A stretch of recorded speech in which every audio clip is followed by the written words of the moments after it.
The Sickly Beauty Substitute called it quits. Chapter 151 to Chapter 200. Shang Junlin's Adam's apple bobbed violently, indicating his thoughts. The man did not answer and directly kissed Xianyu. His blue and black clothes intertwined, undulating up and down.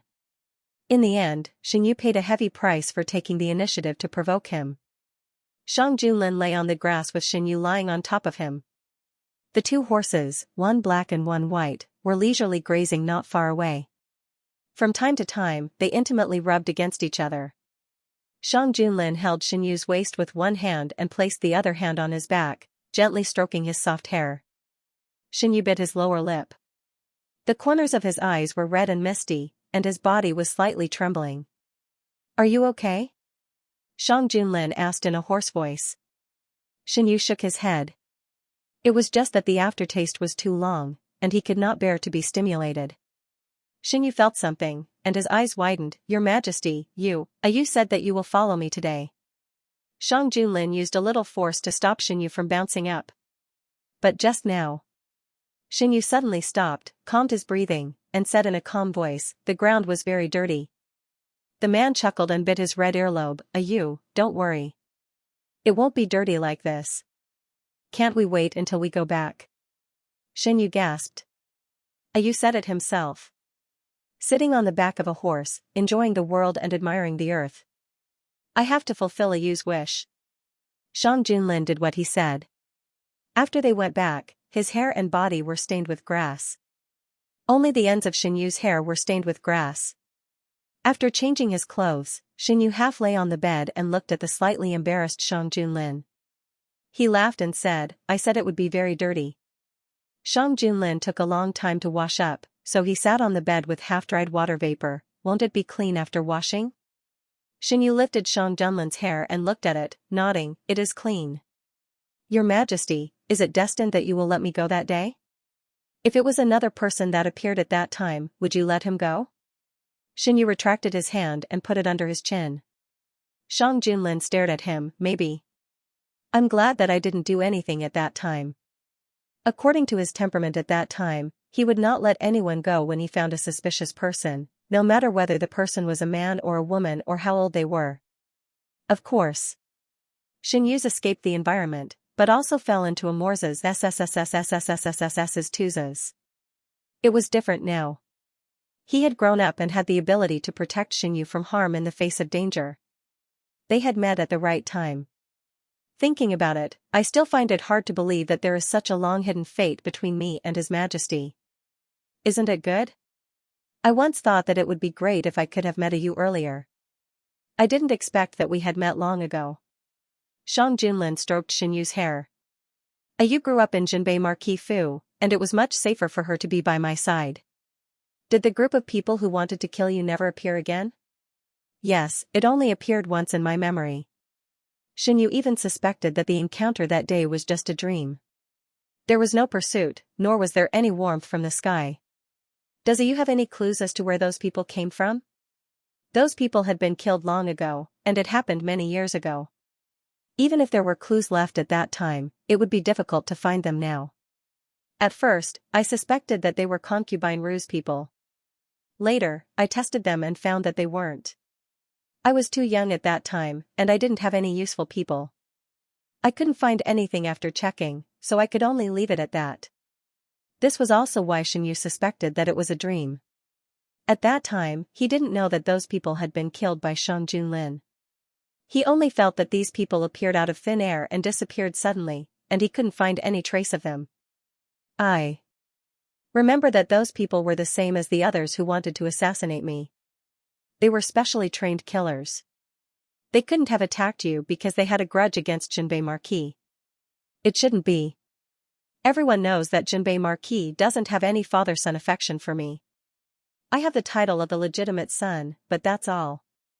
If they wanted to take revenge on Jinbei Marquis, it would be better to directly find concubine Ru and her son instead of attacking me. Before Xianyu entered the palace, concubine Ru had been in charge of the Jinbei Marquis' household. With Jinbei Marquis' favoritism, her position in the Jinbei Marquis' mansion was comparable to that of the legal wife. Everyone knew that Jinbei Marquis doted on this concubine very much. If it weren't for the law, she would have been promoted to the legal wife. Shang Junlin knew the situation in the Jinbei Marquis' mansion better, and he knew that Xinyu was telling the truth. Everyone in the capital knew how much Jinbei Marquis doted on this concubine. It's not concubine Ru or Jinbei Marquis. Who would send so many well-trained killers to kill a child? I was young at that time and I didn't go out of the Jinbei Marquis' mansion. It's definitely not just because of me. After eliminating all the reasons, what else is left? Xinyu thought about this question for the first time. In his previous life, until his death, no one had come to find trouble with him. Why did they only attack once? Why did they attack him? Have you ever thought that these people came for your mother? Shang Junlin frowned. Because of my mother? Xinyu's eyes flashed with a trace of confusion. To him, mother was just a title. He had never heard anyone mention his mother. Until now, he knew very little about his mother. In fact, there's always been a very strange thing. Since I was young, I've never heard anyone talk about my mother. Others may not know about the internal affairs of the Jinbei Marquis' mansion, so it's normal that they don't know about it. However, no one in the mansion has ever mentioned it. Counting the time, several of Jinbei Marquis' concubines have been in the mansion since my mother was alive. There are also some old people who have been serving the mansion for a long time. They are always secretive about talking about my mother.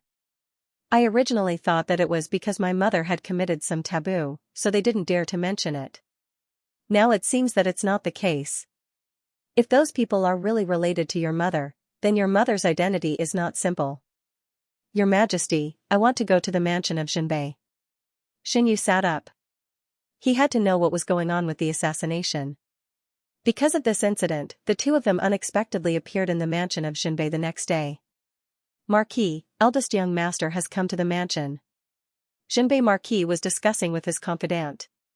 He had sent several invitations to Yuzhong Palace but did not get a reply.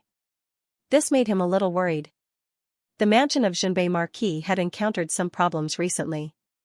If Xinyu was willing to stand on their side, many problems could be solved easily. Are you sure it's eldest young master? Jinbei Marquis stood up. The servant did not understand why Jinbei Marquis had such a big reaction, but he still nodded and said, it's eldest young master. Eldest young master had been in the mansion for more than 10 years.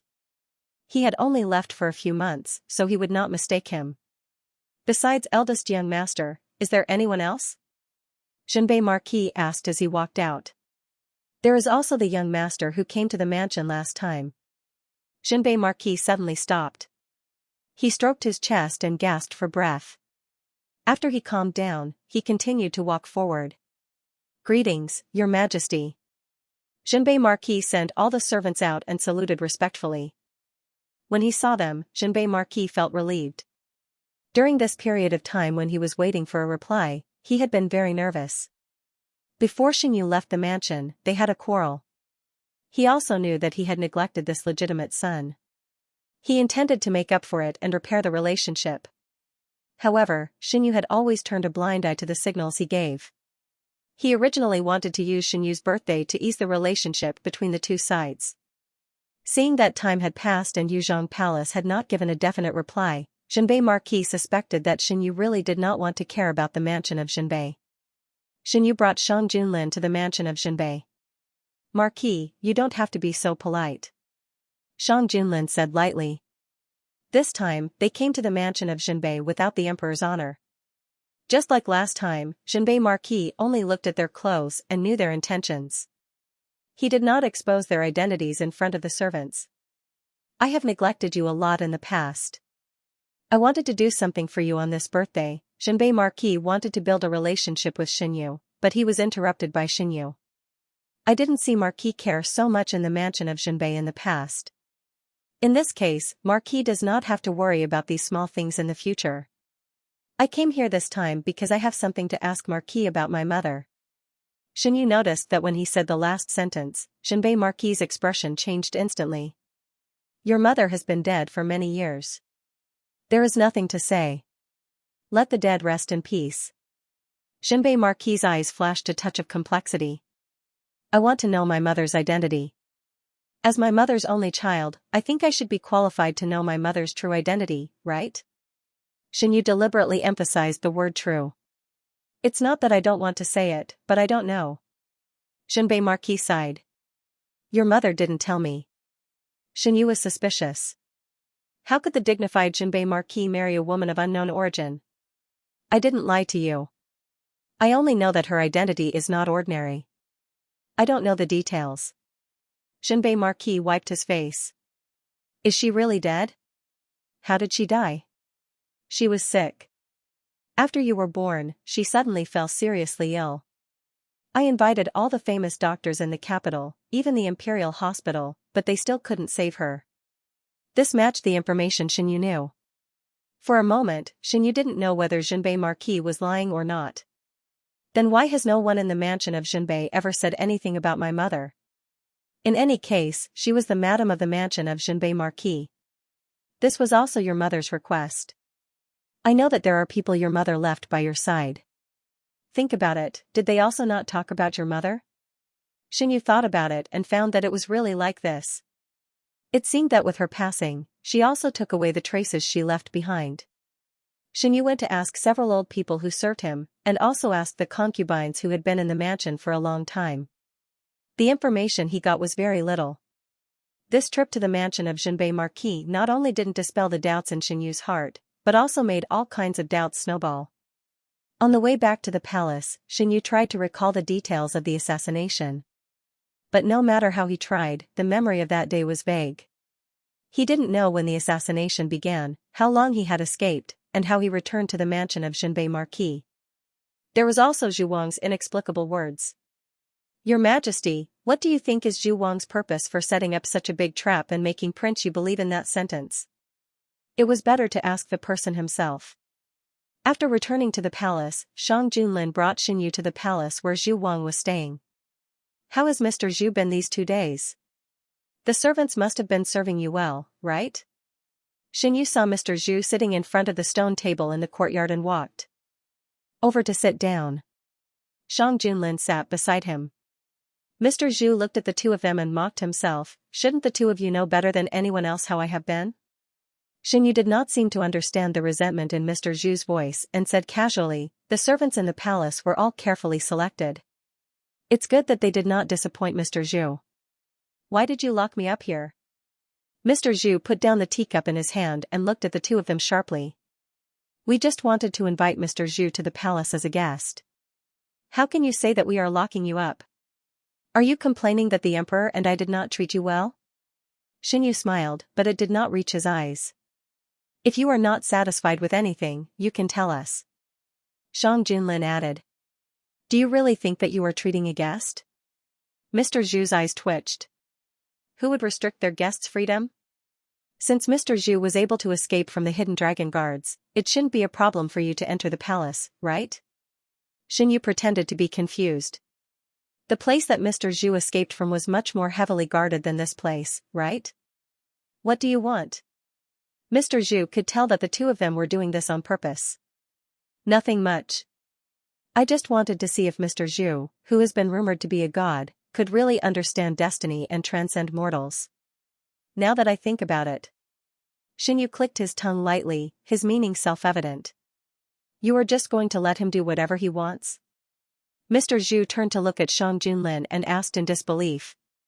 I also want to know what Mr. Zhu is capable of as he was able to escape from the hidden dragon guards.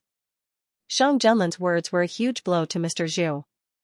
Mr. Zhu relied on his identity as a talented person and was respected wherever he went.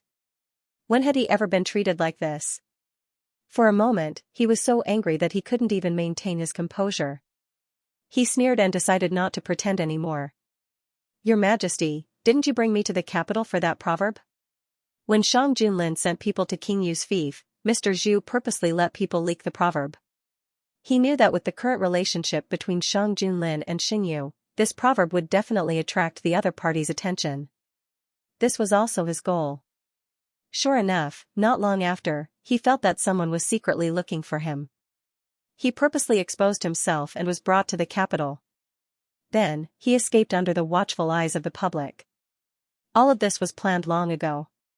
Everything was going according to plan until the moment before he took the initiative to appear in front of Shang Junlin.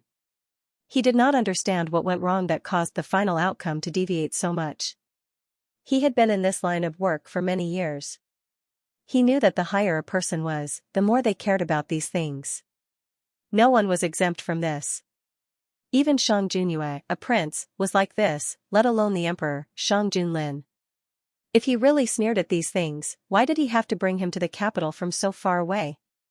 Zhen did have people bring you to the capital because of that proverb. Shang Junlin did not deny this point. Because this proverb involves the emperor. Zhen wants to know whether this proverb appeared accidentally or inevitably. Zhen wants to know whether it was intentional or not. Your Majesty doubts the authenticity of this proverb? Shang Junlin did not answer. Instead, he asked, why did you say that to King Yu? Why? When this poor Taoist divines, he can tell whoever he wants.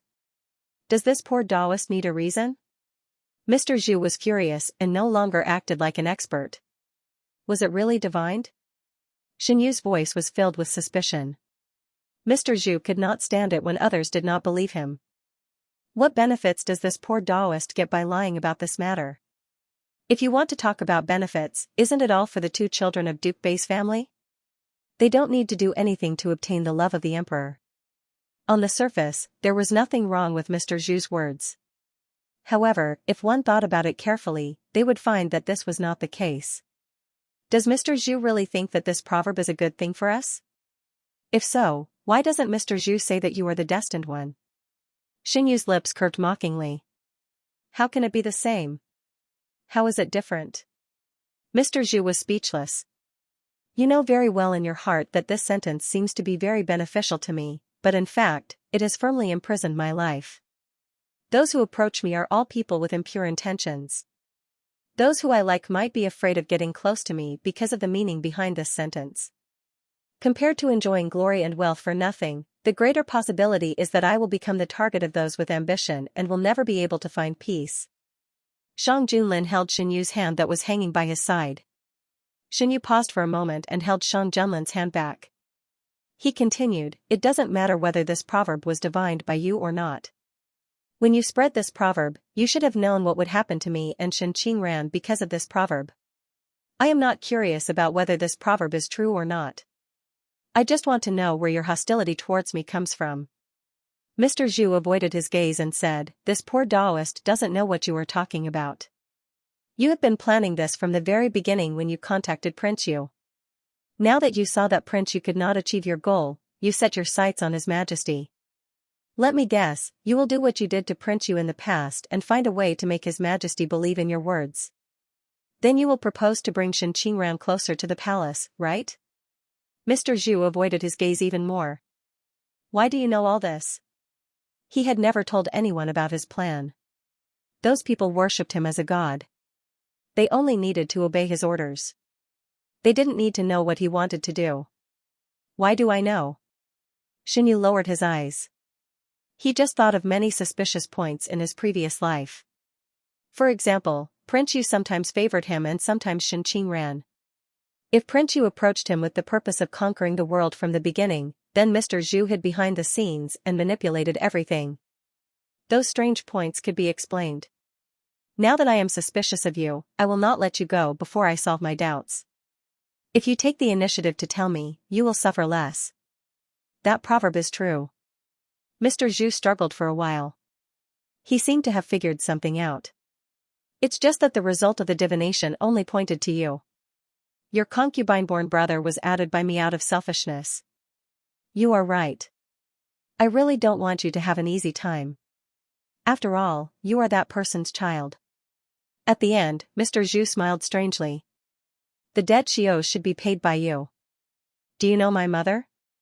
Shen Yu grasped Shang Junlin's hand tightly. Unfortunately, no matter how Shen Yu asked, Mr. Zhu refused to speak about his mother. Don't worry. Zhen will send people to investigate. Shang Junlin held Shen Yu's hand and walked back to Yuzhong Palace. Zhen won't take Zhu Wang's words seriously. I'm very curious. What did mother do that year to make everyone keep their mouths shut about her existence? No matter if they loved her or hated her, no one was willing to speak about her. Xinyu couldn't figure it out. Maybe it wasn't that they didn't want to speak, but that they couldn't. Too many things happened that year. The former emperor was deposed and the power in the imperial court changed. Everything was mixed together. Shang Junlin looked at the clouds in the sky. It was also that year that his life underwent an earth-shattering change. The death of the Duke of Jinbei's wife was just a small splash in the rolling waves. Her presence among the nobles in the capital was not very high. After her death, the Duke of Jinbei's mansion did not make a big deal out of it. When everything was settled, another woman appeared beside the Duke of Jinbei.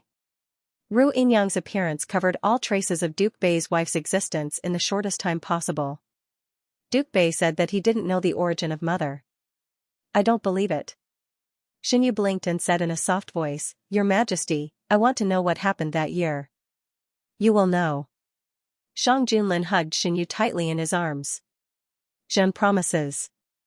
Xinyu didn't want to know the truth out of kindness for his mother.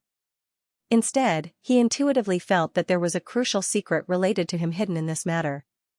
Those people in his previous life didn't reveal themselves until his death. What would happen after his death?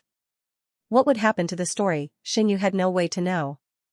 Xinyu gave the perfume recipe he got from Xinyu to shopkeeper Su. Shopkeeper Su's shop expanded again. After discussing with Xinyu, they opened a branch in Jiangnan. The wealth of Jiangnan was not inferior to that of the capital. Long before the branch was opened, there were aristocratic families in Jiangnan who specially hired people to come to the capital to buy perfume. Fang Jun returned to the capital before the start of the autumn hunt. He also brought back the people from the northern desert who were caught in Subei with him. Fang Jun made a great contribution this time. The courtiers also knew that the position in the cabinet was reserved for him. When Shang Junlin issued the decree, they weren't surprised. At this point, there were 2 courtiers in Dahuan's cabinet who held the same position as Shang Junlin. The day of the autumn hunt quietly arrived. The Shangyi Bureau sent new clothes. Shang Junlin's clothes were still black with dragon patterns embroidered on them. Xinyu's clothes were red and black. The black was requested by Xinyu, and the red was designated by Shang Junlin. A group of people went to the location of the autumn hunt. The area around Mount Chiyue had already been cleared. They were just waiting for the emperor to bring the courtiers. The founding emperor of Dahuan attached great importance to martial arts.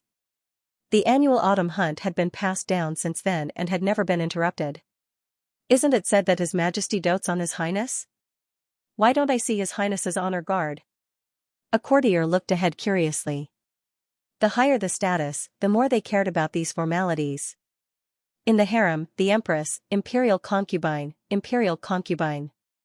Different positions had different honor guards. At the front of the procession, there was only the emperor's honor guard. His Highness's honor guard was nowhere to be seen. More than one courtier noticed this problem. Recently, because of the redistribution of power in the imperial court, the courtiers didn't pay attention to Shang Junlin's private affairs. They didn't pay attention to the harem. The courtiers discussed in private. In the carriage at the front, Xinyu lowered the curtain. When they see me coming down from His Majesty's carriage, I don't know what they will say. They don't need to interfere in my affairs. The carriage slowly came to a stop. Shang Junlin got off the carriage. The courtiers were about to greet him when Shang Junlin turned to the carriage and stretched out his hand.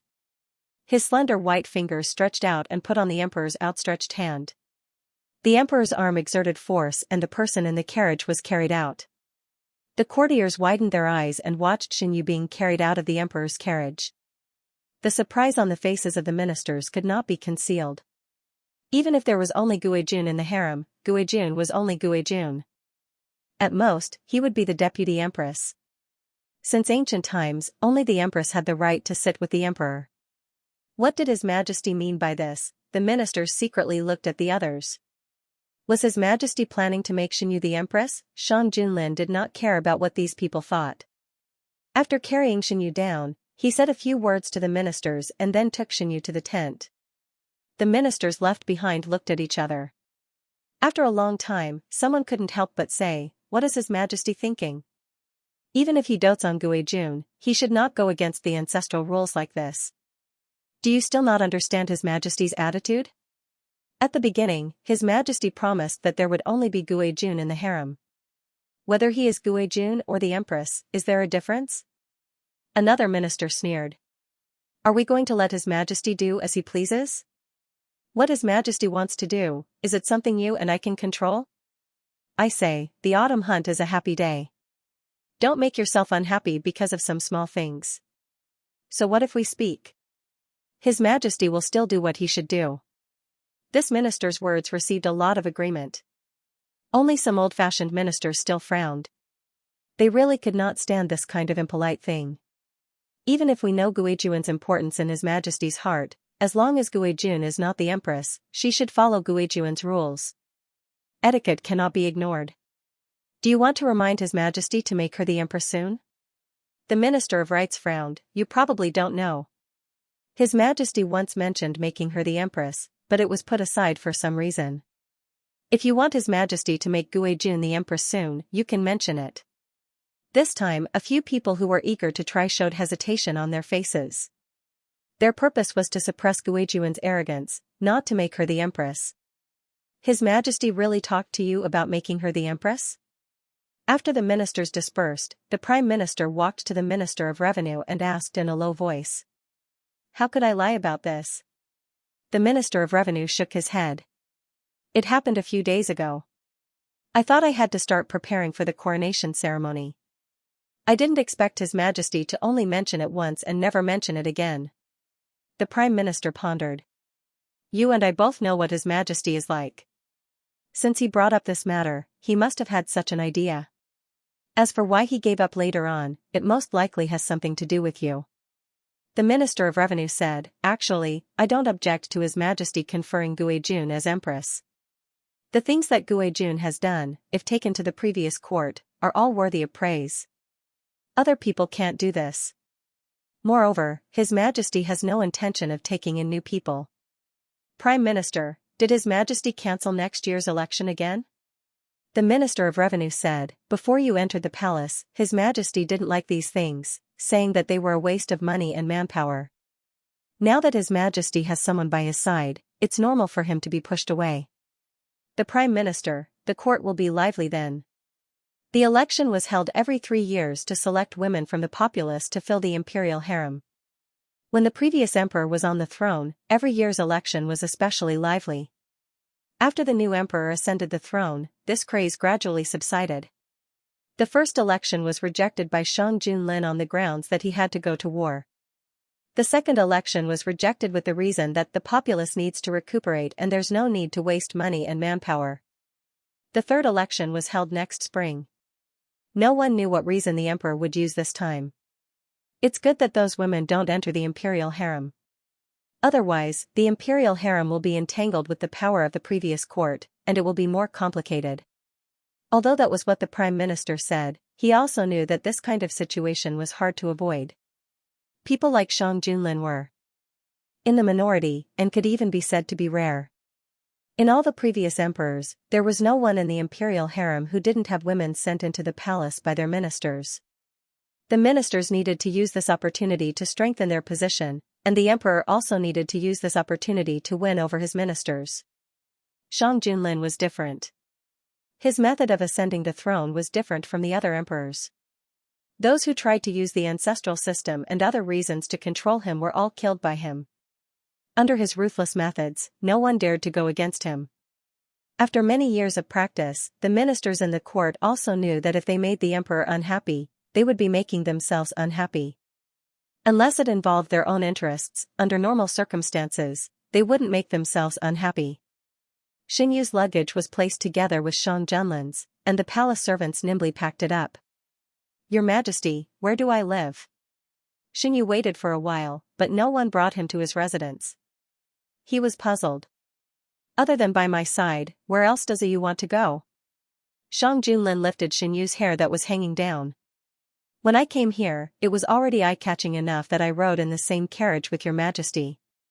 Now, Your Majesty wants me to live here.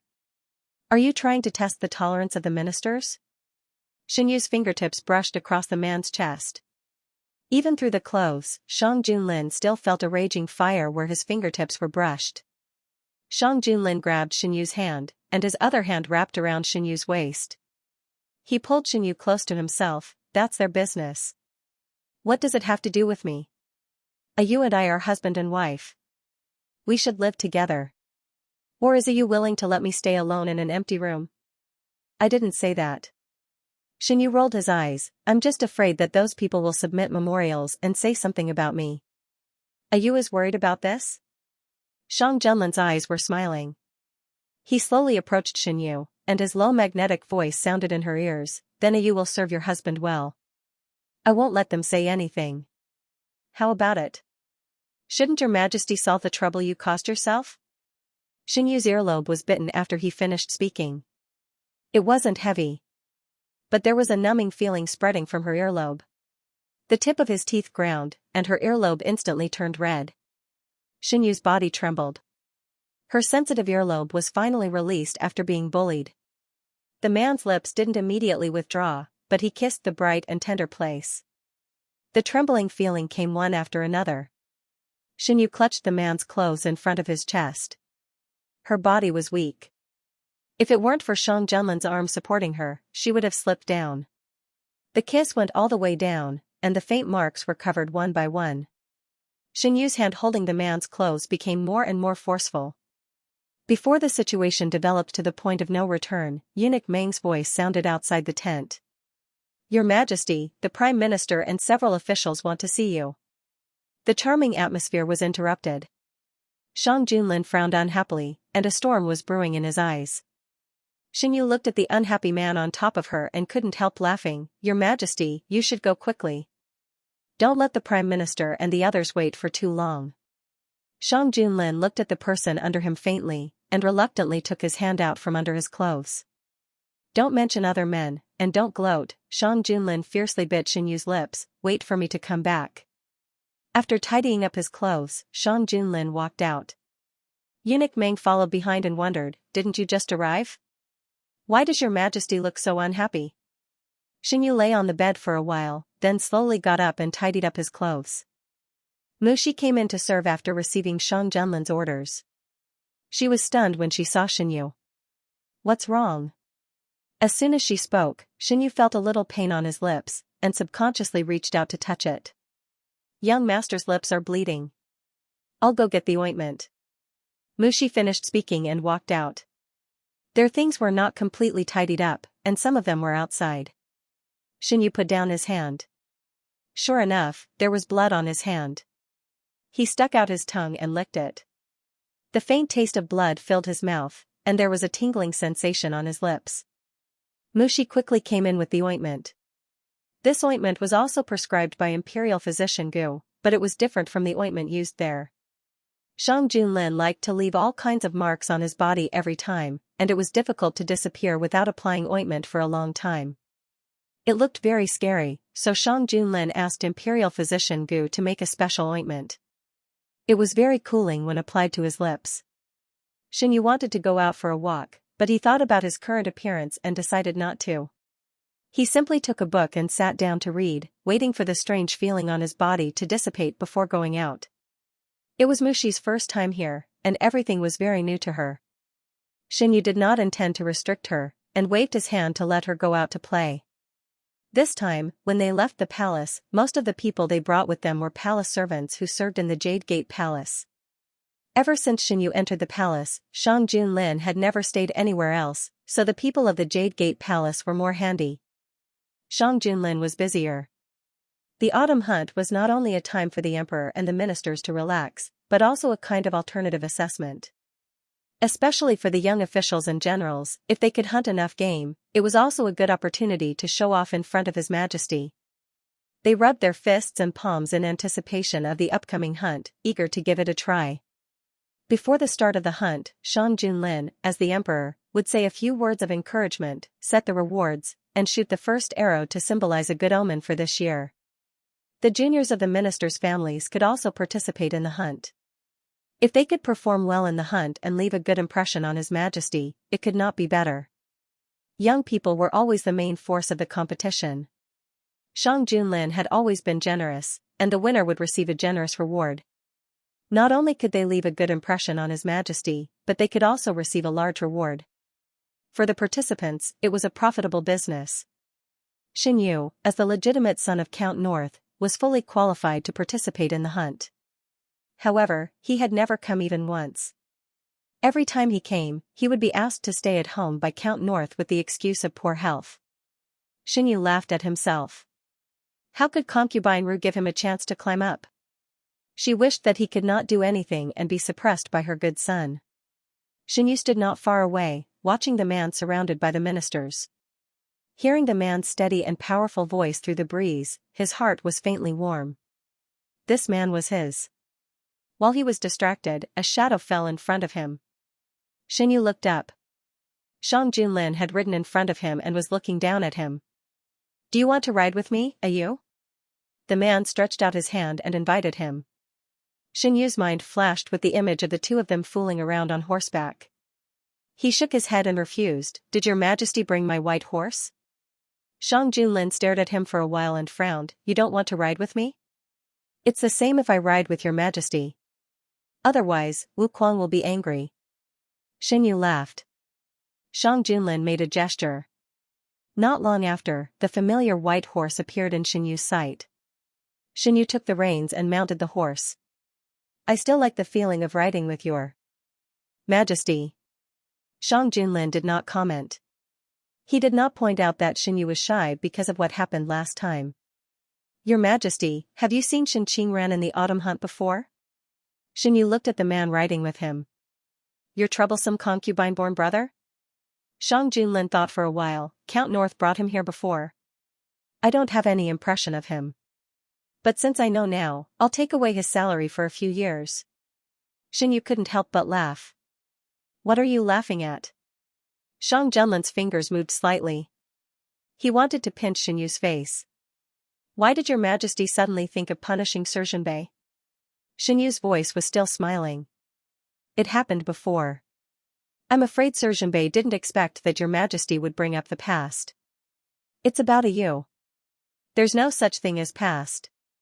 I'll let them pay back the pain they inflicted on you little by little.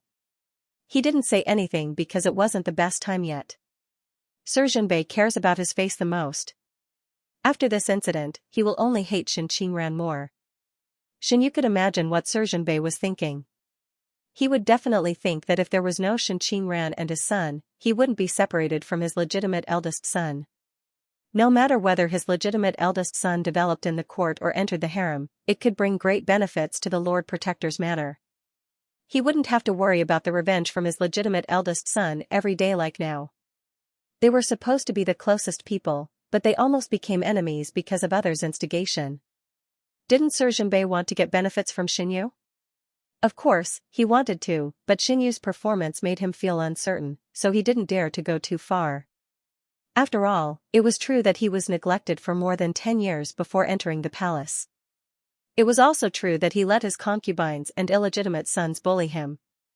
It was also true that he didn't care about him. If he didn't resolve these resentments, how could Sergeant dare to get benefits from Xianyu? On the surface, Xianyu didn't fall out with others. Occasionally, he would give some advice. Shang Junlin would also reward him from time to time. But that level of reward was far from what a true doting person should give. Sergeant knew that this was because the two directly entered Yuzhong Palace. What the Lord Protector's manor got was just a superficial thing. The more Xianyu was favored, the more complicated Sergeant Bei's mood was. Facing the compliments of outsiders, he felt proud on one side, but also like his heart was stabbed by knives. Xianyu knew how much Duke Xianbei had been tortured. What he wanted was this effect.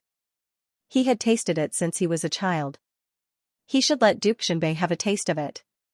Why would you suddenly ask me if I've seen your younger brother? The contestants had already entered the forest to hunt. Xianyu and Shang Junlin walked leisurely on the path in the forest. The guards were far behind them so that no one would disturb them.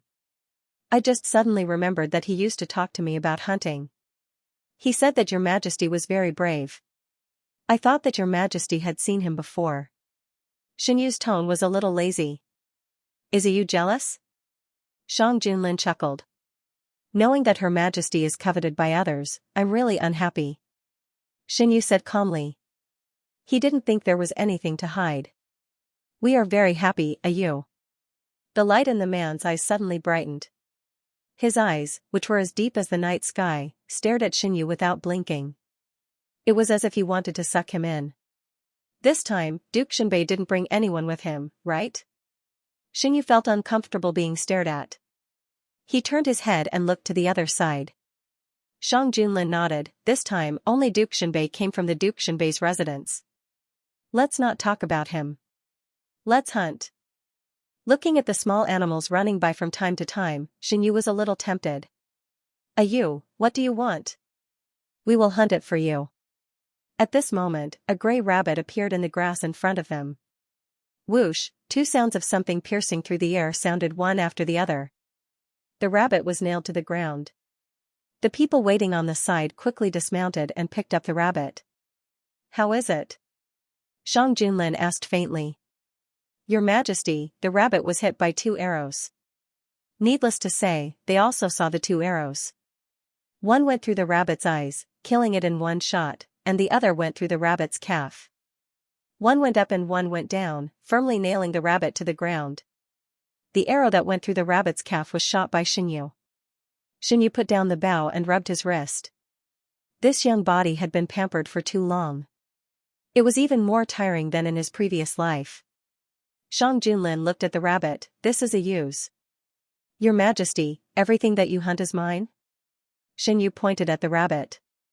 The bodyguards following them didn't know how the two of them interacted in private. They were shocked when they heard this. They secretly thought, Your Majesty is too bold in front of His Majesty. Everything that I hunt is a use. They didn't need to participate in the competition. They rode slowly on the horses in the mountains. Hunting became an incidental thing. At first, Xianxia was a little rusty. Later, his movements became smoother and his aim became better. The two of them walked and stopped for a while. They had a good harvest. That deer is mine. Xianxia's interest was aroused. There was obvious excitement in his words. Shang Junlin naturally wouldn't compete with him. He was one step behind. He watched Xianxia pull the bow, knock the arrow, and release the arrow. Along with the sound of something breaking through the air, there was the sound of the deer falling to the ground. Shang Junlin didn't have the mind to care about the deer. All his attention was firmly captured by the scene just now. The beauty in red was heroic. Under the riding clothes, the curves of her body were perfectly outlined. Because of the arm that pulled the bow, the shoulder and neck formed a perfect arc. At this moment, Xianxia was completely different from the young man Shang Junlin was familiar with. He bloomed with all the radiance. It was so dazzling that people couldn't take their eyes off him. Your Majesty, look. Xianxia turned around and bumped into the man's deep eyes. You is very powerful. Shang Junlin's voice was hoarse. Xianxia was about to say something when the sound of horse hooves came from not far away. Then, a rude and unreasonable female voice sounded. This is obviously the prey that I saw first. How can you take it away first? Xianxia raised his eyebrows. The road they chose didn't overlap with the main field. How could there be people coming over? Not long after, a group of people appeared at the place where the deer fell. The leader was a woman in red riding clothes. When the woman saw Xianxia, a touch of surprise flashed in her eyes. After the surprise, it turned into deep jealousy. She wore red because she wanted to be the most outstanding person in the crowd. She didn't expect that the young man in red in this remote place was even more outstanding. They were both red. With just a glance, she knew that she had lost. She had lost completely. Jealousy was like a poisonous snake gnawing at her heart. The woman's face turned cold. You stole my prey. How should I compensate you? She was so focused on destroying the person in front of her that she didn't notice that something was wrong around her. Shang Junlin's clothes were embroidered with dark dragon patterns. If the woman's attention was focused on the surroundings, she would have noticed that something was wrong. Unfortunately, she didn't. Her eyes fell on Xianxu's face, as if she wanted to tear his face off. Xianxu frowned slightly. The woman's malice was too obvious. He couldn't ignore it even if he wanted to. He turned his head and saw Shang Junlin pursing his lips, suppressing the anger in his heart. Your Majesty, do you know who that person is? Xianxu lowered his voice and asked. The leader of the group of people was obviously the woman in red. There were no other men around except for the guards. Xianxia was sure that he had never seen this person before. Her malice towards him seemed to be purely out of jealousy. Combined with her surprise at first sight, it was most likely because of his face. Xianxia touched his face. He never thought that one day he would be hated by a strange woman because of his face. She should be a family member of a minister. Affected by his master's mood, Wu Qiang restlessly paced back and forth. Sister, this deer was shot by that young master.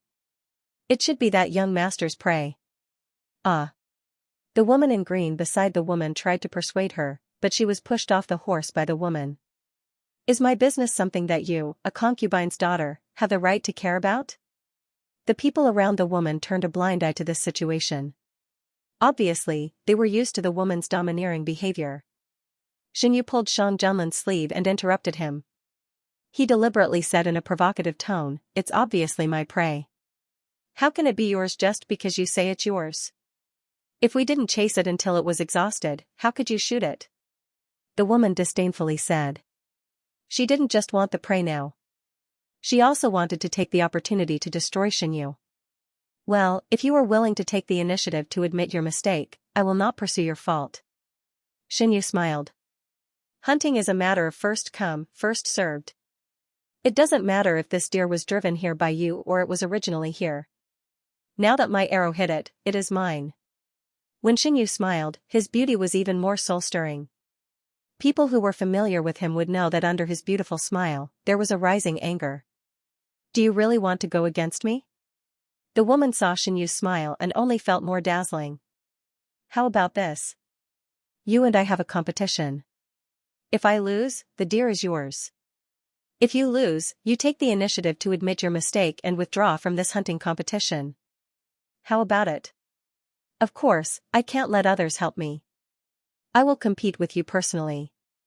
As a 7 feet tall man, don't you dare to compete with a weak woman? You are not qualified to ask him to leave. Shang Junlin suppressed his anger and said. If Xianxia didn't stop him, he would have let people drag the woman away. Are you and him a couple? Why are you so protective of him? The woman diverted a little attention to the man in black beside the red-clothed young man. The woman came to the capital with her father because of the change of power in the imperial court. In her original place, her father was the highest official in the local area, and her mother was born in the head of the local aristocratic family. She was the only legitimate daughter in the family. Since she was young, she could get whatever she wanted. She had developed a domineering temperament, and no one dared to disobey her. The green-clothed woman fell to the ground and silently broke out in a cold sweat for the two people in front of her. She was well aware of how ruthless her older sister was. Before she came to the capital, there were many servant girls in the residence who were slightly more beautiful that had fallen under her hands. Not only maidservants, if there were women in other families who were more beautiful than her, disfigurement was a better result. If it was more serious, their reputation would be ruined, and even worse, they would die after being humiliated. She opened her mouth and wanted to remind the two people in front of her not to provoke her legitimate sister. But she couldn't even protect herself. How could she help others? How ridiculous it was to say that she, a concubine's daughter, was not qualified to meddle in her affairs. But she should be the legitimate daughter. It was her sister, the mother and son, who took everything away from her. This was something they were well aware of. The woman in black lowered her head, and Xianxia caught the flash of hatred in her eyes. Xianxia was not interested in the grievances between the two sisters. You don't have to worry about the relationship between me and him. As for the competition, I don't think I need to agree to your unreasonable request for the prey that originally belonged to me, right? The woman originally planned to do something in the competition, and it would be better to hurt the face. The woman rode her horse to the side of the deer that fell on the ground. In this case, I won't be polite and will take the prey. I will return the arrow to you. After saying this, the woman bent down to pull the arrow. If you dare to touch my things, do you believe that I will directly let go? Xianxia pulled the bow to the full and aimed at the woman. His eyes slightly narrowed. My arrow doesn't care whether the target is prey or a person. The woman's movement slowly stopped. Through his slightly cold eyes, she clearly realized that the young man was not lying. The sharp tip of the arrow was pointed at her. It seemed that as long as she moved again, the other party would let go of his hand and let the cold arrow break through the air and shoot towards her. The expression on her face also froze. A chill climbed up her back and her hair stood on end. A huge crisis shrouded her head. She wanted to say a few harsh words, but she couldn't say a word. She had been domineering for so many years, but this was the first time she felt threatened by others. For a moment, she was shocked and angry. Her hatred for the young man reached its peak. She had never been treated like this. She had never been wronged like this. In fear, the woman didn't dare to pull the arrow. She didn't really care about her life. If she was hurt because of a momentary pleasure, the loss would outweigh the gain. But she couldn't just let it go. She would remember this account and settle it in the future. Didn't he point the arrow at her?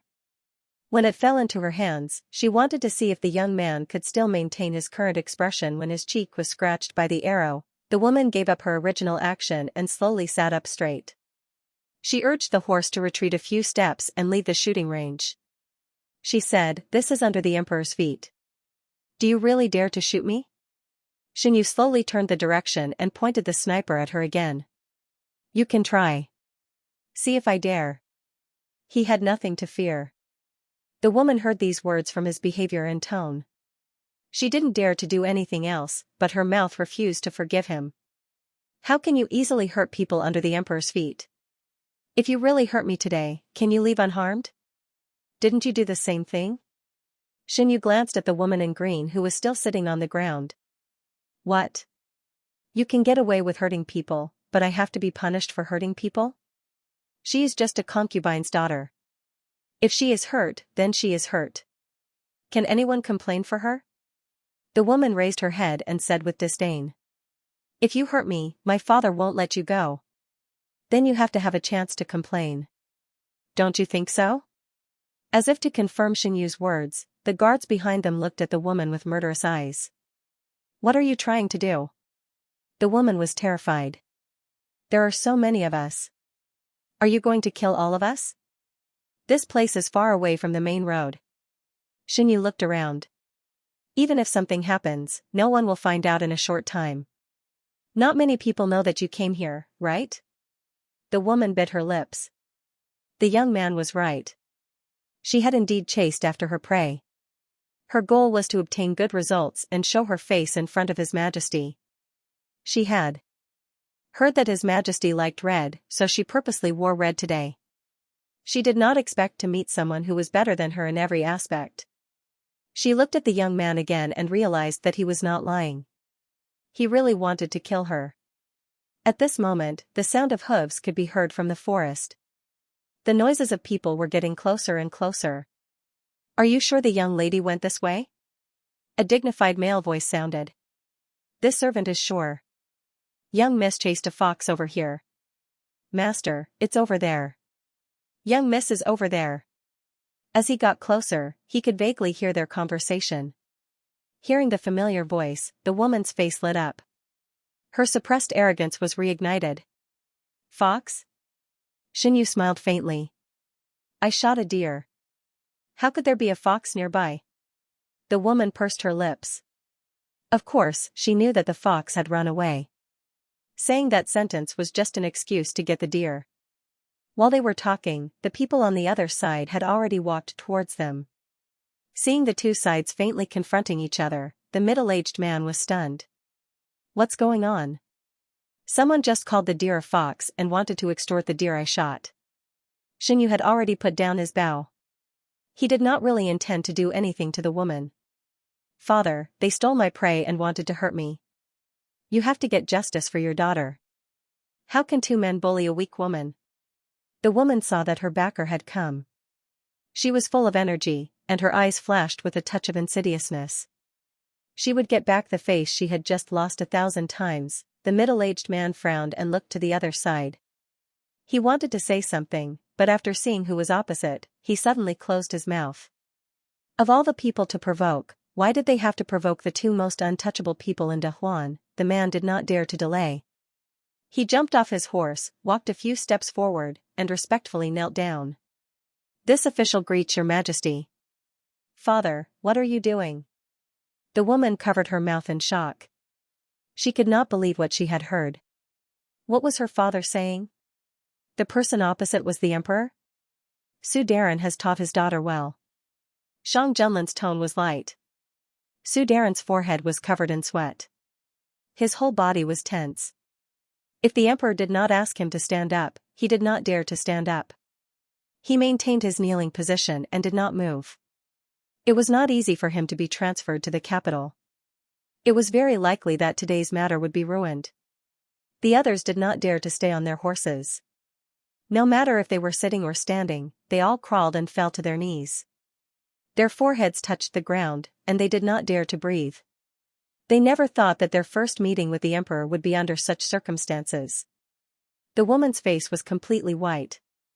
No matter how unwilling she was to believe it, she had to admit that the person opposite her was the Emperor of Dahuan.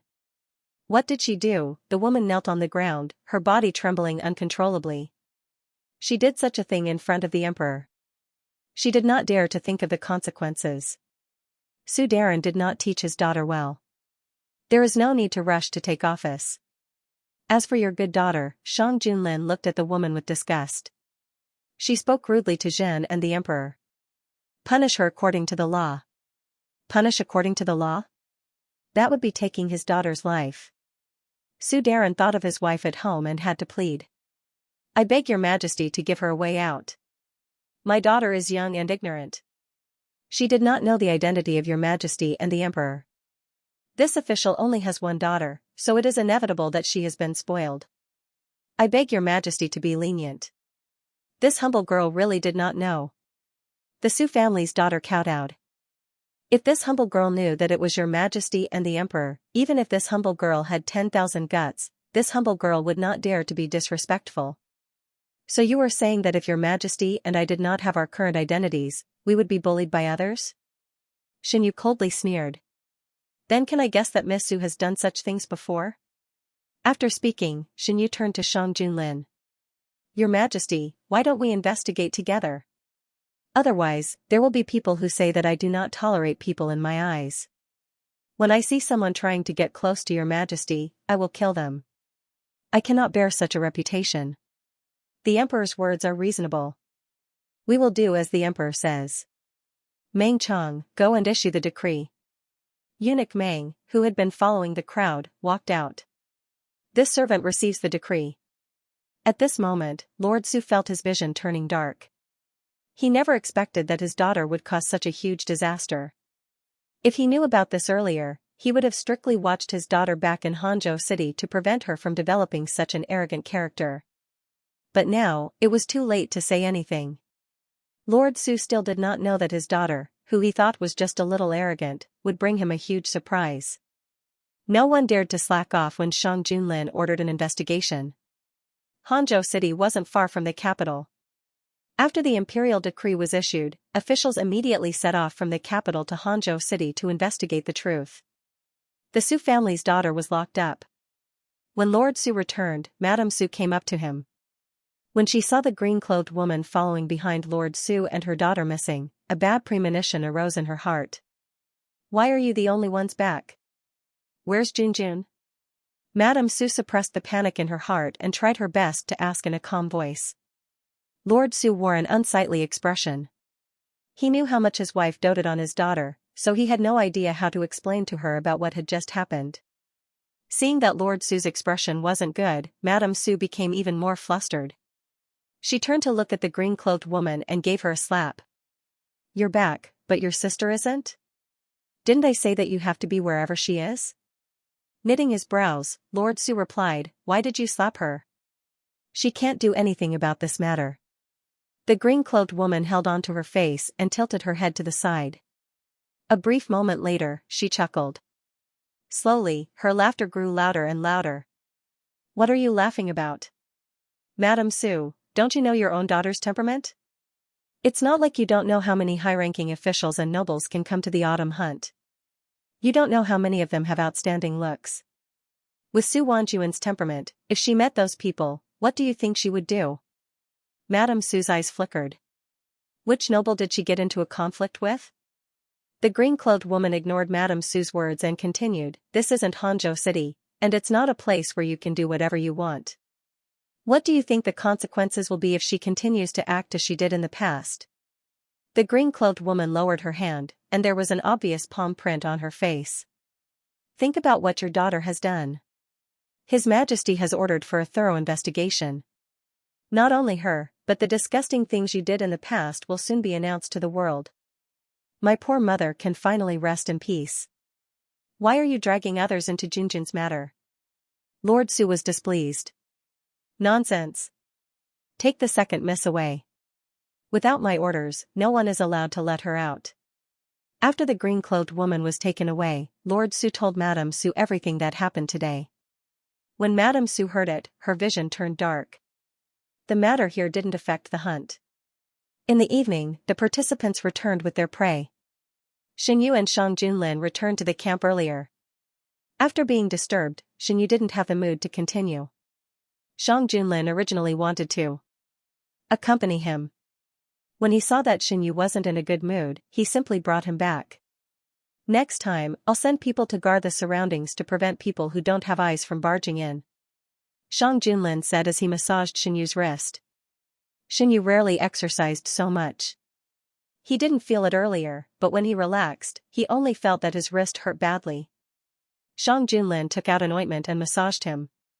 As the cool feeling seeped into his skin, the soreness was effectively relieved. Xinyu moved his fingers. Why is your Majesty so overbearing? It's better than people who don't have eyes to make you unhappy. Shang Junlin put away the ointment and pulled Xinyu to stand up. Let's go, they should be back soon. The sky gradually darkened, and a bonfire was lit in the open space. Shang Junlin held Xinyu's hand and walked out. Does your Majesty know how to roast meat? Later, your Majesty will roast meat for me. Roast the deer that I hunted today, okay? Lord Su and Madame Su, who were approaching, happened to hear this sentence. When Madame Su knew that the cause of her daughter's misfortune was the deer, her face instantly became ugly. Lord Su's mood was also very complicated.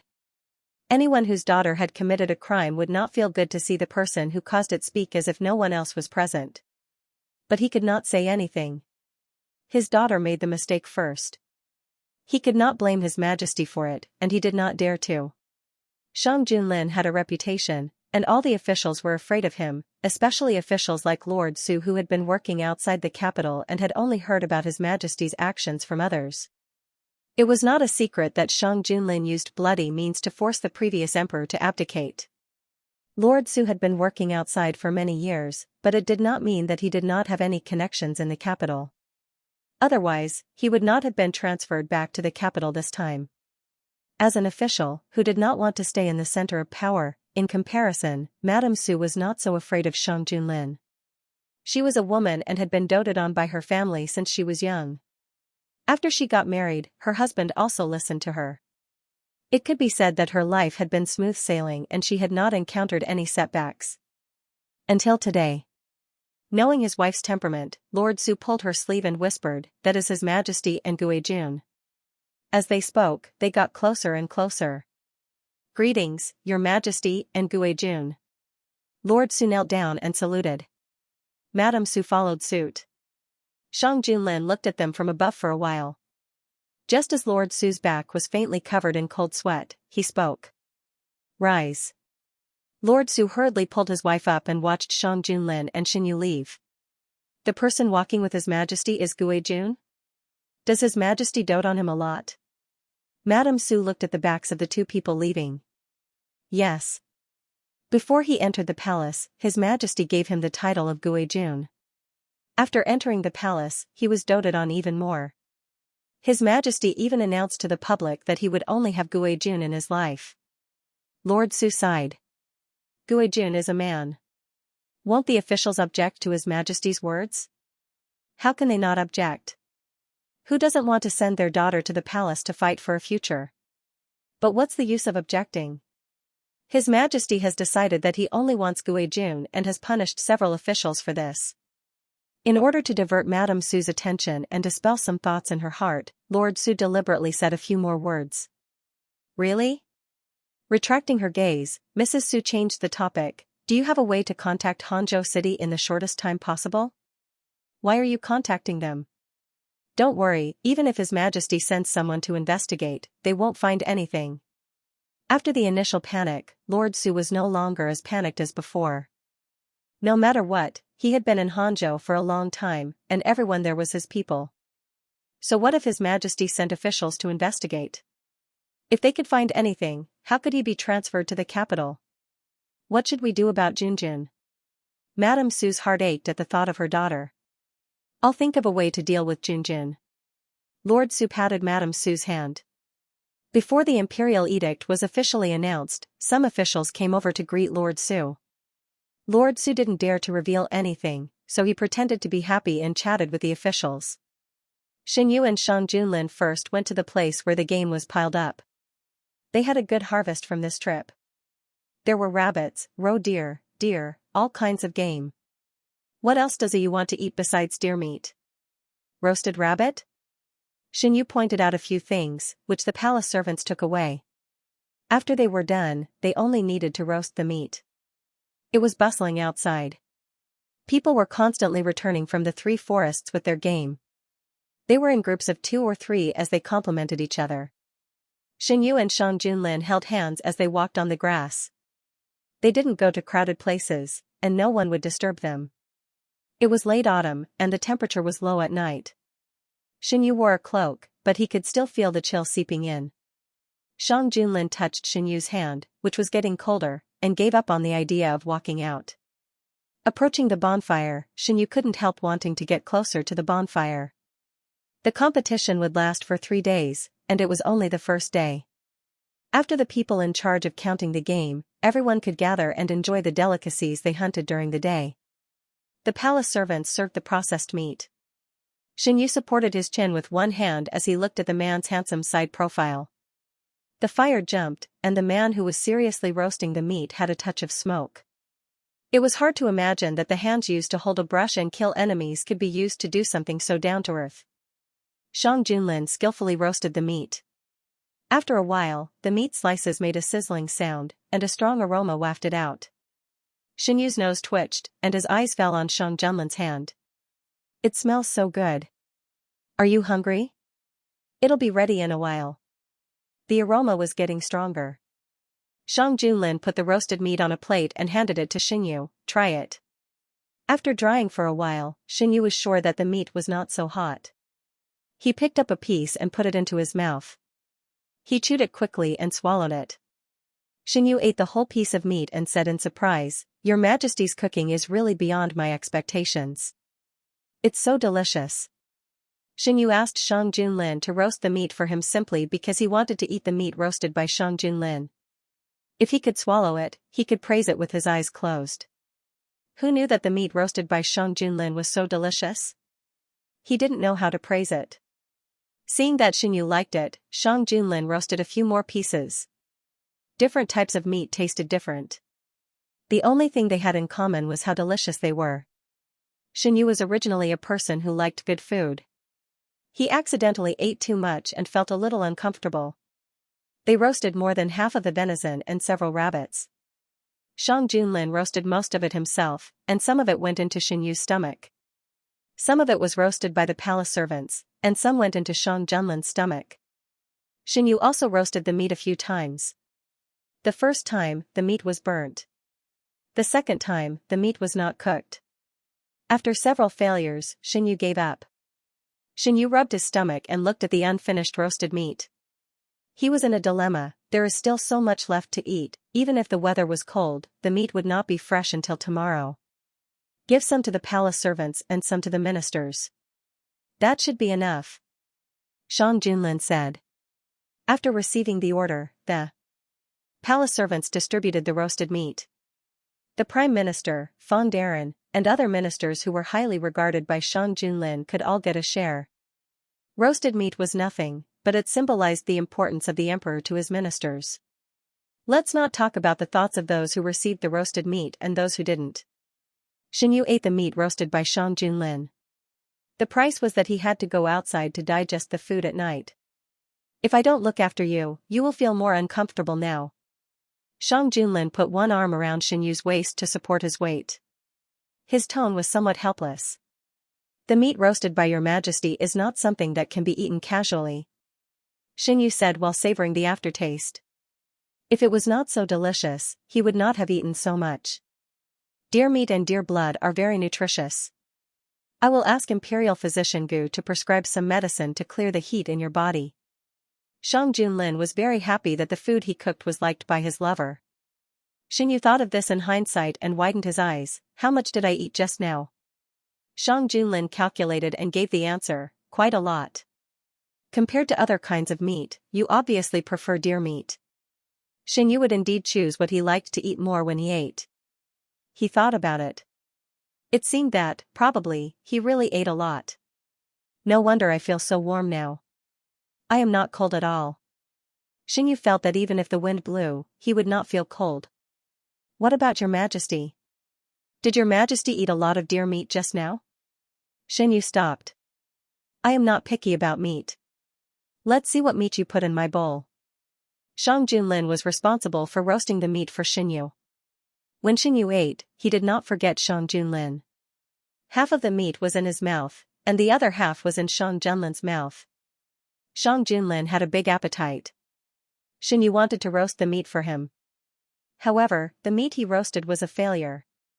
He could only ask the palace servants to roast the meat and then feed it to Shang Junlin. Shang Junlin was very easy to serve when it came to food. Basically, he ate whatever Xianxia fed him. Your Majesty also drank deer blood. Xianxia thought about the possible consequences of drinking deer meat and deer blood. Let's walk outside before going back. If he had known, he would not have been so greedy. Xianxia did not want to have to stay in the tent because of various reasons on the second day of the autumn hunt. With Shang Junlin's physical strength and the effect of deer blood, Xianxia did not dare to think about the consequences. We have to wait until you are not so full before going back to rest. Shang Junlin did not express his opinion. The sky was completely dark. Xianxia and Shang Junlin walked behind the tent. On the other side, the ministers gathered with their families around the bonfire. The gap between their identities was not as obvious as usual. It was a rare opportunity to relax. The ministers no longer talked about government affairs. Instead, they talked about what they had seen and heard during the day, about the game each family had hunted, or about finding a partner for their children. The young people who performed well in the autumn hunt could not only leave a good impression in front of the emperor, but also obtain a good marriage.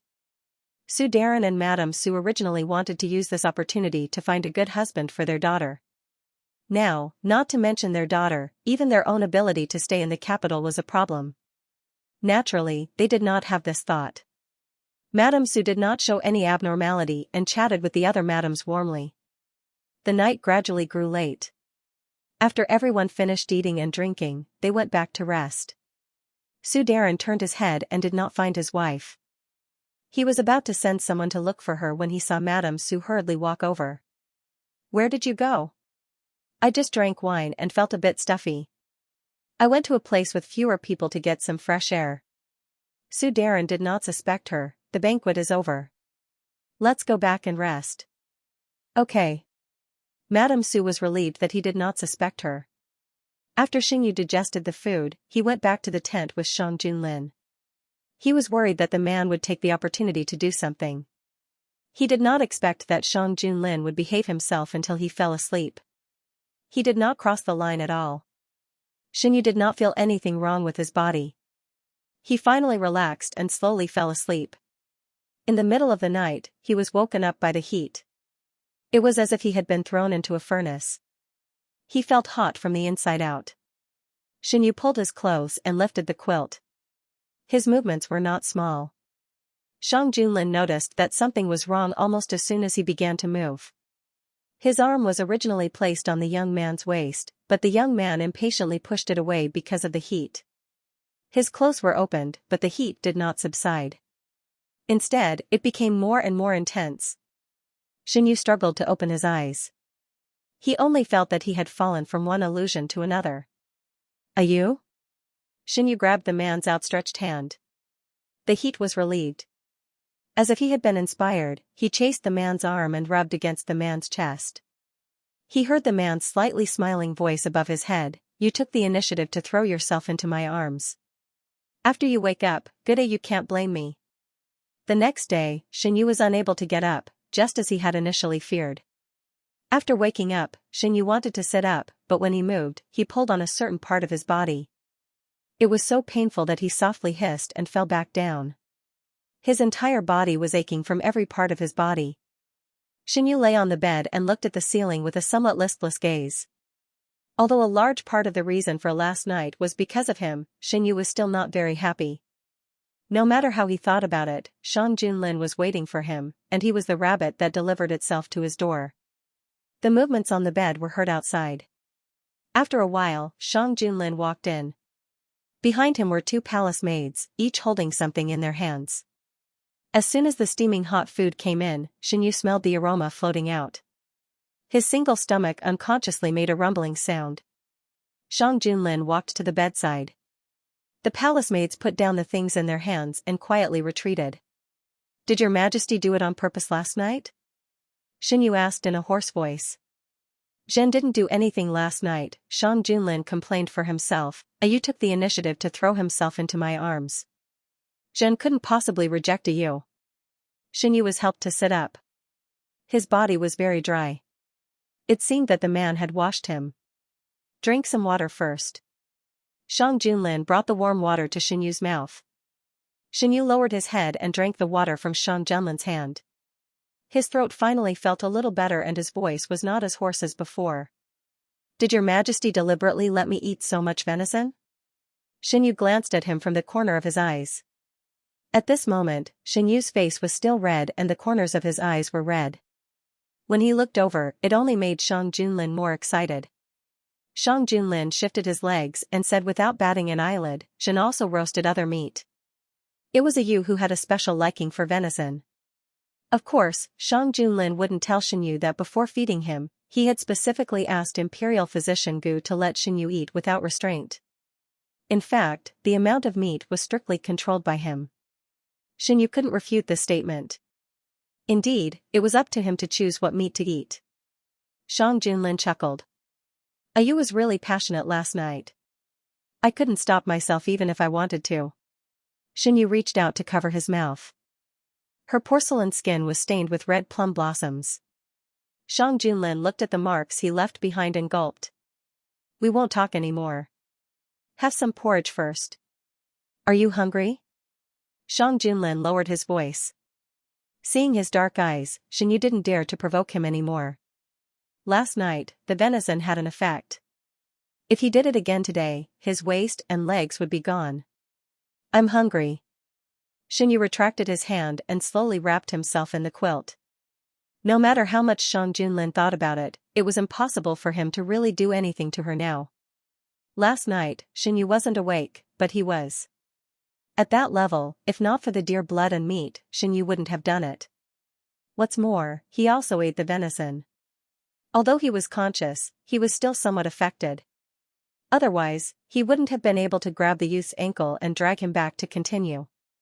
Shang Junlin closed his eyes and suppressed the churning images in his mind. He took the porridge and slowly fed it to Xianyu.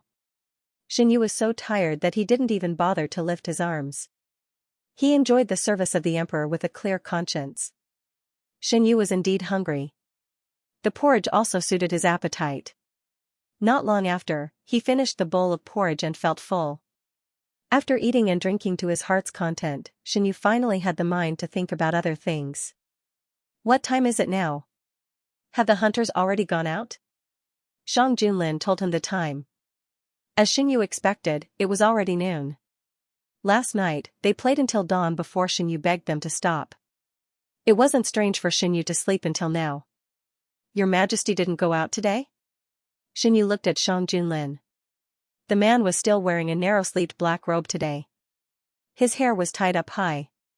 He didn't wear the crown that symbolized his status as an emperor. He only used a jade crown engraved with dragon patterns to hold his hair in place. "Ayu is here. Where can I go?" Compared to hunting, Shang Junlin wanted to stay with Xianyu more. Xianyu didn't wake up. If he went out and the first person Xianyu saw when he woke up wasn't him, Xianyu wouldn't be happy. He heard people say that after making out, if the other party didn't accompany you when you woke up in the morning, it would be irresponsible. Apart from these reasons, Shang Junlin also wanted to stay by Xianyu's side. In his heart, he wanted to be the first person Xianyu saw when he woke up.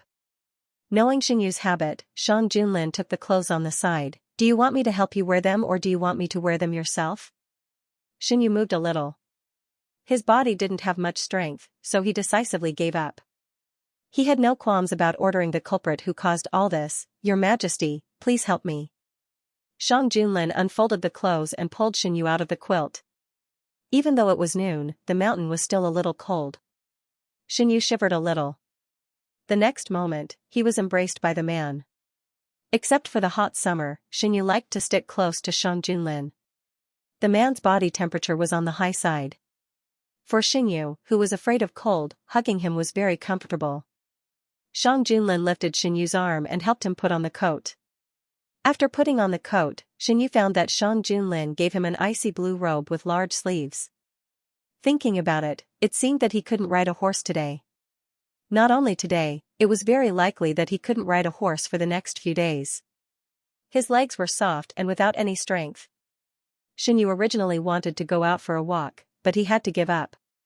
Shang Junlin wanted to carry him out, but Xianyu didn't want to be surrounded by people, so he let it go.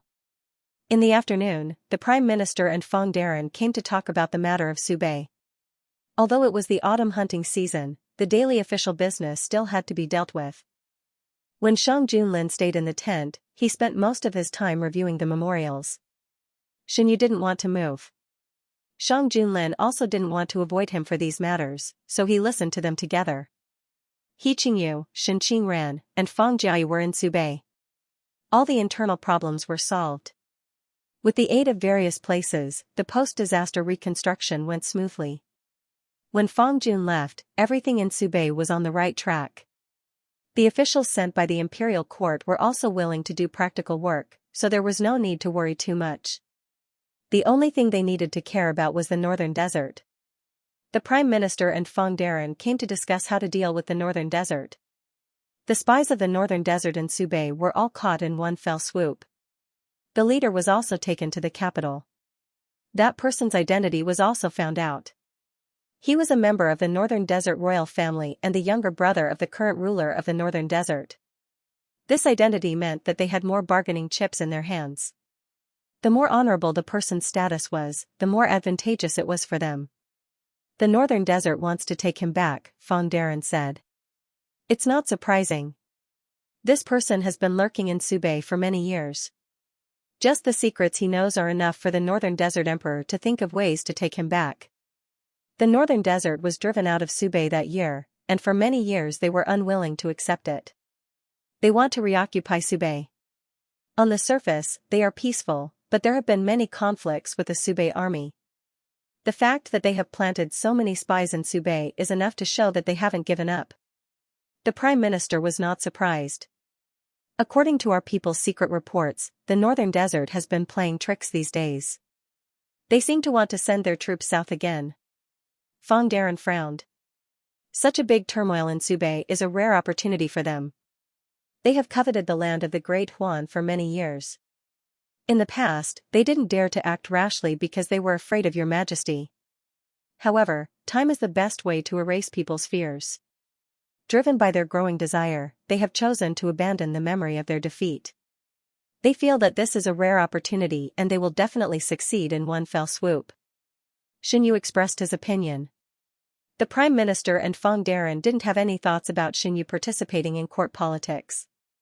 The Prime Minister had wanted Xianyu to come to court more than once and had even asked His Majesty about it. Hearing Xianyu's words, both of them agreed. The Northern Desert had always been ambitious and had coveted the Great Huan. They had known for a long time. Be prepared for both sides. If they want to fight, I didn't fear them in the past and I won't now. Since they were going to face a possible war, the court needed to be prepared in advance.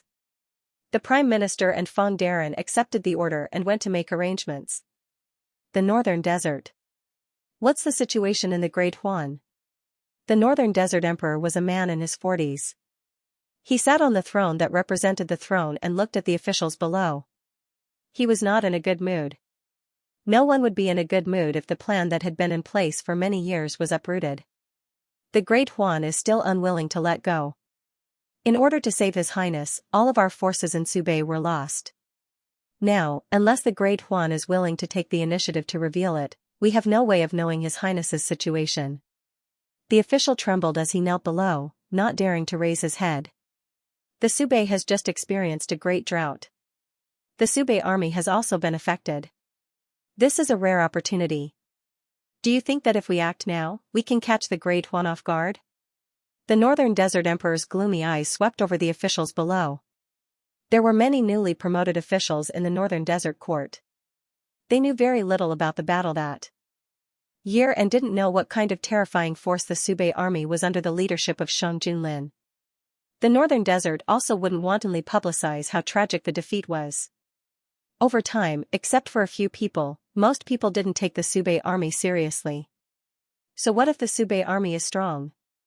If we didn't deliberately let them win last time, it's not certain who would win.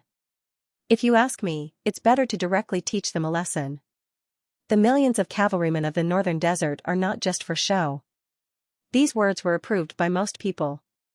After the defeat, the Great Juan will naturally send His Highness back.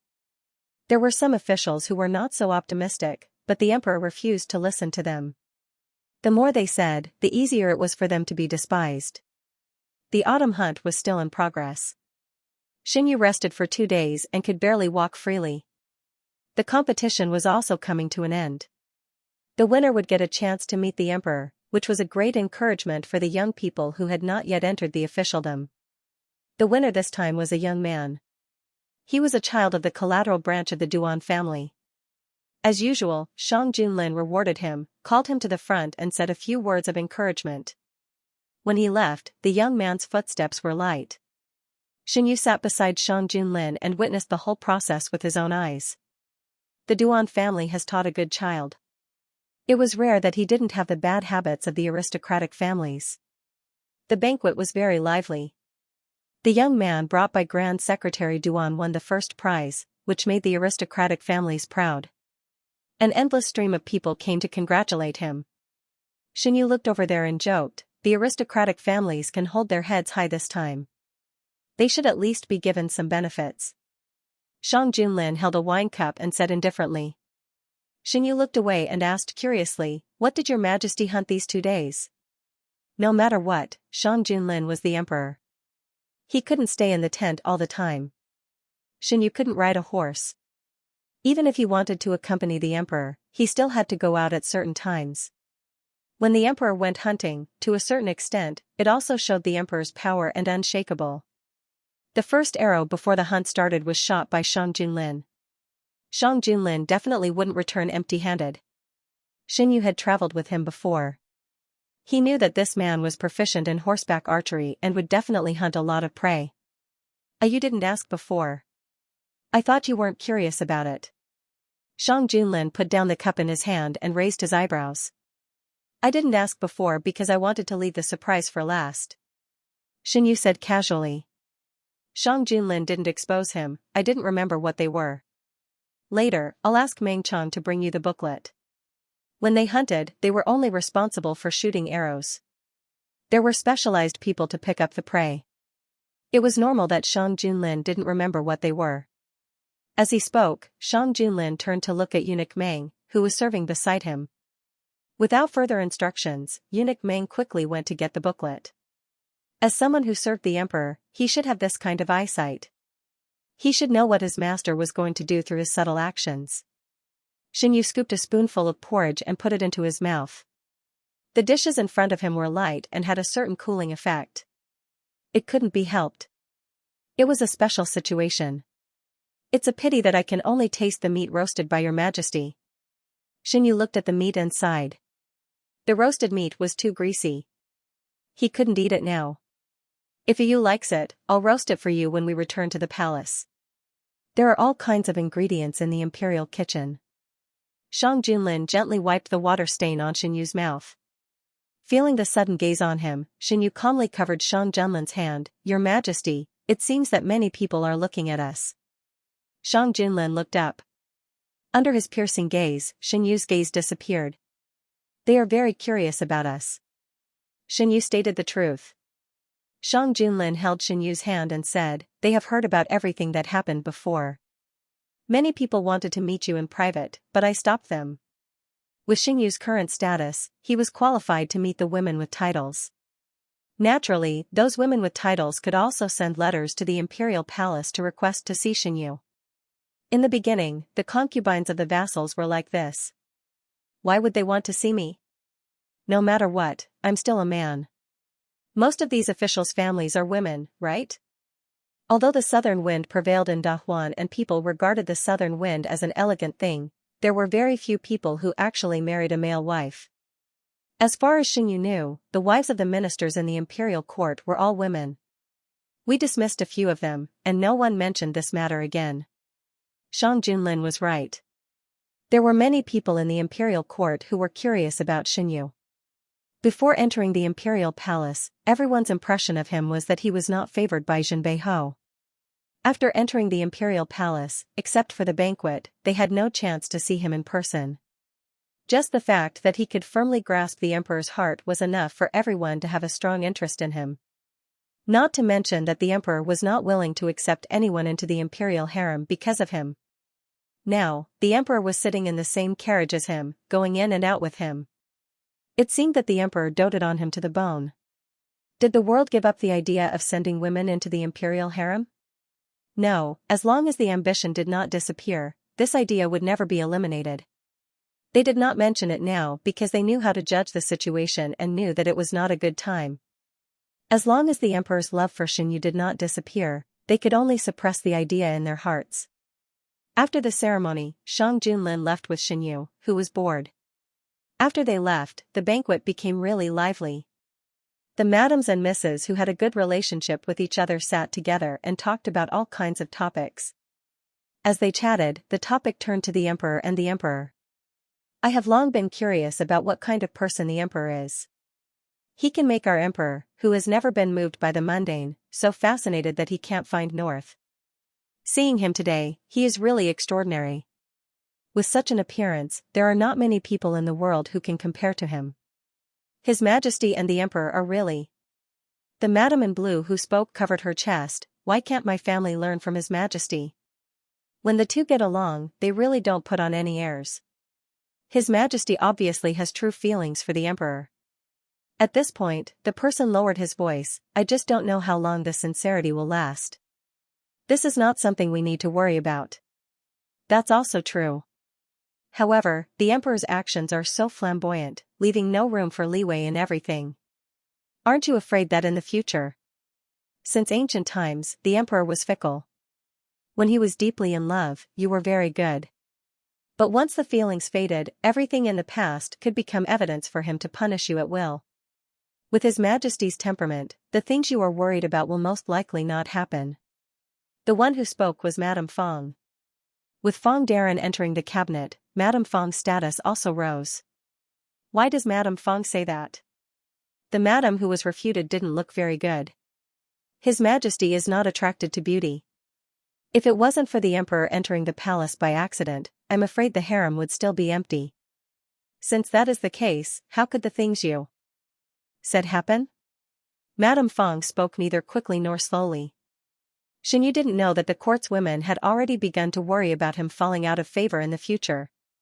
After returning to the tent, Eunuch Meng presented the booklet. The prey that everyone hunted would be recorded. One's own prey could be disposed of at will. It could be given away or kept for oneself to eat. Shang Junlin hunted a lot of things. Some of them were given out as rewards, but more were kept. His Majesty actually hunted so much? Xianyu was surprised. Shang Junlin spent most of his time in the tent every day. He looked at the booklet. On the first day, they hunted a lot together, but later, they hunted more and more. There was no lack of large ferocious beasts among them. They haven't dealt with this bear yet. When it's done, they will make steamed bear paws for you. It's a pity that they didn't hunt a tiger. They said they would send it to you before, but we can only wait. Xianyu didn't hide the shock on his face. He knew that Shang Junlin was very powerful, but this was the first time he witnessed it. It was rare to see such an expression on Xianyu's face. Shang Junlin felt funny and stroked his face. I hunted it with several generals. Why are you so surprised? His Majesty didn't get hurt, right? Shang Junlin shook his head. It was a coincidence that we were able to hunt that bear. It was originally injured, and it ran into our hunting range in a hurry. It didn't take much effort to kill it. That was a bear. Xianyu knew that no matter how lightly Shang Junlin described it, the situation at that time was definitely not that easy. Even if the bear was injured, unless it was injured to the point where it couldn't move, the strength of a bear was not something that could be easily matched by a human. I really didn't get hurt. Why don't you check it personally? Xianyu didn't say anything and began to take off Shang Junlin's clothes. This time, it became Shang Junlin. You? Xianyu's hands didn't stop moving, and his eyebrows slightly raised. Didn't your Majesty ask me to check it? Shang Junlin had no choice but to stiffen his body and let Xianyu check it. Fortunately, there were no new injuries on his body except for the old ones. After Xianyu finished checking, he casually adjusted his clothes. Your Majesty's body is precious. You can't get hurt casually. Shang Junlin didn't care about his carelessly opened clothes and put his arms around Xianyu. Xianyu didn't expect his action and fell into his arms. Is you worried about me? Shang Junlin whispered in Xianyu's ear. His voice was low and contained a smile. Xianyu's ear itched and moved uncomfortably. What do you think, Your Majesty? I think so. After saying that, Shang Junlin kissed Xianyu's trembling earlobe. After resting for 2 days, Xianyu finally recovered a little. It was very boring to stay in the camp all the time. When Shang Junlin went out to hunt, Xianyu took the initiative to ask to go with him. Shang Junlin couldn't persuade him, so he asked someone to bring a white horse. Xianyu didn't come out for a few days. Even his breathing was light as Xianyu rode the horse on the forest path. Unlike last time, besides the imperial bodyguards, there were also a few ministers, civil officials, and military generals. Xianyu roughly looked at them and guessed that they should be close ministers of Shang Junlin. After walking for a while, everyone dispersed. The leader of the imperial guards followed them, and the other ministers went to other places. They wouldn't move together. First, there were too many of them. Before they could get close, the prey would be scared away. Second, the prey they could hunt was limited. It was better to disperse. The leader of the imperial guards followed Shang Junlin. His main duty was to protect him. The imperial bodyguards accompanying them were also the backbone of the imperial guards. Xianyu and Shang Junlin rode side by side at the front. Without the other ministers, the two of them communicated more privately. After shooting down the running prey again, the leader of the imperial guards following behind them had already become numb from the initial shock. He didn't know how those people who spread rumors that His Highness was a sickly person were so blind. He really wanted to let those people see His Highness's valiant posture when hunting. After walking into the depths of the forest, Xianyu saw the prey and aimed an arrow at it. Whoosh, the prey fell to the ground. When the people accompanying them were about to pick it up, Xianyu and Shang Junlin said at the same time, "Wait." The horse kicked its hooves uneasily. For a moment, the forest was so quiet that it was almost strange. The wind blew through the forest, and the branches and leaves rustled. The leader of the imperial guards made a gesture. The imperial guards rode their horses and surrounded Shang Junlin and Xianyu in the middle to protect them. Buzz, suddenly, the quiet forest became restless. Countless arrows broke through the air and shot toward them. The men in black who were hiding in the bushes appeared at the same time and attacked them with short swords. Shang Junlin didn't think about anything else. He pulled Xianyu onto Wu Quan's back and protected him in his arms. Protect His Majesty. For a moment, the sound of weapons clashing could be heard. Xianyu curled up in the man's arms. His heart was extremely calm. This was an assassination that had been planned for a long time. The most difficult thing to deal with were the assassins hiding in the trees. There weren't many of them, but the arrows they shot were impossible to guard against. Xianyu half-crouched on the horse's back and calmly calculated the angle. He didn't have many arrows left, so he had to use every one of them. Now was the time. Xianyu suddenly turned around, knocked an arrow at the fastest speed, and released it. Bang, the assassins hiding in the trees fell to the ground, splashing a cloud of dust. Fortunately, the assassins hiding in the trees didn't have an endless supply of arrows. After the first wave of arrows ended, they also joined the battle. Without the threat of arrows, it was much easier for the Imperial Guards to deal with these assassins. The Imperial Guards protected Shang Junlin and Xingyu as they retreated. The other party was well prepared. They faintly surrounded them in the middle. Rush out. Shang Junlin held the reins with one hand on Xinyu's waist. The other hand was holding a long sword. The sword was stained with the enemy's blood. He looked like the god of death. Xinyu had been observing the surroundings. He pointed to the weakest spot and said, "Go that way. They couldn't be trapped here." Realizing their intentions, the enemies gradually gathered towards the weakest areas. "Don't let them escape," the leader of the assassins shouted. Those who were able to follow Shang Junlin were the best of the best. Under the leadership of Shang Junlin, they slaughtered their way out. The silence in the forest was broken. The sound of weapons clashing would attract the attention of others sooner or later. The assassins knew this and needed to end the battle quickly. Xinyu had used up more than half of the arrows on his body. Shang Junlin held him tightly in front of his chest and was not injured at all. However, the smell of blood lingered in the air. Blood splattered on his body and face. It was the enemy's blood. Xinyu clung tightly to Shang Junlin. At this time, he could not bring any unnecessary burden to him.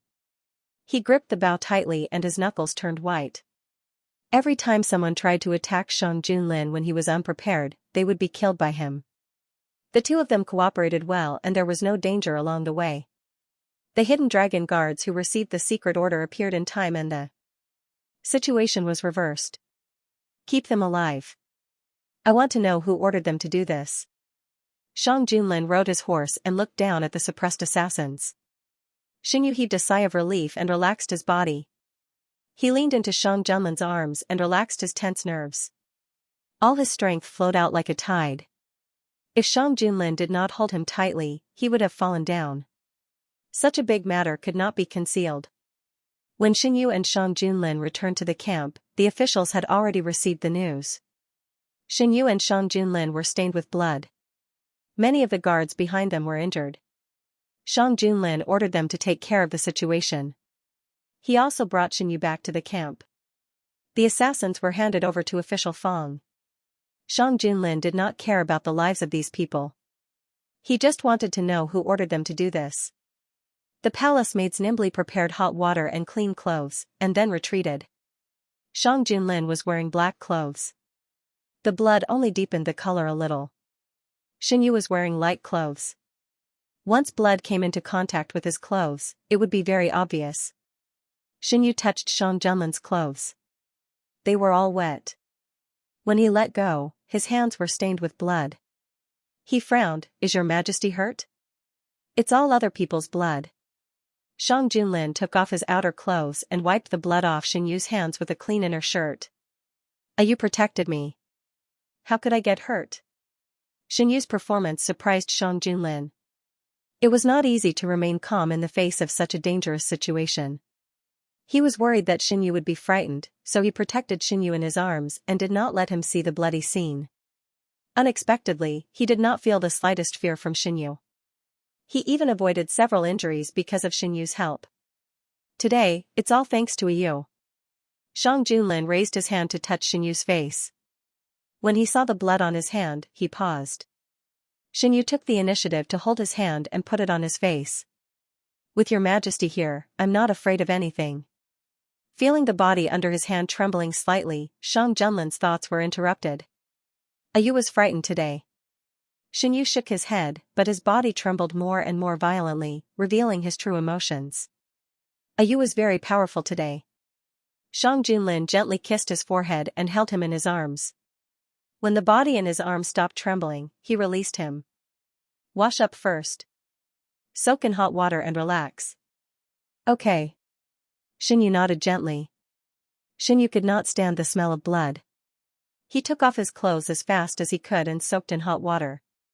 At this moment, there was no trace of fear on his face. Shang Junlin was called away by the minister. After such a big assassination, Shang Junlin could not be idle. Under the hot steam, Xianxia slightly closed his eyes. No one could see the coldness in his eyes. Of course, he was not afraid. He had encountered many similar things in his previous life. However, he was not afraid in his previous life. In this life, although he was not favored by Count Shenbei, he had never really faced a life-and-death situation. He should not be so calm when encountering such a thing. Xianxia was thinking about who caused this assassination. Did the same assassination happen in his previous life? He did not know. It was easy to make a list of all the suspicious people in his mind. Shang Junlin had been very active during this period of time. Whether it was in the imperial court or outside, people with motives could be found. The water gradually cooled down. Xianxia stopped thinking. After washing up, Xianxia changed into clean clothes and went to find Shang Junlin. It's cold outside. Dry your hair first before going out. Mushi came in with a dry cloth. His Majesty had specially ordered her to wait outside and inform him if something went wrong. Xianxia thought about it. It was not good to go out with wet hair. So, he sat down. How is it outside? It had been some time since they came back. A lot of guards came. The entrances and exits of the mountain were all blocked. Without His Majesty's order, no one can leave. Mushi said while drying Xianxu's hair. Where is His Majesty? His Majesty summoned Prime Minister Feng and several other ministers for a meeting. They are just next door. How did the people outside behave? All the ministers were reasonable. They did not make trouble and stayed quietly in their own tents. Some of them were hunting outside. His Majesty also sent people to bring them back. After his hair was almost dry, Eunuch Meng came in with a bowl of medicine. It seems that you are almost done. This is the medicine that His Majesty specially ordered. Please take it. Xianxia took the medicine and slowly stirred it with a spoon. Because it was soaked in hot water, his face was faintly red. At first glance, his complexion was very good. His Majesty is worried about you, so he specially asked me to come and serve you. If you need anything, just let me know. After Xianxia drank the medicine, Eunuch Meng hurriedly presented the candied fruits that had been prepared. Xianxia picked up one and put it into his mouth. Did His Majesty also ask for this? Eunuch Meng nodded. His Majesty knows that you are afraid of bitter food, so he asked me to prepare a lot of candied fruits. Xianxia ate a few candied fruits and reluctantly suppressed the bitter taste in his mouth. He did not continue. Where is His Majesty now? Is it convenient for me to go and find him? Yes, yes, Eunuch Meng nodded again and again. Please come with me. Eunuch Meng did not go with him today. He heard from the imperial bodyguards that it was very dangerous today. Shang Junlin specially ordered that if Xianxia was afraid and wanted to find him, he could directly bring people there. Now that Xianxia wanted to see His Majesty, Eunuch Meng would naturally bring people there. But Eunuch Meng could not tell that Xianxia was afraid. Xianxia did not intend to pretend to be afraid. Except for the matter of his rebirth, he felt that there was no need to hide anything from Shang Junlin. Eunuch Meng took Xianxia to another tent, which was specially used for discussions. There were 2 burly guards standing outside. When they saw Xianxia, they respectfully saluted. The discussion in the tent had come to an end. When he saw Xianxia, Shang Junlin waved his hand to indicate that they should leave first. Shang Junlin had also changed his clothes. He was no longer wearing a narrow-sleeved riding suit, but an imperial robe with wide sleeves. With such a thing happening, it was naturally impossible for the hunt to continue. The most important thing right now was to investigate the origins of the assassin and see if there were any other assassins hiding in the mountains. Compared to other things, the safety of the emperor was the most important. Do you have any clues? We are still investigating. Shang Junlin stroked Xianxu's hair on his temples. In the following time, you must stay by Zhen's side. Other than those who were caught, there are other assassins? Just in case, Zhen will be more at ease if you stay by Zhen's side. It was still uncertain whether the assassins had accomplices or not. Some of the assassins who ambushed them in the mountains were killed on the spot, and some were captured alive. Does Your Majesty have any thoughts about the origin of these people? There was another question that Xianxia was also uncertain. Did these people come for Your Majesty, or for me?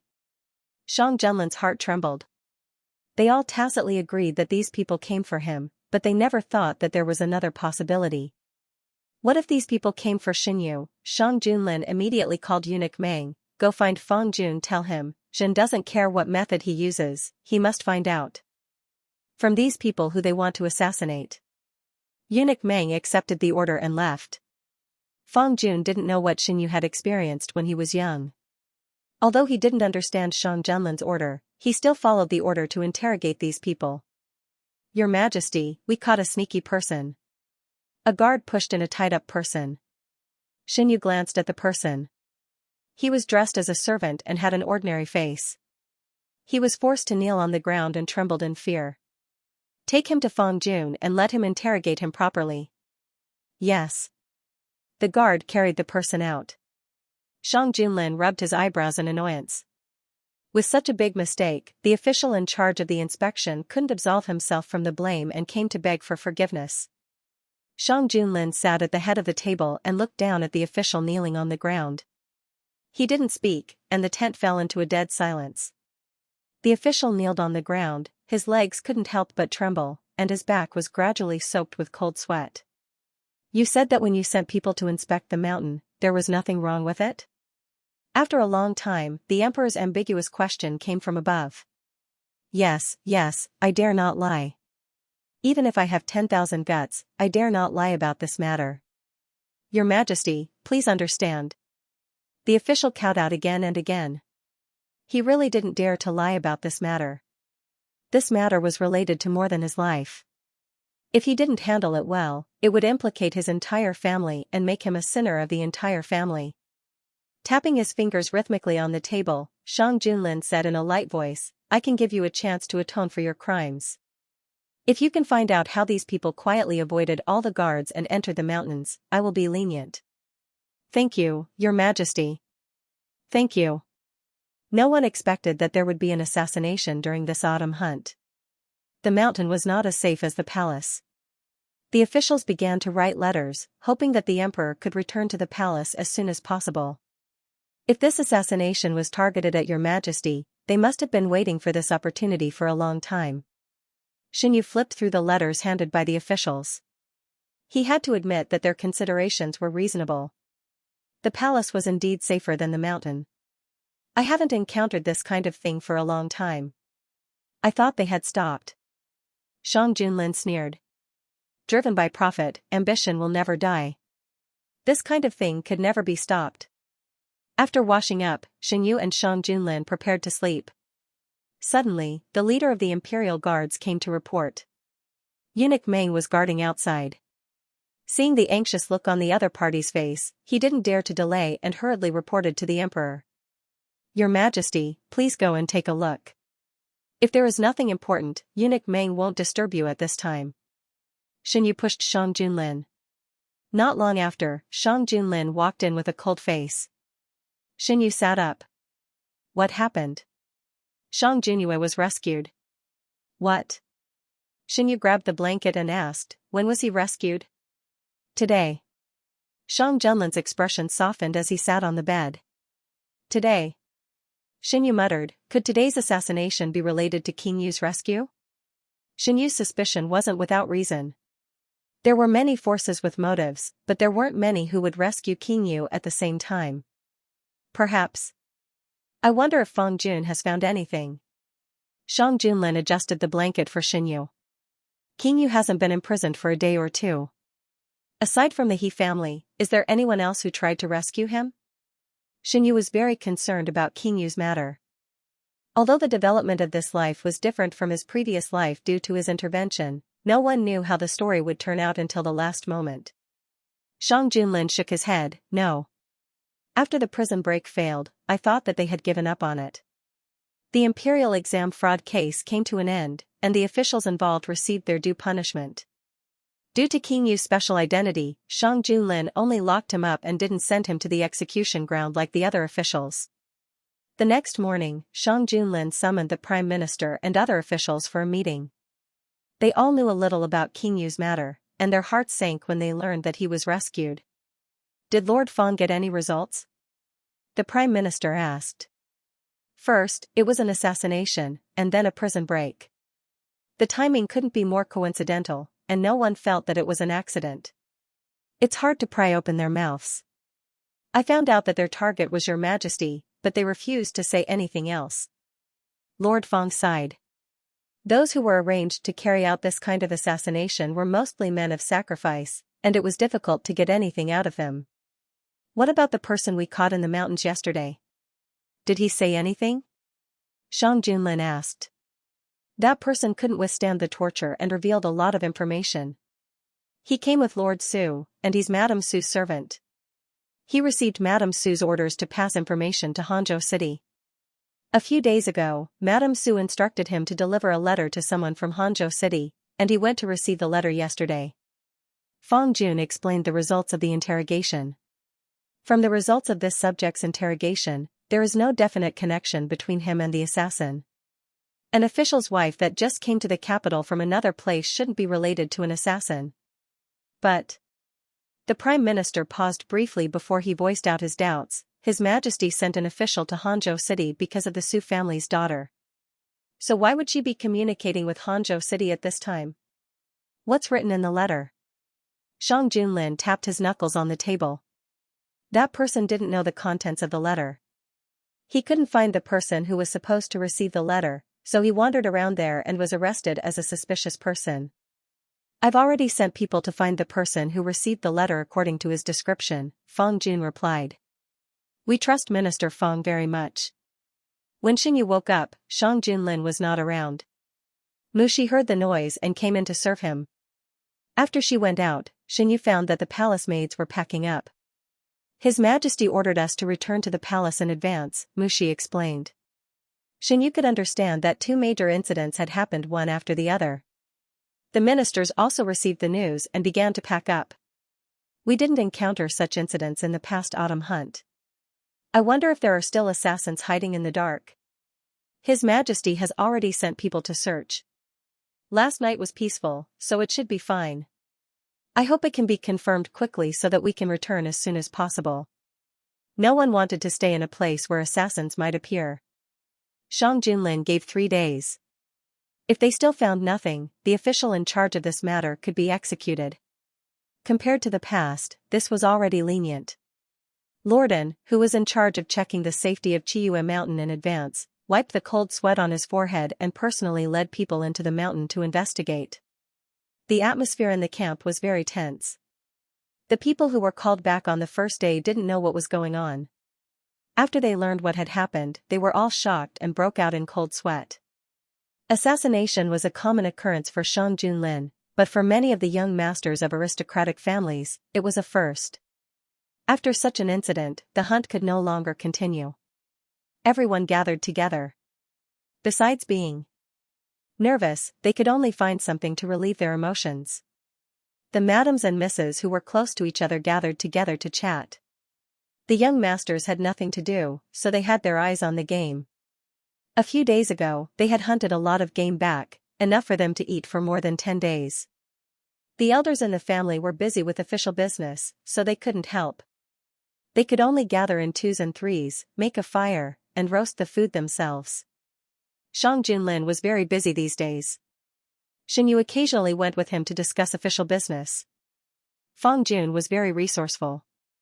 2 days later, he managed to get some information from those people. According to those people, the purpose of their trip was only to assassinate. The higher-ups gave them an order. Even if they couldn't succeed, they had to create chaos. The more chaos, the better. They also said that they were divided into 2 groups. One group went up the mountain, and the other group stayed in the capital. They didn't know what exactly they were going to do. They waited for several days and finally found a good opportunity to act. When was it? Even without Fang Jun saying it, everyone knew. They didn't have a spy? The Prime Minister hit the nail on the head. Yes, Fang Jun's expression was serious. The spy disguised himself as a servant of a minister and went up the mountain with them. He would report to them every day about the movements on the mountain, mainly the movements of His Majesty and His Highness.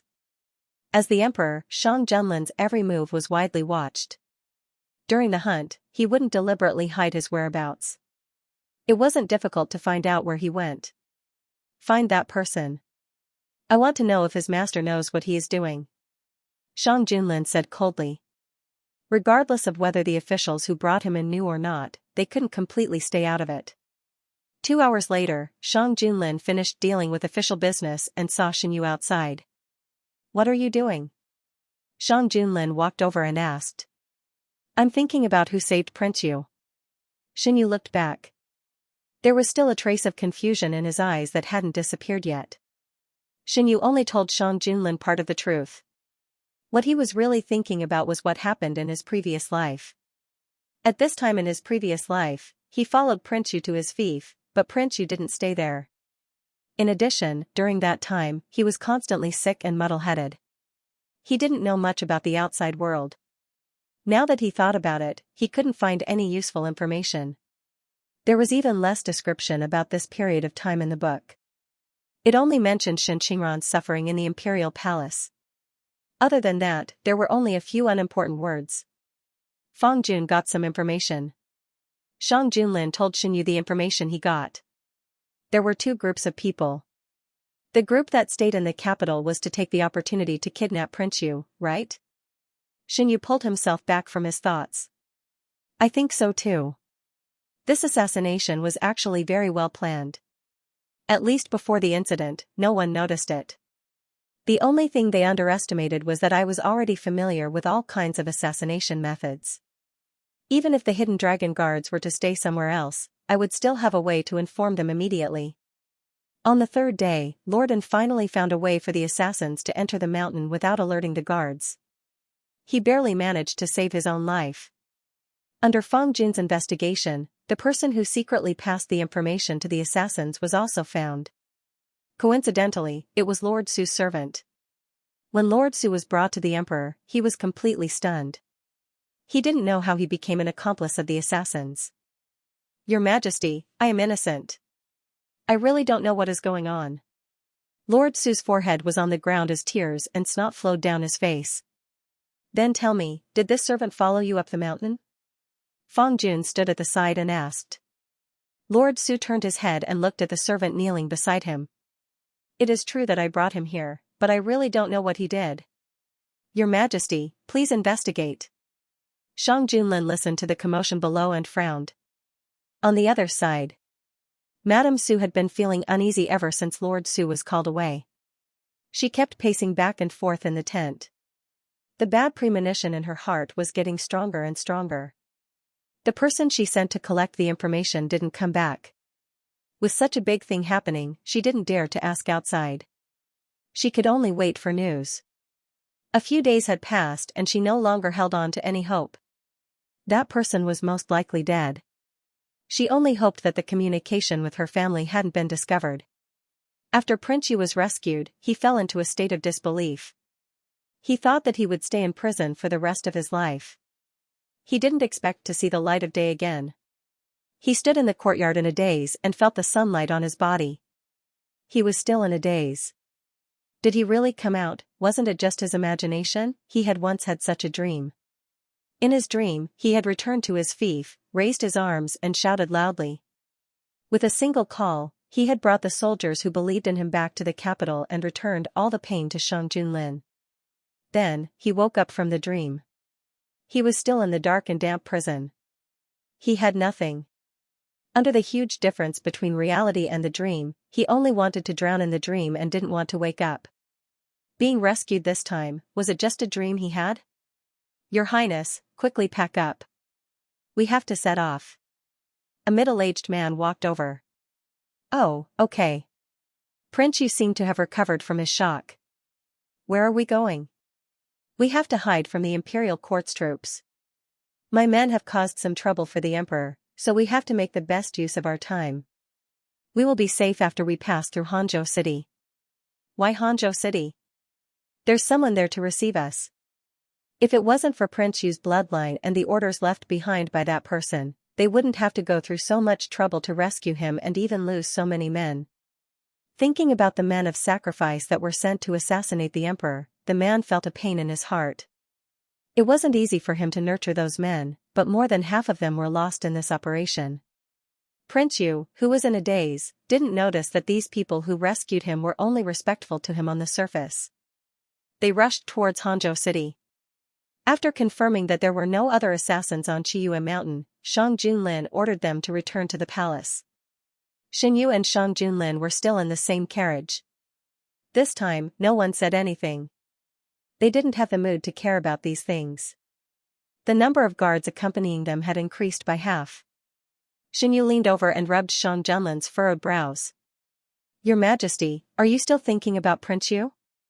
"I immediately sent the hidden dragon guards to investigate, but they didn't find any trace of them. I have no clue where they came from. This group of people was hidden in the dark, and the one that Feng Pingqi fished out was only one of the forces. After being locked up in the prison for so long, Prince Yu can't do anything even if he leaves. Those people didn't do anything before, so I thought they had given up." Xin Yu said slowly. "Prince Yu is just a title. What they care about is never the person, but the identity he represents." Shang Junlin knew this better than anyone else. Perhaps they sincerely wanted to assist King Yu at the beginning, but people's hearts are fickle. Who can guarantee that they won't have other thoughts when they're faced with the power at their fingertips? "Your Majesty, do you mean that King Yu is just a puppet to them?" Xin Yu quickly figured it out. In this way, many things before could be explained. Why were they indifferent to the dirty water splashed on King Yu? Why were they not anxious when King Yu was imprisoned for so long? Wait, there were many other unreasonable points. It was because they didn't care about King Yu the most. All they needed to do was to find the right time and pay the smallest price to save the person. As for what kind of suffering King Yu would suffer during this period, it was not their concern. Mount Qiyue was within the boundary of the capital. When the emperor was assassinated, most of the capital's forces would flock here. The empty garrison gave the jailbreakers an opportunity. So far, I haven't thoroughly investigated what the former emperor left for King Yu. In the early years, I interrogated the former emperor's close officials and found out some hidden things that even they didn't know. Everyone knew that after Shang Junlin ascended to the throne, he had killed many old officials of the previous dynasty. If not for this, more than half of the power in the imperial court would not have been emptied out and carried out a thorough purge. However, very few people knew that a portion of those people had not been executed from the beginning. They were secretly locked up and squeezed dry of their last remaining value. Wasn't it rumored that the former emperor was muddle-headed and tyrannical in the late years? Xin Yu scratched his chin. It doesn't seem like it. No matter how ridiculous he was in the late years, he was still a winner who defeated many competitors to ascend the throne in the early years. Never underestimate such a person. Shang Junlin didn't care why the former emperor's temperament changed so much in the late years. There was only a blood feud between him and the former emperor, not a father-son relationship. Xin Yu changed the topic. Did Lord Feng find any new clues? Most of the information he knew was directly obtained from Shang Junlin. Shang Junlin replied, Lord Su did not know about that servant's actions. He did not even know that Madame Su had secretly sent someone to contact Hangzhou. The assassin's confession can match up with the kidnapping of the King of Yu. The two came from the same faction. Xin Yu, can you find out where King Yu was taken from them? Shang Junlin, they don't know. The two forces acted separately. Perhaps in order to prevent the current situation from happening, the assassins didn't know the follow-up actions of the other side. Xin Yu, it seems that the person behind the scenes also knows that the failure rate of the assassination is very high. He never thought that these assassins would be able to return in one piece. Shang Junlin, regardless of whether their operation succeeds or not, from the moment they took over this mission, they were destined to sacrifice themselves for it. Xin Yu agreed with this point. If they didn't succeed, it was needless to say what would happen if they were caught. Even if they succeeded, it was impossible for them to escape unscathed. Lord Su was the one who brought the informant up the mountain. Perhaps your Majesty can investigate in Hangzhou. Even if Lord Su knew nothing about the inside story, Xin Yu still felt that it was too much of a coincidence. Just as well. We can investigate the situation of the Su family and Lady Su's family in Hangzhou. There was a ready-made reason. Because the Su family's daughter offended the emperor and the emperor, there was no need to worry about others being suspicious. After returning to the imperial palace, Shang Junlin was busy dealing with the administrative affairs piled up. Xinyu returned to the Yuzhong palace. Even if the master wasn't there, the palace servants didn't dare to slack off. Everything in the Yuzhong palace was the same as when Xinyu left. After not seeing each other for a few days, Xinyu was thinking about the flowers in the greenhouse. He simply tidied up and brought Mushi to the greenhouse. After the incident last time, the greenhouse was replaced with a new batch of palace servants. When they saw Xinyu, the palace servants respectfully saluted. The greenhouse was divided into several rooms. One room was dedicated to the flowers sent by Shang Junlin. The other room was for the flowers sent by the servants who heard that Xinyu liked, including the ones sent by Prince, and Xinyu first went to take a look at the ones he personally took care of. Knowing that he liked flowers and plants, the palace servants served him very well. The plants in the greenhouse were thriving, and flowers of all colors were blooming. Xinyu watered them, loosened the soil, and went to the other side. This flower hasn't withered yet? Looking at the beautiful blooming flower, Xinyu was surprised. This is the first time this servant has seen such a long flowering period. Mushi exclaimed. It was also the first time Xinyu saw it. The greenhouse was ventilated. When the breeze blew, the branches and leaves swayed as if they were welcoming the visitor. Young master, look. Don't these flowers seem to be welcoming you? Mushi was a young girl after all. She naturally liked beautiful flowers and plants. Xinyu nodded. He called the palace servants who were waiting on the side and asked, "This flower hasn't withered yet?" In reply to your highness, yes, it has always been like this. Have you figured out its species now? Xinyu remembered that Shang Junlin had been asking people to investigate the origin of this flower. This servant went to ask the people sent by Princeton. They only said that this flower was accidentally found on the mountain. They don't know the specific name. The palace servant replied. How can His Highness Princeton be so careless as to send a flower of unknown origin to the imperial palace? Mushi was dissatisfied with the answer. Xinyu was also puzzled. After all, things sent to the imperial palace were not as simple as they seemed. If something went wrong in the middle, the person who sent it would also have to take responsibility. They said that Princeton sent this flower after confirming that it was completely harmless to the human body.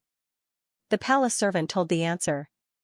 It wasn't difficult to verify whether a plant had any effect on the human body.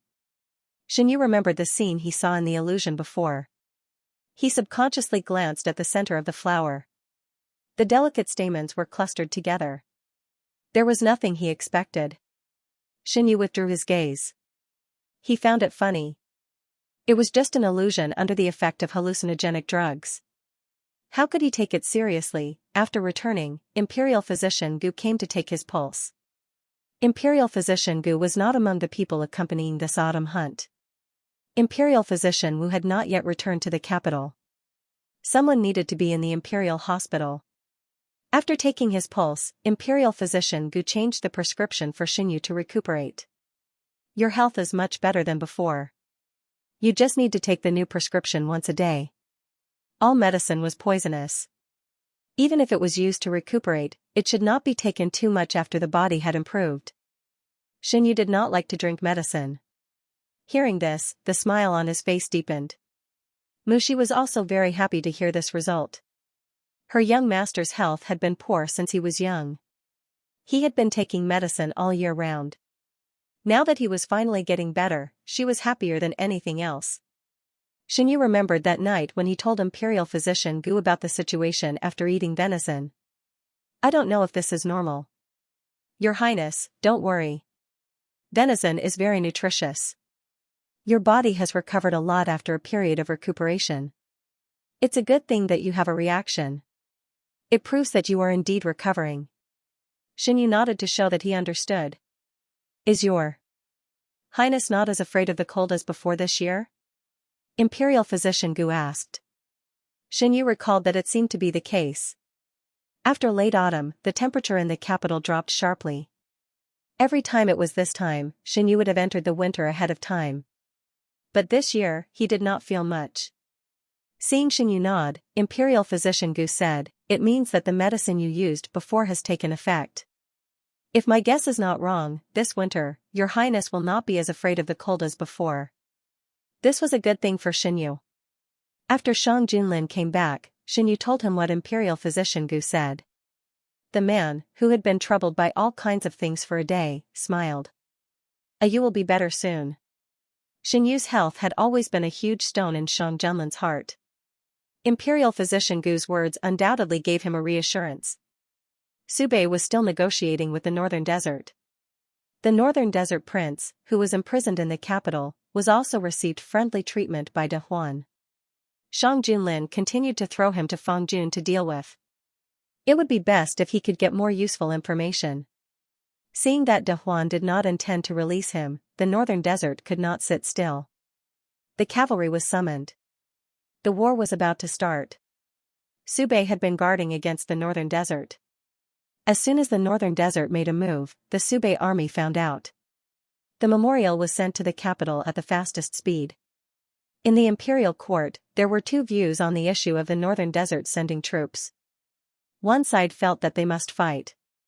The Northern Desert dared to be disrespectful to De Huan. They should be angered by De Huan. The other side felt that Subei had just experienced a natural disaster. It was not suitable for war. Both sides had their own views. No one could convince the other. In the end, several people cupped their hands. Your Majesty, please make a decision. De Huan has never been afraid of any enemy. It was so in the past, and it is still so now. Since we can't reach an agreement, let's fight. Shang Junlin concluded in a deep voice. Some ministers with opinions wanted to say something. In the end, they just opened their mouths and silently suppressed their rebuttal. His Majesty had obviously made a decision long ago. It was not something they could change with just a few words. Since they had to prepare for war, the imperial court fell into a new round of busyness. Fortunately, they used the method of donations from the people during the drought. They were not short of food and fodder now. This was probably something that the Northern Desert people did not expect. The prince who was hiding in Subei was caught. They did not have time to inform the Northern Desert. Your Majesty, did you arrange for Gu Huai to enter the Subei army? Xinyu took a peeled orange and put it in his mouth. The orange was peeled by Shang Junlin. His hands, which were used to hold a sword to kill enemies or hold a pen to edit memorials, were now used to peeling all kinds of fruits for Xinyu. The hidden dragon guards who secretly protected Fang Jun and Subei had returned with Fang Jun. Only Gu Huai did not return to the capital. Xinyu asked Imperial Physician Gu indirectly. Imperial Physician Gu only said that Gu Huai had something to do outside and could not return for the time being. Yes, I gave him a choice at that time. He asked to stay. I thought that he would have to train for a few more years. If the Northern Desert sends troops, it will give him an excellent opportunity to train. After peeling the orange, Shang Junlin took a handkerchief from a palace servant and wiped his hands. Does he plan to keep it a secret from Imperial Physician Gu? Xinyu could tell from Imperial Physician Gu's attitude that he did not know about this matter. This is between the two of them. Even if Gu Huai wants to keep it a secret, Imperial Physician Gu will know when this war is over and he has made a meritorious service. Xinyu finished the last bite of the orange and was silent for a while. In this life, many things were different from his previous life. He had changed far more than just his own fate. Your Majesty said that you want to go to war. Did any of the ministers object? Because of Shang Junlin's intention, Xinyu knew what happened in the imperial court very well.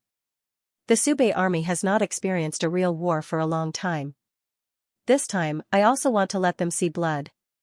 A sharp blade would only become duller after a long time. Over the years, although there had been constant friction between the Northern Desert and Subei, there had never been a real war. Firstly, both sides had given each other some leeway. Secondly, Shang Junlin and his men had been too ruthless back then, so the Northern Desert did not dare to make any moves. A few years had passed. Time had eliminated the fear and encouraged the ambitions of the Northern Desert people. Especially after they had successfully connected with the upper officials of the Northern Desert, they had been misled into thinking that the Northern Desert Army was just SOSO. The drought this time made them think that they had encountered the best opportunity, and the people in power could not resist the temptation. How is the situation of the Northern Desert Army now? Xianxia was curious. I sent the hidden dragon guards to the Northern Desert to understand the development of the Northern Desert Army over the years. They did not disappoint me. They did not fail in all the necessary training. Over the years, the Northern Desert Army has recruited many new people. They have not seen a real battlefield. I want to use this opportunity to let them grow up completely. Soldiers who had not experienced war, no matter how powerful they looked, would not be able to perform well on the battlefield. Shang Junlin did not need such soldiers. He needed soldiers who could fight for the Great Huan dynasty. Your Majesty, can you tell me about the Northern Desert? Xianxia blinked and looked at Shang Junlin with his chin in his hand. Why do you suddenly want to know about this? Shang Junlin sat beside him. I want to know more about Your Majesty. Your Majesty, so many things happened in the past. I have only heard about them from others. I want to hear it from Your Majesty. Xianxia looked at Shang Junlin. His eyes were very beautiful. When he focused on someone, there was a light in his eyes. It was as if only the person he was looking at could enter his eyes. No one could resist such a gaze. Shang Junlin was also the same. He held Xianxia's wrist and slowly talked about the things that happened in the past. The real confrontation with the Northern Desert was after I ascended the throne.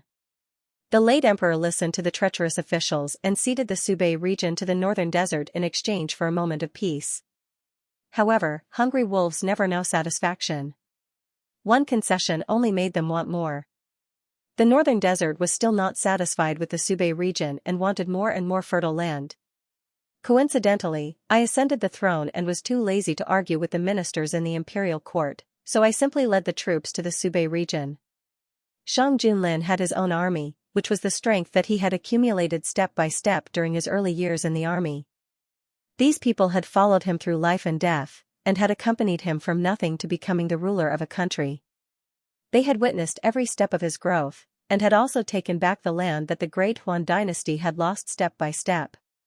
Because it was a place that the late emperor had taken the initiative to give away, the Subei region had not experienced a large-scale war.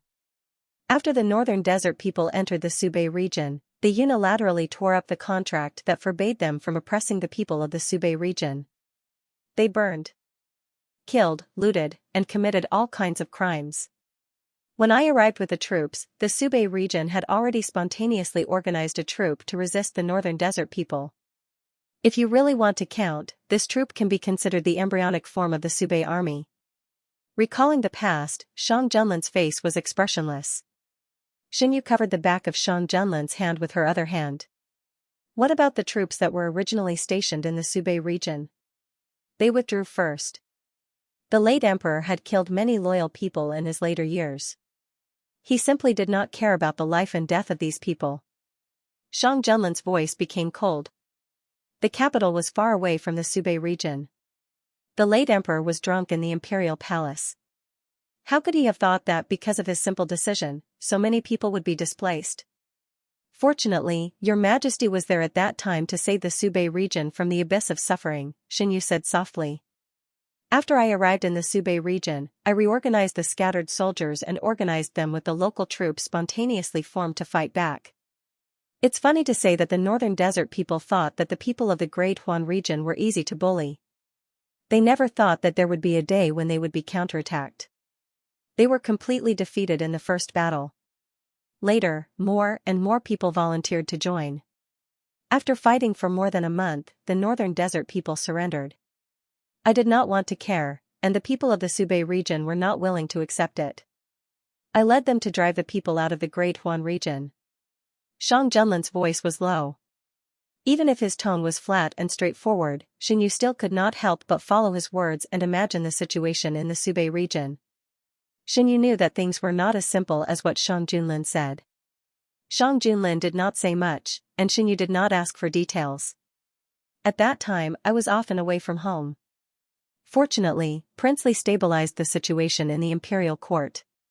Later, I trained my own people, and Prince Li's presence slowly decreased. I was grateful for his help in the beginning, and most of the time, I turned a blind eye to him. Shang Junlin later thought that he might have made a mistake in this matter. Is Your Majesty on good terms with the other princes? Xinyu only knew that Shang Junlin and his half-brothers had a bad relationship. Those princes who were a generation older did not seem to like to get close to Shang Junlin. Other than Prince Li and Prince An, I did not interact with the others. Shang Junlin had long passed the age of expecting familial affection. He did not even care about his own father, much less his other uncles. Xinyu was not surprised. When those princes saw Shang Junlin, they were like mice that saw a cat. At first, he thought that they were scared, but now, it seemed that from the beginning, those people were afraid of Shang Junlin. By my side, there is only a you, Shang Junlin sighed and pulled the youth into his arms, you cannot leave me. If that day comes, I do not know what I will do. All of his feelings were poured into Xinyu. Before he fell in love with Xinyu, he once thought that he could only sit alone on the cold dragon throne for the rest of his life. Xinyu's arrival showed him a different kind of life. I will not leave, Xinyu patted the man's back to comfort him. He was puzzled. Why does your majesty always think that I will leave? If I leave your majesty, I have nowhere to go. Xinyu did not deny that at the beginning, he had thought of leaving. After all the grievances were settled, he would choose a peaceful place to spend the rest of his life.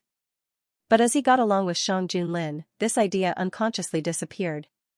Shang Junlin could not explain the reason. Perhaps it was because of his nature. He had never obtained anything before, so when he suddenly obtained it, it was easy for him to worry about gains and losses. The Northern Desert Imperial family handed the document to De Huan. They thought that the other party would admit defeat and do as they requested. Unexpectedly, after a few days, their scouts found traces of the Northern Desert Army. What did you say? The Northern Desert Emperor suddenly stood up, his face full of disbelief. This subordinate does not dare to lie. We did find traces of the Northern Desert Army at the border with De Huan. The soldier who spoke lowered his head, his voice trembling.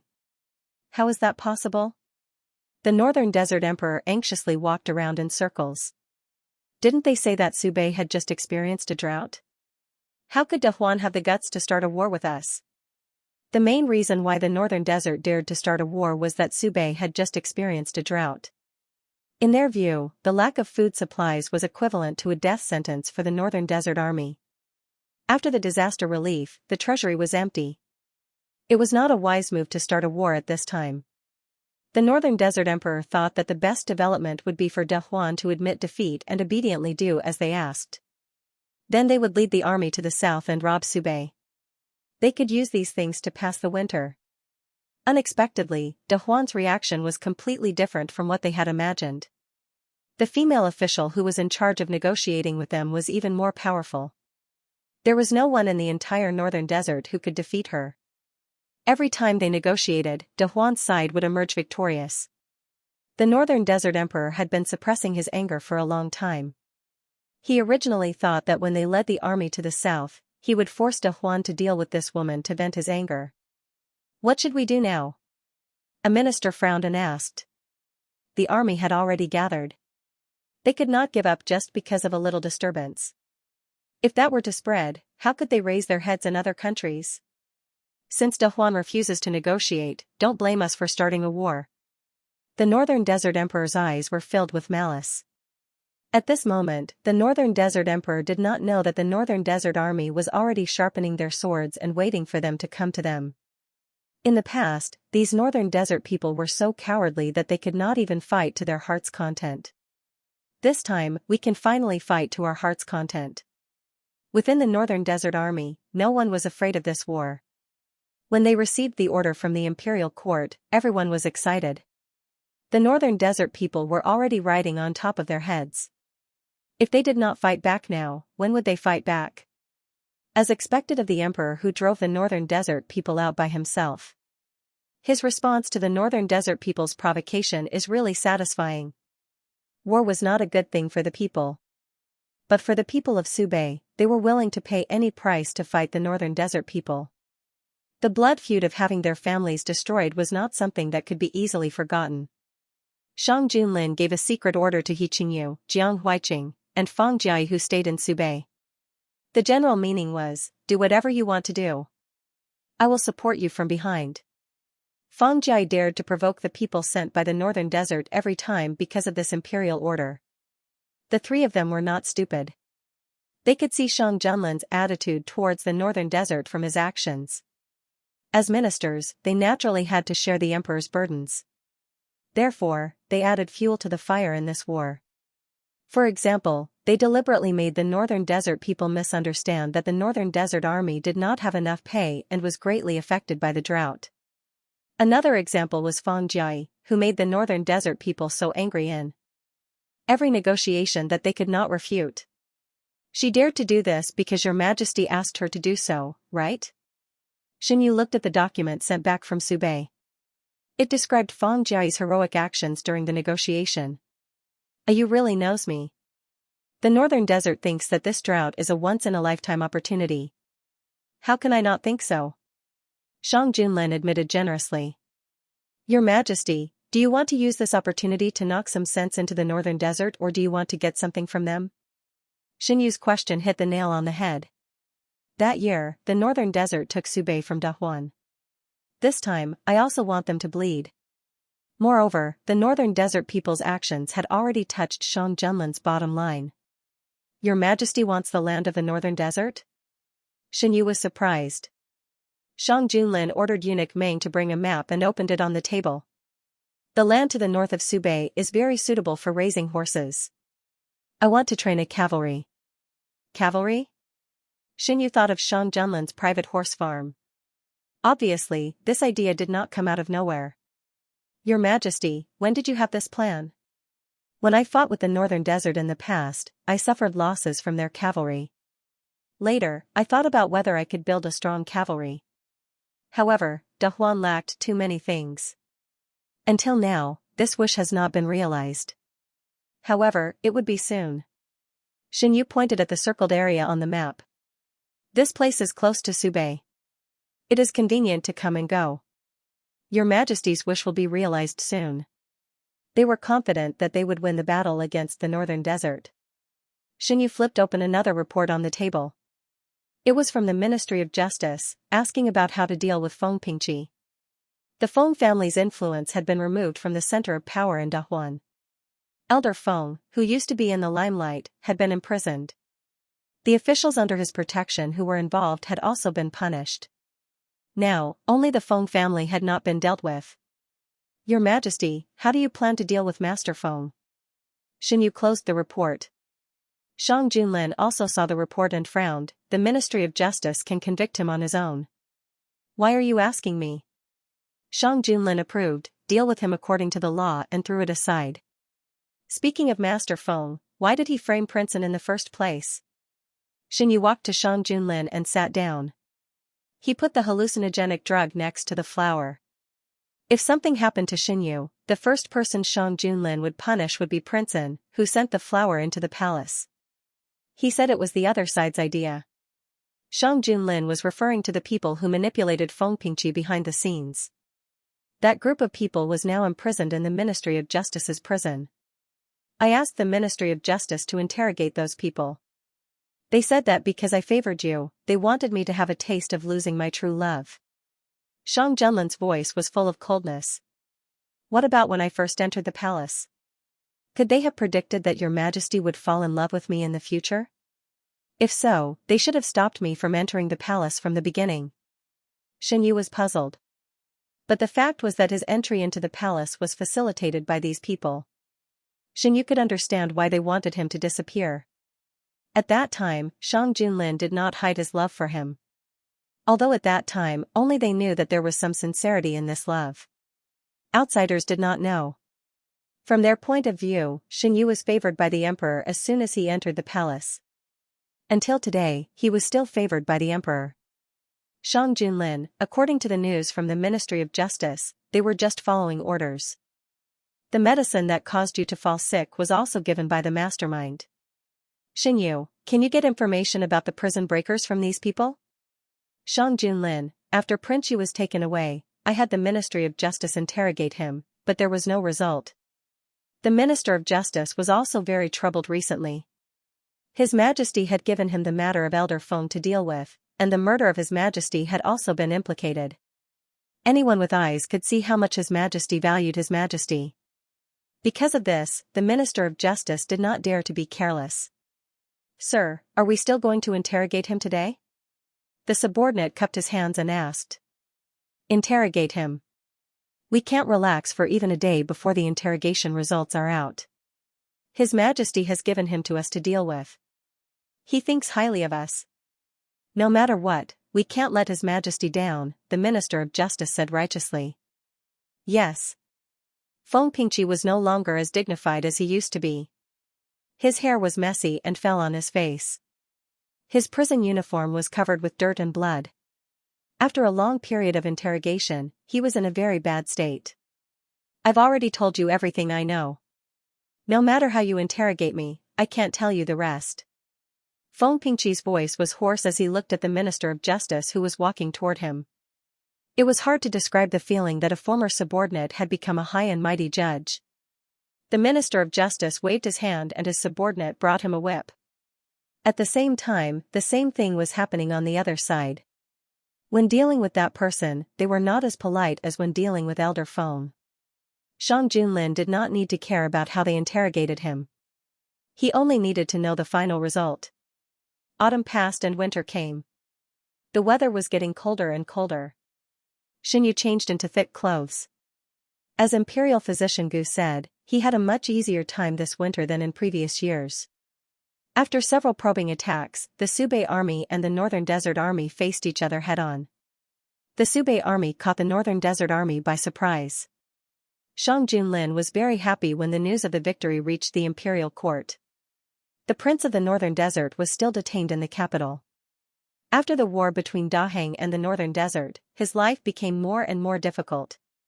If the Northern Desert won, he would still have a chance to return to the Northern Desert. If the Northern Desert won, he would be in danger. The capital was not affected by the war. Every time the news of victory came, the imperial court would reveal it to the people when the time was right. After the war with the Northern Desert, the people were already prepared. The Subei Army deserves to be called the Subei Army. They were able to defeat the Northern Desert people in the past. This time, they can beat them back. They wanted to rob us while the Subei Army was in drought. If you ask me, this war was well fought. We should teach these Northern Desert barbarians a lesson. They even sent people to hide in the Subei Army. Now that things have happened, they are threatening to start a war if we don't let them go. How shameless! With the guidance of the People's Newspaper, the direction of public opinion was under control. Shang Junlin got the news from outside the palace and told Xinyu, "I didn't expect that a small newspaper could play such a big role. Your Majesty, don't underestimate the power of the people. In the past, those people took advantage of the information gap between the people and the imperial court to slander your Majesty. In the future, don't think that this kind of situation will happen again." Xinyu lowered his eyes and restrained the darkness in his eyes. "You is so protective of me?" Shang Junlin squeezed Xinyu's hand. "Your Majesty has done such a good thing for the people. We can't let people with malicious intentions slander you." Thinking of how Shang Junlin's reputation had been deliberately ruined in his previous life, Xinyu felt a wave of displeasure in his heart. The imperial court changed its practice in the past. Everything the emperor did had a reasonable explanation. The appearance of the People's Newspaper completely changed the image of the imperial court and Shang Junlin in the eyes of the people. This was an outcome that Xinyu was happy to see. "I sent the hidden dragon guards to Hanzhou City. Along the way, they found traces of King Yu. But the other party was very cautious. After tracking for a while, the traces disappeared." Shang Junlin said. "This means that our guess wasn't wrong. They were indeed planning to go to Hanzhou City." Xinyu rubbed the cup in his hand and asked, "Is there anything special about Hanzhou City?" In the beginning, they all thought that those people would bring King Yu back to his fief. Shang Junlin had sent people to track them down. Hanzhou City wasn't on the path between the capital and King Yu's fief. So if they went to Hanzhou City, they would have to take a big detour.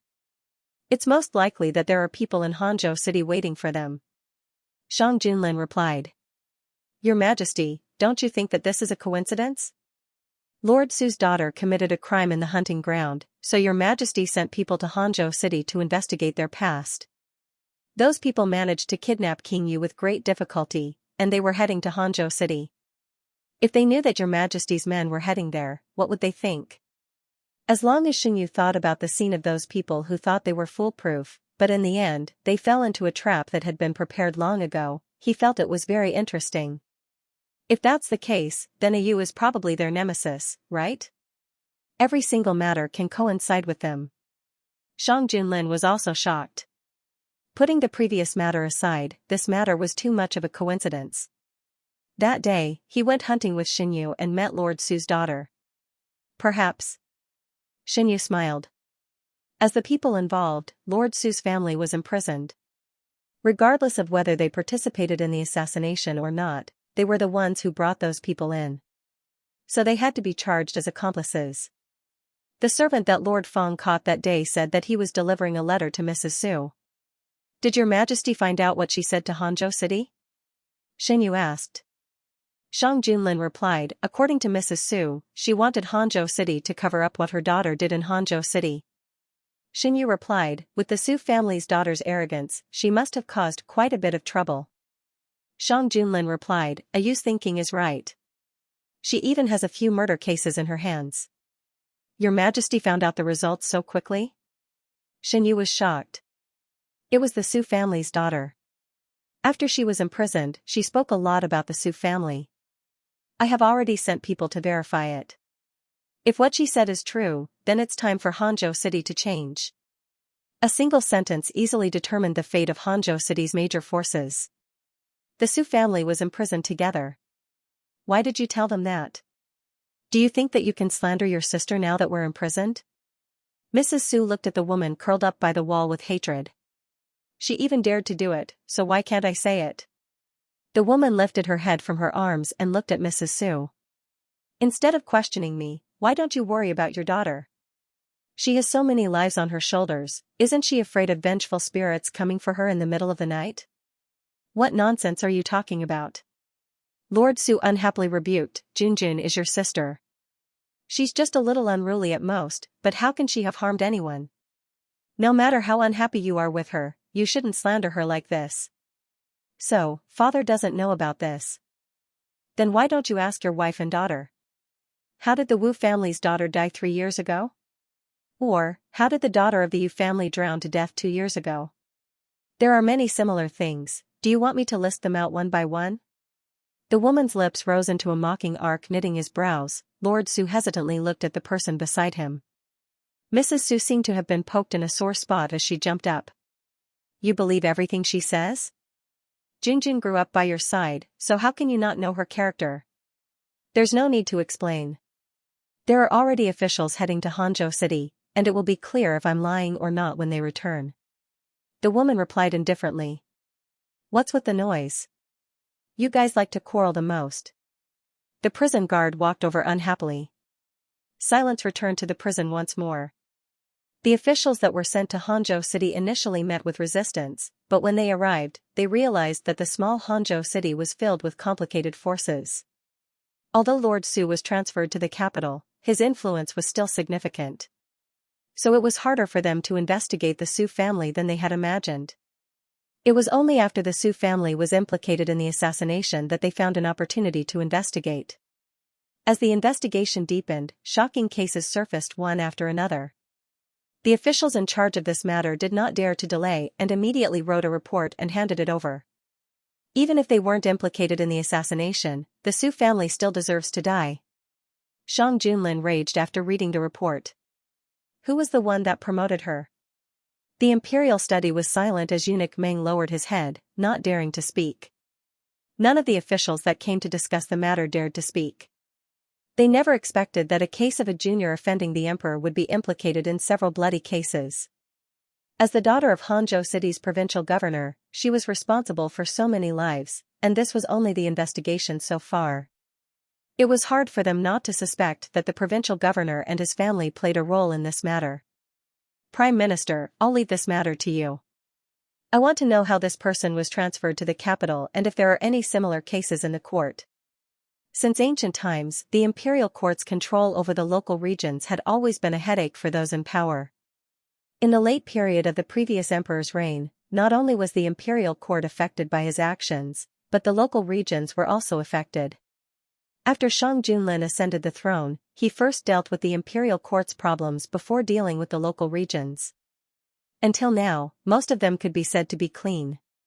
But there were always exceptions. For example, the Subei officials that were dealt with not long ago, and Hangzhou City's current problem. In the end, Shang Junlin handed this matter over to the Prime Minister and Lord Duan to deal with. Since there was a problem with the transfer of officials, they would more or less bear some responsibility. The officials that were transferred to the capital had all passed the imperial court's test.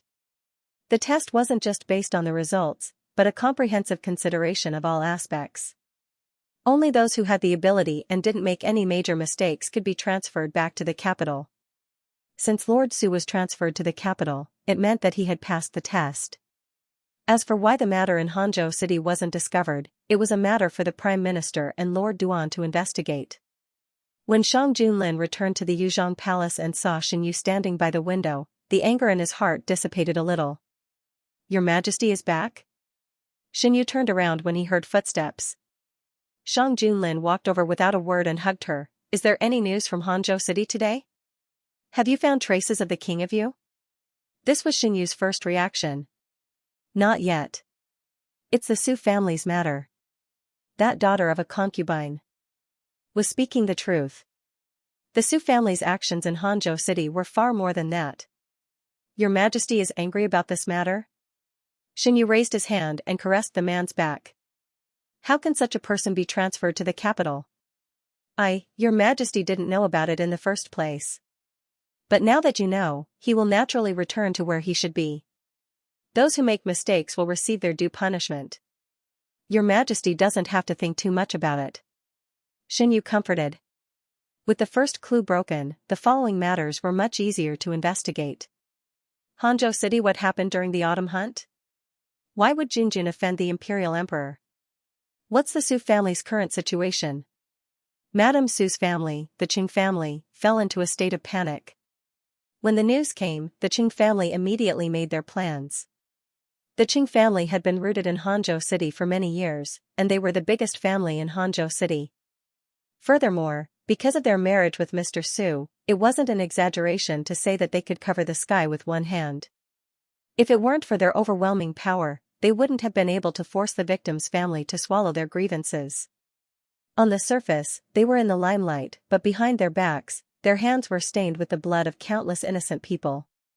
"Master, what should we do now? The people from the imperial court have already arrived in Hangzhou City, and with the news from the capital, many people no longer listen to us. What's the point of saying all this now? It's not like you don't know the current emperor's style. Unless he can't find out, none of us can escape with what we've done all these years." The room fell into a deathly silence. After a long while, someone couldn't help but ask, "Is there really no room for negotiation? Where is that lord? Didn't you say that you needed us to temporarily shelter a noble? Our Qing family has done so many things for him, so he can't just leave us." His voice became softer as he spoke. At this moment, everyone's gaze was focused on the leader. The Qing family's patriarch closed his eyes and said, "I will contact that lord." Another person stood out and said, "Things haven't reached the worst stage yet, so don't panic." Compared to the cold atmosphere in the Qing family, those small families that had been suppressed for years were rejoicing. Didn't the Qing family boast that they were superior to others? If it wasn't for Mr. Su's protection, would the Qing family be so arrogant all these years? Now that their umbrella is gone, let's see how long they can be proud of themselves. The imperial court has sent a lord to investigate the matter of the Su family's daughter. Those who have grievances in their hearts can finally vent their anger. It's also a sin. A good daughter, just because she dressed up a little, she encountered such a thing. It's not just one family, right? Of course it's not just that. What we know is because the Qing family has some power. Those small families that need to rely on the Qing family to survive don't dare to say anything even if something happens. Didn't the young miss who was engaged to the Li family's young master hang herself the night before the wedding? Perhaps she was also killed in the dark. I remember that there was a period of time when the Su family's young master and the Li family's young master were very close. After that young miss passed away, the Li family quickly moved away. I'm afraid there's a big connection between the two. Do you still remember an old incident that happened many years ago? When Mr. Su took office, he had a family. It was the young miss of the Qing family. Relying on the Qing family's power, she insisted on being his concubine. After that, Mrs. Su changed, and the original Mrs. Su never appeared in front of anyone again. With the Qing family's loss of power, those old matters that they didn't dare to talk about in the past were dug up one by one. The Qing family had been domineering for many years. It was fine when they were at their peak, but once they fell, there were many people who hit them when they were down. Not to mention those who had grudges in the past. With such a good opportunity in front of them, how could they miss it? After the initial difficulties, the officials sent by the imperial court to Hangzhou City made rapid progress. The cases of the Su family and Qing family flew to the capital like snowflakes. I have underestimated them. They're just a local aristocratic family, and they can actually do so much. Shang Junlin looked at the reports from Hangzhou City with a cold expression. It's normal for them to have guts when they're far away from the capital and have someone backing them. Xinyu sat on the couch and smiled. The further away they are from the imperial city, the easier it is for such things to happen. Power nurtured people's desires. When there's no external force to restrain them, it would eventually drag them to the abyss.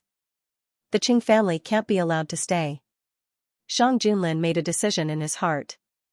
Your Majesty, why don't you wait a little longer? The people who kidnapped King Yu might be bringing him to Hangzhou City, and their destination might be the Qing family. Along the way, the hidden dragon guards did not find any traces of them. So why don't we just wait for them at their destination? Xinyu only recalled it 2 days ago. When King Yu rebelled in his previous life, the Qing family was his loyal supporters. It was said that they had sought refuge with King Yu a long time ago. But what about now? Regardless of whether they had colluded or not, the Qing family was still an anchor point. If their destination is Hangzhou City, and if it wasn't for the Su family, the Qing family would be able to protect King Yu when they reach Hangzhou City. Xinyu continued. According to Yu's words, those people must not have heard of it beforehand. Now that my men have already started to move, will they still follow the original plan? Shang Junlin was doubtful. But they have no other choice. Xinyu smiled. They must have sensed the presence of the hidden dragon guards. How long can they hide like this? They have so many people, and they must have supplies. In their original plan, Hangzhou City was their supply point. So even if they know that there's a trap, they can only bite the bullet and charge in. The truth was just as Xinyu had thought. The middle-aged man brought King Yu all the way. After a period of time, King Yu had recovered a little. However, the journey was bumpy, and he had to avoid being discovered. Hence, he could only eat and drink sparingly. Aside from the time in the prison, King Yu had never suffered such grievances. The emperor has already sent men to Hangzhou City. Wouldn't we be walking into a trap if we go over? King Yu asked as he sat by the door in the dilapidated temple. Do you think that after so many days, your fiefdom is still under your control like it was before? If you go back directly, you will be walking into a trap. The middle-aged man unhappily said. Where are you guys bringing me? After so many days, no matter how slow-witted the king of Yu was, he could sense that something was wrong. These people did not treat him with respect at all, and they were never willing to listen to him. He thought that he had escaped with his life, but after going around in circles, he was still under their control. Your Highness, you will know when we get there. Don't worry, we will not harm you. King Yu was not at ease at all. He hated the feeling of being controlled. You guys saved me, but what's next? What else can I do if I can't return to my fief? Your Highness, you don't have to be anxious. There are some things that you can do even if you don't return to your fief, as long as that person did not say what it was. Aside from the war. With the northern desert, the most discussed topic in the capital was the Ministry of Works assessment. The date was delayed for a period of time due to various reasons, but it finally started under everyone's anticipation. Xinyu was interested in the first assessment. After it ended, he asked Shang Junlin about it. Xinyu, Your Majesty, how many people did the Ministry of Works recruit this time? Shang Junlin, a total of 48 people were recruited. 12 of them were officially recruited. They are all outstanding in a certain aspect. Currently, these 12 people have chosen to work in the Ministry of Works. Other than that, there are also 36 candidates. They will be tested for a period of time. If they are suitable, they will be decided. Xinyu, who thought of this idea? Zhang Junlin, it was the Minister of Revenue. For this assessment, the Minister of Works always went to the Ministry of Rights. The Minister of Rights was annoyed, so he called the other ministers every time. Except for the Minister of Revenue, who was always there, the others found all kinds of excuses to decline after being invited twice. Xinyu, this idea is quite good. Zhang Junlin, some of the remaining people are illiterate. Illiterate people are troublesome, so the Minister of Works intends to use this time to teach them some basic words. In Dahuan, those who could read more or less had some family background. Because the cost of printing books was too high, the price of books was also very high. People who didn't have a family background couldn't afford to buy them. I remember that AU asked his subordinates to sell basic literacy books at a low price. Many people in the capital bought them. After all, compared to the normal price of other books, this book with little content was ridiculously cheap. Many people bought one and put it at home. It was more convenient for them to learn to read than to let others do it for them. It's good that people bought it. I was planning to let them do some activities and sell more if there weren't many people buying it. Xinyu picked up the tea on the table and took a sip. Did the aristocratic families realize that something is wrong? There are too many things going on in the court recently. They can't take care of this. Even if they realize, they won't have time to deal with it. That's good. It's best to wait for them to take it seriously. When the dust has settled, they won't be able to do anything. Ordinary people could also afford to read books. What could the aristocratic families use to be superior? Now that the Ministry of Works assessment was completed, they only needed to wait for time to verify the feasibility of this method. After that, they would be able to spread it to the whole of Dahuan. Then, they could start preparing for another plan. Before that, they needed to let more people of Dahuan learn how to read. However, this was not something that could be accomplished in a short period of time. The changes in the imperial court were most directly felt by the people in the capital. The appearance of the People's Newspaper deepened their understanding of the Great Huan dynasty. The more they understood, the stronger their sense of belonging. The people's hearts were united, and there were only benefits to the development of the Great Huan dynasty.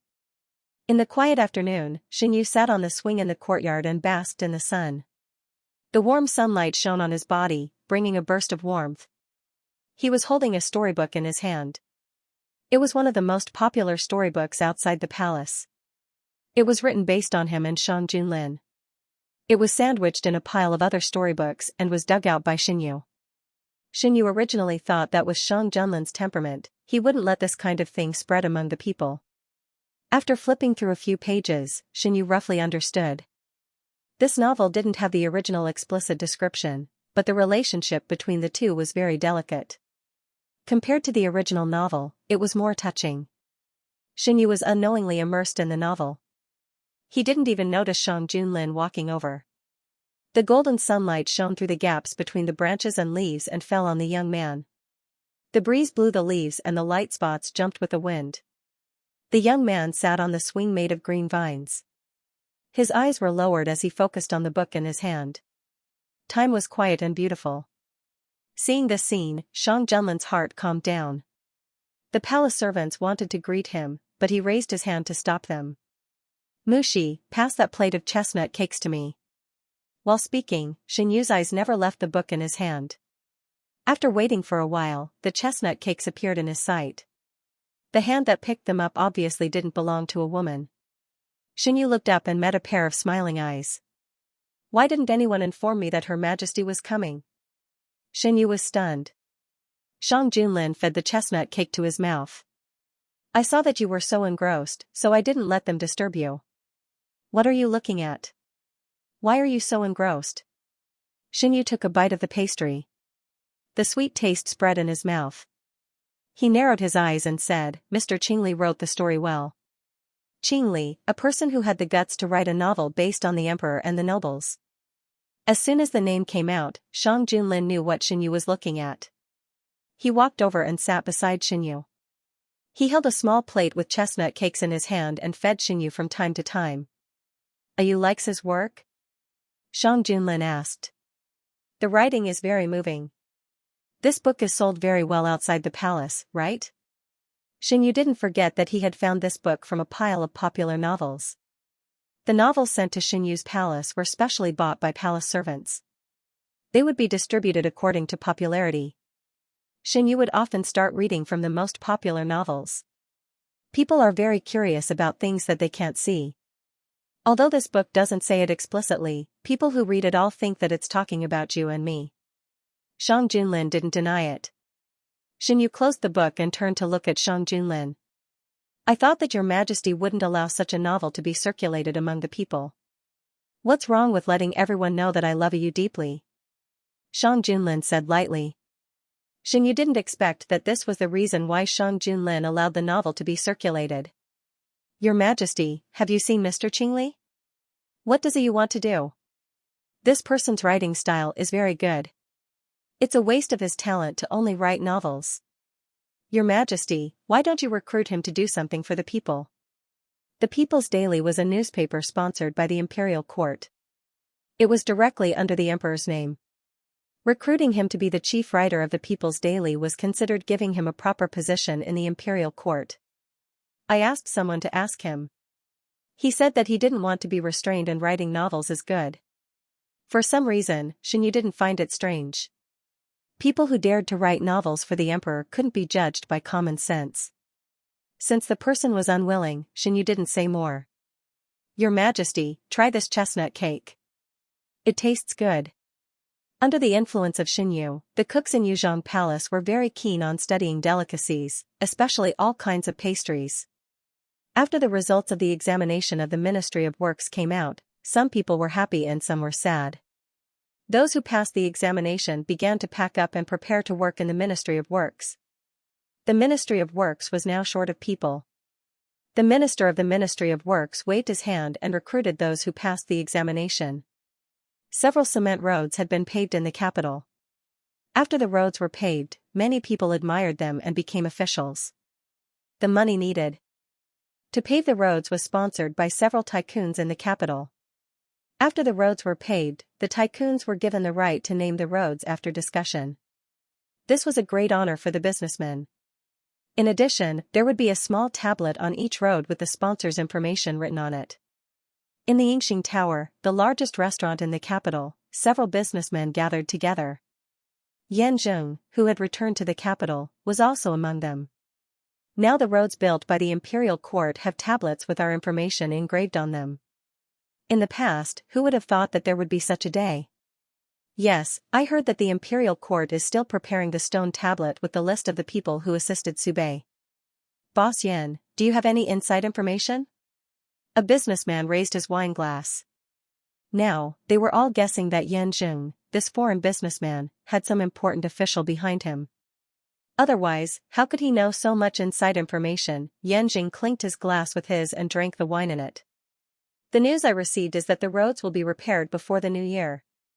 At that time, the promised rewards will also be given out. Also, after this year, the imperial court will probably revise the new commercial law. Yan Zheng's words were like a sudden clap of thunder in everyone's ears. Even Boss Jean couldn't help but show a surprised expression. Is this true? Revise the commercial law?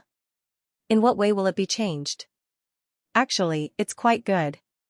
For us businessmen, it's already much better than the previous dynasty. Brother Yan, do you have more accurate information? Boss Jean asked in a low voice. Boss Jean, don't worry. The new commercial law will only be more beneficial to us than the previous one. I'm not too sure about the other details. The imperial court has only proposed an idea. As for the specifics, it needs to be discussed by all the ministers before a decision can be made. Yan Jing naturally knew about this because Xinyu revealed it to him. Xinyu had previously mentioned this matter to Shang Junlin, and Shang Junlin was very tempted. The information from Hanzhou City was sent back to the imperial court, and every piece of evidence proved the truth of the Su family's daughter's words. With conclusive evidence, the Su and Qing families were finished. Your Majesty said that Lord Su had no idea about what Madame Su and Su Wanjun did? The flickering candlelight illuminated the beauty's face. Shang Junlin put down his pen and stared at Xianyu's face for a while. Your Majesty, why are you looking at me? Xianyu touched his face. Is there something on my face? No matter how many times I look at you will always move my heart. Shang Junlin raised his hand. Come over to me. Xianyu walked over. He had changed into a set of pajamas, but the simple clothes didn't reduce his elegance. On the contrary, it highlighted his exquisite face. Shang Junlin hugged Xianyu in his embrace and smelled the fragrance of Xianyu's hair. His irritation from the imperial court was instantly swept away. Su Linhua had no idea about Su Wanjun's murder in Hanzhou City. When Su Wanjun and her son's crimes were announced, the shock on his face didn't seem fake. After the Su family was interrogated, the results of the interrogation also confirmed this. How did they manage to hide such a huge matter from Su Linhua? With so many murders, it's impossible for him to not have heard about it, right? Xianyu felt that it was inconceivable. I don't know what Madame Su and the Qing family did, but Su Linhua trusted them greatly. In addition to the Qing family's coercion, the victims didn't dare to make a big deal out of it. The officials that relied on Su Linhua didn't dare to speak, and they all thought that Su Linhua knew about it. Since their boss knew about it, who would want to bring trouble to themselves by revealing what their boss's daughter did? Furthermore, they received benefits from the Qing family. For the sake of those benefits, they just closed their eyes and didn't speak about it. Xianyu could hear the sarcasm in Shang Junlin's voice and rubbed his face. Now that the matter has been exposed, those who chose to keep their mouths shut have now become accomplices. I wonder if they regret their choice. No matter what they were thinking, it had already happened. It was useless to regret now. After all, people had to be responsible for their own actions. Hanzhou City wasn't big, and it wasn't like Subei, where a single move could affect the entire situation. Changing a few officials was a simple matter. After the truth was found out, those guilty would be demoted, and the law of Great Huan Dynasty clearly stated how they should be dealt with. Shang Junlin caressed Xianyu's hair. The Prime Minister has also found out the truth and transferred them back to the capital. It's because Su Linhua's resume was outstanding, and there hasn't been any major incidents in Hanzhou City, so they didn't investigate further. A moment of carelessness nearly led to a huge mistake. They can cover the sky with their hands in Hanzhou City, so it's normal for the news not to spread out. Even Hanzhou City itself didn't dare to speak about it, so how could it spread out? If it wasn't for the offense of the Su family's daughter, and His Majesty sent someone to Hanzhou City to investigate, this matter might have been hidden forever. Xianyu leaned back. In his previous life, Xianyu had never heard of this matter. Until the end, the Qing family was still living well, and Su Linhua had always been in Hanzhou City. It was only until he sought refuge with Qingyu that he left Hanzhou City for the capital. Su Linhua never expected that his daughter, who he had always thought to be obedient and unruly, would do so many terrible things behind his back. When he returned to the prison, he was still in a daze. After Su Wanjun and her son were tortured, their spirits were dispirited. Only the Su family's daughter had a bizarre light flickering in her eyes. She had been waiting for this day for a long time. As the days passed, the Qing family's deeds were exposed one after another. Countless people with hatred in their hearts couldn't wait to pounce on them and devour their flesh. The Qing family was like ants on a hot pan as they ran around in circles. "Big brother," did that lord reply? "What should we do now? Don't tell me that you're just going to sit here and wait for your death and your family's destruction? It's in the next 2 days. That lord's men will be here soon. We will leave when they arrive." Leave? Aside from Hanzhou City, where else can we go? The imperial court's decision has yet to be announced, so we have to leave before it's announced. Otherwise, we won't be able to leave even if we want to. That lord said that someone will be coming to pick us up. But wouldn't they become fugitives if that was the case? At night, Qingyu's group secretly appeared in front of the Qing family's manor. A servant knocked on the door of the Qing family's patriarch. "Old master, the guests are here." The Qing family's patriarch put on his clothes and got off the bed. At the same time, the hidden dragon guards that were guarding the Qing family also noticed the commotion. Knowing that the emperor had sent someone to Hangzhou City, King Yu's group changed their original plan. They initially wanted to head straight to the Qing family. With the Qing family's position in Hangzhou City, there was no place safer than the Qing family. But after the incident, the Qing family was no longer safe. Currently, the imperial court was investigating Su Wanjuan's matter. The Qing family had been in Hangzhou City for many years, and they had been keeping a low profile. If it wasn't for Su Wanjun, they wouldn't have been exposed so quickly. Didn't the mastermind want to use a safer method? But time was tight, and the imperial court was chasing after them, so they had no other choice. The hidden dragon guards were operating in the dark, and the ones participating in the operation were the imperial army. Don't think that the imperial army is just for the children of officials. The Great Huan imperial army in the past can be said like this, but the imperial army in Xiang Zhenlan's hands is not. This is the army that followed him to war first, it is the army that really fought on the battlefield. Those who want to join the imperial army later have to go through many tests, only those who are outstanding enough will be selected. The imperial army wasn't a bunch of idiots, and it wasn't easy to escape from them. If they hadn't arranged an assassination to divert their attention, it was most likely that they wouldn't even be able to leave the imperial city. So even if they knew that it wasn't safe in Hangzhou City, they could only take a gamble. When the mastermind knew that Su Wanjun had offended the emperor during the autumn hunt and attracted the imperial court to Hangzhou City, he was so furious that he smashed his cup. His foolproof plan had gone wrong because of a fool. If it wasn't for the fact that they were in the capital, he would have killed them. Since the Qing family was no longer safe, they could only look for another place. Fortunately, the Qing family had many properties, and it wasn't difficult for them to pick one that wasn't known to outsiders. In the end, they chose a remote one in Hangzhou City. The Qing family's patriarch knew that there would be guests coming, so he didn't head over immediately. Instead, he gathered those with authority in the family for a discussion. Now that they're here, what should we do? The Qing family had been in Hangzhou City for many years, and it wasn't easy for them to give up.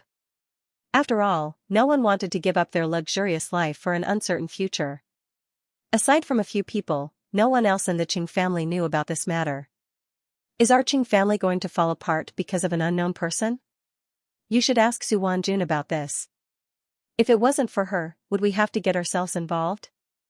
The love he had once doted on her instantly ceased to exist when it came to benefits. She is the daughter of the patriarch's younger sister. She has been spoiled since she was young. Her temper is fine in her own territory, but she is still like this in the capital. Sooner or later, she will harm others and herself. I said that I should discipline her properly, but you all said that I couldn't get along with a junior. Enough, let's not talk about it anymore. Seeing the ugly expression on the clan head's face, someone tried to dissuade him. It has already happened. What's the point of saying all this? If you have time to talk about this, why don't you think about what we should do next? Although it hasn't spread to us yet, if those lords continue to investigate, they will find us sooner or later. We don't have a choice, do we? The study fell into silence. What did that lord say? After a while, someone asked. He said that he can't go against the imperial court for the time being. He wants us to meet up with that guest first and leave with them. Patriarch Qing rubbed his forehead, looking exhausted. There are so many people and so many things in the Qing clan. Are we all going to give up? If we make a big move, the imperial court will definitely notice it. The meaning behind Patriarch Qing's words was clear. In the middle of the night, Patriarch Qing changed his clothes and quietly left the Qing clan residence to head to the villa. He knew more than the other members of the Qing clan and knew who the guest was. Now that such a huge matter had happened to the Qing clan, it was impossible to protect them. Since that was the case, he might as well change his tune and join another master. King Yu. He was the successor of the previous emperor.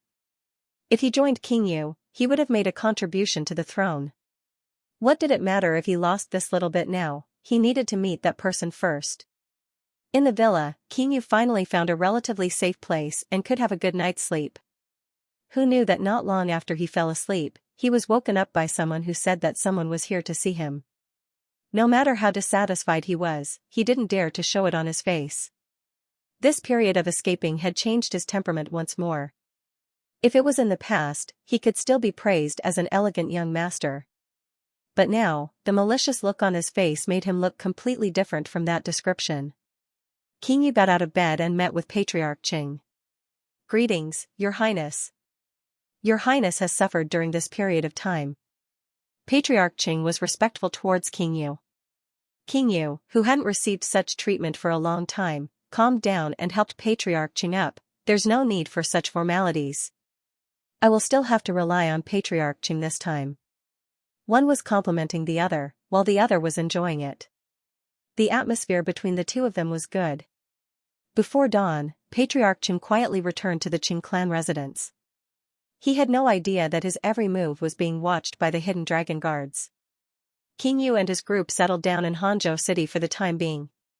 As for where to go next, they had to wait for instructions from the person behind the scenes. When the news from the hidden dragon guards reached the imperial city, Shang Junlin placed the secret letter aside and said to Xingyu, "Shang Junyue has arrived in Hangzhou City. Have the hidden dragon guards found their tracks?" Xingyu placed the book in his hand on the shelf. Just when he was about to change the book, he turned around and asked. Shang Junlin replied, "They have colluded with the Qing family." Xingyu asked, "The Qing family is Lord Su's in-laws?" Shang Junlin replied, "That's right." Xingyu asked, "Is it really related to them? Did Madame Su know anything about the assassination?" Shang Junlin replied, "She didn't know. She didn't even know that the people around her would pass the information to the assassins. When the Ministry of Justice told her about it, she even felt that they were slandering her." Xingyu asked, "When does Your Highness plan to take action?" Shang Junlin replied, "Let's wait a little longer.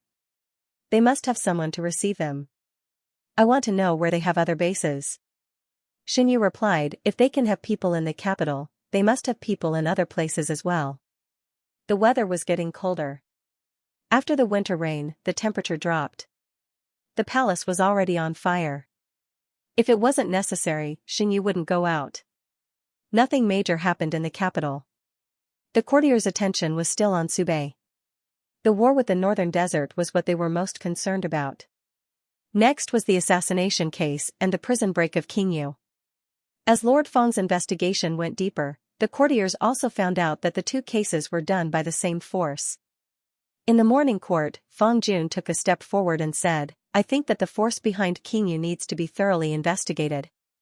This time, in order to save King Yu, they tried to assassinate Your Highness. What will they do next time? Shouldn't they support King Yu to ascend the throne?" As soon as he finished speaking, the hall was so quiet that even a pin drop could be heard. Feng Jun's words were quite rebellious, but what he said was exactly what the courtiers were worried about. They dared to break the prison and attempt an assassination.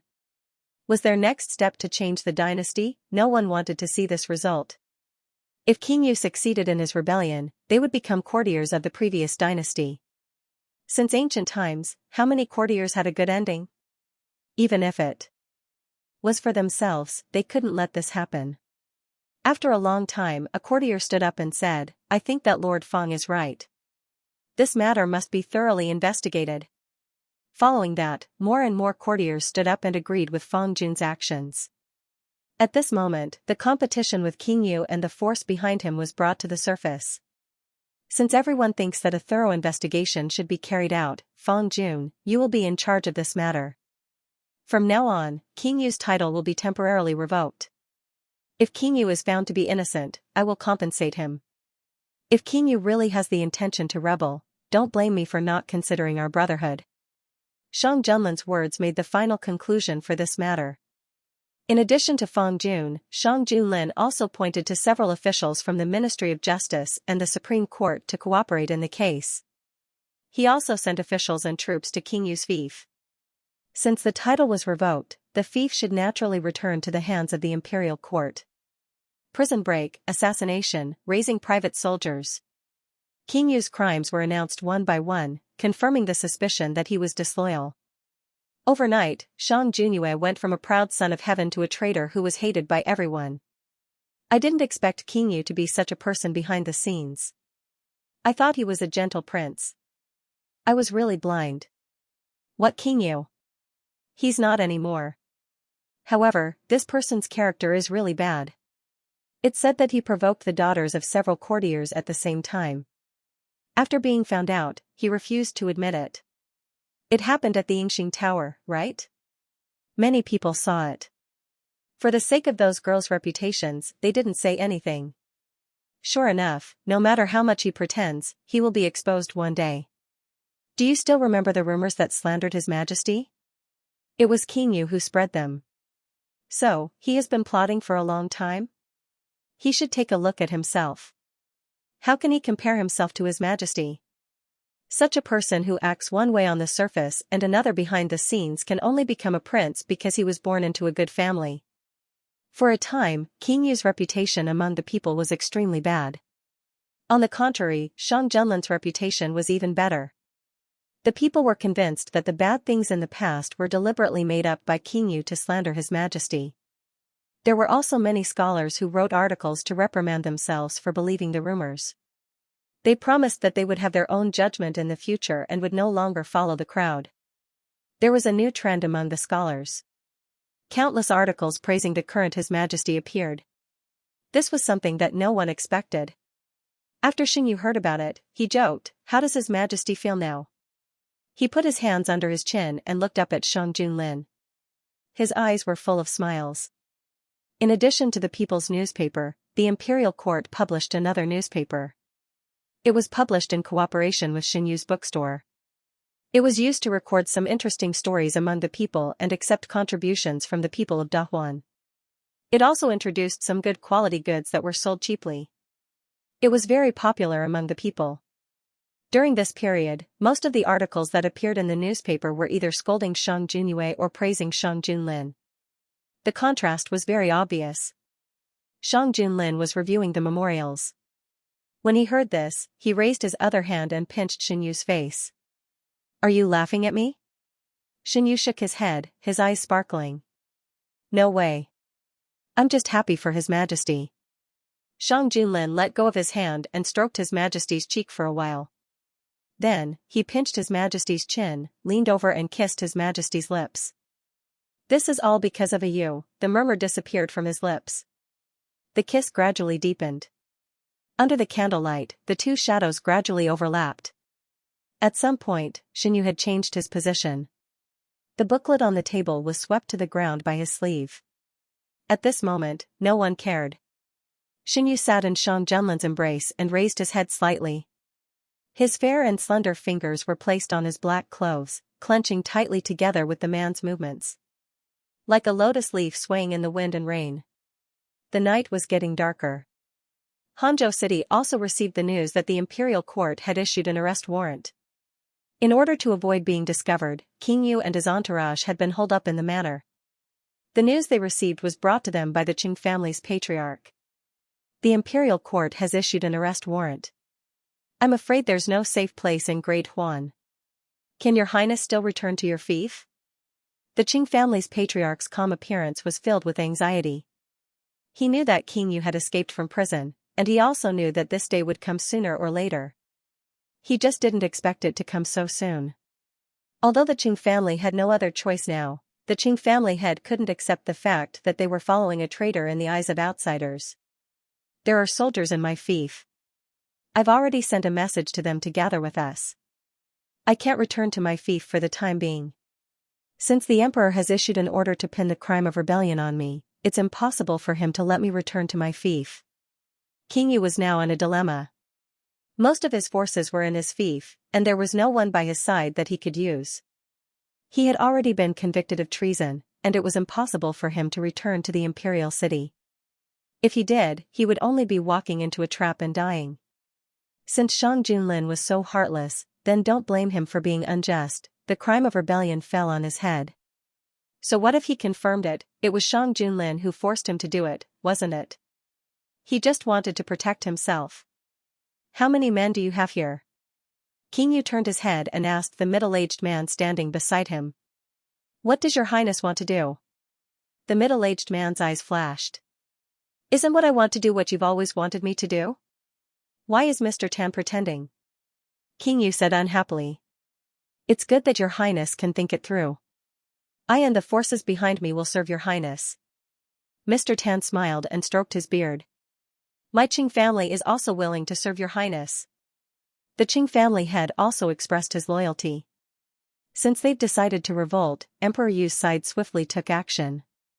The Qing family's influence in Hangzhou City wasn't small, and many officials in Hangzhou City had connections with them. Hence, they suddenly revolted and took control of half of the forces in Hangzhou City. The officials sent by the imperial court were locked up by them, and the King of Yu's group was officially stationed in Hangzhou City as their stronghold. When the people that received them in Hangzhou City received the news, they entered Hangzhou City. It was a group of several thousand people, and the highest-ranking general in Hangzhou City was the son-in-law of the Qing family. He had always followed the Qing family, and now that the Qing family had sided with the King of Yu, he had also rebelled. His subordinates who opposed him were all killed in public. Under such bloody methods, no one dared to take the risk. Hangzhou City had completely changed. The King of Yu sent a message to his men. These men were arranged by him in the early years, and not all of them were in the fief. When they received the news, they immediately rushed over to Hangzhou City. At the same time, Mr. Tan's men also entered Hangzhou City. In the blink of an eye, tens of thousands of troops had gathered in Hangzhou City. This winter was destined to not be peaceful. The news from Hangzhou City to the capital was blocked, and Shang Junlin received the news through the hidden dragon guards. The King of Yu has rebelled. Shang Junlin closed his fingers, and the piece of paper crumbled to the ground. What? Xin Yu stood up in shock. The King of Yu has rebelled? After the shock, Xin Yu didn't find it strange. The King of Yu had always had thoughts of rebelling, and he was just carrying out his plan. When they arrived in Hangzhou City, they knew about the imperial court's arrest warrant and colluded with the Qing family to take control of Hangzhou City. The officials sent by the imperial court were nowhere to be found, and the hidden dragon guards only managed to send out the news after losing half of their men. Shang Junlin's tone was cold. What's the situation in Hangzhou City? Xin Yu knitted his brows in worry. The garrison of Hangzhou City has rebelled. Adding in the troops that came from nowhere, Hangzhou City now has an army of 80,000. The hidden dragon guards said that there's still an endless stream of troops entering Hangzhou City. The King of Yu had attacked them at the wrong time, and if it weren't for the news from the hidden dragon guards, they would have known about it even later. Thus, Shang Junlin immediately gathered the ministers for a meeting. When the ministers heard the news from Hangzhou City, they all sucked in a cold breath. No one had expected that the King of Yu would have the guts to rebel. Where did the King of Yu get so many troops from? One of the ministers was baffled. The King of Yu had the authority to raise an army, but the scale was small. With the King of Yu's rank, he could only raise 2,000 soldiers. But the current situation was that the King of Yu had more than 80,000 soldiers, and the number was still increasing. Where did these soldiers come from? Many of the ministers had the same question in their hearts. Since he already had the intention of rebelling, it's not surprising for him to raise an army. Right now, we have to deal with the matter of the King of Yu. The Prime Minister brought the topic back. The Prime Minister is right. The King of Yu has been convicted, but the northern province is still at war with the northern desert. Who should we send to quell the rebellion? Because of the previous emperor, the Great Huan dynasty didn't have many capable generals. They couldn't possibly send the emperor himself, right? After all, it wasn't that serious. I have someone in mind to quell the rebellion. Apart from Hangzhou City, we still have to worry about whether there will be problems in Yuezhou. Shang Junlin said calmly. Yuezhou was the King of Yu's fief. Shang Junlin had originally sent people to temporarily take over Yuezhou. Now that the King of Yu was rebelling, Yuezhou wouldn't be peaceful. Yuezhou is rich, and it's also the fief that the previous emperor left for the King of Yu. The King of Yu won't give it up so easily. The imperial court must prepare early. First, let the soldiers in the surrounding areas guard them. If they find any troublemakers, take care of them on the spot. The imperial court must also send people over as soon as possible. Yuezhou. The King of Yu's crime of rebellion was announced, and Yuezhou fell into chaos. The King of Yu had been operating in Yuezhou for many years and had deep connections with the local powers. If the King of Yu's crime was true, they wouldn't be able to escape from the consequences. What should we do now? All the major powers of Yuezhou gathered together to discuss the big issue. His Highness didn't come back for so long because he was trapped in the capital city. Now that the capital city is forcing him to rebel, we are indebted to him. Of course, we can't abandon him at a time like this. You're right. His Highness has been doing his job all these years. Under his rule, Yuezhou has been thriving. Without the king of Yu, we wouldn't be where we are today. No matter what, we have to stand behind the king of Yu. The minister's worries were not without reason. For themselves and for their own interests, the powers in the fief of the king of Yu wouldn't easily cut ties with him. Fortunately, the imperial court reacted in time and a small-scale rebellion was suppressed. Shang Junlin appointed a general to lead the army to fight against the king of Yu. The weather was getting colder. Xinyu stood under the porch with a thick cloak wrapped around him. The fluffy collar made his face look even smaller. The war with the northern desert people is ending soon, right? Xinyu reached out his hand and a snowflake fell on his hand. It melted quickly. Shang Junlin hugged him from behind. Soon. The colder the weather is, the harder it will be for the northern desert people to hold on. The war with the northern desert people had been in a stalemate for more than a month. It was time to end it. In the blink of an eye, I have known your majesty for almost a year. Xinyu retracted his gaze and lowered his eyes to hide the emotions in his eyes. Shang Junlin, it's only been a year. You will spend every year with me in the future. Xinyu, how's the situation in Hangzhou? Because of the incident in Hangzhou, the Su family, who should have been punished, were still in prison, waiting for the final judgment. Shang Junlin, the city gate is closed. The king of Yu has been holed up in the city and refused to fight. Xinyu, with so many people in Hangzhou, how long can the food last? The king of Yu can't possibly hide in there forever. Shang Junlin, this is a problem he has to consider. I just want to find the person behind him as soon as possible. The backup plan left by the previous emperor was always a thorn in Shang Junlin's heart. Hangzhou City. The king of Yu never expected that Shang Junlin would act so quickly. It was so fast that he was trapped in Hangzhou City before he had time to prepare. As the saying goes, before the troops and horses move, the provisions move first. The king of Yu was forced to do something beyond his ability. Right now, he only had troops and nothing else. Fortunately, the Qing family was willing to pay, and Hangzhou City was under their control. Thus, he didn't have to worry about the provisions for the time being. However, this wasn't a long-term plan.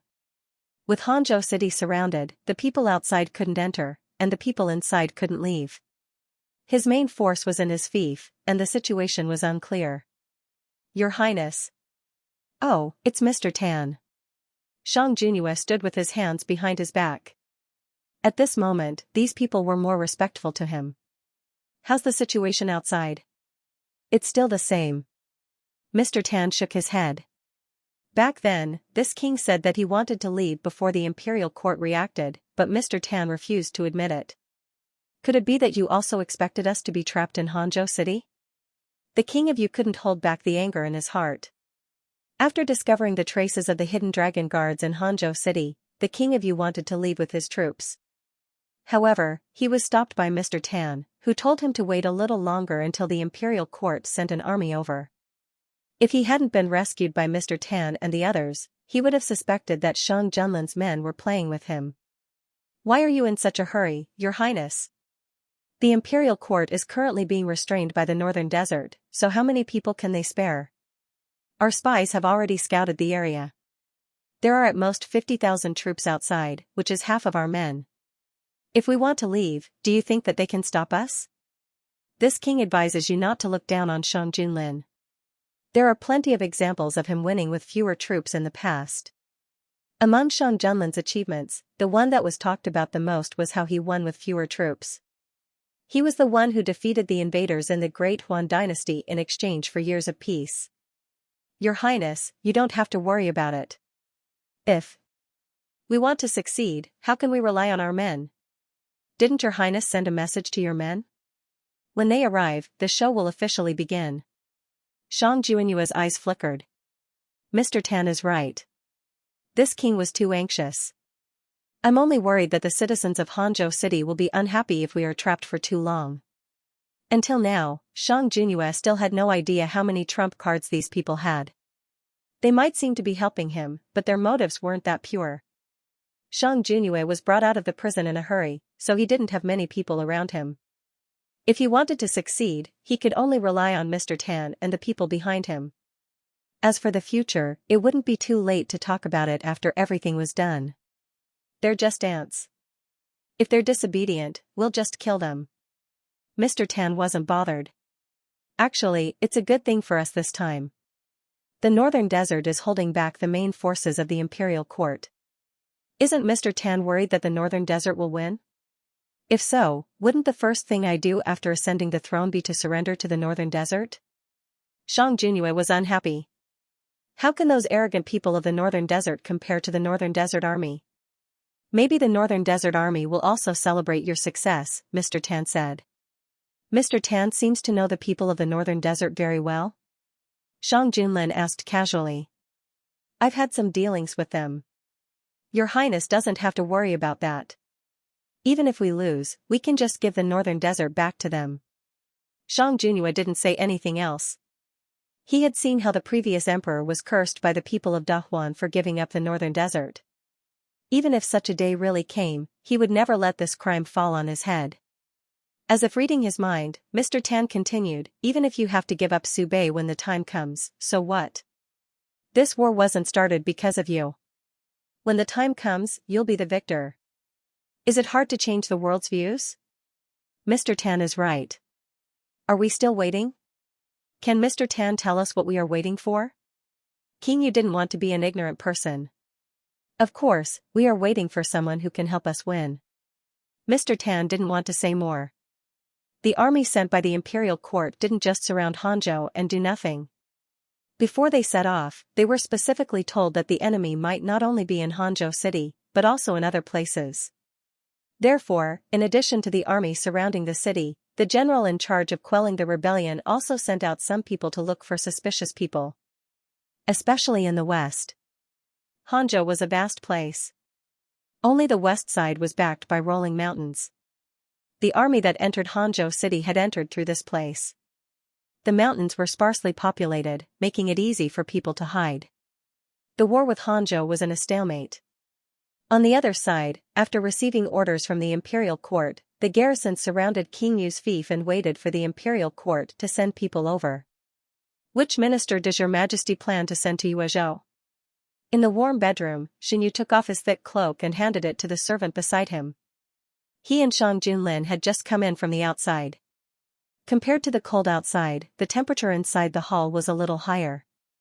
In consideration of Xin Yu's health, the fire in Yuzhong Palace burned more vigorously than in other palaces. Sun Zhao. Shang Junlin took off his coat and sat down beside the soft couch. Sun Zhao, Lord Sun, had made a great contribution in the Subei incident. After returning to the imperial court with Fang Jun, he took over Fang Jun's original position. Shang Junlin trusted him a lot, so he was the most suitable person to handle this matter. Lord Sun, you are a meticulous person. I think you will be able to handle the matters in Yuezhou well. The palace servants brought hot tea for the two of them. Xin Yu picked up a cup. After drinking it, his whole body warmed up. I originally wanted to send Fang Jun over, but there were too many things in the imperial court at the end of the year. Before I could say anything, I was stopped by the prime minister. Fang Jun had finally entered the cabinet. The prime minister didn't want him to be sent away again. There were so many things to be done in the imperial court. If Fang Jun went to handle the matters in Yuezhou, he would have to deal with all the big and small matters. The prime minister finally found someone who could handle the government affairs with him. Your Majesty, please don't make things difficult for him. Xin Yu chuckled. He and Fang Jun both recommended Sun Chao, and I did not object. Although he had made a great contribution to the matter of Subei, what he had done with those people in the middle was also an undeniable fact. There were always people in the imperial court who refused to let go of this point. Shang Junlin pulled the man's wrist and pulled him into his embrace. Your Majesty, don't you know what these officials are thinking? They just think that official Sun is blocking their way. They can find fault even if there's nothing wrong. It's good that he's going to Yuezhou this time to solve the matter there. If it can be solved perfectly, there won't be so many people in the imperial court who won't let go of his past. I think so too. The Prime Minister and Fang Jun must have considered this when they brought it up. After receiving the imperial edict, Sun Zhao didn't stay in the imperial court for long. He immediately brought people to Yuezhou. Other than Sun Zhao, Shang Junlin also sent a few officials to accompany him. Some were from aristocratic families and some were from poor families. It was unknown whether it was a coincidence or not, but among these people, most of them were officials who went to Subei with Fang Jun. This trip wasn't completely safe. Although the king of Yuezhou wasn't in Yuezhou, he had stayed in his fief for so many years. It was inevitable that he left some backup plans. One of the reasons why Sun Zhao and the others went was to solve any hidden dangers that might appear. Your Majesty, there's a report from Subei. The Subei army has won a great victory. The northern desert has surrendered. Eunuch Meng walked in excitedly. Soon, the imperial court received the letter of surrender from the northern desert. That's great. God bless Dahuan. Although they had long known that the northern Su army would emerge victorious in this battle, receiving the news of victory was not the same as guessing. Before the dust settled, any accidents could happen. It was different now. The war with the northern desert was over. The result was set. There wouldn't be any more accidents. In the morning court, the officials were overjoyed. Ever since they learned that the king of Yuezhou had raised an army, they could finally relax. If the Subei army wasn't tied down by the northern desert, it would be extremely difficult for the king of Yuezhou to succeed. The next day, the People's newspaper reported about this. I knew the Subei army would win. That's great. They should beat the northern desert people. I heard that the northern desert people swore to show us who's boss. But in the end, they were beaten to the ground by the Subei army. They've been beaten before. Who gave them the confidence to beat the Subei army? Will the imperial court ask the northern desert people for compensation? Back then, the northern desert asked for the entire Subei. If you ask me, they should compensate us with a piece of land. It's not just the Subei army. They emptied half of the national treasury. If we ask for compensation, won't it be ungentlemanly? What's the point of being gentlemanly? Of course, the benefits are the most important. When they asked for compensation, they didn't say it was ungentlemanly. That's right, that's right. The imperial court was also debating about this matter. The northern desert had submitted a letter of surrender. That was all there was to it. Other than that, there was nothing else. We can't just let it go. The Prime Minister stood up. If we let it go this time, won't the northern desert think that it has nothing to do with us losing the war? They won't have to pay any price anyway. Won't they be able to invade the Subei army whenever they want in the future? Even if that's the case, we're a great country. We can't lower our price and ask for compensation. Why not? The Minister of Revenue glared at the speaker. Do you really think we won't lose anything if we win? Do you want me to list out everything one by one and show you how much we've spent on this war? After that, the Minister of Revenue began to read out the bill without waiting for the speaker's response. No matter the time, the consumption of war was huge. If it weren't for the new model of disaster relief this year, the northern desert people's plan might have succeeded. The consumption of war was no less than that of disaster relief. If the national treasury was depleted in advance because of the disaster relief, this war could drag Dahuan's economy to death. After the Minister of Revenue finished reading, no one in the imperial court objected. Fang Jun also stood up. Even if it's for deterrence, we still need the other party to compensate. If they don't pay anything, the northern desert can invade whenever they want in the future. This is the only time they've felt pain. If they want to start a war again, they'll think twice. Lord Fang is right.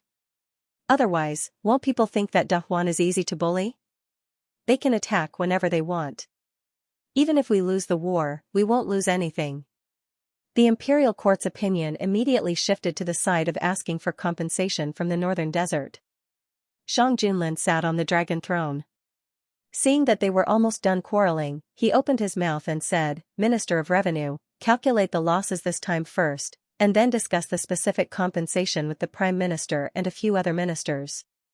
I accept the decree. The Minister of Revenue cupped his hands.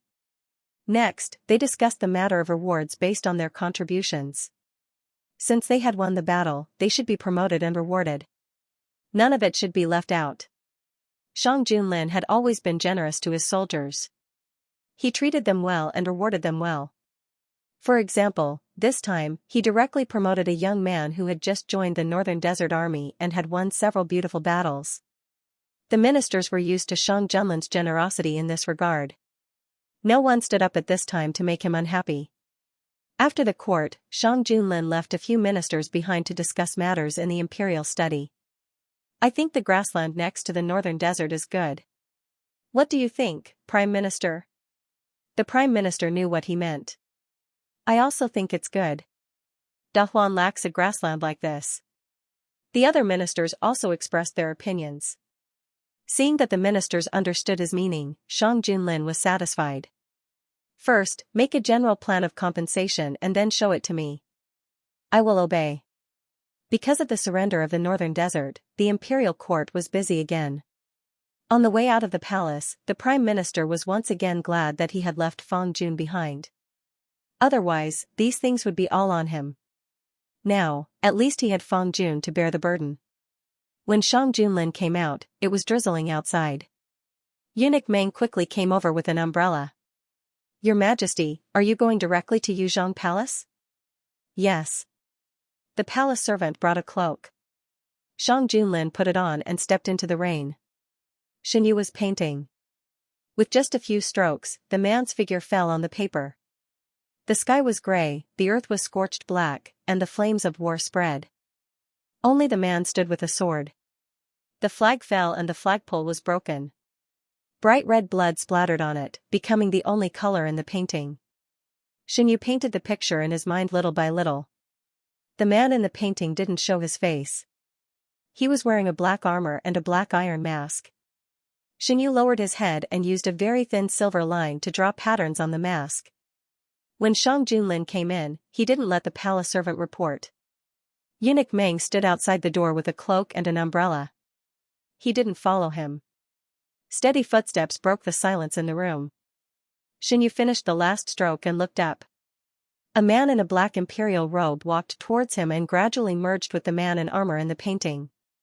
The blurry face under the mask instantly became clear. What is it you painting? Shang Junlin walked over. I'm painting your Majesty. Xinyu put the brush on the brush holder. Shang Junlin walked over and looked at Xinyu for a while. Then he looked at the painting. Why is it me wearing a mask? Your Majesty, don't you think it's very mysterious and beautiful? Shang Junlin said thoughtfully, so you likes it like this. I'll ask someone to make the same mask for you. Wearing a mask. Shang Junlin walked slowly behind Xinyu and whispered in his ear, will you be more excited? Xinyu froze for a moment before he realized what Shang Junlin was referring to. Unwilling to be outdone, he said, Your Majesty, you can try. Ayu has promised me. You can't go back on your word. Shang Junlin chuckled. What do I have to regret? Xinyu licked his lips. A different Majesty should have a different taste. Shang Junlin bit his earlobe and picked up the painting on the table. Why did you want to paint me like this? Maybe I've heard too much these days. I can't help but wonder what your Majesty looks like when you go to the battlefield. Xinyu had never seen Shang Junlin like that.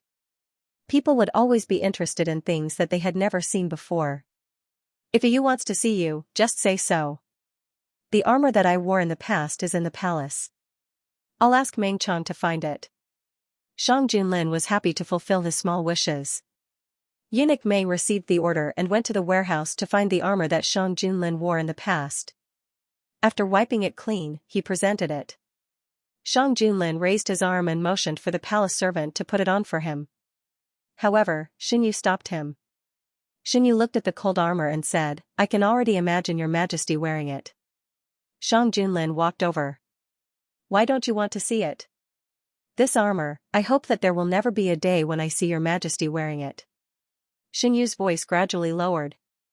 When would the Emperor wear the armor? This would only happen when there was no one in the court who could be used.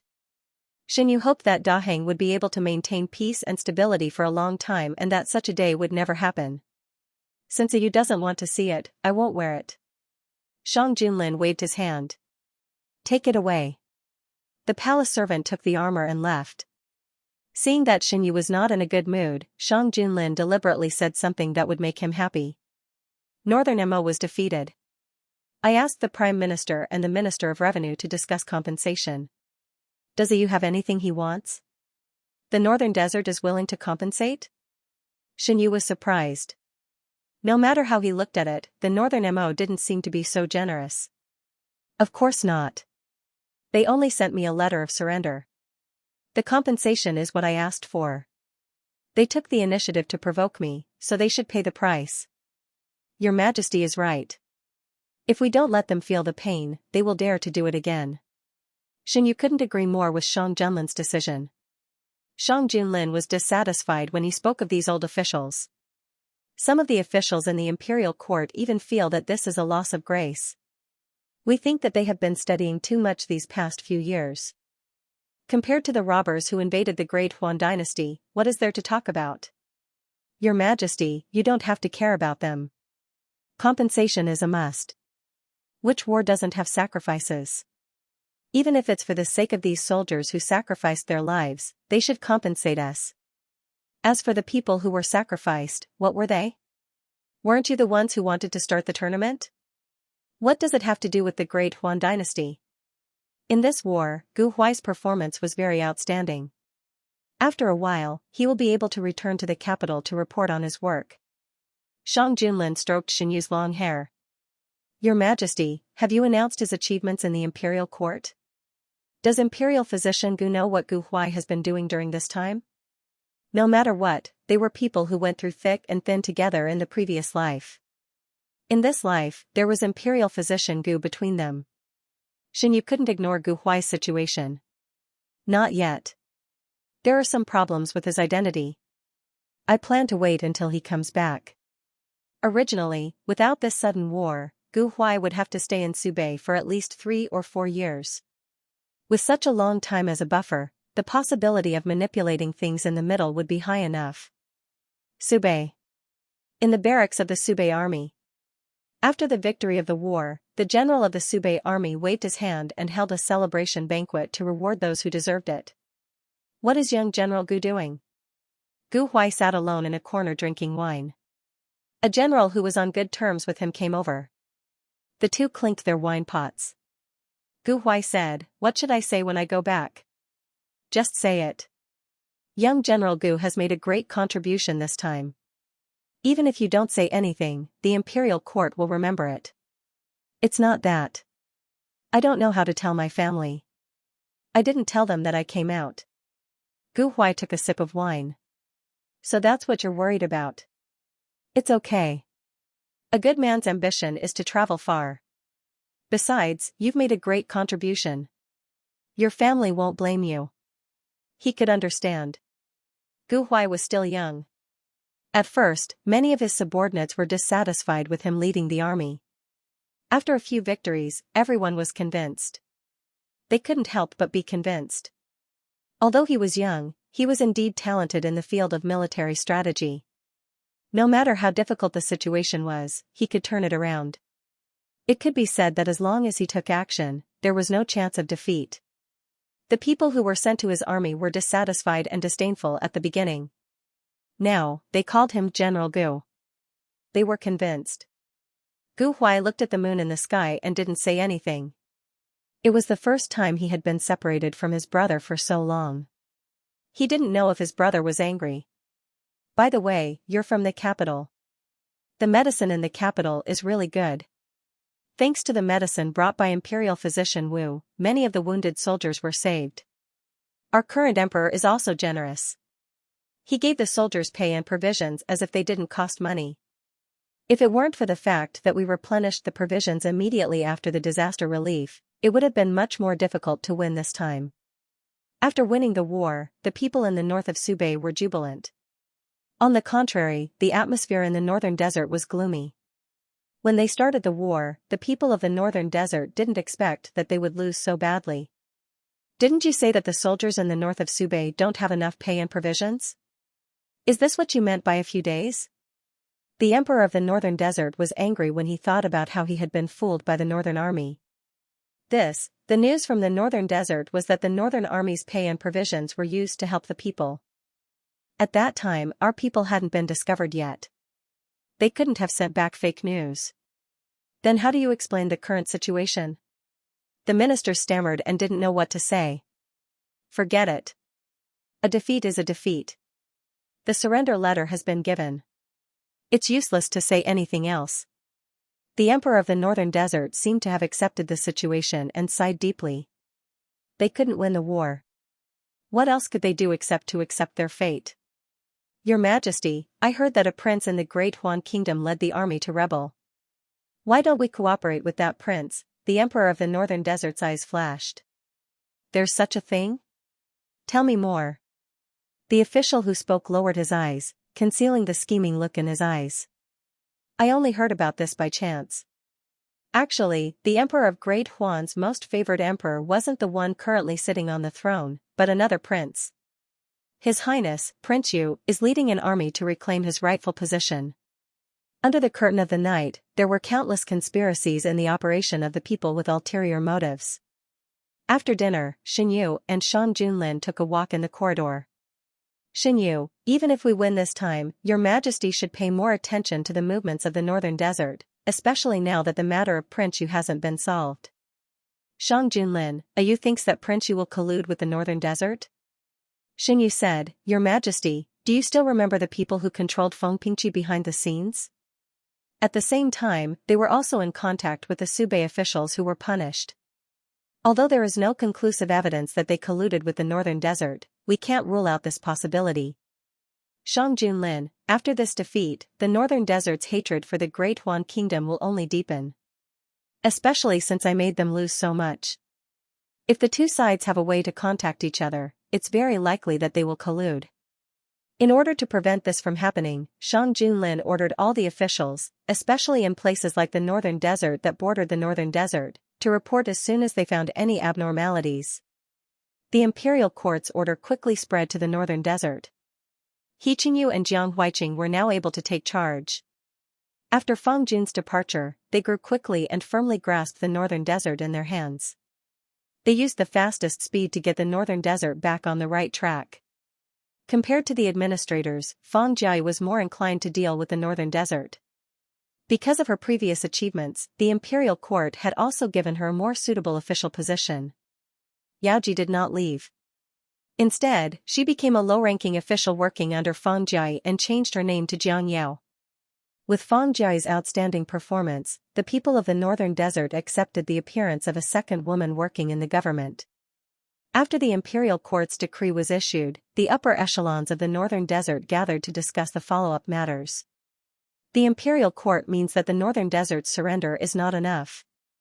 They need to compensate for the losses they caused to the Great Huan Kingdom. I was originally worried that the imperial court would simply accept it. The document from the northern desert only had the title of surrender. It didn't have any intention of reflecting on their actions. They probably think that the Great Huan Kingdom won't care about them. After this document is sent to the northern desert, I can already imagine the expressions on their faces. This time, I'm afraid we'll have to trouble Master Feng again. Everyone in the northern desert knew that as long as Feng Jia made a move, the northern desert would have absolutely no room to fight back. They could only lay down their weapons and surrender. The weather was getting colder. Shang Junlin's birthday was coming soon. Last year, Xinyu gave him a copy of the flood control manual. It was half a gesture of goodwill. Now that their relationship was very different from before, the gift should also be different. The situation was special. Shang Junlin's birthday banquet this year was not grand. On the day of his birthday, Shang Junlin was still busy with state affairs. Xinyu had prepared a birthday gift in advance. It was a painting. Unlike the battlefield that Xinyu had drawn last time, which was mainly black, this painting was mainly warm. It was full of spring, and hundreds of birds were singing. It presented a scene of vitality. Xinyu was thinking about sending the painting as soon as possible. That night, she couldn't sleep well. Feeling the person in his arms turn over again, Shang Junlin had no choice but to hold her tightly in his arms. If you really can't sleep, you can do something else with me. Xinyu was actually very sleepy. She pushed Shang Junlin with half-opened eyes.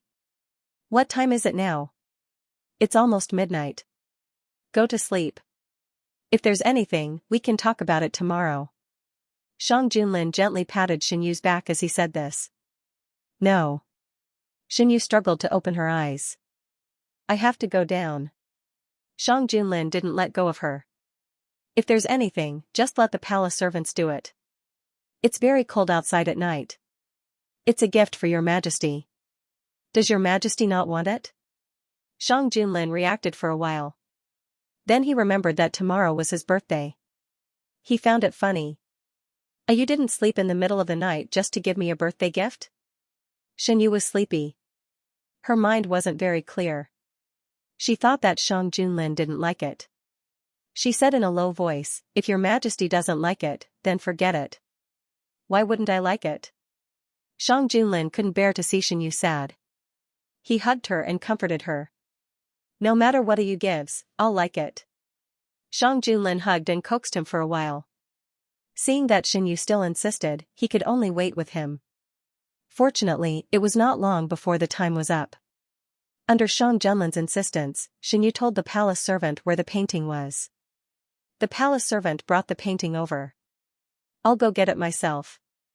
You lie down. No. Xinyu sat up with the quilt, wrapped himself in a thick cloak, and got out of bed.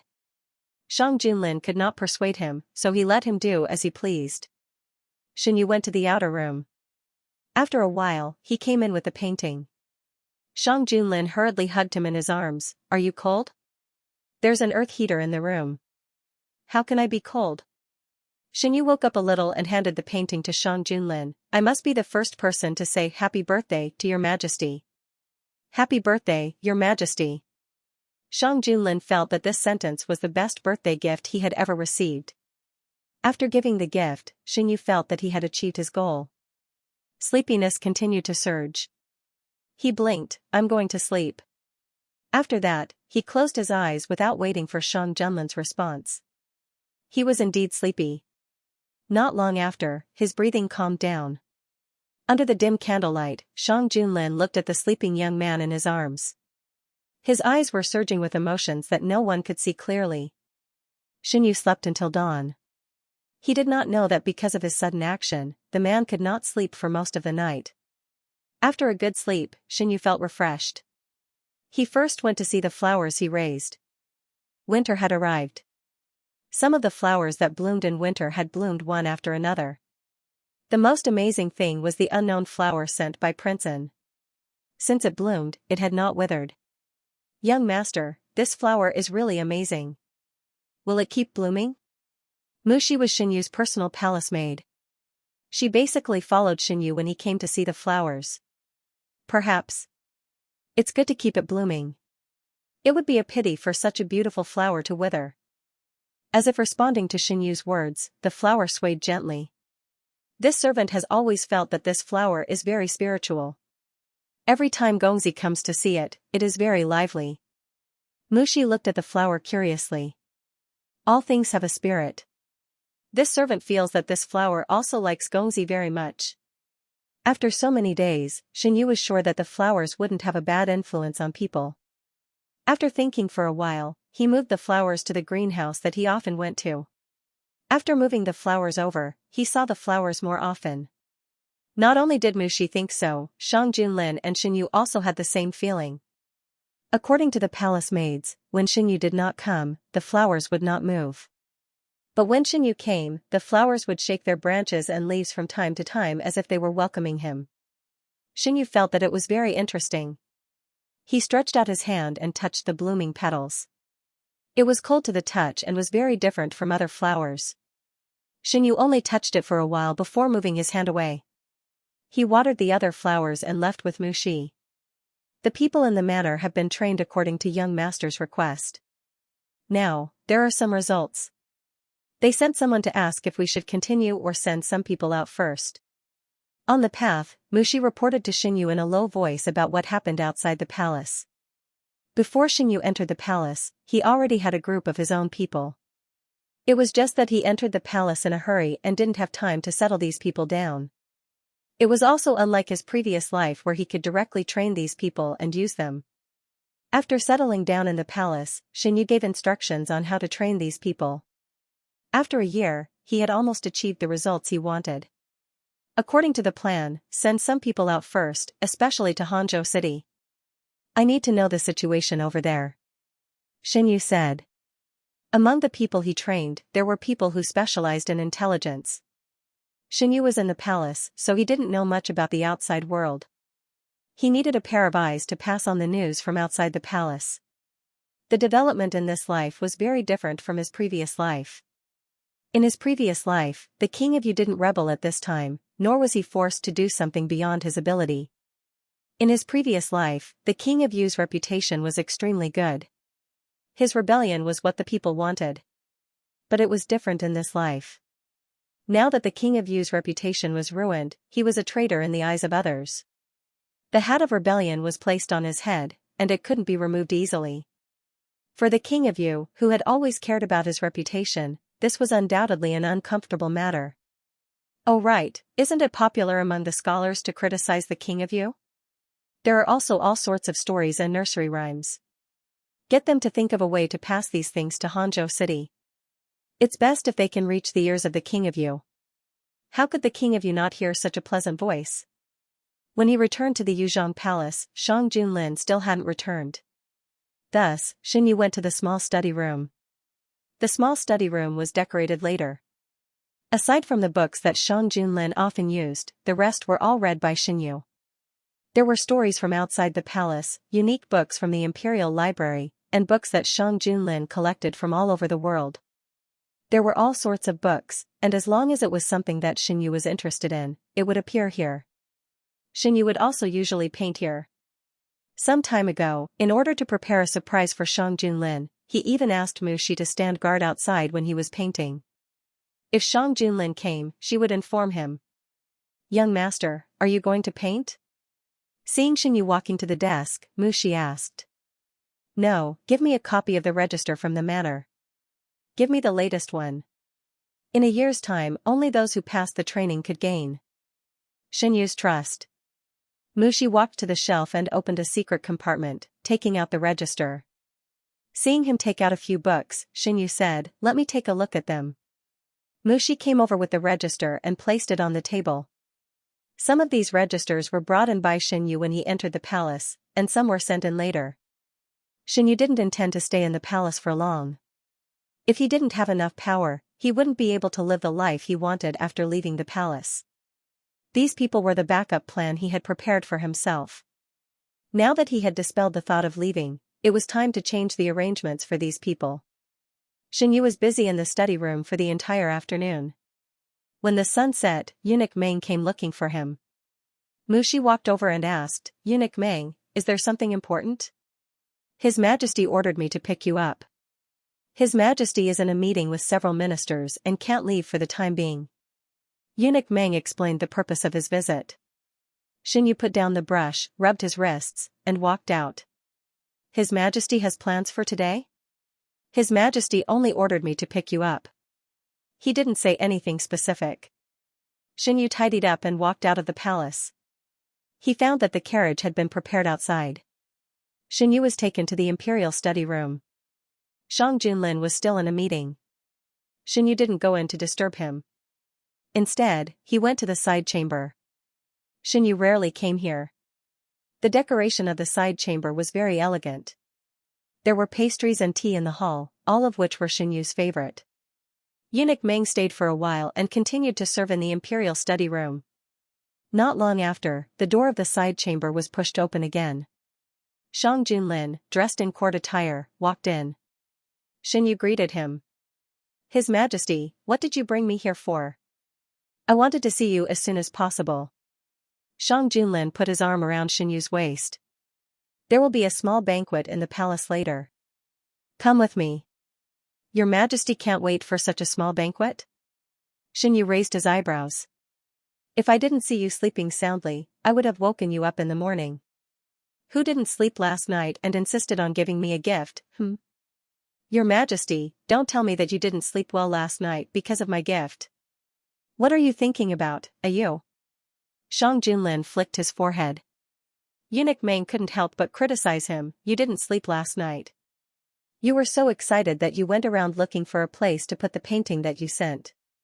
Did your Majesty see the painting? Do you like it? It's a pity that it's not as useful as last year's. This year. Shang Junlin lowered his head and kissed Xianyu's lips, interrupting him. Ayu doesn't need to say these things. I've said before that no matter what Ayu sends, I'll still like it. This time, Ayu sent me a painting personally. I'm very happy. Ayu's intentions, I feel it. Xianyu took the initiative to put his arm around Shang Junlin's neck and kissed him. This is also your Majesty's birthday gift. Shang Junlin used his arm strength and unceremoniously took the initiative.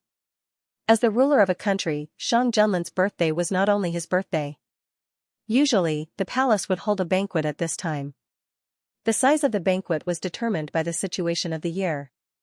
If not for the fact that Xianyu was the only one in Shang Junlin's harem, there would also be a palace banquet attended by the harem members. State banquets were usually hosted by the Ministry of Rites. Because of the special situation this year, Shang Junlin didn't intend to hold a grand banquet. However, since the northern Jiangsu army had won the battle, they couldn't not show it at all. In the end, the Ministry of Rites decided to hold a smaller banquet. At the same time, it was also a celebration banquet. There wasn't much time left before the banquet began. Xianyu and Shang Junlin stayed in the side hall for a while and then moved to the main hall where the banquet was held. When they arrived, the ministers were already seated. Shang Junlin held Xianyu's hand and walked to the high seats. This time, no one dared to stand out and say anything. The events of last year's banquet were still vivid in their minds. The officials who offended the emperor had not been reinstated. The ministers hadn't had enough of their positions yet. Xianyu sat next to Shang Junlin and could see the expressions of the ministers below. The process of the banquet was simplified a lot. First, Shang Junlin's blessings were presented, followed by the gifts prepared by the ministers. When this was almost over, Shang Junlin raised his head and signaled. Eunuch Meng came over with the imperial edict. Next, it was time to reward the northern Jiangsu army. Although they weren't present, the rewards would reach the northern Jiangsu army at the fastest speed and be delivered to everyone who deserved it. After Eunuch Meng finished reading the imperial edict, the ministers noticed a very strange name. Gu Huai. Before today, no one had heard of this name. However, in this war with the northern desert, the owner of this name had performed so well that His Majesty had made an exception and given him a higher official position. This made them very concerned. Just who on earth was this Gu Huai? Seeing the surprised expressions on the ministers' faces, Xianyu lowered his voice and asked, Your Majesty didn't mention Gu Huai to them before? He didn't mention the specific name. There are some problems with Gu Huai's identity. If we let them know in advance, there may be unnecessary incidents. Shang Junlin picked up a piece of meat with his chopsticks and put it in Xianyu's bowl. Your Majesty should know his true identity now, right? Xianyu picked up the meat and put it in his mouth. Since Shang Junlin intended to cultivate Gu Huai, at least on the premise that there were no problems with him in all aspects. No matter how he looked at it, Shang Junlin didn't seem like someone who would cultivate an enemy's character. If I didn't know, how could I rest assured and let him go to the northern Jiangsu army? Shang Junlin stroked Xianyu's hair. I'll tell you in detail when we go back. Xianyu nodded. Since it was a banquet, there was naturally no lack of singing and dancing. After the formal process was over, it was time to enjoy. The sound of stringed and woodwind instruments rang out. The dancers nimbly danced. Their light muslin fell, revealing their graceful figures and moving movements. Perhaps it was because they didn't have many opportunities to perform, but as soon as they appeared, the dancers did their best to show their most beautiful side. Xianyu looked at them a few more times. Shang Junlin, who was dissatisfied, pinched his chin and turned him over. Ayu, why are you looking so seriously? Their dancing skills are so good, but they don't have many opportunities to perform. What a pity. Xianyu sighed. Ayu, if you like, I'll let them dance for you every day. Shang Junlin's fingers stroked the soft skin of Xianyu's chin. It was obviously a gentle tone, but for some reason, Eunuch Meng, who was standing behind the two, heard a sense of coldness. Your Majesty is obviously unhappy. Why do you have to say it out loud and make yourself angry? Xinyu mercilessly exposed the man's insincerity. Why would I be unhappy? You, tell me about it. The man's face was reflected in Xinyu's eyes. He smiled and said in a teasing tone, because your Majesty is jealous. I am indeed jealous. Shang Junlin narrowed his eyes. You made me jealous on my birthday. You will have to make it up to me tonight. Looking at the man's dark eyes, Xinyu couldn't smile anymore. Xinyu felt a dull pain in his waist. Shang Junlin paid attention to his facial expression and noticed a momentary change. What was you thinking just now? He was thinking about how to fool the emperor tonight. Xinyu answered silently in his heart. He picked up some vegetables that he disliked the most and put them in Shang Junlin's bowl. Nothing. I just think that your Majesty should cool down a little. Shang Junlin knew exactly when Xinyu's facial expression changed. Naturally, he also knew why his facial expression changed. However, how could he let go of the meat that was already in his mouth? He pretended not to know. Shang Junlin ate the vegetables in his bowl without changing his facial expression. After this incident, Xinyu no longer had the interest to continue enjoying the song and dance. Sometimes, he liked to tease Shang Junlin, but he knew when to stop. Of course, the more important reason was that if he continued to tease Shang Junlin, his waist might not be the only thing that would suffer tonight. Shang Junlin was not interested in the song and dance. Compared to the dancers dancing in the middle of the hall, he preferred to watch Xinyu. Xinyu, who did nothing, was as dazzling as anyone else in his eyes. Without the interest to watch the song and dance, Xinyu put his attention back to the front. He and Shang Junlin talked as if there was no one else around, which shocked many of the ministers. They knew that Xinyu was very favored, but hearing the news and seeing it with their own eyes could not be compared to the shock. Shang Junlin, who was with Xinyu, was very different from the image of the emperor in their memory. Many people could not help but sigh in their hearts, so, His Majesty also has such a side. Good wine was placed in front of the ministers. Naturally, there was also wine in front of Xinyu and Shang Junlin. Because Xinyu could not drink, Shang Junlin only drank 2 sips when the ministers toasted him at the beginning. After that, he did not touch the wine in his cup. Xinyu was a little greedy. When Shang Junlin was not paying attention, he took his cup and took a sip. He knew that he shouldn't drink too much, so he only took a small sip. Under the spicy taste, Xinyu couldn't help but frown. His current body hadn't gotten used to the taste of wine. Just one mouthful made him feel a little dizzy. Xinyu looked at the wine glass and wanted to take another sip. Suddenly, a big hand reached over and snatched the glass from his hand. Xinyu followed her hand and looked up. Shang Junlin looked at him helplessly. Why did you drink when I wasn't paying attention? I only took a small sip. I didn't drink too much. Xinyu defended himself.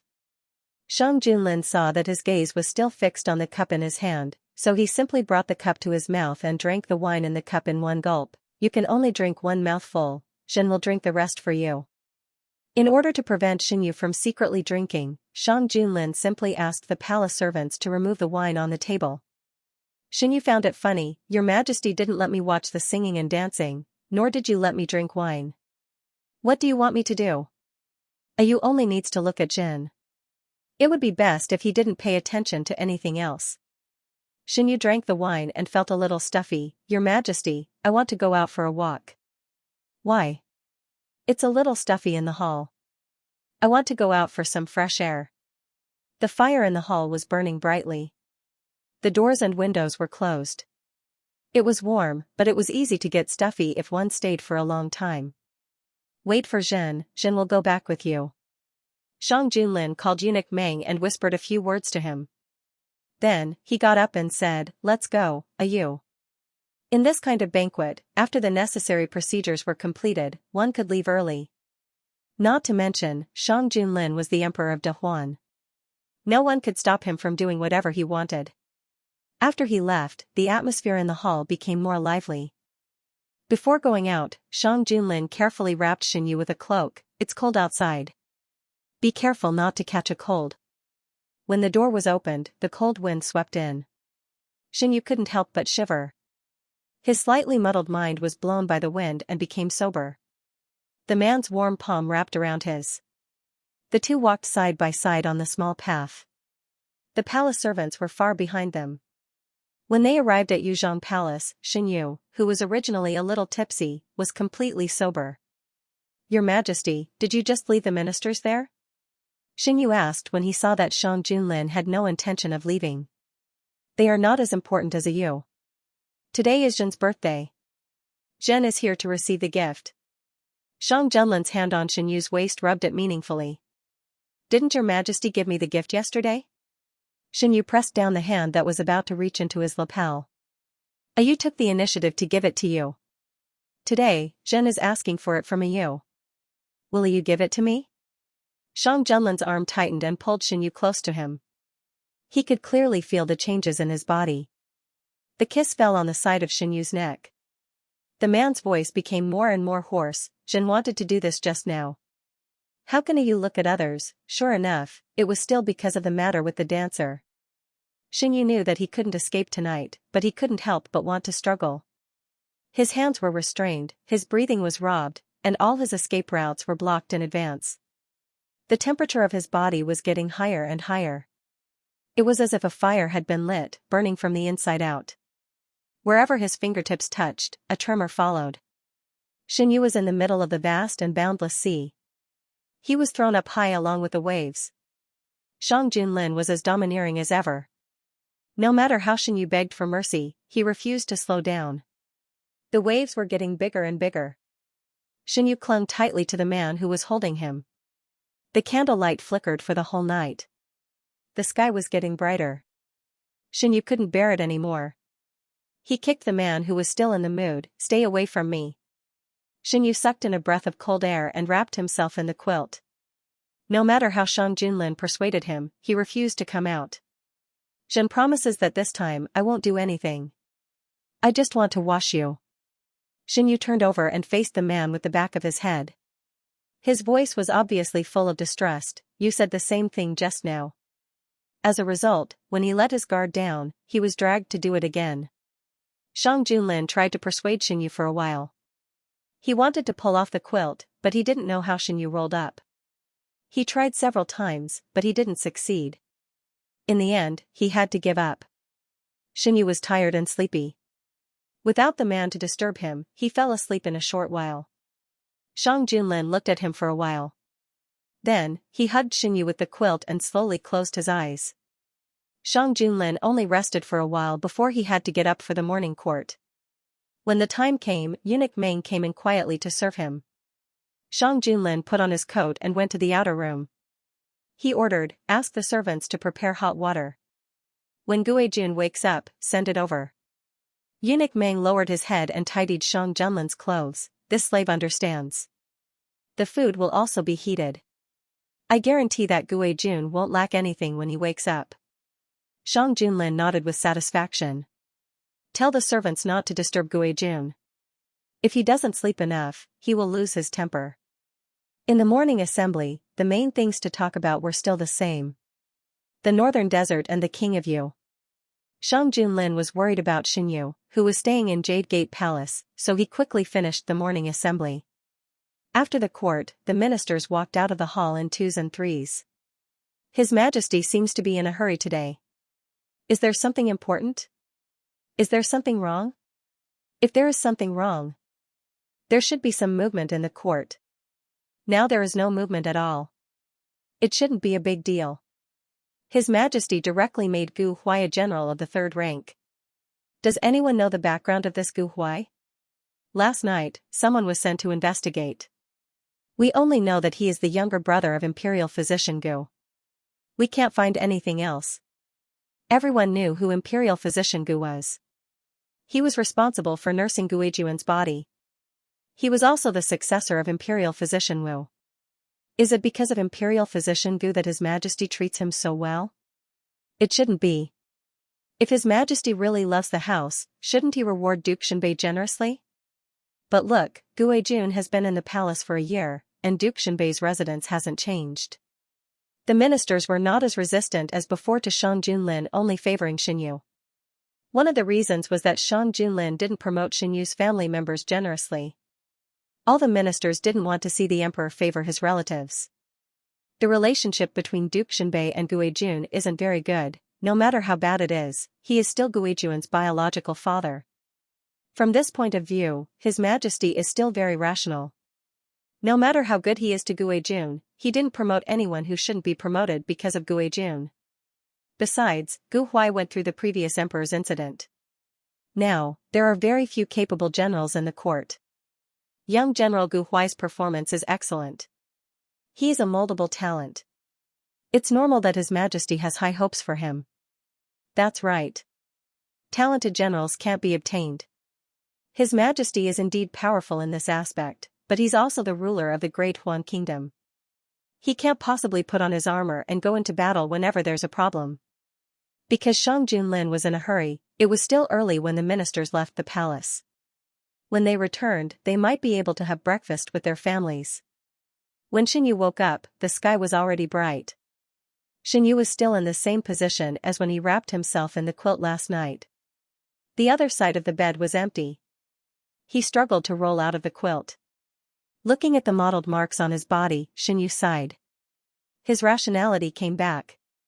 When he felt the stickiness on his body, Xinyu's expression changed a few times. In the past, every time he woke up, his body was dry. Only this time, because of his own reasons, it stayed until the next day. If you want to blame Shang Junlin, it was he who refused to cooperate. If you don't blame him, it's him who caused this. Xinyu sat up with a complicated expression. Are you as awake? Shang Junlin came in with warm water. Drink some water first. Xinyu was very thirsty. He drank a cup of water from Shang Junlin's hand. When he felt his throat was much better, he said, I want to wash up. I've already asked people to prepare hot water. After receiving Shang Junlin's order, the palace servants quietly carried the hot water in. After putting it down, they bowed their heads and left. Your Majesty, if you still don't know how to control yourself next time, you can go back to your own palace to sleep. The 10-day promise had been broken countless times.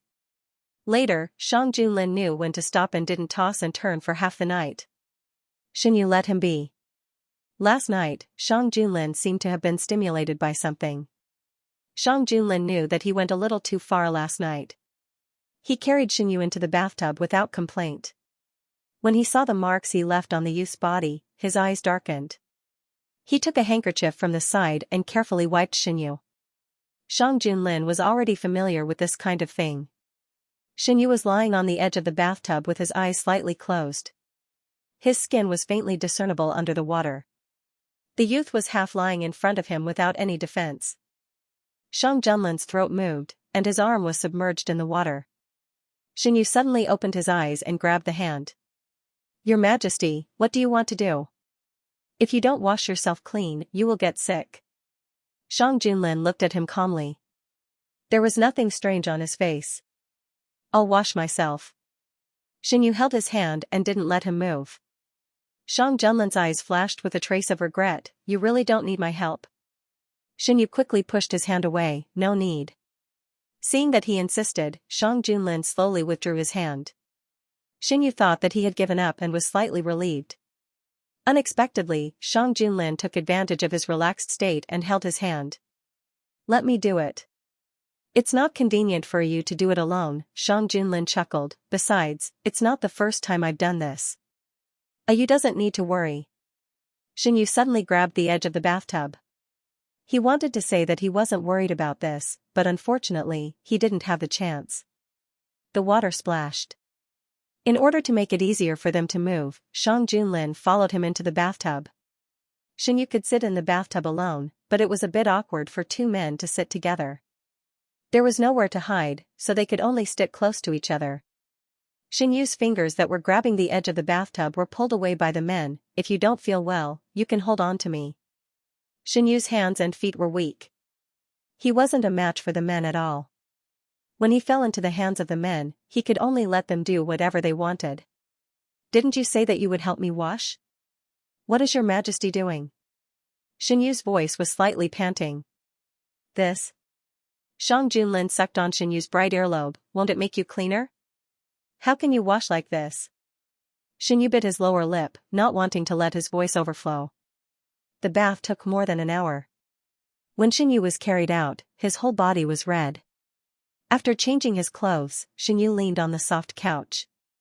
Shang Junlin sat beside him and consciously massaged him. Xianyu couldn't help but reflect on himself. He didn't take Shang Junlin lightly. Shang Junlin also didn't eat anything nutritious last night. Why was it so out of control? What he didn't know was that the night before, he had kept up with the time to give Shang Junlin a gift. Even though he was so tired, he still insisted on doing it. It made Shang Junlin's heart melt. It was an indescribable feeling of happiness to be remembered by someone he liked. Shang Junlin's heart was filled with all kinds of emotions. If it wasn't for the fact that he didn't want to disturb Xianyu's dream, he wouldn't have just hugged her for one night. During the day, Shang Junlin knew that he was in the wrong, so he asked the small kitchen to prepare Xianyu's favorite dishes, which were light. He set up a small table next to the soft couch to feed her.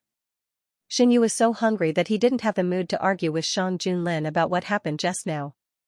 After the meal, a minister came to find Shang Junlin. "I'll be back soon." Shang Junlin kissed Xianyu's forehead. "If there's anything you want to do, just tell them." "Your Majesty, please go." Xianyu waved his hand. His waist hurt when he saw him now. Xianyu lay down for a while. Mushi came in and said, "Gu Jun, Imperial Physician Gu wants to see you. Today isn't the day to take the pulse." "Why is Imperial Physician Gu here?" Xianyu was puzzled. "Bring him in first." "Did Imperial Physician Gu say what's the matter?" "It seems that he was invited by your Majesty." Mushi went out to meet him. Imperial Physician Gu came in with a medicine box. He first saluted Xianyu. "Greetings, Gu Jun." Imperial Physician Gu doesn't need to be so polite. Imperial Physician Gu stood up and looked at Xianyu. The young man's face was ruddy, the corners of his eyes were red, and his lips were bright. It was easy to see what he had just experienced. Imperial Physician Gu remembered why he came here, so he went forward to take Xianyu's pulse. "His Majesty asked me to come and take a look at you," Imperial Physician Gu explained. After taking the pulse, Imperial Physician Gu withdrew his hand. "There's nothing seriously wrong with your body. It's just that your qi and blood are a little insufficient. I will prescribe some nourishing prescriptions. You'll be fine after taking them for 2 or 3 days." Imperial Physician Gu was called away by the palace early in the morning. He thought that something had happened, but when he arrived at Yuzhong Palace and saw the people, he realized that he was wrong. It was only one night, but he needed to take nourishing prescriptions. Xianyu's forehead twitched. "I'll have to trouble Imperial Physician Gu to wait here for a while. When His Majesty comes back, I'll take a look at him." "Yes." Xianyu didn't want to leave Imperial Physician Gu hanging. He also had something to ask him. "Now that General Gu Huai has won the military merit, I congratulate Imperial Physician Gu first." "Thank you, Your Majesty. To tell you the truth, I didn't know about this until someone came to announce the good news this morning." He didn't have time to think about it before someone from the palace came to invite him to the palace. Until now, he still didn't have much real feelings about this matter. Regarding Gu Huai's disappearance in the past few days to enlist in the army, Imperial Physician Gu had always felt that it was unreal. In his impression, Gu Huai was still a child who needed his protection. Who knew that one day, this child would fly out of his wings and become a great hero who could support the heavens and earth? He had heard people talk about Gu Huai before. There was an invincible little god of war in the northern Jiangsu army. This matter was talked about enthusiastically in the capital, from the newspapers to the neighbors. Countless people were talking about it. When he heard about this matter in the past, he didn't know that the main character was Gu Huai, so he didn't pay much attention to it. Now that he thought about it, Imperial Physician Gu couldn't help but wonder if Gu Huai would catch a cold at the border. Would he get hurt? Xianyu was a little tired. He forced himself to chat with Imperial Physician Gu for a while. Then, Shang Junlin came back. Imperial Physician Gu stood up and saluted. Shang Junlin excused Imperial Physician Gu's salute and walked to the soft couch to sit down. "How is your Majesty?" These words were directed at Imperial Physician Gu. Your Majesty, your Highness is doing well. Imperial Physician Gu repeated what he had just said. I specially asked Imperial Physician Gu to stay behind and take your Majesty's pulse. Xinyu poked Shang Junlin's arm. I don't feel any discomfort. Under Xinyu's gaze, Shang Junlin automatically swallowed the rest of his words. Thank you, Imperial Physician Gu. Xinyu was satisfied. Imperial Physician Gu stepped forward and took Shang Junlin's pulse. After a while, Imperial Physician Gu released his hand. Your Majesty is healthy. There is no problem. Don't you need to take medicine with me? Xinyu couldn't help but ask. This? Imperial Physician Gu paused. Your Majesty's body is indeed fine. There is no need to take medicine. Xinyu lay back down weakly. It turned out that he was the only one who was weak. Eunuch Meng sent Imperial Physician Gu out and took the servants in the room with him. Ayu, why did you suddenly think of asking Imperial Physician Gu to take my pulse? Shang Junlin picked him up and held him in his arms. Xinyu twisted and found a comfortable position. Imperial Physician Gu prescribed medicine for me. I thought your Majesty would take it with me. Shang Junlin finally understood why Xinyu asked Imperial Physician Gu to stay until he came back. He pinched his chin and said, You underestimate your husband too much. Xinyu turned his face away. He didn't want to look at him. Shang Junlin ordered people to move the memorials to the soft couch. He held Xinyu and read the memorials. Xinyu lay in his arms and fell asleep not long after. Shang Junlin lowered his head and looked at him with a trace of a smile in his eyes. The atmosphere in the palace was warm. Compared to it, the atmosphere in King Yu's palace was bleak. It was approaching the end of the year. It was supposed to be a day of reunion.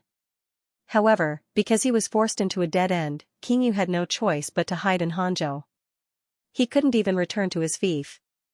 He didn't even know where his own people were. He didn't have a single useful subordinate by his side. The people of Hangzhou had a lot of opinions about them. No one would be happy if they were surrounded in the city for no reason and had to live in fear every day. At first, the people of Hangzhou didn't react. Later, they realized that they were forced to become part of the rebel army. Many people were dissatisfied. These people banded together and started a small rebellion. Unfortunately, it was quickly suppressed. A few of the troublemakers were killed on the spot, while the rest were locked up in jail. The people of Hangzhou were furious with King Yu's group, but they didn't dare to say anything. Their lives were in the hands of others, so they couldn't do anything. It was supposed to be the most lively time of the year, but Hangzhou was desolate. All the doors were closed. If it wasn't for the fact that they had to go out, everyone would stay in their homes. Who knows if they could come back alive after going out? Hangzhou's grain won't last for long. The people that Mr. Tan mentioned aren't here yet?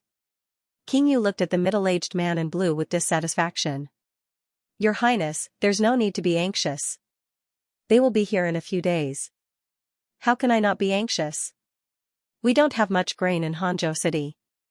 What if we starve to death before the imperial court comes? King Yu was extremely anxious after waiting for so many days.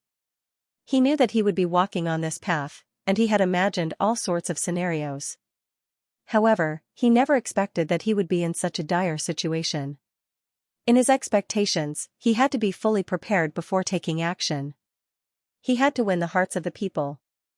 But right now, he was a traitor in the hearts of the people. He was only trying to take back what belonged to him. He could have done it openly. If it wasn't for Shang Junlin, how could he have ended up in this situation? The more he thought about it, the more unresigned he felt.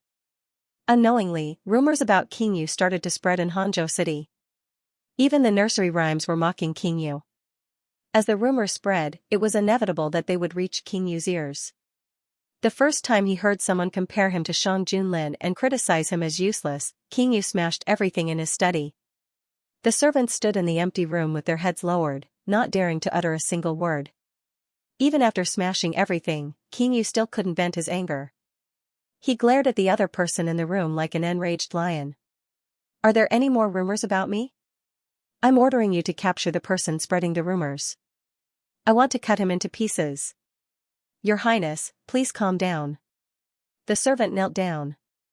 It's not that I'm unwilling to do it, but now what? The rumors are spreading everywhere.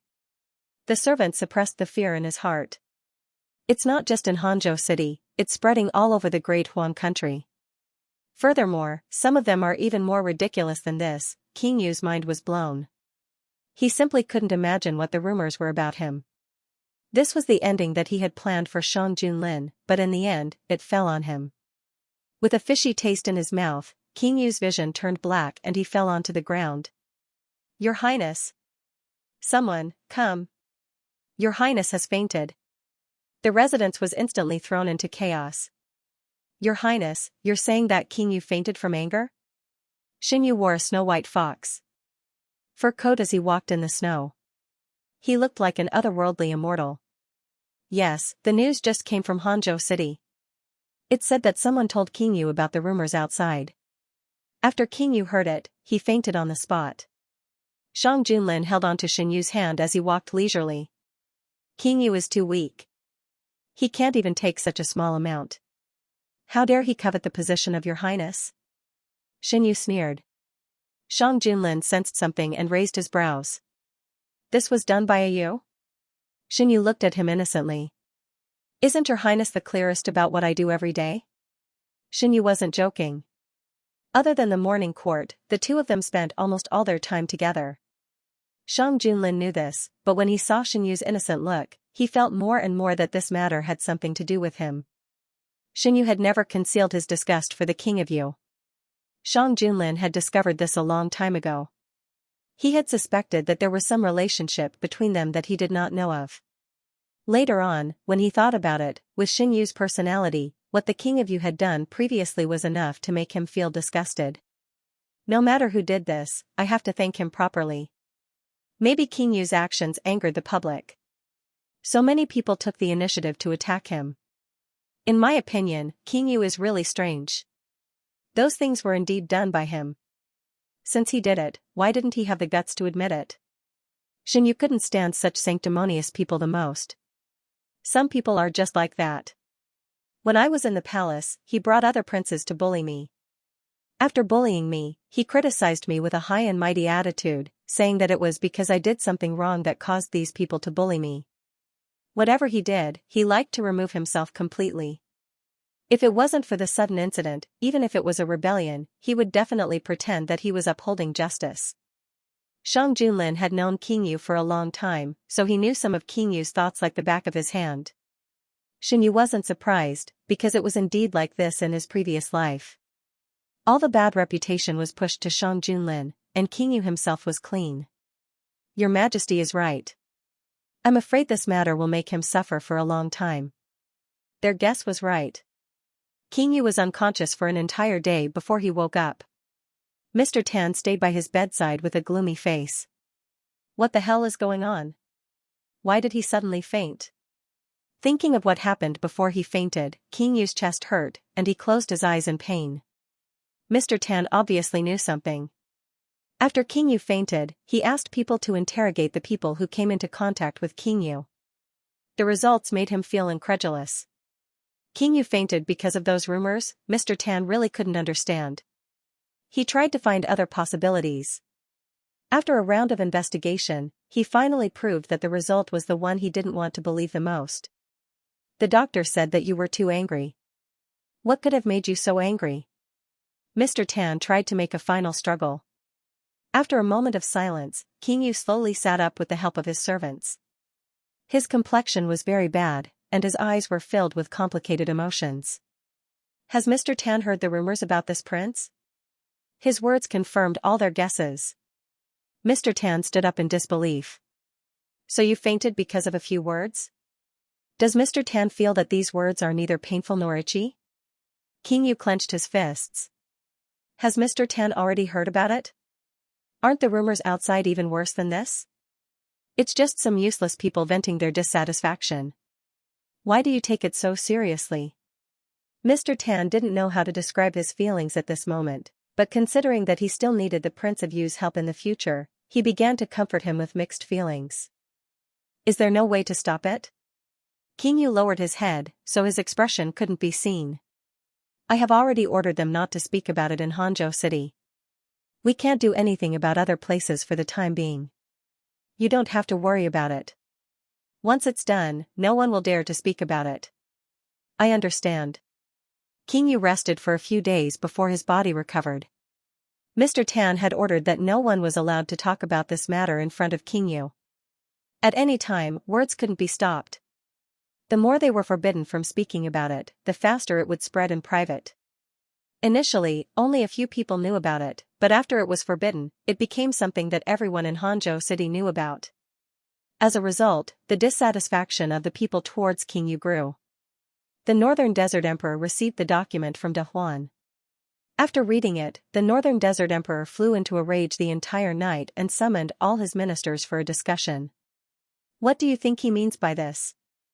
The Northern Desert Emperor slammed his hand on the table, causing the table to tremble. The ministers looked at each other, not knowing what was going on. Take a look for yourselves. Trying his best to suppress his anger, the Northern Desert Emperor ordered his servants to read the document from De Huan. Following the servant's voice, the expressions on the ministers' faces slowly changed. Embarrassment, anger, all kinds of emotions intertwined, creating a brilliant scene. De Huan's emperor is too much. An old minister's face turned red. He wants us to give out all the resources we've accumulated. Perhaps it was a coincidence, but what De Huan asked the Northern Desert to hand over was the limit of what they could take out. De Huan's appetite isn't small. He should see if he can swallow it all. Aside from the resources, there's also the grassland. Lin Yuan is one of the most fertile lands in the Northern Desert. Why should he take it just because he wants it? The hall was instantly filled with an uproar. The Northern Desert Emperor rubbed his forehead tiredly and scolded, "Shut up. Do you think De Huan can hear you? If you have time to talk about this, why don't you think about how we should deal with it this time? Why is De Huan suddenly asking for compensation? Haven't they always been proud of their status and didn't care about this? If that wasn't the case, they wouldn't have just handed over a letter of surrender.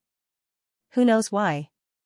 The current emperor of the Great Huan Kingdom has a bad opinion of the Northern Desert. Not long after he ascended the throne, he ignored the previous emperor's orders and attacked us. Now that he's firmly on the throne, these things are most likely his request. Are we supposed to hand over the things obediently? From the emperor to the ministers and commoners, no one was willing to hand over these things willingly. The Northern Desert was different from the Great Huan dynasty. The Great Huan dynasty was rich in land and resources.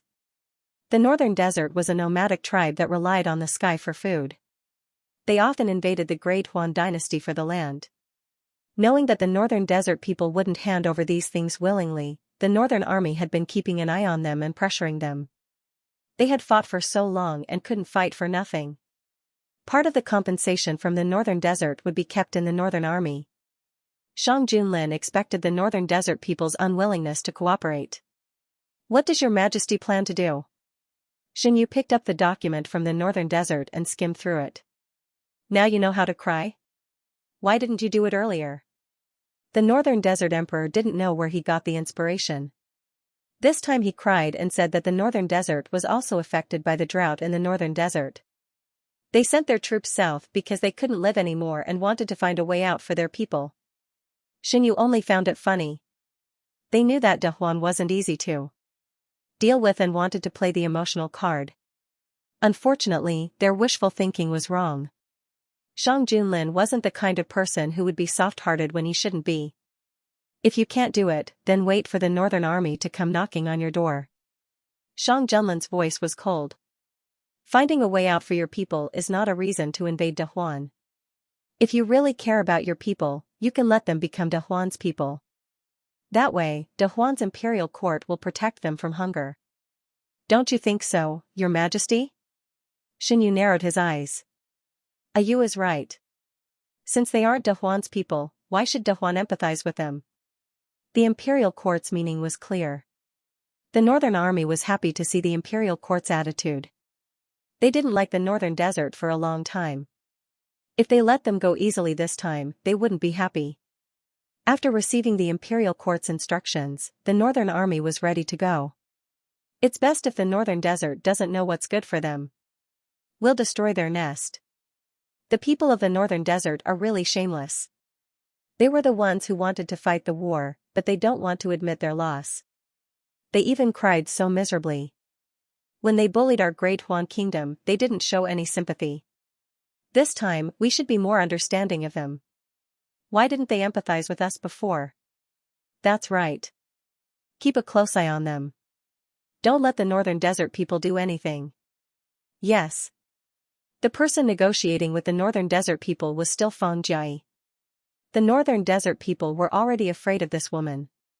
When they saw her, they subconsciously weakened. Forgive De Huan for not being able to accept your request. Feng Jie sat down calmly. Her voice was neither servile nor overbearing. People have to pay for their actions.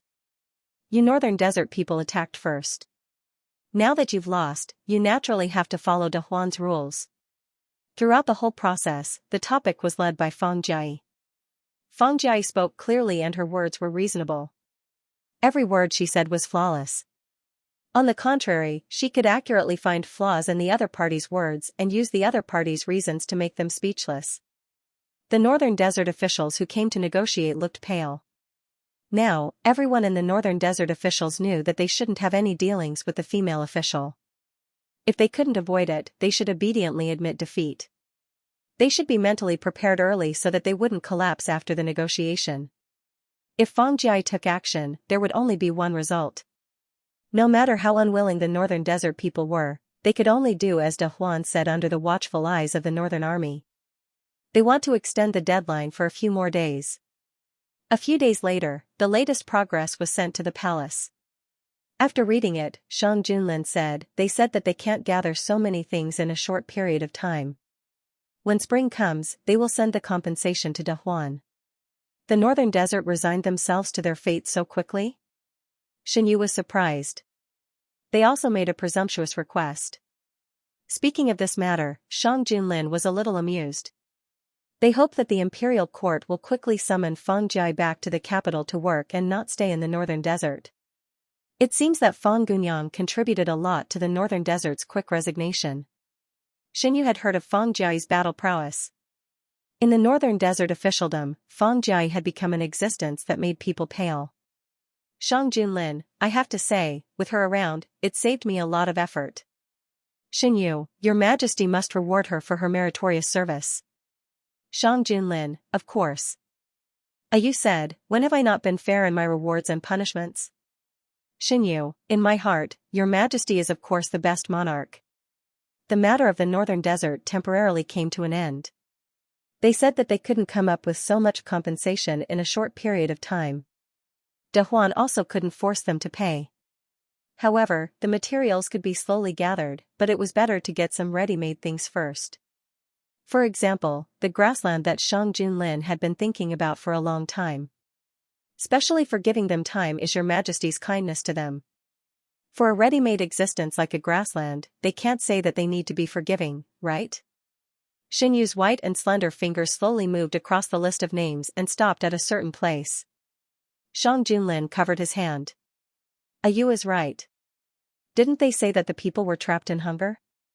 When I take over, I will solve these problems for them. This list of compensation wasn't randomly made. It was made by the Ministry of Revenue based on the losses the Northern Desert had brought to the Great Huan Kingdom and the specific situation of the Northern Desert.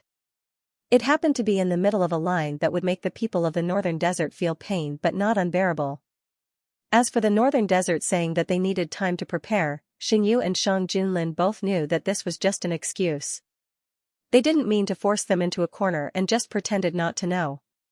When the news reached the Northern Desert Emperor almost couldn't breathe. How could De Huan have the nerve to say that seizing their land was for their own good? The Northern Desert Emperor clutched his chest and felt his vision darken. Your Majesty! A servant hurried to support him. Your Majesty, are you all right? Someone come quickly. Call the imperial physician. Leaning on the servant's shoulder, the Northern Desert Emperor gritted his teeth and said, call the ministers to discuss this. But, Your Majesty, your body, just do it. I'll be fine after a while. Go quickly. The servant didn't dare to delay and hurriedly went outside the palace to call for people. The ministers were brought to the palace in confusion. Before they had time to wonder what happened, they were shocked by the sudden news. De Huan wanted them to hand over the pasture immediately. De Huan's meaning was very clear. The other compensation could be delayed for a while, but the pasture and horses must be given to De Huan immediately. Didn't they say that the people were so hungry that they couldn't eat before attacking Subei? De Huan's move can also relieve some of the pressure on you. In the document, it was full of De Huan is also for the good of the Northern Desert. Don't be ungrateful. No wonder the Northern Desert Emperor almost vomited blood after reading it. De Huan is simply going too far. Some of the ministers were furious. Do we really have to give up that land? There were also ministers who were panicking. There were also people who were dissatisfied with the Northern Desert Emperor because of this. If he hadn't strongly advocated attacking De Huan, would today's disaster have occurred? Your Majesty, what do you think of the matter I mentioned before? At this time, a newly promoted minister stood up. What? The Northern Desert Emperor was confused. I think it's feasible to cooperate with De Huan's Qingyu. Cooperate with De Huan? At this time, we can't even take care of ourselves, yet we still have to help that Qingyu fight the Great Huan Emperor. This matter had been brought up in the imperial court before. Many ministers were watching from the sidelines. This time, they were scared of the Northern Army and did not dare to go against them.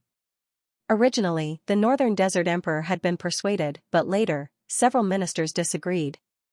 After some persuasion, the Northern Desert Emperor gave up the idea. There were still many ministers who disagreed with the idea of bringing up the past. Seeing that they were about to quarrel again, the Northern Desert Emperor quickly said, all right, let's talk about this later.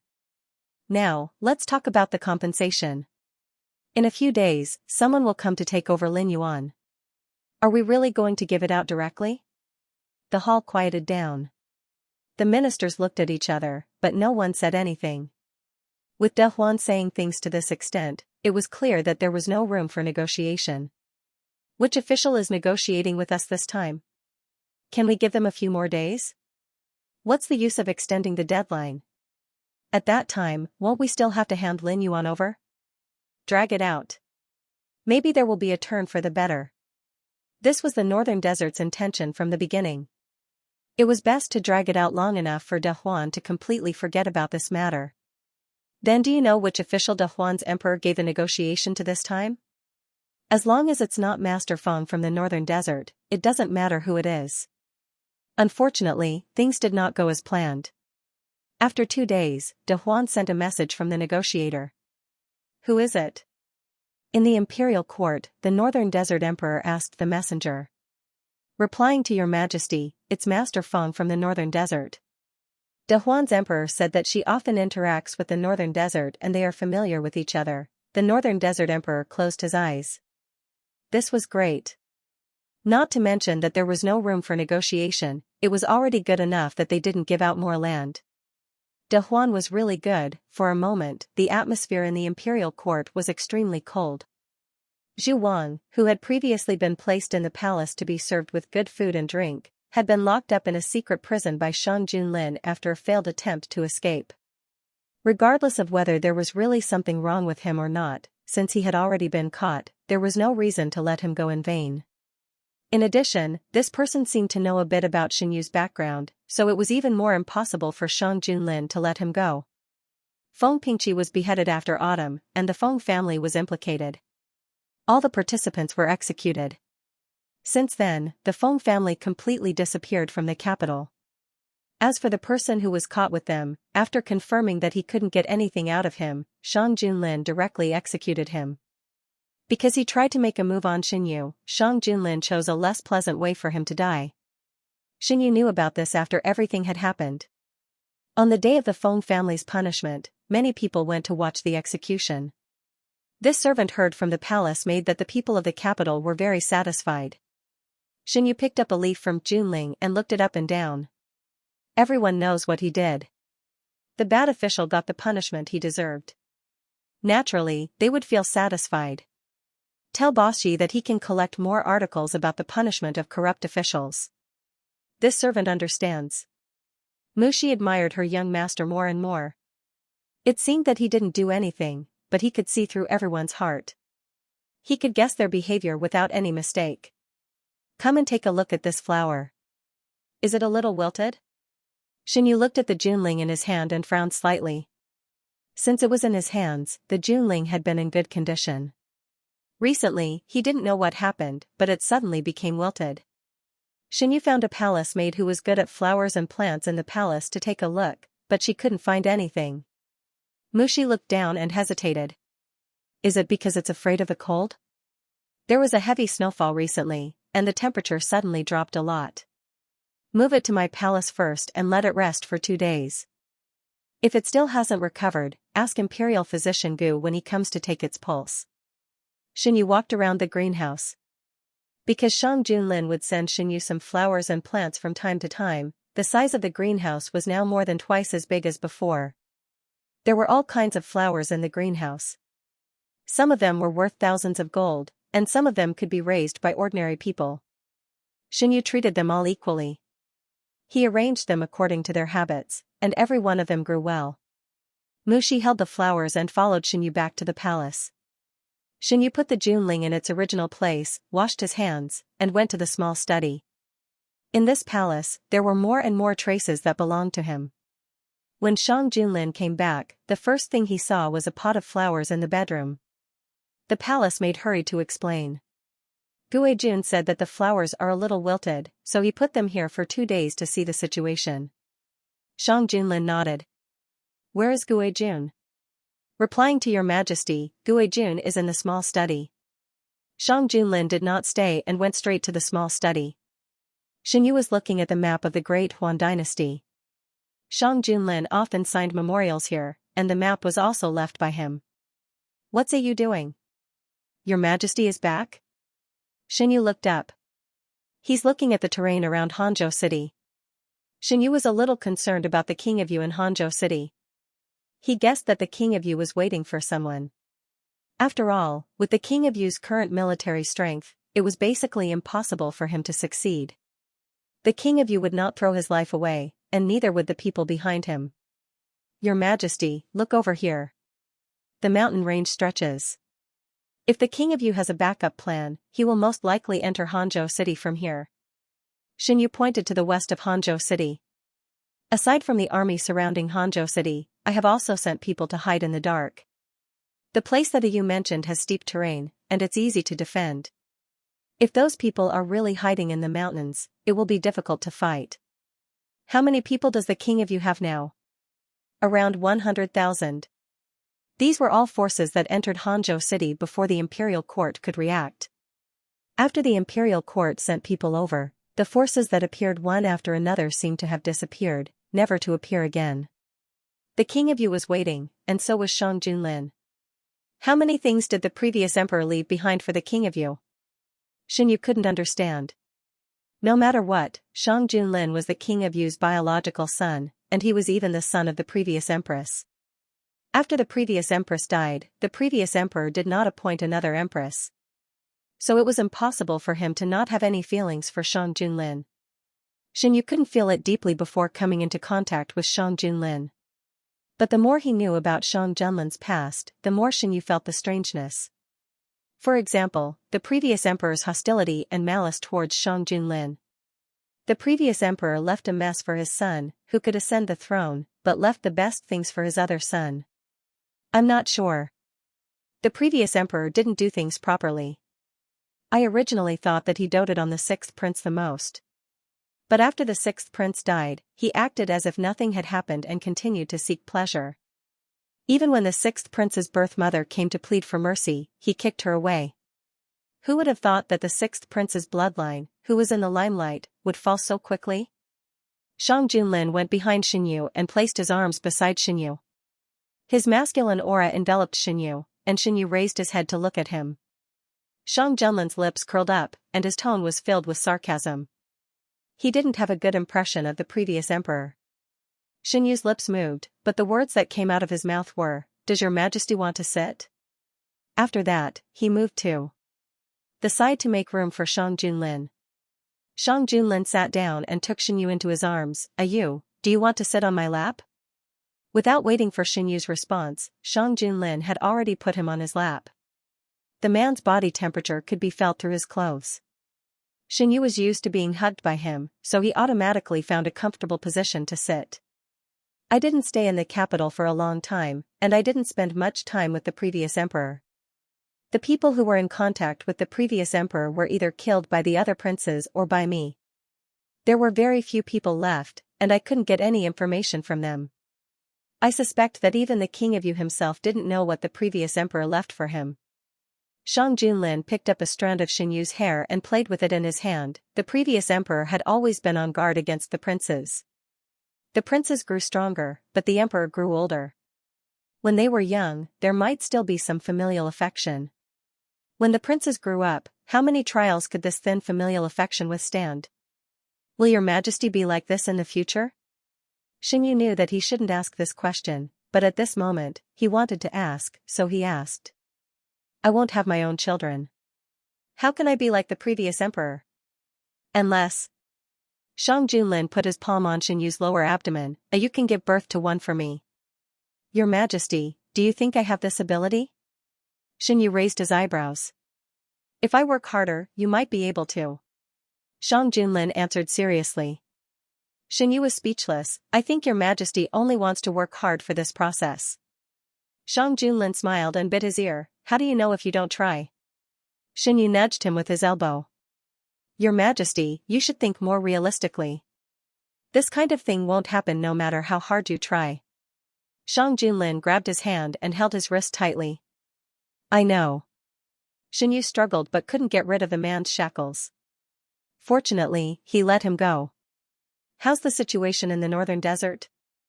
The northern desert has been unwilling to compensate.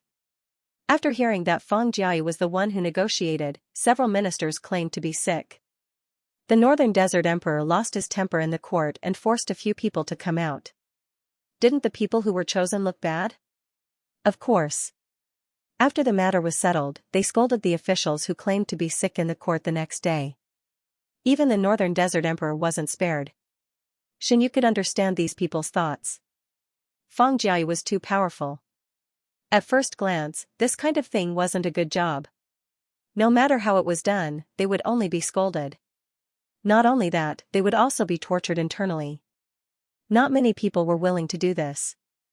As an official, there were some who didn't care about their own interests, but there were very few.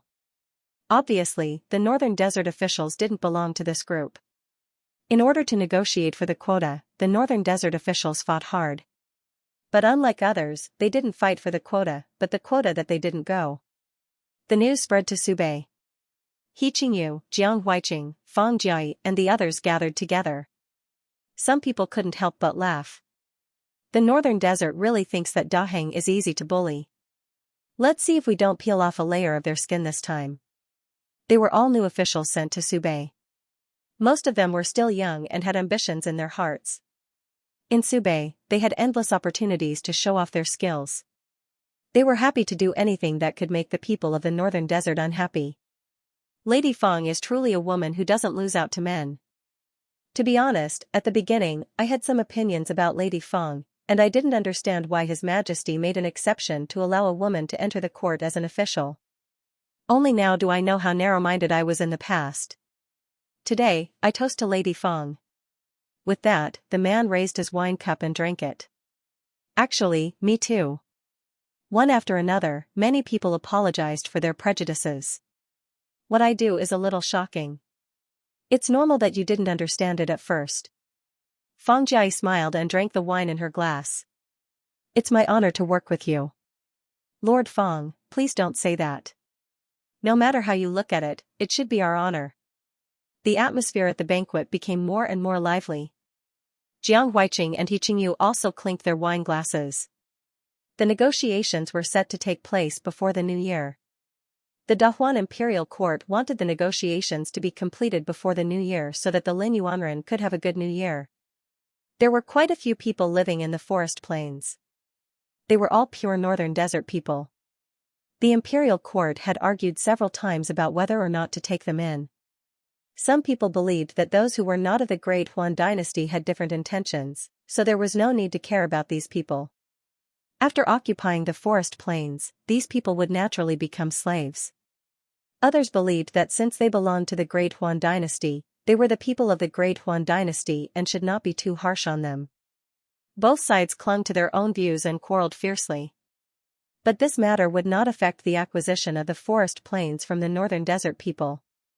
Everything was ready. Feng Jiai changed into an official's robe and led the accompanying officials to the location of the negotiations with the northern desert people. As expected, the negotiation this time went very smoothly. The northern desert people wanted to play some tricks, but the northern army was watching from the side. If there was any movement, they would attack. At the negotiations, Feng Jiai was like a fish in water. She killed the other side and forced them to retreat. At the end of the negotiations, the Dahuan officials were in high spirits. Feng Jiai's face showed that she still wanted to continue. On the other hand, the northern desert officials were all ashen-faced and dispirited. On the spot, Feng Jiai had them sign an agreement. From this day on, the forest plains belonged to the Dahuan dynasty. Jiang Huiqing followed the northern army to the forest plains. Before the imperial court officially appointed officials, the northern desert officials would temporarily govern this land. Many of the northern desert people who originally lived in the forest plains had moved away. Those who were left behind were ordinary herdsmen and abandoned slaves. Some of these slaves came from the Dahuan dynasty. After Jiang Huiqing brought people over, the first thing he did was to find the Dahuan people. After checking their backgrounds, he sent those who were willing to return to the Dahuan dynasty. Those who were unwilling to leave could continue to work in the forest plains. Shang Junlin did not hide his intentions. Soon, the forest plains would become the exclusive horse farm of the Dahuan dynasty. After Jiang Huiqing and the others went over, they needed to deal with any hidden dangers in the forest plains in advance.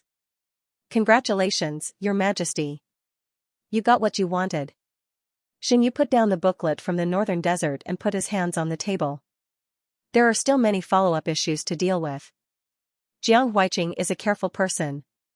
He has considered many problems in the forest plains, Shang Junlin said as he read through the booklet. What does Your Majesty plan to do with the northern desert people who stayed in the forest plains? Xin Yu asked. Observe them for a while. If they are loyal, I don't mind letting them live in the forest plains. The forest plains and the northern desert are close. Xin Yu looked down and thought. Is there a precedent of intermarriage between the two sides? Yes, there is. Why did you mention this? The officials have been arguing about whether these people should stay or leave. They are worried about all kinds of problems. In the end, isn't it because these people are northern desert people? What if one day, they admit that they are Dahuan people from the bottom of their hearts? In order to tame the people, blindly killing them was not enough. The estrangement in their hearts had to be broken. They had to be tied to the Dahuan dynasty. They were bound together for good or ill. Only when the interests of the people were completely in agreement could some situations be prevented. Xin Yu slowly expressed his thoughts. Your Majesty, you can encourage them to intermarry with the Dahuan dynasty and let them get used to speaking the Dahuan language. You can send teachers from the Dahuan dynasty to teach their children. When this group of people grow old and the younger generation who have been educated by the Dahuan dynasty grow up, will they still admit that they were once northern desert people? Shang Junlin thought about Xin Yu's words. After a few generations, they will completely abandon their identity as northern desert people and truly integrate into the Dahuan dynasty. Yes, this method will take a long time. But it was gentler than any other method. The problem that the imperial court had been arguing about for many days had been solved. It was getting closer and closer to the end of the year. There was still no movement from the King of Yu. In the Northern Desert Army, the general who had returned to the capital to report on his work was ready to leave. Gu Huai was among them. They should have left earlier. But they had been delayed for a while to deal with the Northern Desert matters. When they left, it was already very late. They were in a hurry. Coming back with Gu Huai was the general who had a good relationship with him. Now he was his adjutant. I have never been to the capital. General, is the capital really as prosperous as the rumors say? The adjutant couldn't help but ask during the journey. It is very prosperous. You will know when you see it. The closer they were to the capital, the more difficult it was for Gu Huai to calm down. After the war with the northern desert, he wrote a long letter to Imperial Physician Gu. In the letter, he explained part of the reason why he joined the army and what happened in the northern desert. When he left, it seemed that he left without saying goodbye. Although he wrote a letter later, Gu Huai was still worried that Imperial Physician Gu would be angry. The capital was very lively. In order to welcome the coming new year, the shops and stalls were filled with New Year's items. People came and went in the streets and alleys. It was very lively. After the result of the negotiation with the northern desert came back, the people in the capital talked about one more topic. Have you seen the report this time? The northern desert people really think we are easy to bully. They still want to delay and say that they can't gather the materials. I think they want to renege on the debt. Maybe they think that if they delay for a long time, we will forget about it. But no matter how nicely they say it, we will not be fooled. Why should we give up something that belongs to us? Isn't that so? Master Feng of the northern desert is really powerful. After so many times, won't the northern desert people tremble when they hear her name? Ha ha ha ha, they also have a day like this. Master Feng's way of doing things is really satisfying. You don't need to be too kind to your enemies. I have a rumor here. Do you know? The northern desert people wrote a letter to our emperor asking him to transfer Master Feng back to the capital. She can't stay in the northern desert. They can't take it. Ha ha ha ha. Really? My uncle works in Master Duan's house. How can the news from there be false? Imperial Physician Gu walked on the street and heard all kinds of discussions. When talking about the northern desert, there was no lack of people talking about the battles that Gu Huai participated in. The Gu Huai in these people's mouths was not the same person as the younger brother he had been with for several years. He always felt that it was unreal. Imperial Physician Gu stopped in front of a small stall. The stall was full of different kinds of lanterns. In the past, when he was busy, it was Gu Huai who bought these things. This year, Gu Huai was not here, so the house had been deserted. Do you want a pair? Don't be fooled by my small stall, my lanterns sell very well. Imperial Physician Gu stopped for a moment.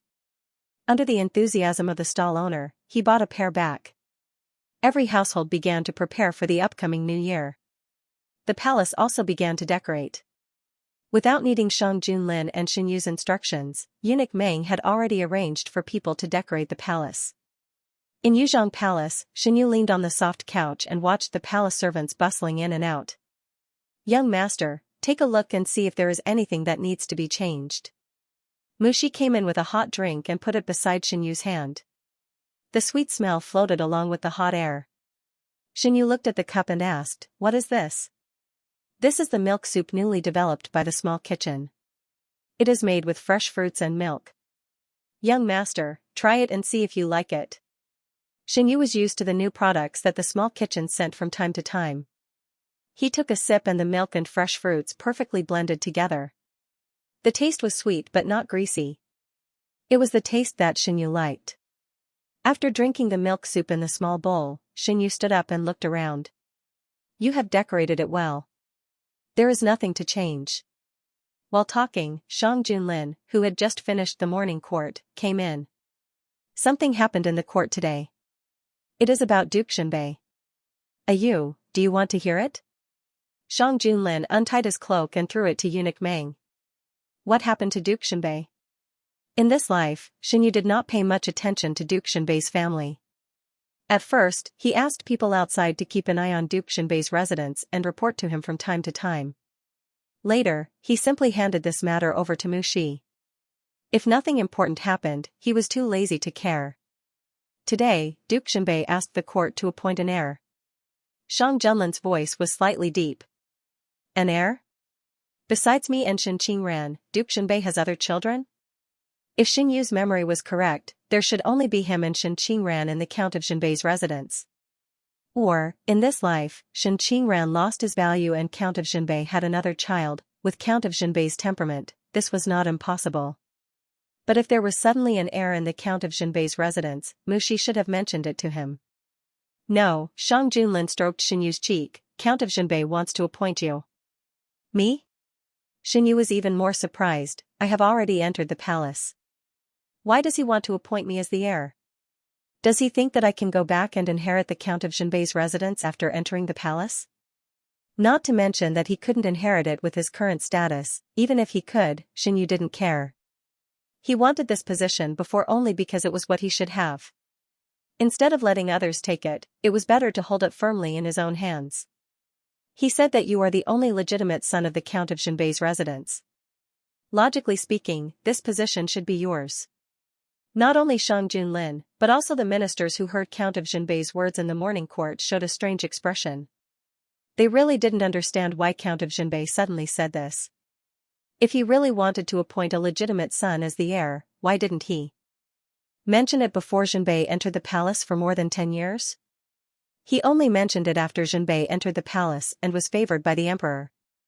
Many people looked at Count of Jinbei with strange eyes. Didn't Count of Jinbei feel it? How could he not feel the undisguised gaze? Even Shang Junlin's gaze on him was like a needle on a carpet. Count of Jinbei, are you joking with me by mentioning it at this time? Everyone could feel the anger under Shang Junlin's calm tone.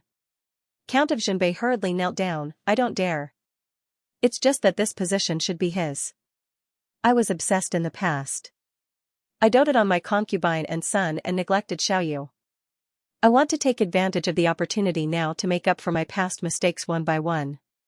Shang Junlin looked at him condescendingly. He didn't agree or refuse. Count of Jinbei still wanted to say something, but Shang Junlin interrupted him. Now Yu is my Count of Jinbei's residence. Count of Jinbei's residence is his past. I don't care how you suddenly came up with this idea. Whether it's sincere or not. Directly refused? The ministers couldn't understand what was happening in front of Jinbei. After the court Jinbei's residence, they couldn't help but talk about it. Count of Jinbei? Why did he say he wants to appoint the heir at this time? If he really wanted to have a legitimate son, he would have done so a long time ago. The heir he originally wanted was that bastard who sided with outsiders. Could it be that he regretted it? What's the use of regretting now? She has already been sent to the palace by him. It is even more unrealistic to ask His Majesty to let her go now. Not to mention how much His Majesty is favored now. Even if she is an unfavored concubine, there is no reason to do this. That's right. Given how much His Majesty favors His Majesty probably doesn't care about the position of Crown Prince. If His Majesty really cared about this, he wouldn't have entered the palace in the first place. No one could understand Duke Xinbei's sudden action. Even the officials who had a good relationship with Duke Xinbei were confused. I didn't promise him. You can only be tied to me from now on. Shang Junlin held Xinyu's hand and sat down on the soft couch. Even if His Majesty agrees, I can't agree. From the moment I entered the palace, I had nothing to do with the residence of Count North. However, Xinyu was also very curious about why Duke Xinbei would do this. Did something happen to Count North's mansion recently? Except for this, Xinyu couldn't think of any other reason. No, except for some small disputes, Count North's mansion is as usual. Shang Junlin wouldn't lie to him about this kind of thing. Xinyu ruled out this possibility. Since nothing happened to Count North's mansion, why did Duke Xinbei suddenly ask for the position of Crown Prince for him? In fact, Duke Xinbei was right about one thing. The position of Crown Prince originally belonged to Xinyu. If Duke Xinbei didn't favor Shen Qingran and his mother and didn't want to give him the position of Crown Prince, he would have been the legitimate Crown Prince of Count North's mansion. A few days later, news came from Count North's mansion that Duke Xinbei was looking for a wife for Shen Qingran. Shen Qingran and Xinyu were about the same age. They were indeed old enough to look for a wife. First, Duke Xinbei asked Xinyu to be the Crown Prince. Then, Duke Xinbei asked for Shen Qingran's marriage. Was there any connection between the two? Which family did Duke Xinbei show Shen Qingran? Xinyu asked as he rubbed the wall of his cup. It's the daughter of the collateral branch of the Duan family. Shang Junlin told him the news that the hidden dragon guards found out. There are also the daughters of the Yi family and the Chen family. Without exception, they were all girls from the aristocratic families in the capital. Perhaps Duke Xinbei didn't choose the girls from the province, but the power behind them. Marriage alliance. This kind of thing was very common in aristocratic families.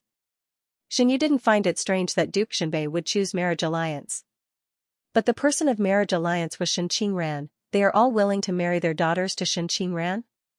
Although he is the son of a concubine, he is the only person in the Duke Xianbei's mansion who has the possibility of inheriting the Duke Xianbei's mansion. Moreover, he has you as his legitimate brother. It is normal for these people to be tempted. Zhang Junlin was right. Not everyone knew about the grudge between Xianxia and the Duke Xianbei's mansion. In the eyes of outsiders, although Xianxia and the Duke Xianbei's mansion weren't close, they weren't at the point of killing each other. No matter what happened in between, it couldn't change the fact that he was the legitimate son of Duke Xianbei. Even fewer people knew about the grudge between him and Shen Qingran. Before entering the palace, Xianxia lived in seclusion and didn't have a strong presence in the capital. Shen Qingran wasn't stupid enough to go around telling everyone how he bullied his legitimate brother in the Duke Xianbei's mansion. Duke Xianbei's mansion. After many days, Duke Xianbei once again stepped into Shen Qingran's courtyard. After being locked up for a period of time, Shen Qingran was much more well-behaved. 2 months ago, Duke Xianbei lifted his confinement. He could move freely in the mansion, but he couldn't leave the mansion. Shen Qingran also understood that Duke Xianbei didn't have any old affection for his father. When you were useful to him, he would treat you well. When you were useless, he would kick you away without any mercy. Father, why are you here? Shen Qingran learned how to disguise himself after bumping into a wall so many times. You have reached the age of marriage. I have looked at a few girls for you. You can choose by yourself. Duke Xianbei raised his hand. The manservant behind him carried a list of names and put it on the table. Shen Qingran almost couldn't maintain the expression on his face. Father, are you here for this? Your brother has been in the palace for a year. You should also get married. After you get married, you can have children for the mansion as soon as possible. The meaning of Duke Xianbei's words was very obvious. Shen Qingran's face showed a strange expression. Father, you know that I like men. Duke Xianbei waved his hand impatiently. I just want you to marry a legal wife. You are the only one in the mansion now. After you give birth to a child, you can like whoever you want. Father, you are right. Shen Qingran glanced at the list on the table. I will read it carefully. They are all girls with good family backgrounds. You should hurry up and choose, so that I can reply to the girl's family as soon as possible. After Duke Xianbei left, Shen Qingran walked to the table and sat down. He slowly opened the list. Duke Xianbei didn't lie to him. The girls with names in the list all had good family backgrounds. Seriously, Shen Qingran would be climbing up the social ladder if he married these girls. The news of Duke Xianbei's mansion spread to the palace. Mushi knew that Xianxia had been paying attention to what happened in Duke Xianbei's mansion recently. She immediately told Xianxia when she got the news. Xianxia asked them to continue paying attention. In Hangzhou, because of the arrival of Qingyu's group, there was no New Year's atmosphere. Qingyu was now living in the Qing family's mansion. The Qing family only knew what kind of boat they were tied to after Qingyu's arrival. It wasn't that no one was dissatisfied, but they had no other choice but to follow Qingyu. The situation outside was tense, and Qingyu wasn't in the mood to celebrate. Compared to this, he hoped that the people Mr. Tan mentioned could come quickly. He really didn't want to be trapped here anymore. Mr. Tan, how long will it take for the people you said to come to our rescue? They have already arrived. They are in the mountains behind Hangzhou. They have to wait for a suitable time to attack from both inside and outside and break out of the encirclement. Hearing this, Qingyu's heart slowly fell. Where are my people? Did Mr. Tan come to their rescue? According to Mr. Tan, the reason why the people came so late was to take a detour to bring the forces that Qingyu left in his fief over. Don't worry, Your Highness. They are already on their way.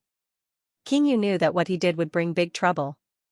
Before he was 100% sure, he was very careful not to let the imperial court notice that something was wrong. It was convenient for them at this time.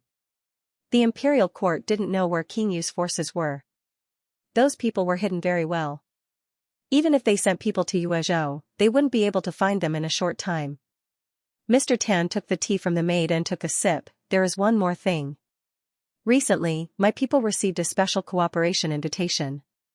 Is your highness interested? King Yu, oh? Mr. Tan, it is from the northern desert. They said that there is a person who is willing to help your highness. King Yu, people from the northern desert? Weren't they just defeated by the northern army? Mr. Tan kept him in suspense, yes and no. When the time comes, your highness will know. King Yu had no other choice. If he wanted to have the strength to fight Shang Junlin, he didn't have enough people in his hands. He didn't have time to think about why these people were helping him. He just wanted to change his current situation as soon as possible. He didn't want to be suppressed by Shang Junlin. One day, Shang Junlin would be his defeated opponent. The humiliation he suffered would be returned 1,000 times. Young master, the people we sent to Hanzhou have sent back news. King Yu seems to have two forces in contact. At noon, Mushi came in with warm water. Xinyu washed his hands and used a handkerchief to dry them, I know. Pay more attention to that side. It would be best if we can find out where the forces in contact with them are. This servant understands. Mushi handed the basin to the palace servant and continued, Zhenbei Ho sent a letter to you again. Do you want to meet him?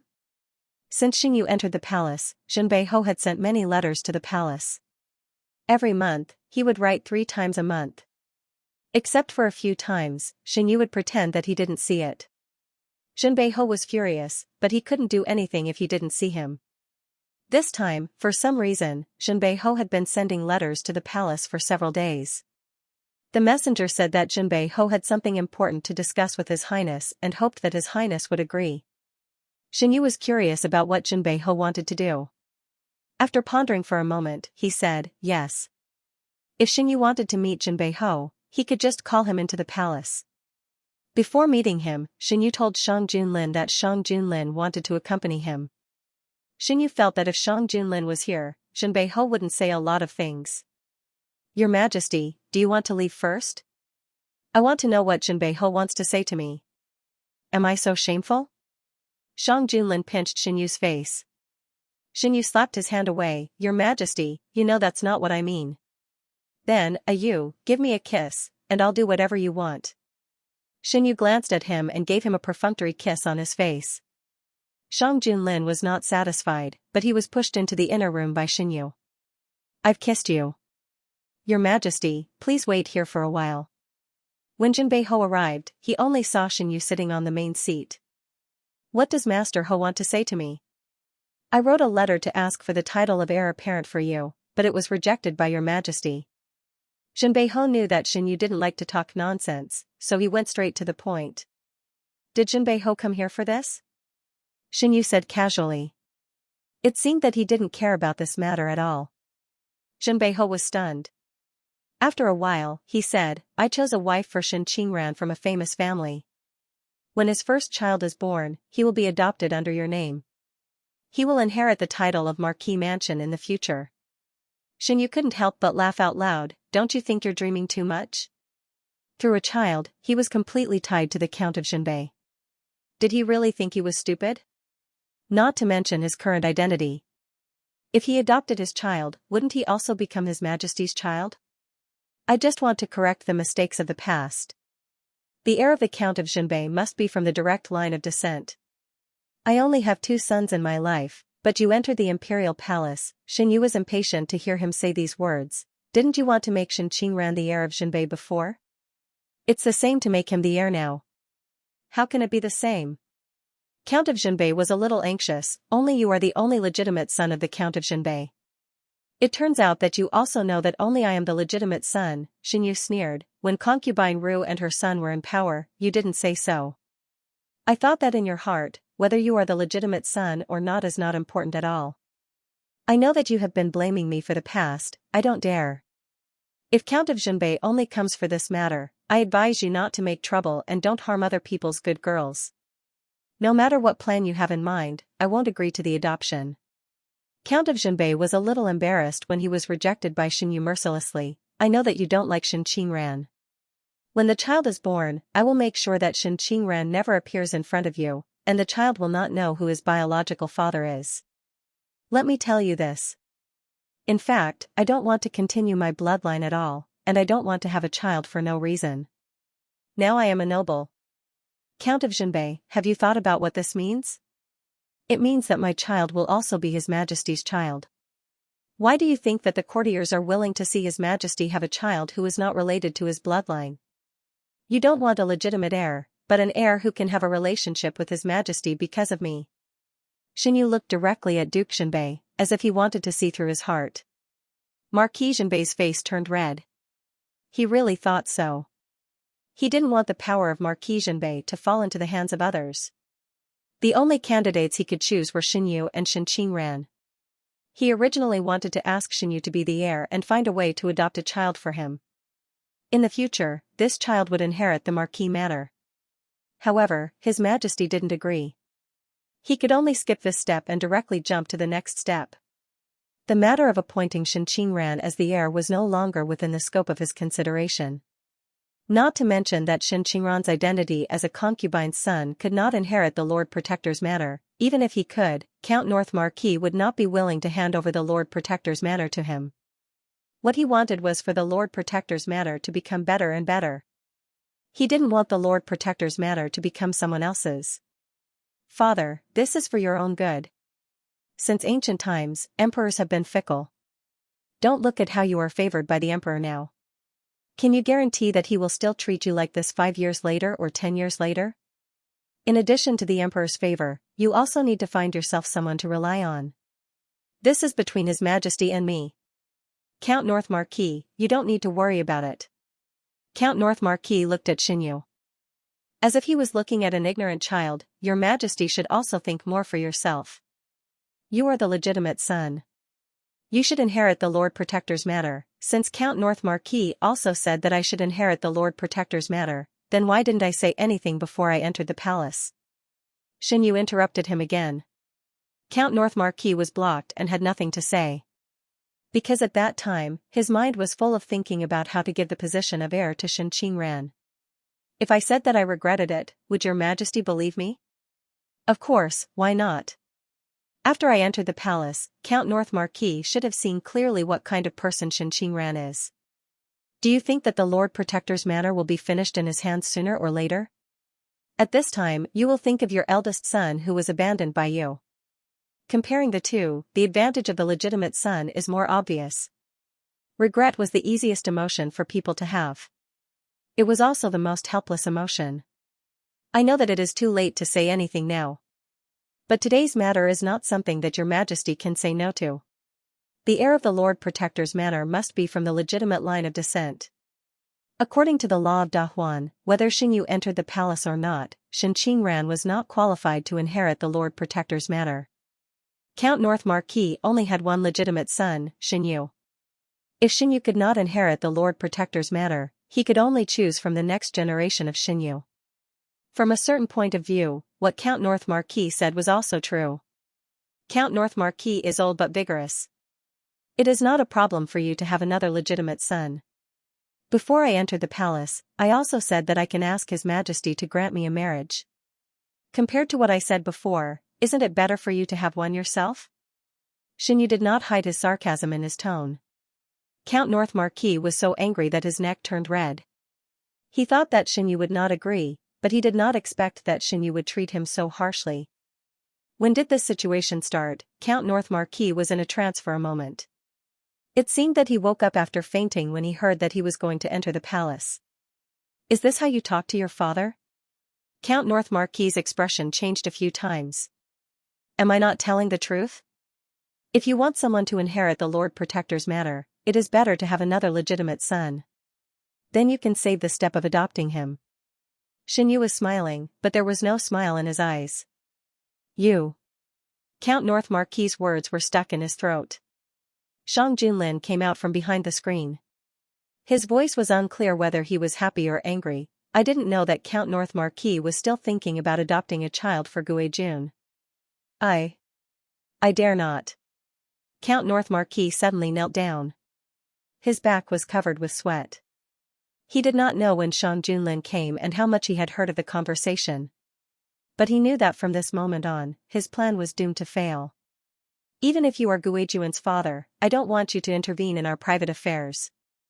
Do you understand? I understand. I crossed the line. Please forgive me, Your Majesty. Count North Marquis's forehead touched the ground. His heart seemed to be clenched by a big hand. Under the high tension, his breathing began to be irregular. Under the heavy pressure, he could not even raise his head to look at Xiang Zhenlan's expression. I have said before that since Guijun entered the palace, he is my man. He has nothing to do with your manor of Count North. He will not be the heir of the manor of Count North, nor will he inherit the title of Count North Marquis. This time, because you are Guijun's father, I will not blame you for sowing discord between me and Guijun in front of Guijun. I don't want to see the same thing happen again.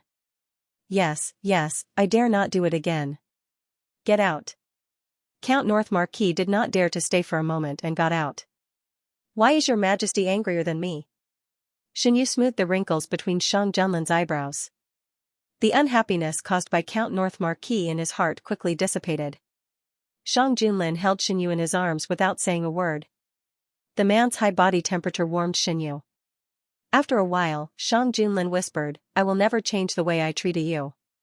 The next day, Xiang Zhenlan directly took away Count North Marquis's position in the imperial court. The ministers did not know why. Later, they faintly heard that His Majesty did this because Count North Marquis made Guijun unhappy. Xiang Zhenlan heard what Count North Marquis said that day. This position taking was a warning to him. He thought that he would be able to rise again one day. However, he did not know that the ending of Count North Marquis's manor had already been written by Xianxia. They were only waiting for the last moment to come. Time passed slowly. Gu Huai set off from Subei with his men. They were getting closer and closer to the capital. Reporting to General, there are traces of unknown forces ahead. Gu Huai pulled the reins to stop the horse. Send someone to take a look. When he was in Subei, Gu Huai received news about Hangzhou City. He also knew that there might be unknown forces in other places aside from Hangzhou City. He brought 5,000 men with him. If they encountered the rebels along the way, it would be best if they could deal with them directly. The scout that was sent out soon returned. Based on the initial analysis, there are 2,000 people ahead. They are heading towards Hangzhou City. General, what should we do now? Gu Huai briefly pondered. First, determine their origin. If they are with King Yu, deal with them on the spot. Yes. It took some time to deal with the 2,000 people. He had no idea if it was because of the path that they chose. Ever since they encountered the first batch of King Yu's men, they would encounter them one after another. Under the moonlight, Gu Huai wiped his sword. The adjutant took a sip of water and said, according to this speed, we won't be able to reach the capital on time. Will the imperial court be unhappy with us for bringing our men out? The adjutant's worries weren't unfounded. Although 5,000 men wasn't a lot, it wasn't a small number either. The imperial court had given them plenty of time. If it wasn't for dealing with King Yu's men, they wouldn't have wasted so much time. There's no need to worry. Gu Huai came to Subei as a hidden dragon guard, so he had a method to contact the hidden dragon guards. When he discovered that the first batch might be King Yu's men, he had contacted the hidden dragon guards. The news should have reached the capital by now. But it was a pity. He initially thought that he could spend the new year with his brother. Gu Huai encountered King Yu's men. Xiang Zhenlan closed the letter and placed it on the table. On the way back from Subei? Yes, and it's not just one batch. He suspects that there are other forces heading towards Hangzhou City as well. Since they had discovered them, there was no reason for them to let them go. Xiang Zhenlan instructed Gu Huai to provide support, and it would be best if they could clean up the path. Along the way, Gu Huai's men increased, and the number of rebels that he dealt with increased. Bang! The vase fell to the ground with a loud bang. We can't wait any longer. The people we've been hiding in the dark have been discovered. Mr. Tan looked anxious. Aside from the 100,000 men in Hangzhou City, how many are there outside? Can they help us break out of the encirclement? After venting his anger, the viciousness on King Yu's face dissipated. There are 80,000 of them that we can use right now. As for the rest, we can't wait any longer. Mr. Tan initially wanted to wait for those people to arrive before making a move. But now that a mysterious force had wiped out a few of their strongholds, it was only a matter of time before the rest were discovered. The snow was getting heavier. As the snow fell, the patrolling soldiers suddenly felt that something was amiss and sounded the alarm. The gates of Hangzhou City that had been closed for many days opened and archers stood on the city walls. "Release the arrows." The sound of swords rang out for a long time. The news was quickly sent to the capital. "It looks like Gu Huai's actions have disrupted their plans." Xinyu slowly sat beside Shang Junlin.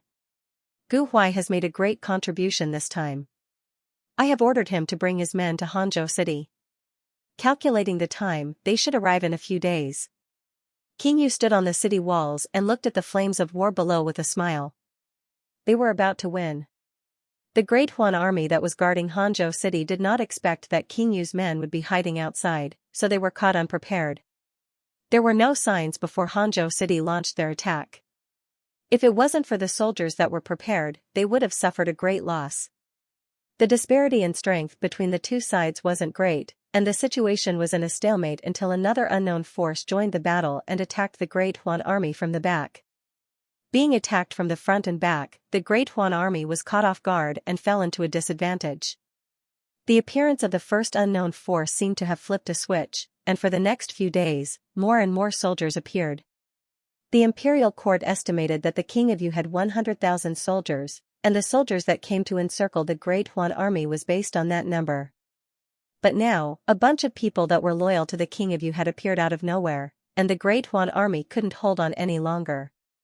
"General, we can't go on like this. We have to report this to the imperial court." "We have already reported it, and the imperial court has also sent someone over. But it will take some time for them to arrive. We have to hold on during this period." "Yes." War was never a game, and the Hangzhou City that was engulfed in the war was practically destroyed. Roars and cries rang out endlessly. The snow was cold, but the blood was warm. Countless people fell, and countless people stood up. Behind them were their citizens, and they had to use themselves to build the strongest city wall. When the news reached the imperial court, it caused a huge commotion. "Didn't they say that there were only 100,000 soldiers? What's with the extra 100,000? Send reinforcements. We can't let the King of Yu succeed." Countless orders were sent out, and they were executed at the fastest speed. At this moment, everyone was standing on the same battle line. Gu Huai received a secret order from the hidden dragon guards along with a tiger tally that could be used to mobilize troops along the way. Now, it was handed over to Gu Huai by Shang Junlin. When Gu Huai left Subei, he brought 5,000 soldiers with him, and now, he had no less than 100,000 soldiers. Not many people in the imperial court knew that Shang Junlin wanted him to change the route to Hangzhou City. On the surface, Shang Junlin even sent another general over to provide reinforcements. The sudden war broke the festive atmosphere of the new year. For a moment, the entire capital became solemn. To prevent any accidents from happening in the capital, they had to leave a sufficient garrison in the capital, and the number of people that could be sent out was limited. Compared to transferring troops from the capital, Shang Junlin was more inclined to transfer troops from the vicinity of Hangzhou City. During this period of time, Shang Junlin had been very busy. The time he spent in Yuzhong Palace was greatly reduced. If he was not discussing matters in the imperial court, he was discussing matters in the imperial study. "Young master, are you not worried?" Mushi vaguely knew a little about the grudge between his young master and the King of Yu. Now that the King of Yu had rebelled, not to mention the ministers, even the palace servants were somewhat uneasy. On the other hand, Xinyu was still the same as before. "There's nothing to worry about. I believe in your majesty." Xinyu fiddled with the leaves of the junling and didn't even raise his head. After being placed in the bedroom for a few days, the junling regained its vitality and was no longer listless. Xinyu moved it back to the greenhouse, but it started to wilt again after 2 days. Xinyu had no choice but to bring it back to the bedroom. They have already investigated the matter that young master instructed them to investigate. There are some clues now. One of the connections between the King of Yu and the outside world is connected to the northern desert, and the other one has yet to be found. Sure enough, the King of Yu has formed a relationship with the northern desert. Are there any northern desert people among the troops that came to Hangzhou City? Currently, there aren't any. The news that came from the other side is that both sides have yet to reach an agreement. It's a good thing for the Great Huan Kingdom.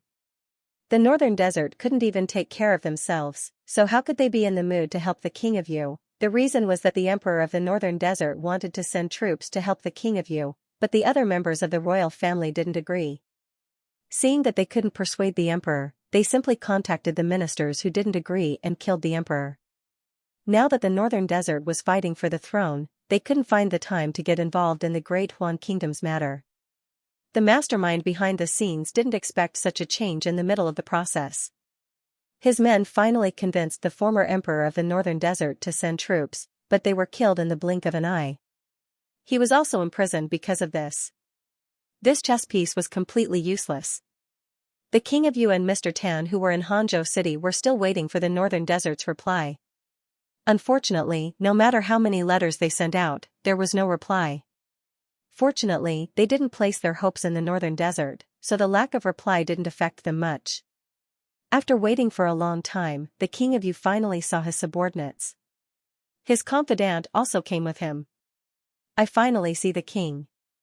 In the study room, the confidant bowed to the King of Yu. "Everyone, please rise."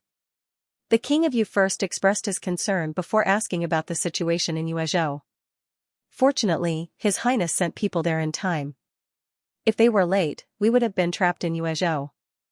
The officials sent by the imperial court this time were very difficult to get rid of. If it weren't for Mr. Min and Mr. Tang, we wouldn't have been able to get out.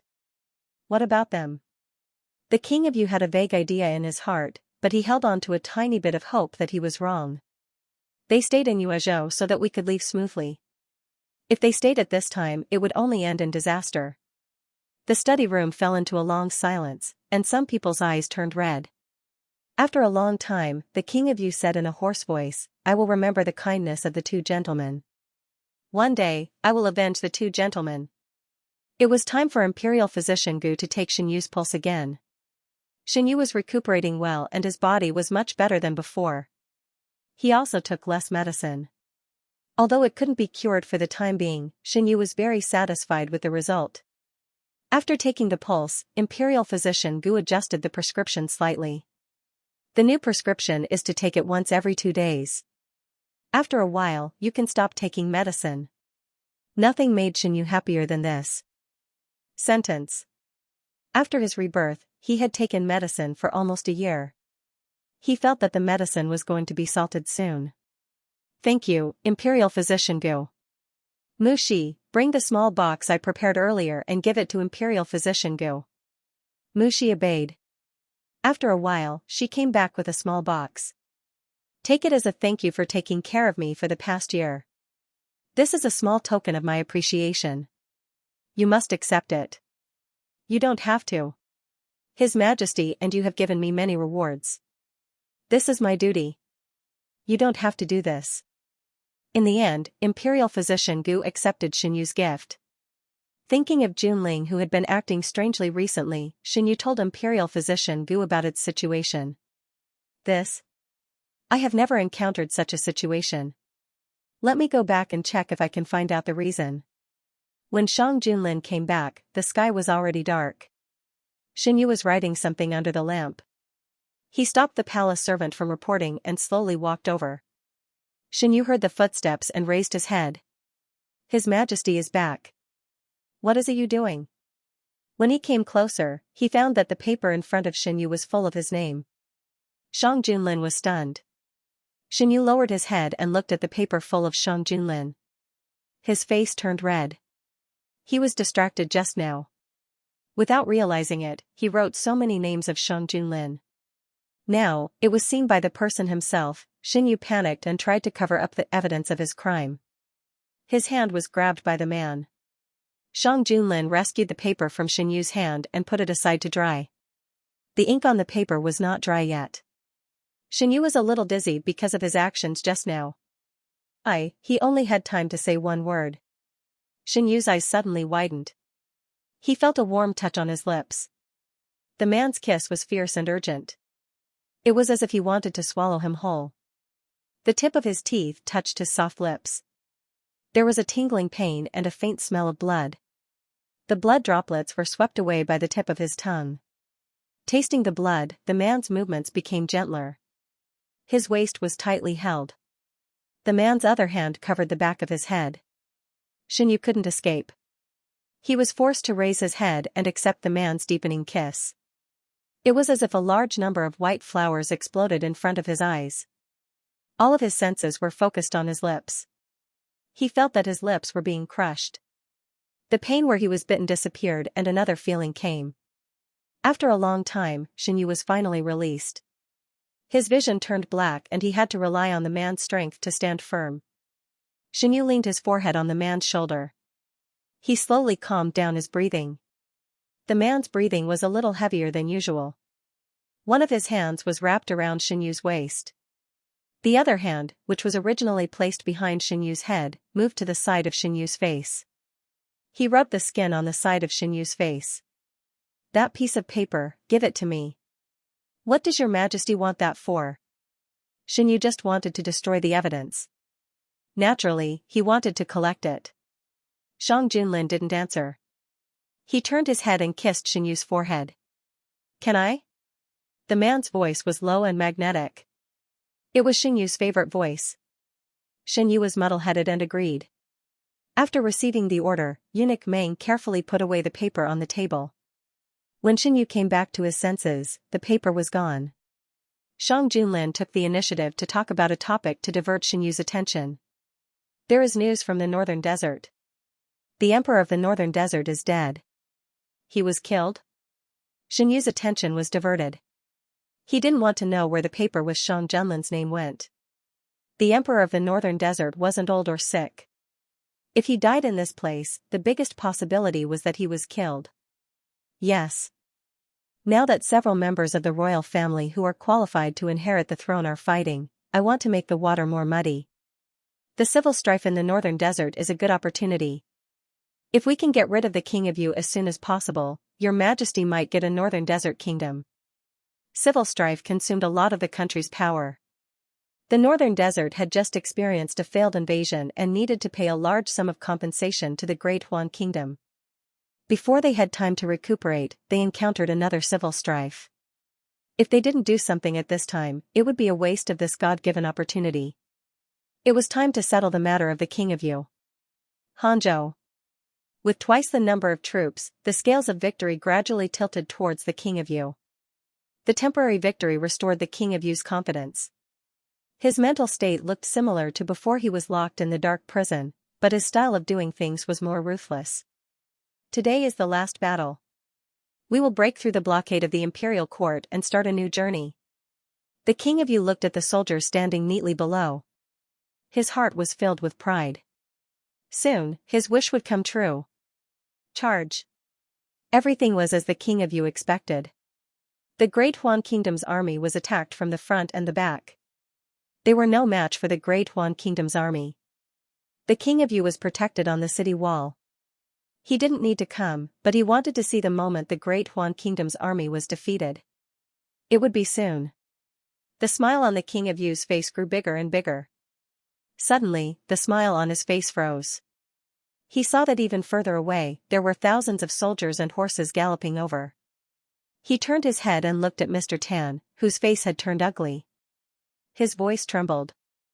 "Are they also here to help us?" Mr. Tan's expression had already explained everything. King Yu felt as if he was thrown into a bottomless abyss. A chill rose from the bottom of his heart and spread throughout his body.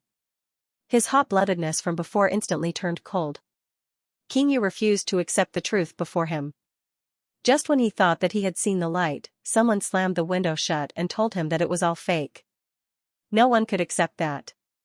King Yu unconsciously tightened his grip on Mr. Tan's shoulder. Feeling the pain, Mr. Tan pushed his hand away, "Get them to retreat first and close the gate." It wasn't that they wanted to retreat, but the army had forced them to retreat and find another way out. King Yu gnashed his teeth. He wasn't willing to give up just like that. "We can't retreat. If we're trapped in the city again, we won't have any chance. We have to end this quickly and break out of the encirclement as soon as possible." Mr. Tan briefly pondered and felt that King Yu's words were reasonable. They couldn't be trapped in Hangzhou City, or they might die here. This was their only chance. As they spoke, the people below also noticed that something was amiss. Is someone coming? Our men? Or the imperial court? Not only were the soldiers under King Yu, but the imperial court's army was also the same. When the battle started, they knew that King Yu had a backup plan, but they didn't expect the other party to be so much stronger than them. The general had already written a request for help from the imperial court. The reason why they waited until now was to delay King Yu and wait for reinforcements. After fighting for so long, they could no longer hold on. If the imperial court still didn't send reinforcements, King Yu might be able to break out of the encirclement today. General, there are traces of a large number of troops nearby. The man who was addressed as the general grabbed onto his sword and asked, "Are they our men or King Yu's men?" As soon as he finished speaking, the surrounding people all held their breaths. Many times in the past, after they heard such reports, King Yu's forces would grow stronger. From being able to crush the other party in the beginning to being evenly matched, it only took less than a month for them to be crushed by the other party. They wished that they could hear a different answer. "General, it's the imperial court's army." The soldier couldn't conceal the excitement on his face. Hearing his words, everyone felt relieved. When everyone looked at the general, they saw that there wasn't any trace of relaxation on his face and his brows were tightly knitted. "General? Don't let your guard down. Carefully confirm the other party's identity." "Yes." The general's words cleared their minds. They recalled what had happened not long ago. The King of Yu's men had disguised themselves as soldiers of the imperial court to get close to them. If not for the general's timely reaction, they might have already been killed by the enemy. Gu Huai brought his men closer. Everyone saw the flag they were holding high. It was the symbol of De Huan. "The people sent by His Majesty have arrived." Gu Huai's arrival completely reversed the situation on the battlefield. Like a landslide, the dark clouds that shrouded the sky above Hangzhou City had finally dispersed. Before the new year, the imperial court received news that the rebels had been executed. The King of Yu escaped under the cover of his trusted aides. Before they could get far, Gu Huai's men caught up with them and captured them. In this battle, Gu Huai had once again made a great contribution. As one of the commanders, Gu Huai rode at the front of the group when they returned to the capital. The citizens of the capital lined the streets to welcome them. They had already received the news of the King of Yu's defeat from the newspapers. The King of Yu, Mr. Tan, and the rest were locked up in prison wagons, attracting countless rotten eggs and leaves. The King of Yu blankly looked at everything before him. It wasn't easy for him to escape from the capital, but he came back in such a sorry state. The difference in his heart was too great, and he no longer knew what expression he should show. A rotten egg smashed into his head with a bang and broke. A disgusting stench instantly overflowed. In the beginning, the King of Yu was still unhappy and frowned. But now, he no longer had any expression when facing this. Along the way, he could only hear the disdain directed at him. The ones responsible for escorting the King of Yu's group back to the capital were the 5,000 troops that Gu Huai brought back from the Subei province. The troops that the imperial court sent to Hangzhou City were temporarily left there to deal with the aftermath. To show the importance of a meritorious official returning to the capital, the imperial court would send officials to receive them. If the meritorious service was great enough, the emperor would personally receive them. This time, Gu Huai had rendered meritorious service twice, and even turned the tide to capture the King of Yu. The imperial court had to pay attention to him. On the day that Gu Huai brought people back, Xing Yu and Shang Junlin changed into casual clothes and left the palace. In the restaurant and tea house, everyone was talking about the King of Yu. This time, Xing Yu and Shang Junlin didn't choose the Yingxing Tower. Instead, they chose another tea house and asked for a private room on the second floor by the window. It was convenient for them to observe the situation outside. They chose the place that Gu Huai's group had to pass through after entering the capital. Xing Yu poured tea for himself and pushed a cup in front of Shang Junlin. "The tea here is pretty good. Your Majesty, try it." This tea house was recommended by Jiang Huiqing when he wrote to him. For a long time, Shang Junlin was busy with government affairs and couldn't leave the palace. Today, he was free. Under Xing Yu's invitation, he came out with him. Shang Junlin picked up the teacup and took a sip. I still prefer Yu's cooking. Xinyu knew a lot of things. The art of tea had accompanied him for 2 lifetimes. In his previous life, he was alone and liked to make tea for himself. In this life, there was one more person, Shang Junlin, so he made tea for Shang Junlin. Shang Junlin was used to drinking the tea made by Xinyu, so he couldn't accept the tea made by others. Xinyu looked at the sky. There was still time, so he asked the waiter to bring the tea set. I'm just saying. Yu doesn't have to do it himself. Shang Junlin saw this and hurriedly pressed down his hand. It's fine. I also prefer to drink tea made by myself. Xinyu didn't say this to appease Shang Junlin. He really thought so. When he was in the palace, he liked to do it himself. Shang Junlin saw that Xinyu was interested, so he asked eunuch Meng to pick a lot of treasured tea sets and send them to Yuzhong Palace. Xinyu's movements were natural and smooth. His light blue clothes danced with his movements. He looked down and focused on the white porcelain teacup in his hand. Shang Junlin's gaze fell on him and couldn't move away. Shang Junlin was worried that Xinyu would be hungry, so he ordered a lot of snacks. They were all sweets that Xinyu liked. Shang Junlin took a piece of snack and fed it to Xinyu. Xinyu took a bite. A faint tea fragrance spread in his mouth. He said in surprise, "Are there tea leaves in this snack?" It had the fragrance of tea, but it didn't have the bitterness of tea. Instead, it was sweet and lingered in his mouth. A special method is used to leave the fragrance of tea in the snack and filter out the bitterness. It's a very famous snack here. The sun gradually set in the west. More and more people gathered on the street. Xinyu and the others chose a very good position. They had a wide field of vision and could see everything below. Are we almost there? Xinyu put down the teacup and looked outside. As soon as he finished speaking, he heard the sound of horse hooves not far away. Xinyu leaned forward and looked in the direction of the sound. The soldiers wearing armor neatly walked over. The common people automatically stood on the side of the road and made way for them. Xinyu could hear the discussions and cheers coming from below. They were rejoicing for De Huan's victory and cheering for the brave soldiers. Xinyu unconsciously smiled and sat back in his seat. Gu Huai and the others were very fast. In less than a moment, they had arrived at the tea house. Xinyu saw Gu Huai sitting high on the back of the horse. The current Gu Huai was more determined than before. Xinyu's eyes were more similar to the person in his memory. Xinyu couldn't help but think of his previous life. What had Gu Huai encountered before he met him? Xinyu's gaze fell on Gu Huai for a long time. Shang Junlin discontentedly pinched his chin and saw the sadness in his eyes. What is you thinking about? Shang Junlin uncontrollably increased the strength of his fingers. His voice had a hint of hostility that his master hadn't noticed. Xinyu pulled back from the memory of his previous life. He felt some pain in his chin. Your Majesty, you're hurting me. Shang Junlin released Xinyu's chin as if he had just woken up from a dream. Unsurprisingly, there were 2 shocking red marks on Xinyu's chin. Does it hurt? The hostility in his heart instantly dissipated. Shang Junlin carefully lifted Xinyu's chin and touched it with his fingertips. Xinyu shook his head. Out of the corner of his eyes, he caught a glimpse of the King of Yu who was locked in the prisoner carriage. This time, Your Majesty wants to punish the King of Yu. No one will jump out and say that it was the order of the late emperor, right? As if he felt something, the person in the prisoner carriage looked up and glanced over.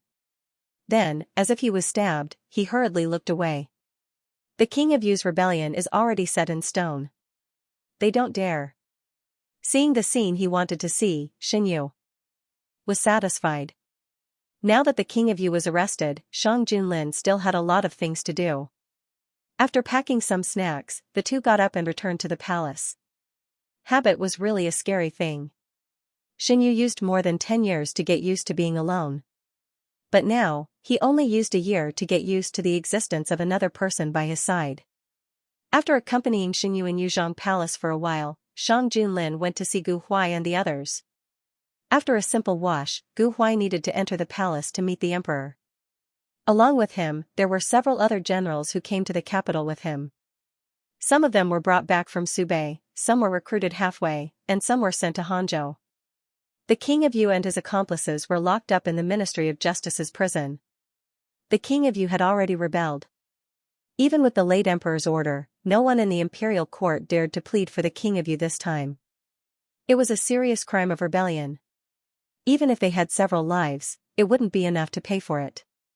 No one would joke about the fate of themselves and their family. A serious crime of rebellion would go down in infamy for thousands of years. The palace held a small welcoming banquet for Gu Huai and the others.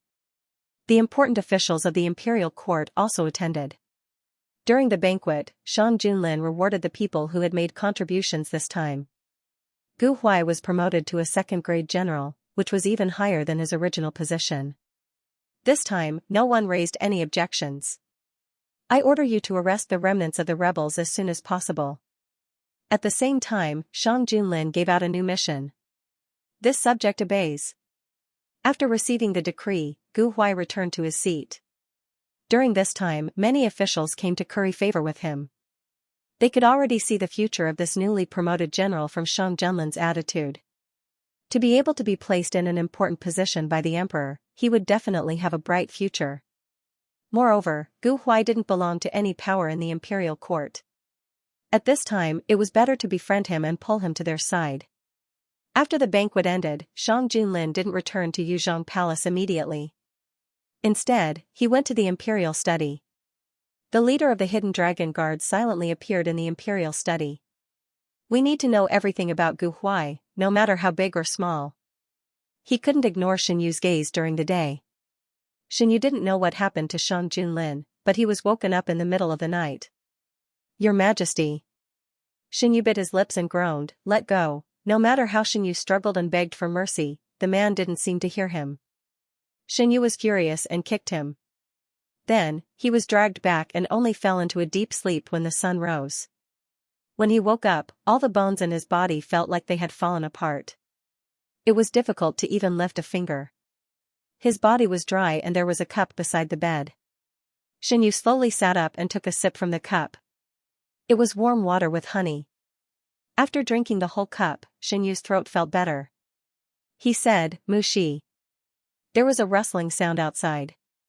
After a while, Mu Shi came in with a bowl of hot porridge. Young master, you're awake? What time is it now? It's noon.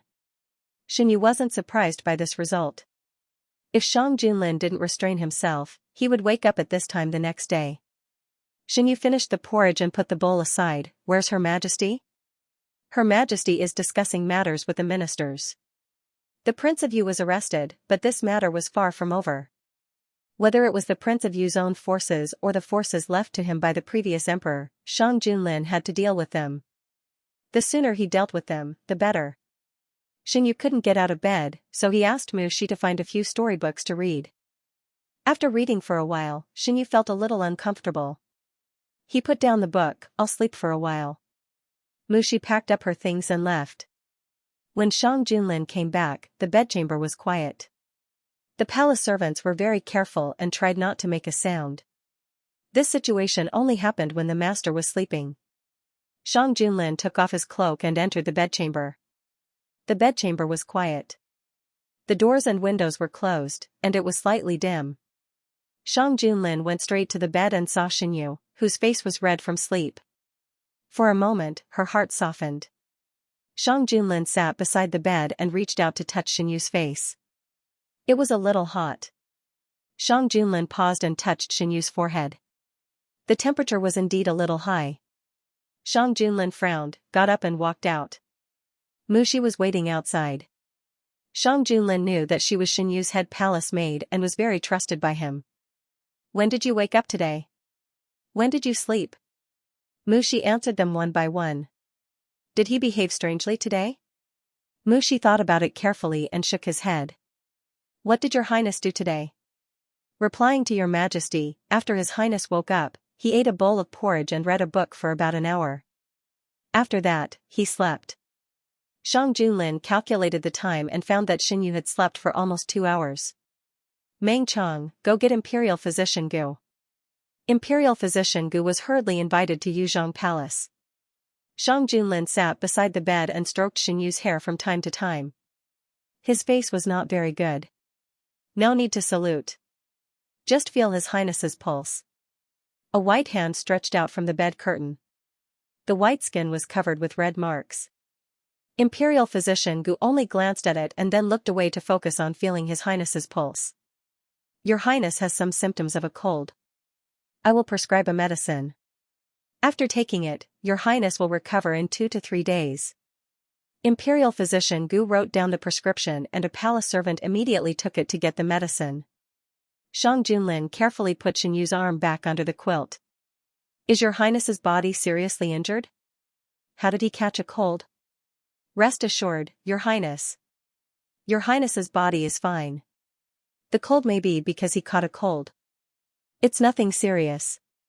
As for why he caught a cold, Imperial Physician Gu did not dare to guess. Thinking of what happened last night, Shang Junlin was annoyed. After he got up, he checked Shen Yu's temperature. After confirming that he was fine, he left. After a while, he came back and found that Shen Yu had a fever. When Imperial Physician Gu recalled the red marks he had seen in a hurry, he couldn't help but say, Your Majesty, His Majesty's body can't withstand the torment. The fever this time is partly because he caught a cold, and another reason is, he did not continue and paused for a moment. If Your Highness is considerate of Your Highness's health, please restrain yourself a little. Shang Junlin's face became more and more ugly. The palace servants could not help but tremble. They did not dare to breathe loudly. Imperial Physician Gu knew that his words would anger the emperor, but it was the truth. He had to say it. In the silence where a pin drop could be heard, the chuckle from the bed curtain was unusually obvious. It instantly broke the suffocating atmosphere. In his sleep, Shen Yu vaguely heard Shang Junlin's voice. He woke up little by little and happened to hear Imperial Physician Gu's words. He could not help but laugh. Shang Junlin did not have time to be angry with Imperial Physician Gu. He quickly leaned over and asked, Are you awake? Are you feeling unwell? I'm a little thirsty. Shen Yu's voice was a little hoarse. Mu Shi, who was serving at the side, quickly came over with warm water. Shang Junlin helped Shen Yu up and let him lean on his body. He held the cup with one hand and put it next to Shen Yu's mouth. Shen Yu's body was sore and weak. He did not want to raise his hand. He drank the water in the cup with Shang Junlin's hand. His throat finally felt more comfortable. When the bed curtain was pulled open, he saw Imperial Physician Gu standing at the side. He belatedly realized that his body temperature was too high. No wonder he felt unwell. It turned out that he was sick. Imperial Physician Gu had already done what he needed to do. He did not stay to disturb the two of them. He took the medicine box and left. Shen Yu was lying in Shang Junlin's arms. His body was covered with a thick quilt. His face was abnormally red and his breath was hotter than usual. Did Your Majesty hear what Imperial Physician Gu said just now? Shen Yu joked, In the future, Your Majesty should restrain yourself more. It's my fault. Shang Junlin's tone was a little gloomy. I shouldn't have disturbed you last night. If it were not for him, Shen Yu would not have to suffer like this. What happened to Your Majesty yesterday? Shen Yu did not forget that when Shang Junlin hugged him, he repeatedly emphasized in his ear that he could only be his. He also forced him to respond again and again, cough. Shen Yu touched his burning ears. This time, it was not caused by a fever. Shang Junlin was immersed in deep self-blame and did not hear Shen Yu's words. Shen Yu waited for a long time. When he did not receive an answer, he looked up at Shang Junlin. Shen Yu was stunned when he saw the man's guilt-filled eyes. He pursed his lips. He pursed his lips. He knew his own body very well. If he hadn't taken good care of himself in the imperial palace, it wouldn't have been strange for him to get sick every few days. Shang Junlin had protected him too well. In the past year or so, other than a few accidents, he had almost never gotten sick. Normal people often caught colds, so he couldn't blame Shang Junlin for his illness this time. His hand was tightly held by the man under the quilt. Shen Yu tilted his head and rubbed his cheek against Shang Junlin. Your Majesty, what are you thinking about? You didn't even hear what I said. The warm and tender touch pulled Shang Junlin out of his guilty mood. He was about to say something when Shen Yu stopped him with his lips.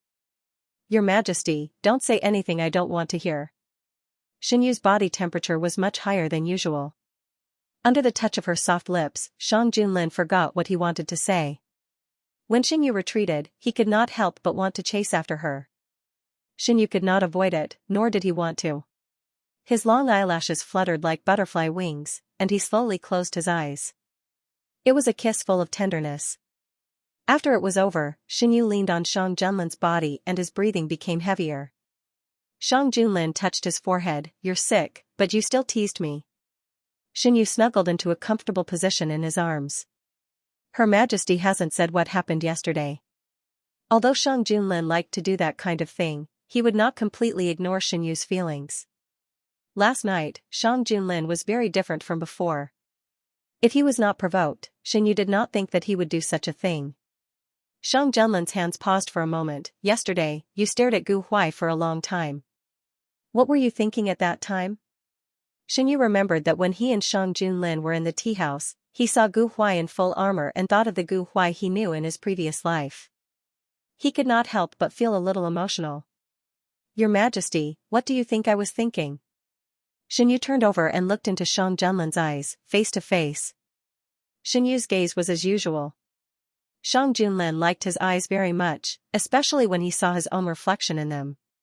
Shang Junlin moved his hand down and covered Xianyu's eyes. Such clear eyes reflected his own unbearable feelings. You can't think about anything." Shang Junlin's voice was slightly hoarse. "Your Majesty, what are you worried about?" Xianyu roughly understood that Shang Junlin was jealous. Xianyu was used to Shang Junlin's jealousy, but he did not know why the after-effects were so strong this time. He even made a fuss in the middle of the night. "Your Majesty, you don't have to worry about anything. I can guarantee that what Your Majesty is afraid of will not happen. Other than Your Majesty, there is no other person in my heart." Xianyu's voice was not loud, but it was powerful. Shang Junlin knew that he should trust Xianyu, but he could not help it. Would you, who was so good, not be willing to stay for him one day? I know that I will never allow anyone to take my place. Shang Junlin moved his finger down and lifted Xianyu's chin. You can only belong to me forever. So, last night, Your Majesty thought that I would fall in love with Gu Huai? Shang Junlin did not deny it. Ayu has always been very concerned about him. If that's the case, I also care about Prince Yu, Jiang Huiqing, Shen Qingran. Does that mean Your Majesty thinks that I will fall in love with them? Shang Junlin pursed his lips and did not say a word. Xianyu narrowed her eyes and suddenly leaned forward to bite Shang Junlin's face. Your Majesty, even if you don't believe me, you should believe in yourself. In this world, who can compare to Your Majesty?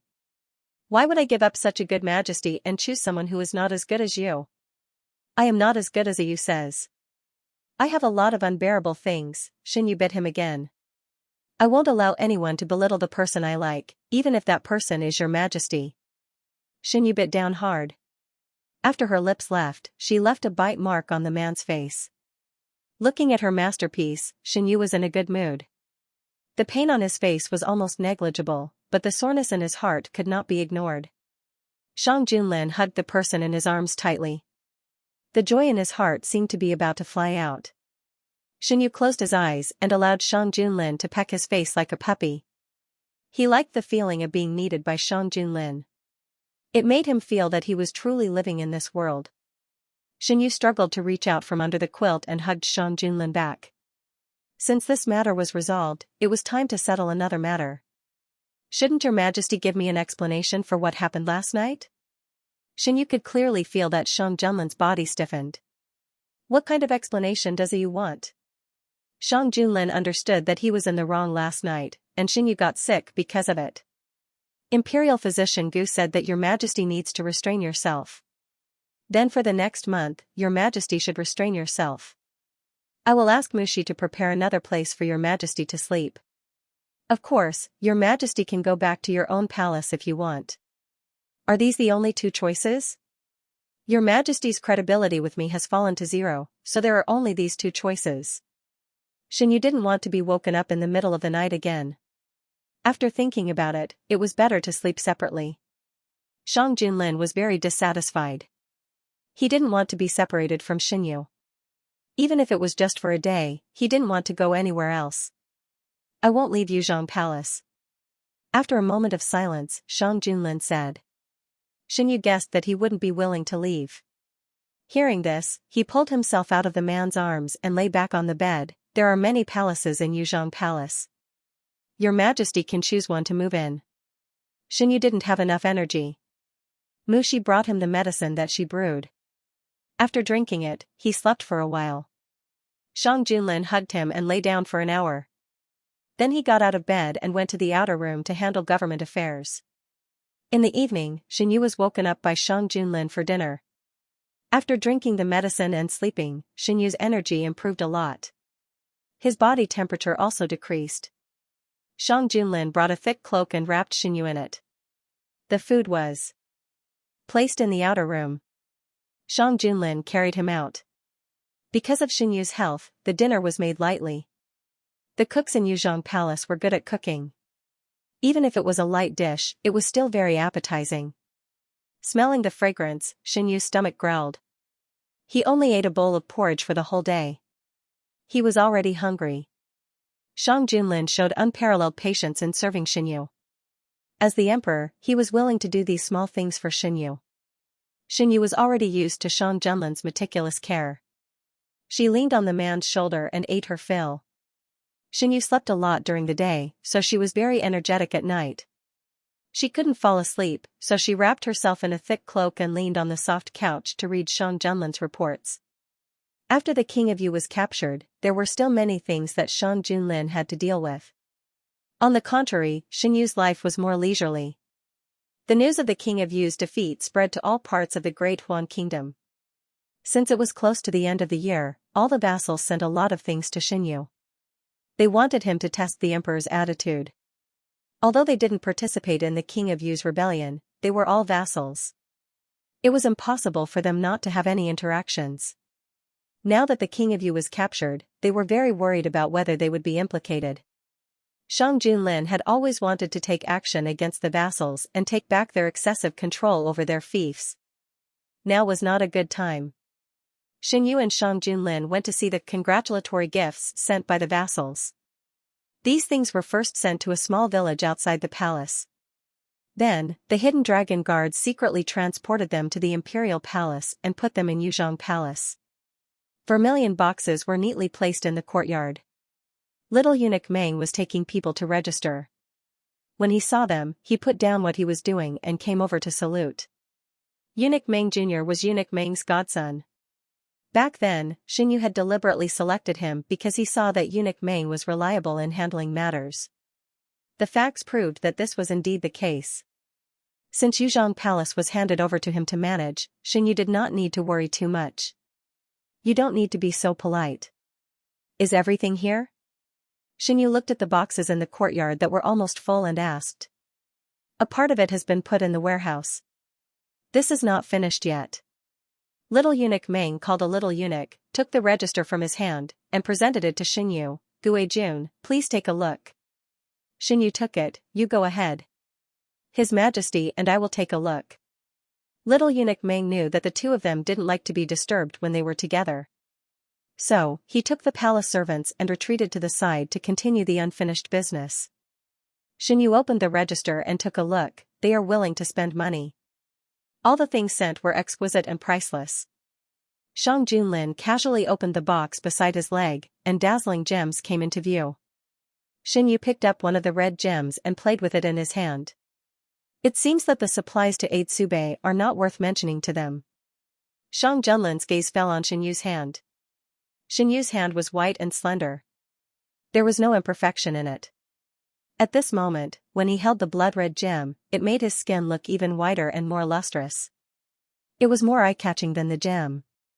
Shang Junlin's eyes darkened. Because he made Xinyu unhappy last time, he hadn't been close to Xinyu for a long time. If he didn't try his best, he might not be able to enter Xinyu's bedroom. It was useless to enter. Xinyu said that he didn't want him to sleep on the bed. Shang Junlin had to order the palace servants to put a small couch next to him. He slept on the couch at night. After playing with the gem for a while, Xinyu put it back uninterestedly. The taxes from the feudal lords' fiefdoms are directly given to them. There are also the subsidies from the imperial court and the filial piety from the subordinates. It's normal to be able to give so many good things. I know. Shang Junlin opened the other boxes. Each box was priceless. The imperial court spends a lot of money every year to feed these people's ambitions. Now, these things are back in His Majesty's hands, aren't they? Xinyu walked over and held Shang Junlin's hand. Ayu is right. Do you like these things, Ayu? Of course I like them, Xinyu curved his eyes. I have already sent half of them to His Majesty's private warehouse. If you like them, you can keep them with you. Shang Junlin rubbed Xinyu's fingers. Xinyu shook his head, liking them is one thing. I can't use so many of them. Giving half of them to His Majesty is my goodwill. His Majesty has given me so much. I also want to do something for His Majesty. Just like he knew that Shang Junlin wouldn't lack these treasures, he would give them to him if he wanted to. I heard that His Majesty dismissed Duke Xinbei? This news was heard from Muxi. Shang Junlin heard Duke Xinbei's words that day. Xinyu knew that Shang Junlin would definitely do something, but he didn't expect that he would directly dismiss him. He sowed discord between Ayu and His Majesty. He deserved it. Shang Junlin admitted frankly. Xinyu suddenly approached Shang Junlin and looked up into his eyes. Why didn't His Majesty tell me? Are you afraid that I'll be angry? Shang Junlin stared at him for a while and slightly raised the corner of his mouth. Will Ayu be angry? What do you think, Your Majesty? No matter what, Duke Xinbei is still my father. His Majesty dismissed him without a word. Shang Junlin raised his hand and touched Xinyu's face. Ayu doesn't seem to be angry now. Indeed, Your Majesty punished him well.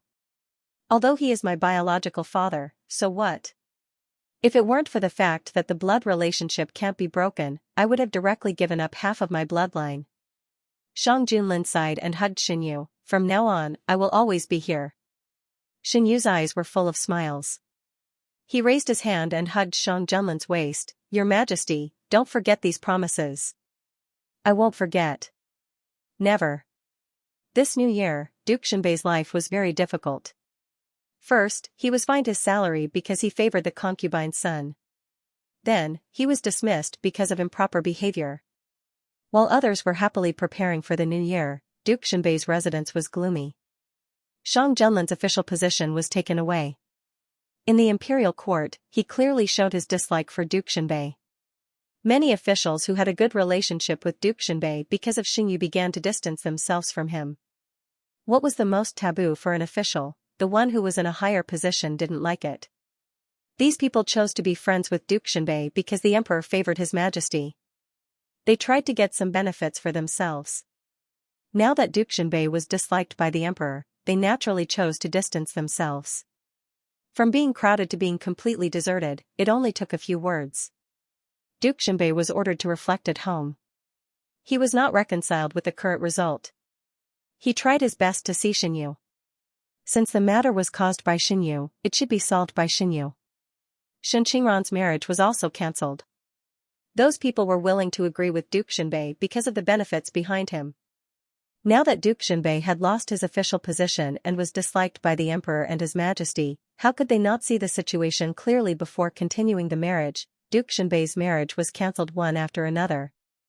Although it was a euphemistic attitude, he was still very angry. He knew what these people were thinking. They just felt that he had lost his power, so this deal was not worthwhile. After all, at the beginning, they agreed to let their daughter's child be adopted by His Majesty.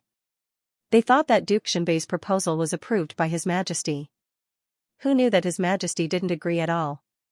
Since His Majesty didn't agree, it was useless for them to think about it. Shen Qingran learned about this from the servant and laughed sarcastically.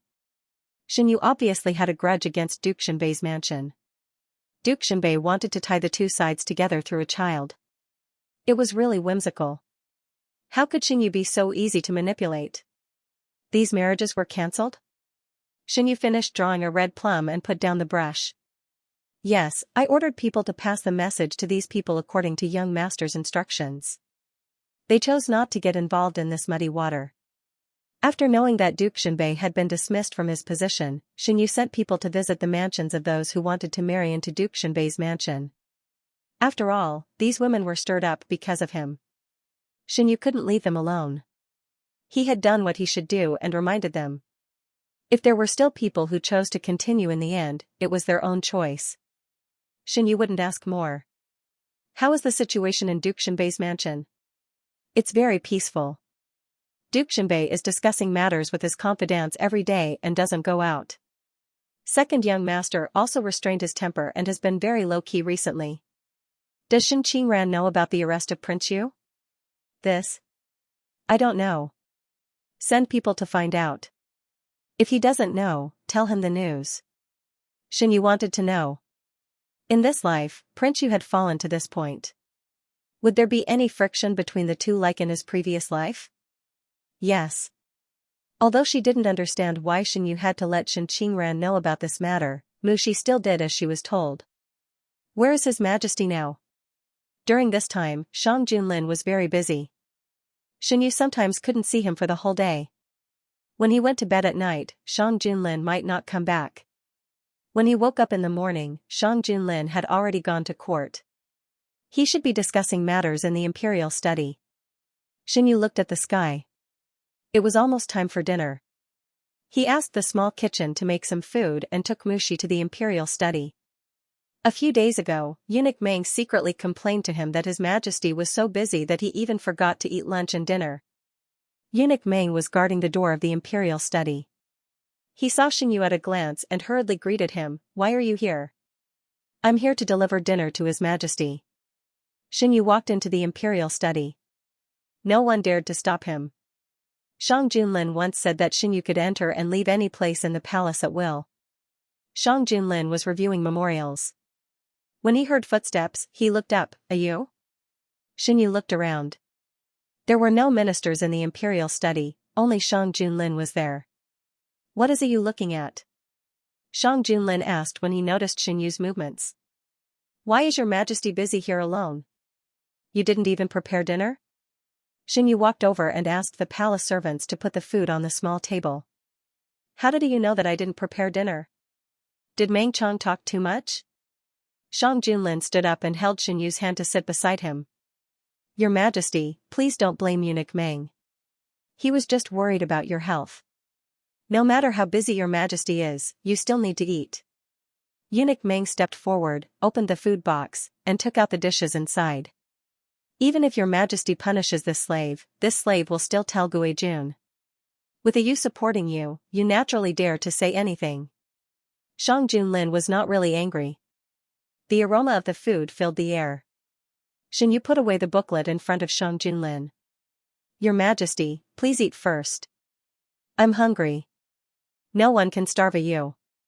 Shang Junlin held Xinyu's hand and stood up. Eunuch Meng quickly ordered the palace servants to clean up the place for the meal.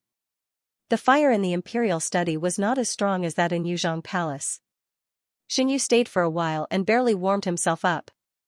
Shang Junlin held his slightly cold hand and ordered Meng Chong to heat up the fire. The dishes were laid out one by one. There were meat and vegetables. The aroma wafted through the air, making people hungry. I specially asked the kitchen to boil some soup. Your Majesty, please have some. Xinyu scooped a bowl of milky white soup and put it in front of Shang Junlin. Shang Junlin certainly would not refuse his kindness. After drinking the bowl of hot soup, his body warmed up from the inside out. Shang Junlin ate very quickly. Even though he was taking care of Xinyu while eating, he still put down his bowl before Xinyu. Xinyu always liked to eat slowly. Seeing that the man finished eating, she was not in a hurry. Instead of approving the booklet, Shang Junlin waited until Xinyu finished eating before leading him to sit in front of the imperial table. Your Majesty, are you still busy with the matter of King Yu? Xinyu glanced at the contents of the memorial. It was written by Sun Zhao, and it talked about the situation in Yuezhou. When the king of Yu raised his army, Yuezhou was in chaos for a while. Fortunately, Sun Zhao and his men arrived in time and suppressed the chaos in the shortest amount of time.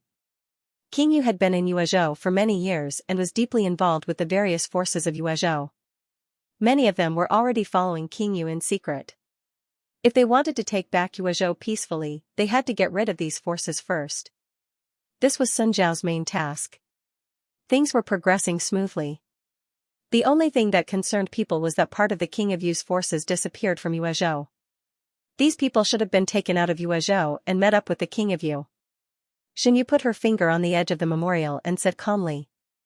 Shang Junlin, yes, I asked Gu Huai to investigate. The team they took care of on the way came from Yuezhou. Other than that, there were a few other forces whose whereabouts were unknown.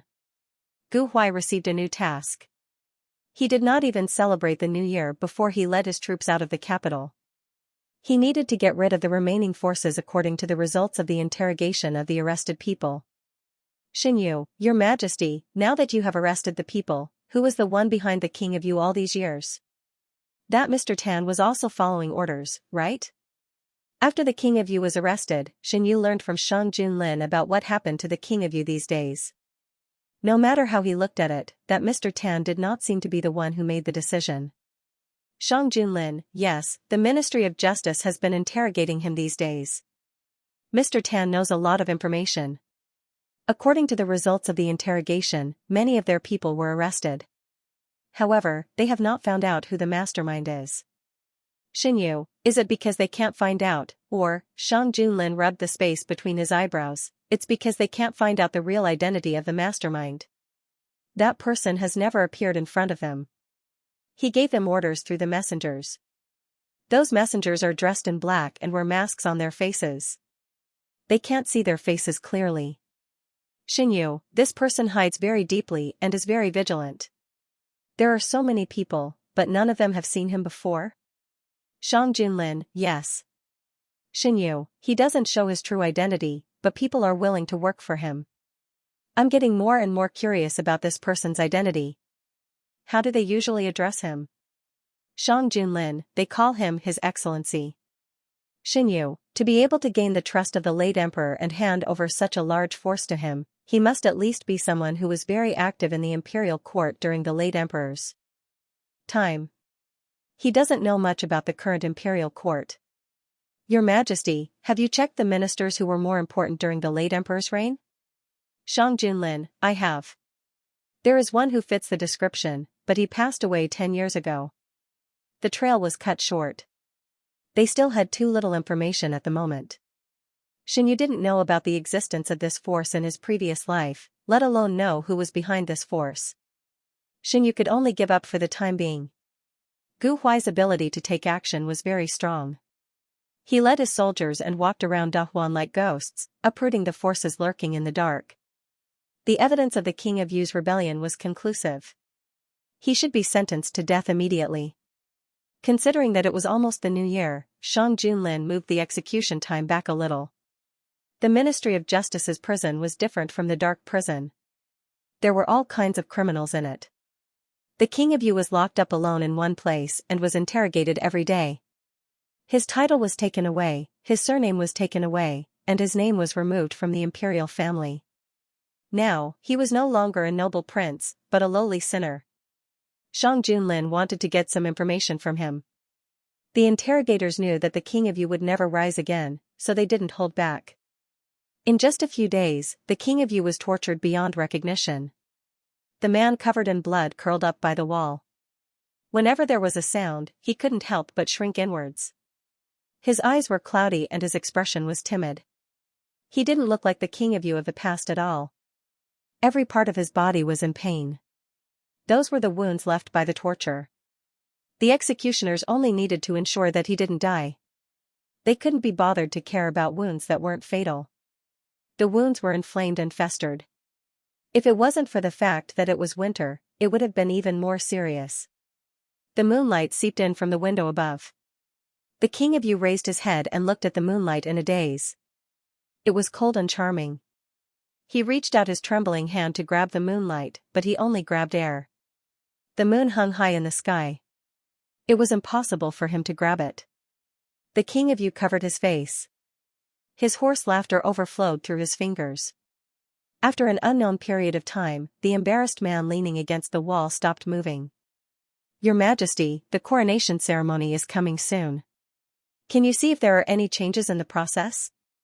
An unfamiliar voice awakened the King of Yu's consciousness. He opened his eyes and found himself standing in a magnificent imperial palace.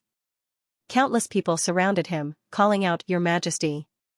In their hands, they held clothes and accessories that only an emperor was fit to wear. He opened his arms.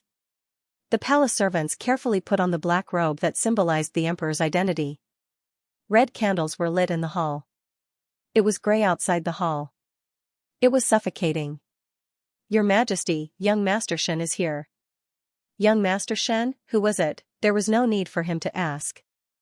A thin young man in a light blue gown walked in slowly. "Congratulations, Your Majesty. You got what you wanted." The king of Yu opened his eyes wide. He saw the appearance of the person who came. It was Xinyu, but he was different from the Xinyu in his impression. The Xinyu standing in front of him was older than he remembered. His facial features were fully developed. There was an indescribable temperament between his eyebrows, which made him more attractive. He called him Your Majesty. Was he calling him?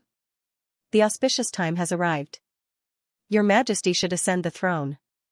Everything that happened next was too beautiful to be real. He ascended the throne as the emperor, surrounded by people, and became the real master of Dahuan. Everyone prostrated at his feet, including Xinyu. Xinyu seemed to admire him. The king of Yu saw affection in his eyes. He had seen such emotions in Xinyu's eyes before. But at that time, he was not the one being looked at. He asked the people around him about the whereabouts of Shang Junlin. The answer he got was that Shang Junlin died a year ago with a bad reputation. This was the ending he wanted for Shang Junlin. All his wishes came true. On the dragon throne, he looked down at the officials prostrating at his feet and Xinyu standing beside him. The smile on his face became bigger and bigger. Then, he woke up. The sky was not bright yet. The moon was hidden in the clouds. He was trapped in the thick darkness and could not break free. For the next few days, he would have the same dream after he fell asleep. The scenes in the dream became more and more real. It was so real that he did not want to wake up. The life in the dream was in stark contrast to the current situation. The king of Yu became more and more absent-minded. Later, the beauty in the dream became a mockery of his failure in reality. The more successful he was in the dream, the more he could not raise his head when he woke up. The king of Yu's abnormality could not be hidden from the officials who had been paying attention to him. Shang Junlin did not take it seriously at first. He only asked them not to kill the king of Yu before they found out the truth. Then, he forgot about it. In the imperial study, the leader of the hidden dragon guards knelt on the ground respectfully and reported the information he had found. So, other than the king of Yu who disguised himself to get close to him, the king of Yu did not have any contact with Gu Huai before he entered the palace? Yes. Shang Junlin tapped his fingers on the table. If that was the case, it did not match with Xinyu's performance. Looking at Xinyu's attitude, it did not seem like he had no contact with Gu Huai. There were many inexplicable abnormalities on Xinyu's body, and he did not hide them. As his relationship with Shang Junlin became closer and closer, Shang Junlin increasingly felt that Xinyu had many secrets. All kinds of thoughts flashed through his mind. Shang Junlin closed his eyes and said, "This matter ends here." He had a premonition that he would not find any useful information even if he continued to investigate. After staying in the imperial study alone for an hour, Shang Junlin returned to Yuzhong Palace. There was nothing strange on his face. "Your Majesty, come quickly." Xinyu smiled and greeted Shang Junlin. "I wrote some couplets and the character Fu. Your Majesty, please bring them to the imperial study to paste." "Okay." Shang Junlin smiled and walked over. He picked up the pen beside him and said, "You wrote one for me. I will also write one for you." Xinyu wrote a lot and distributed some to the palace servants. He asked Mushi to send the rest to the concubine dowager. After all, she had helped Shang Junlin before. Xinyu had a good impression of her. On the eve of the new year, the Minister of Justice asked for an audience. "Your Majesty, the criminal king of Yu wants to see you." These days, the Ministry of Justice used all kinds of methods to get information. However, King of Yu refused to tell Shang Junlin what he wanted to know the most. In the prison of the Ministry of Justice, King of Yu grabbed the door of his cell and stood up slowly. Shang Junlin, you took everything from me. King of Yu's face was crazy and his voice was hoarse. Shen Yu should have been mine. You took him from me. You felt it too, didn't you? King of Yu looked at the man with an extraordinary aura and suddenly laughed. What was taken away will eventually return to the hands of its true owner. You are wrong. Shang Junlin looked at him condescendingly as if he was looking at an ant. A Yu is a person, not an object that can be measured. I respect his every choice. But he would never let go. The laughter stopped abruptly. King Yu stared at Shang. Junlin, do you believe these words yourself? You summoned the Shen family into the palace, isn't it because of the fate they bear? Shang Junlin suddenly reached out and grabbed King Yu's neck, lifting him up. Don't think that everyone is as dirty as you. You believe in these things, but it doesn't mean that I also believe in them. If I really believed in fate, how could I sit in this position? Cough, cough. Because he was suffocating, King Yu's face was abnormally red. Other than coughing, he couldn't say a word. Shang Junlin frowned and released his hand. King Yu fell to the ground, clutching his neck and coughing violently. Eunuch Ming carefully handed over the handkerchief. Shang Junlin wiped his 5 fingers one by one, as if he was wiping away the contaminants. You called me here just to tell me this? I met Shen Yu outside the palace. If I didn't get close to Shen Qingran and touch his bottom line, do you think he would choose to enter the palace in a fit of pique? If he really doesn't care about me at all, why would he act in a fit of pique? He even gave up his bright future to enter the palace? Every word of King Yu was like a thorn in Shang Junlin's heart. The man's eyes deepened, rolling with unfathomable emotions. Eunuch Meng was close and could clearly feel the oppressive aura coming from the man's body. He couldn't help but secretly sweat. Would Prince Yu's words have a bad influence on His Majesty? Eunuch Meng knew better than anyone else how much Shang Junlin cared about Shen Yu. The more you cared about someone, the more you couldn't tolerate a little betrayal, especially when Shang Junlin was the emperor. If he really thought that Shen Yu had old feelings for King Yu, Eunuch Meng didn't dare to think about the consequences. Before leaving, Shang Junlin instructed the prison guards to entertain the Prince of Yu. Eunuch Meng followed behind him, trembling with fear. He could feel that His Majesty was in a bad mood. No matter what he said, it was impossible for him to not hold any grudges in his heart. Just as Eunuch Meng was about to say a few words of advice, he heard Shang Junlin say in a very low voice, "If we kill the King of Yu, will you be unhappy?" Eunuch Meng was stunned. He swallowed the words he was about to say. Things seemed to be a little different from what he had expected. Shang Junlin only said this one sentence. He didn't expect anyone to answer him. On the way back to the palace, he remained silent. No one knew what he was thinking. Suddenly, Shang Junlin said, "Let's go to the secret prison." Eunuch Meng did not dare to disobey and hurriedly ordered the carriage to turn around. When they arrived at the secret prison, Eunuch Meng subconsciously followed them but was stopped by Shang Junlin. "You stay here. I will go in alone." Eunuch Meng didn't know why Shang Junlin wanted to go to the secret prison at this time, but he couldn't disobey Shang Junlin's orders. He could only stand outside and wait. Shang Junlin's state was obviously not right. He was worried that something had happened and anxiously paced back and forth. After some time, Shang Junlin came out with a cold aura. Eunuch Meng greeted him.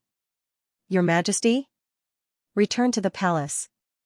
This sentence seemed to have exhausted all the man's strength.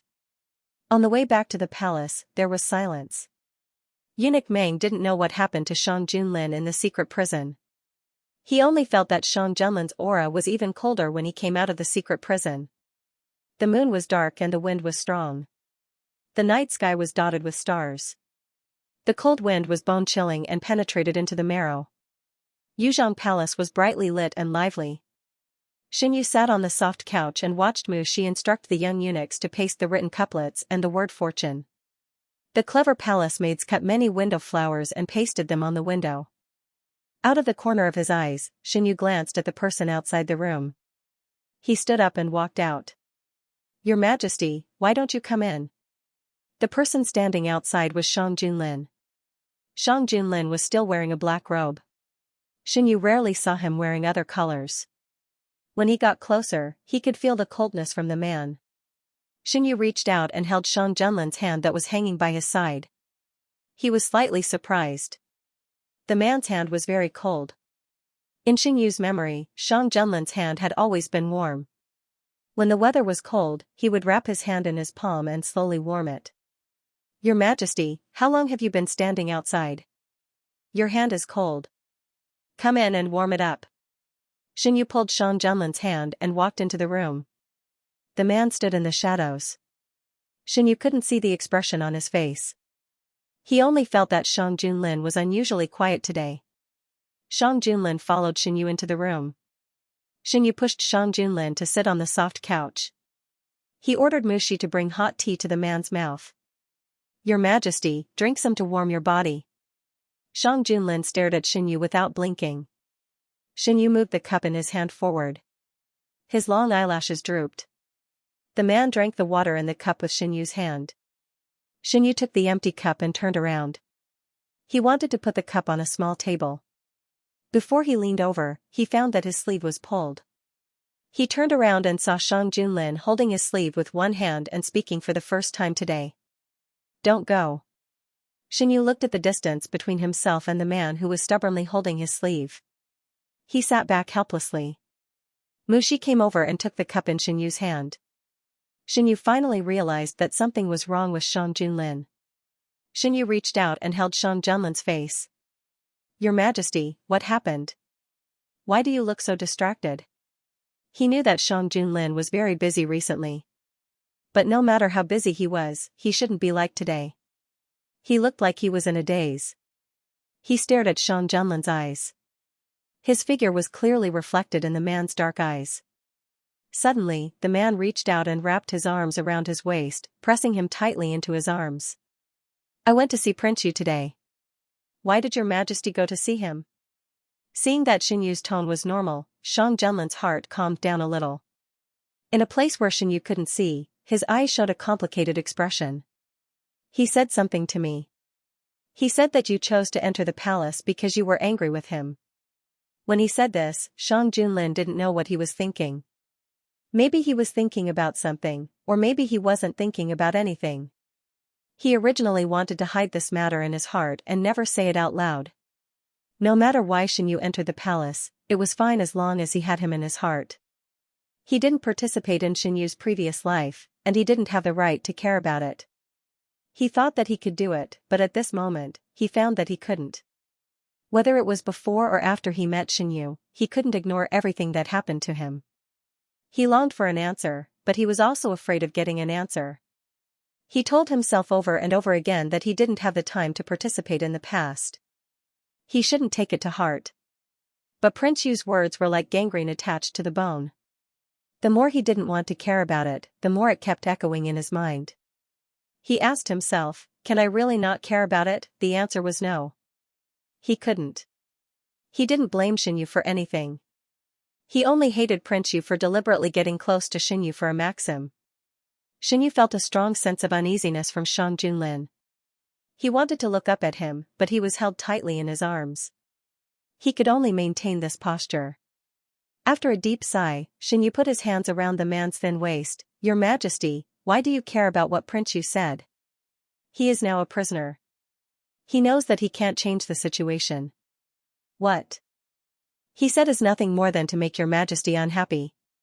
When I entered the palace, I did have a little relationship with Prince Yu. Hiss, the man's arms suddenly tightened, and a pain came from his waist. Xinyu patted his back and comforted him. Listen to me first.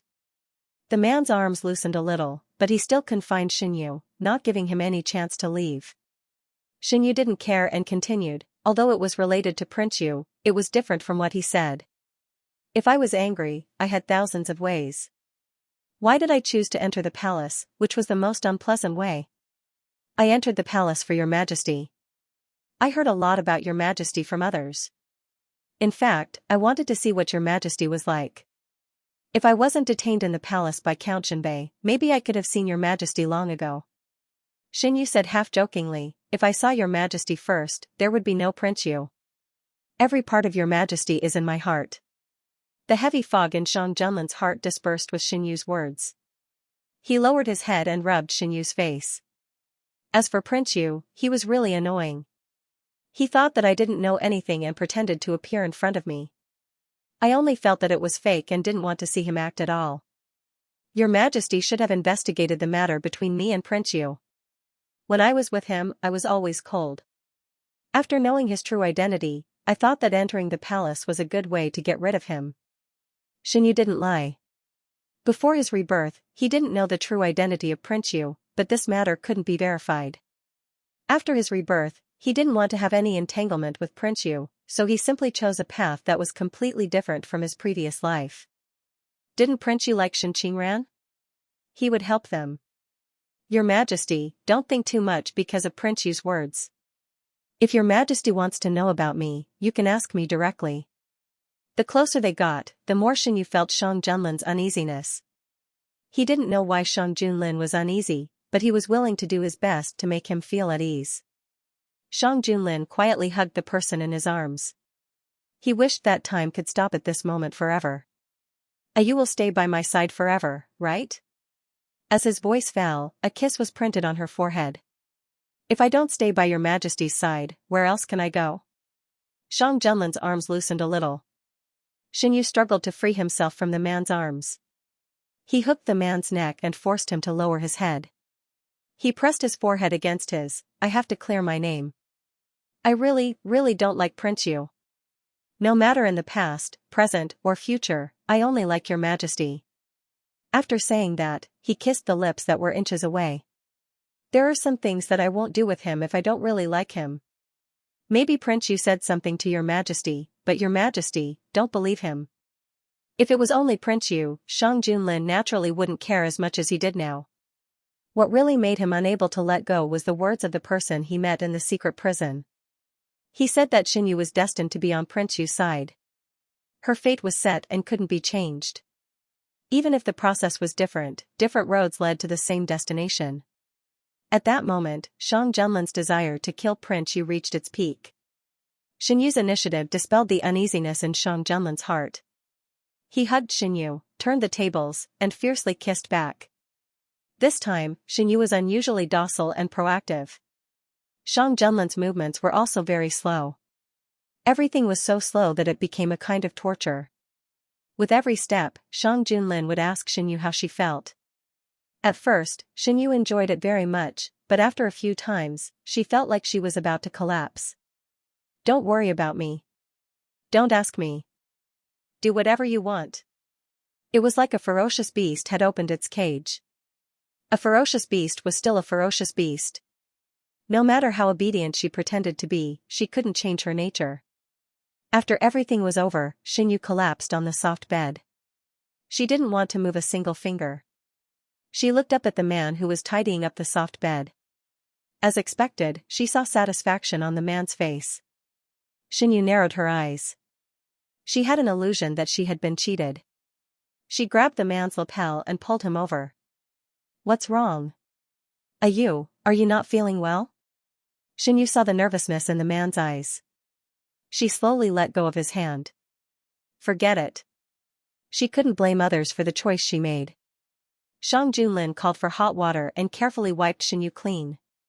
Then, he helped her change into clean clothes. The dirty clothes were taken away by the palace servants. The soft bed was also changed into clean bedding. After cleaning, Xianxia was carried to the bed. Shang Junlin hugged her and asked softly, do you want to eat? Xianxia silently calculated the time and said, no need. It was already past Xianxia's usual bedtime. Xianxia lay down for a while and found that she couldn't fall asleep. She turned her head and looked at Shang Junlin. Your Majesty also didn't sleep? Under the quilt, Shang Junlin's hand was around Xianxia's waist. Xianxia was used to sleeping in a man's arms. She was not used to sleeping alone. Last time, after Shang Junlin annoyed her, she was driven to sleep alone on a small bed for a few days. Later, because Xianxia couldn't stand it anymore, the punishment ended early. I want to see more of you. Shang Junlin was not sleepy at all.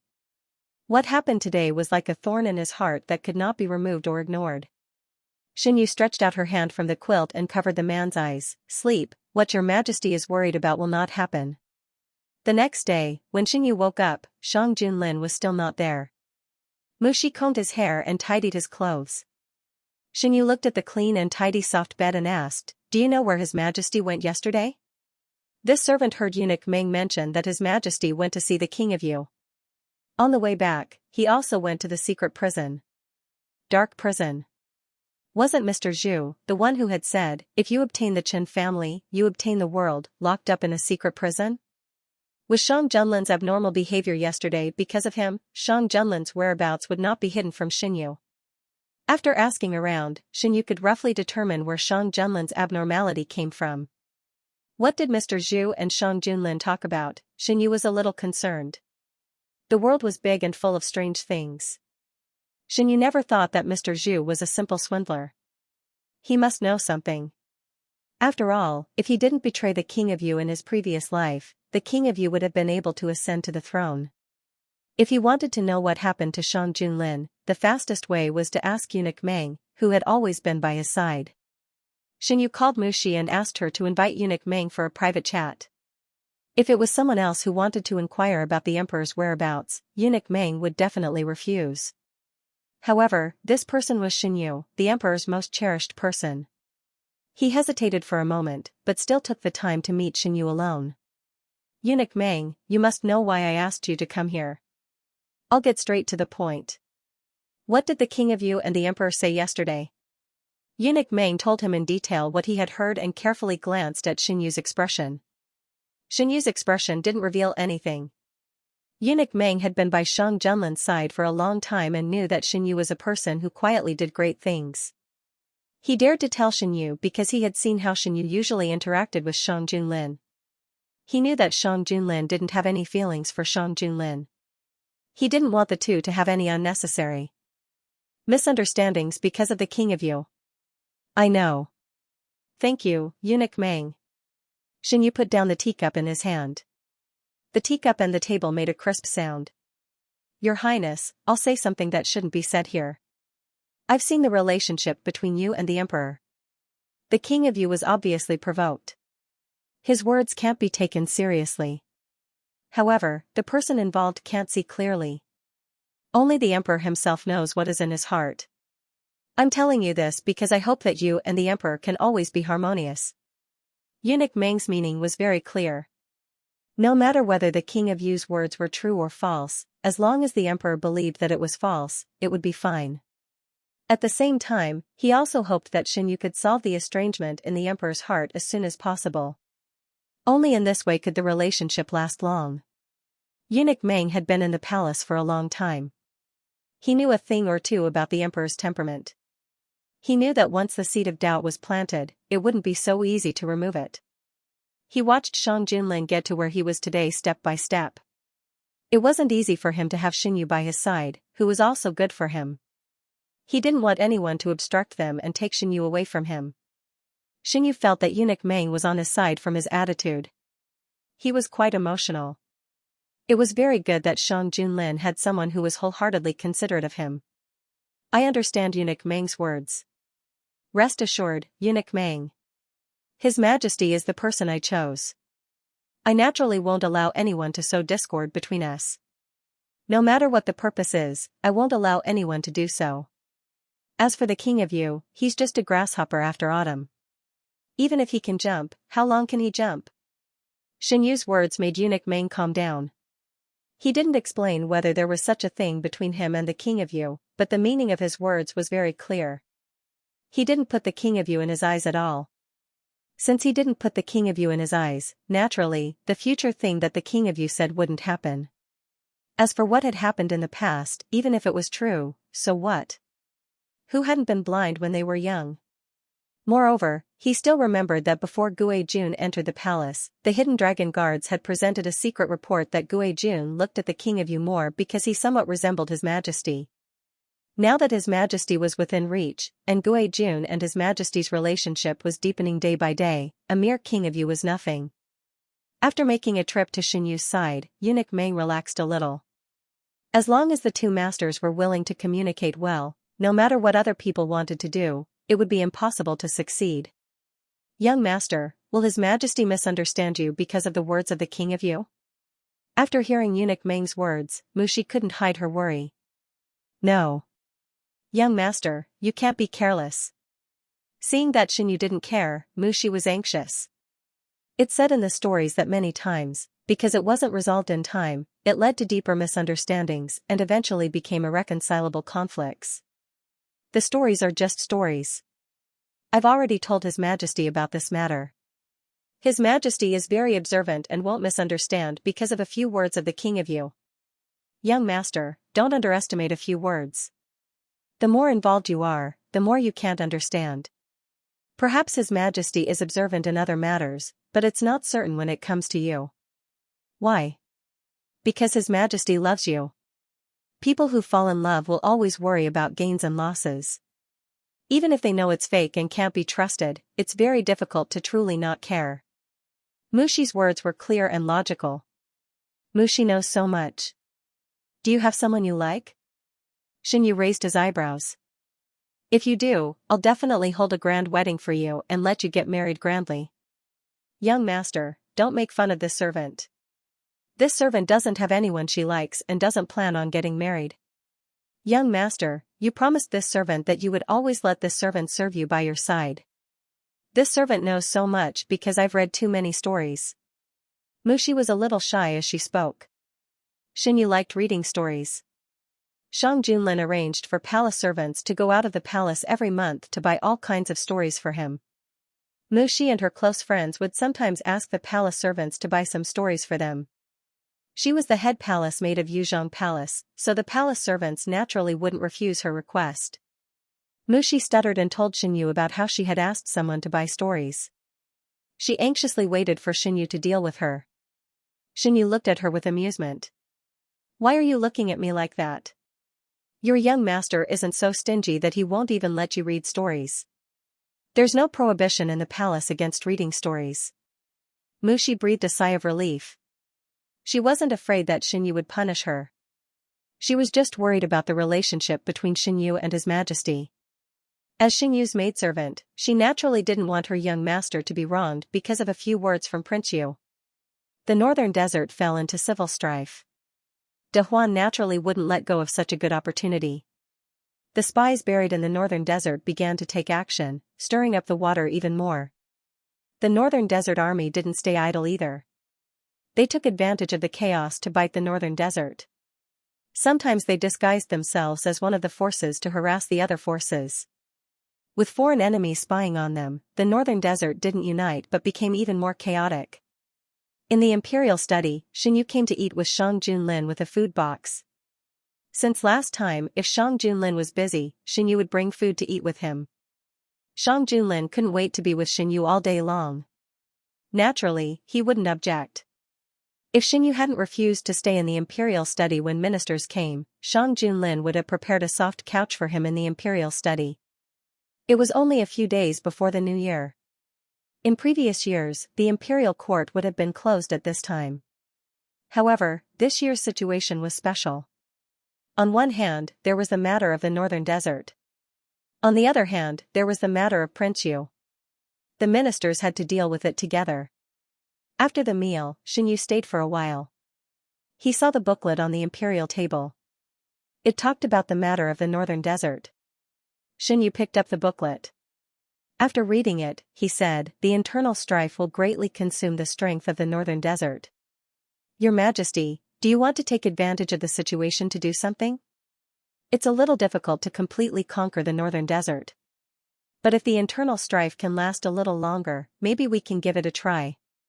Shang Junlin came over and hugged Xinyu from behind. "How many people does your Majesty have in the northern desert?" Xinyu tapped on the booklet. "What does you want to do? If we can't take down the northern desert in one fell swoop, we might as well choose someone who is easier to control to become the king of the northern desert. Then we can plan slowly."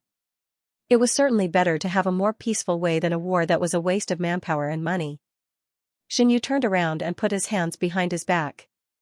He leaned back slightly and looked straight into Shang Junlin's eyes. "This is a very good opportunity. Now the northern desert is in a mess. There won't be a result in a short period of time. Your Majesty, why don't you wait a little longer?" When they are almost exhausted, you can spread the news that you are willing to help them and enter the northern desert in the name of assistance. If the people who seek help are tactful, they can make a peace agreement first. If not, the Dahuan army has already entered the northern desert. It will be much easier to do something then. Shang Junlin put his hands behind Xianyu's back and slowly approached him. The distance between them was getting closer and closer. They could hear each other's breathing. The tips of their noses touched. The man's voice was slightly hoarse.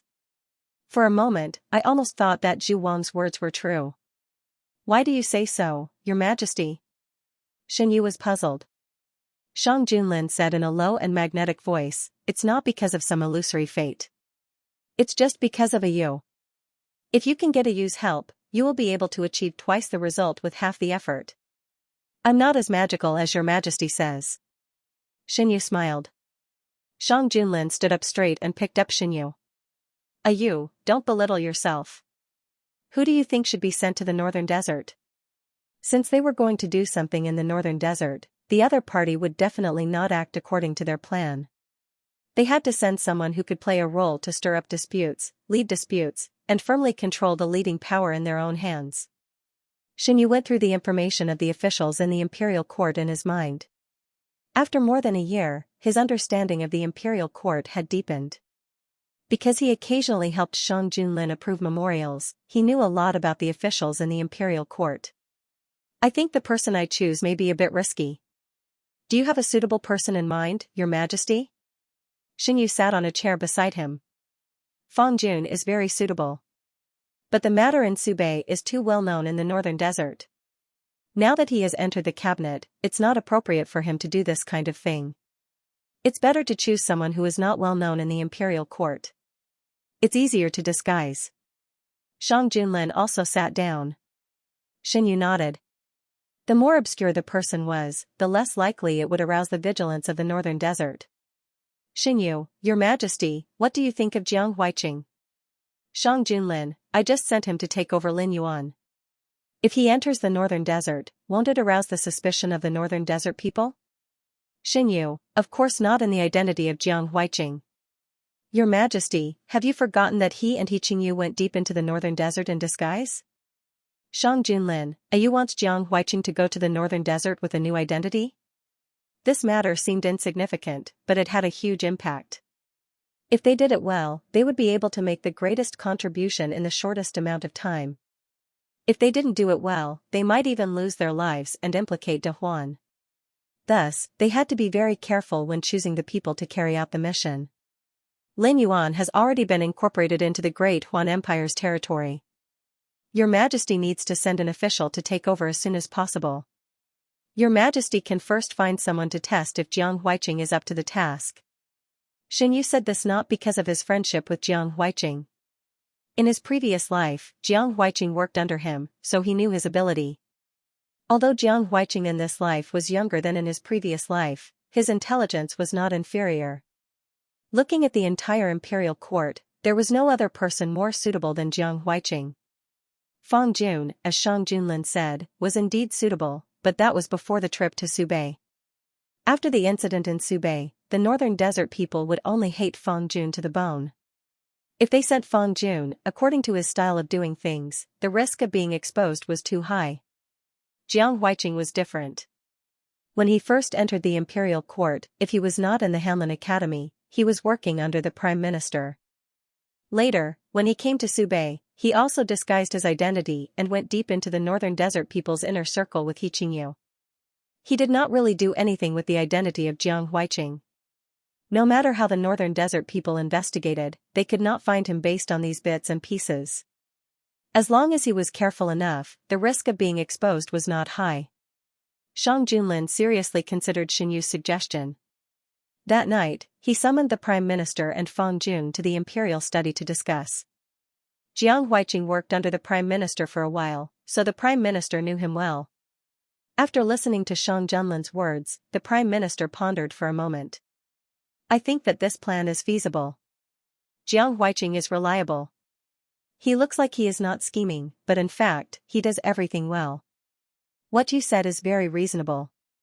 His biggest advantage is that he does not have to worry about being recognized by the northern desert people because of his style of doing things. This will greatly increase the success rate of his plan. Fang Jun and Jiang Huiqing had worked together for a while.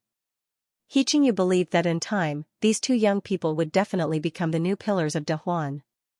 Although it was dangerous to go to the northern desert, risks were often accompanied by opportunities. This was a very good opportunity for Jiang Huiqing. Fang Jun also agreed to let Jiang Huiqing do this. The three of them discussed until late at night and finally decided on a preliminary plan. The next morning, the hidden dragon guards brought the secret order to Subei. Shang Junlin did not publicize this matter. The more people who knew about it, the more danger Jiang Huiqing would be in. Other than the Prime Minister and Fang Jun, no one else in the imperial court knew about Shang Junlin's plan. Since Jiang Huiqing was going to the northern desert, the management of Lin Yuan was vacant. During the morning assembly, Shang Junlin brought up this matter for discussion. Lin Yuan would become the place where Dehuan specialized in rearing war horses. Shang Junlin placed great importance on this. The imperial court officials knew that Shang Junlin had always placed great importance on matters related to the military, so they did not dare to be careless. In the end, an official who was reliable and had done research in this area was chosen to go to Lin Yuan. There were 2 assistant officials accompanying him. After settling the matters in Lin Yuan, they could start rearing war horses. After settling these matters, there were less than 7 days left before the new year. Shang Junlin announced that he would stop writing and all the unimportant matters in the imperial court were suspended. The officials who had been busy for a year finally had a short break. During this time in the past, Shang Junlin did not need to deal with official matters. There was no one in the palace that he cared about, so he would stay outside the palace alone for a few days. After Xingyu entered the palace, for some reason, Shang Junlin did not leave Xingyu alone in the palace. Instead, Shang Junlin spent the entire new year with Xingyu. If this was the case in the first year, it would not change this year. After the morning assembly was no longer needed, Shang Junlin simply sent all the matters to Yuzhong Palace. If it was not for Xingyu's refusal, he would even choose to meet the officials in Yuzhong Palace. Even though there was no need to attend the morning assembly, Dehuan was such a big country that it was impossible for Shang Junlin to just sit back and do nothing. Some of the important matters that required Shang Junlin's approval still had to be dealt with. As Shang Junlin spent more time in Yuzhong Palace, he spent more time with Xingyu. When Xingyu woke up in the morning, he was no longer the only one in bed. Sometimes, when it was late, Shang Junlin would hug Xingyu until he woke up. Sometimes, when Xingyu did not allow it, Shang Junlin would wake up early the next morning to practice his swordsmanship. This morning, Xingyu suddenly woke up. There was no familiar warmth beside him. He touched the bed and the place where he should have been lying was cold. His sleepiness was mostly gone. Xingyu propped himself up and sat up. His black hair fell over his shoulders. His inner clothes slid open with his movements, revealing his porcelain white skin. His snow-like skin was covered with red plum blossoms. The ancient seal had not disappeared, but new marks were added. A chill seeped into his collar. Xingyu gathered his clothes and called out, "Mushi." Hearing the commotion, Mushi hurried in. "Why are you awake so early today? Bring me my clothes. I can't sleep." "Where is His Majesty?" Mushi brought the clothes over and Xingyu put them on one by one. "His Majesty is practicing his swordsmanship in the courtyard. Do you want to take a look?" Xingyu's interest was piqued. He had been in the palace for so long. When he woke up in the morning, Shang Junlin was already busy for half a day. How could he have the chance to see him practice in the morning? Xingyu put on a fox fur cloak and went to the courtyard. It was snowing outside. Mushi wanted to hold an umbrella for Xingyu, but Xingyu refused. He took the umbrella and walked to the courtyard alone. In the middle of the courtyard, a man dressed in black was holding a long sword. As he moved, the sound of the sword rang out. Xingyu held the umbrella and stood at a place where he could see clearly but would not disturb the man. He watched quietly. It was the first time he saw Shang Junlin in such a state. His hair was tied up high and the black cloak wrapped around the man's muscular body. His aura was sharp and his eyes were filled with determination. The man's movements were swift and fierce. His every move carried an irresistible momentum. In the vast expanse of white snow, only the man could catch Xianyu's attention. Xianyu did not disturb him. The man kept his sword and walked towards Xianyu. Why did you come out? Shang Junlin walked to Xianyu and helped him fix the collar of his fox fur cloak. Xianyu stretched his arm forward and covered the top of the man's head. I heard from Mushi that His Majesty is practicing his swordsmanship, so I came out to take a look. The hand holding the umbrella was exposed and was frozen red. Shang Junlin frowned and wanted to put the hand in his arms to warm it up. However, when he saw the snow on his body, he gave up the idea. He reached out and took Xianyu's umbrella. I'll hold it. Xianyu's hand was a little frozen. When he heard this, he let go of his hand and hugged the hot water woman in his arms. Shang Junlin held the umbrella handle and firmly fixed the umbrella above their heads. Isn't His Majesty cold? Xianyu looked at the man in thin clothes and asked. Shang Junlin shook his head. I'm used to it. His Majesty is still the best. If it were me, I wouldn't be able to stand it. Xianyu looked at Shang Junlin and then looked at himself, who was wrapped up like a ball. The two of them seemed to be in different seasons. Eunuch Meng brought the cloak over. Shang Junlin was holding the umbrella, so it was inconvenient for him to move. Xianyu took the cloak and measured it on Shang Junlin's shoulder. Shang Junlin was too tall, so it was inconvenient for him to move. Xianyu patted his shoulder. His Majesty, squat down a little. Shang Junlin squatted down slightly. Xianyu put the cloak on him and carefully tied the collar. His Majesty, it's better for you to take a hot bath to prevent the cold from entering your body.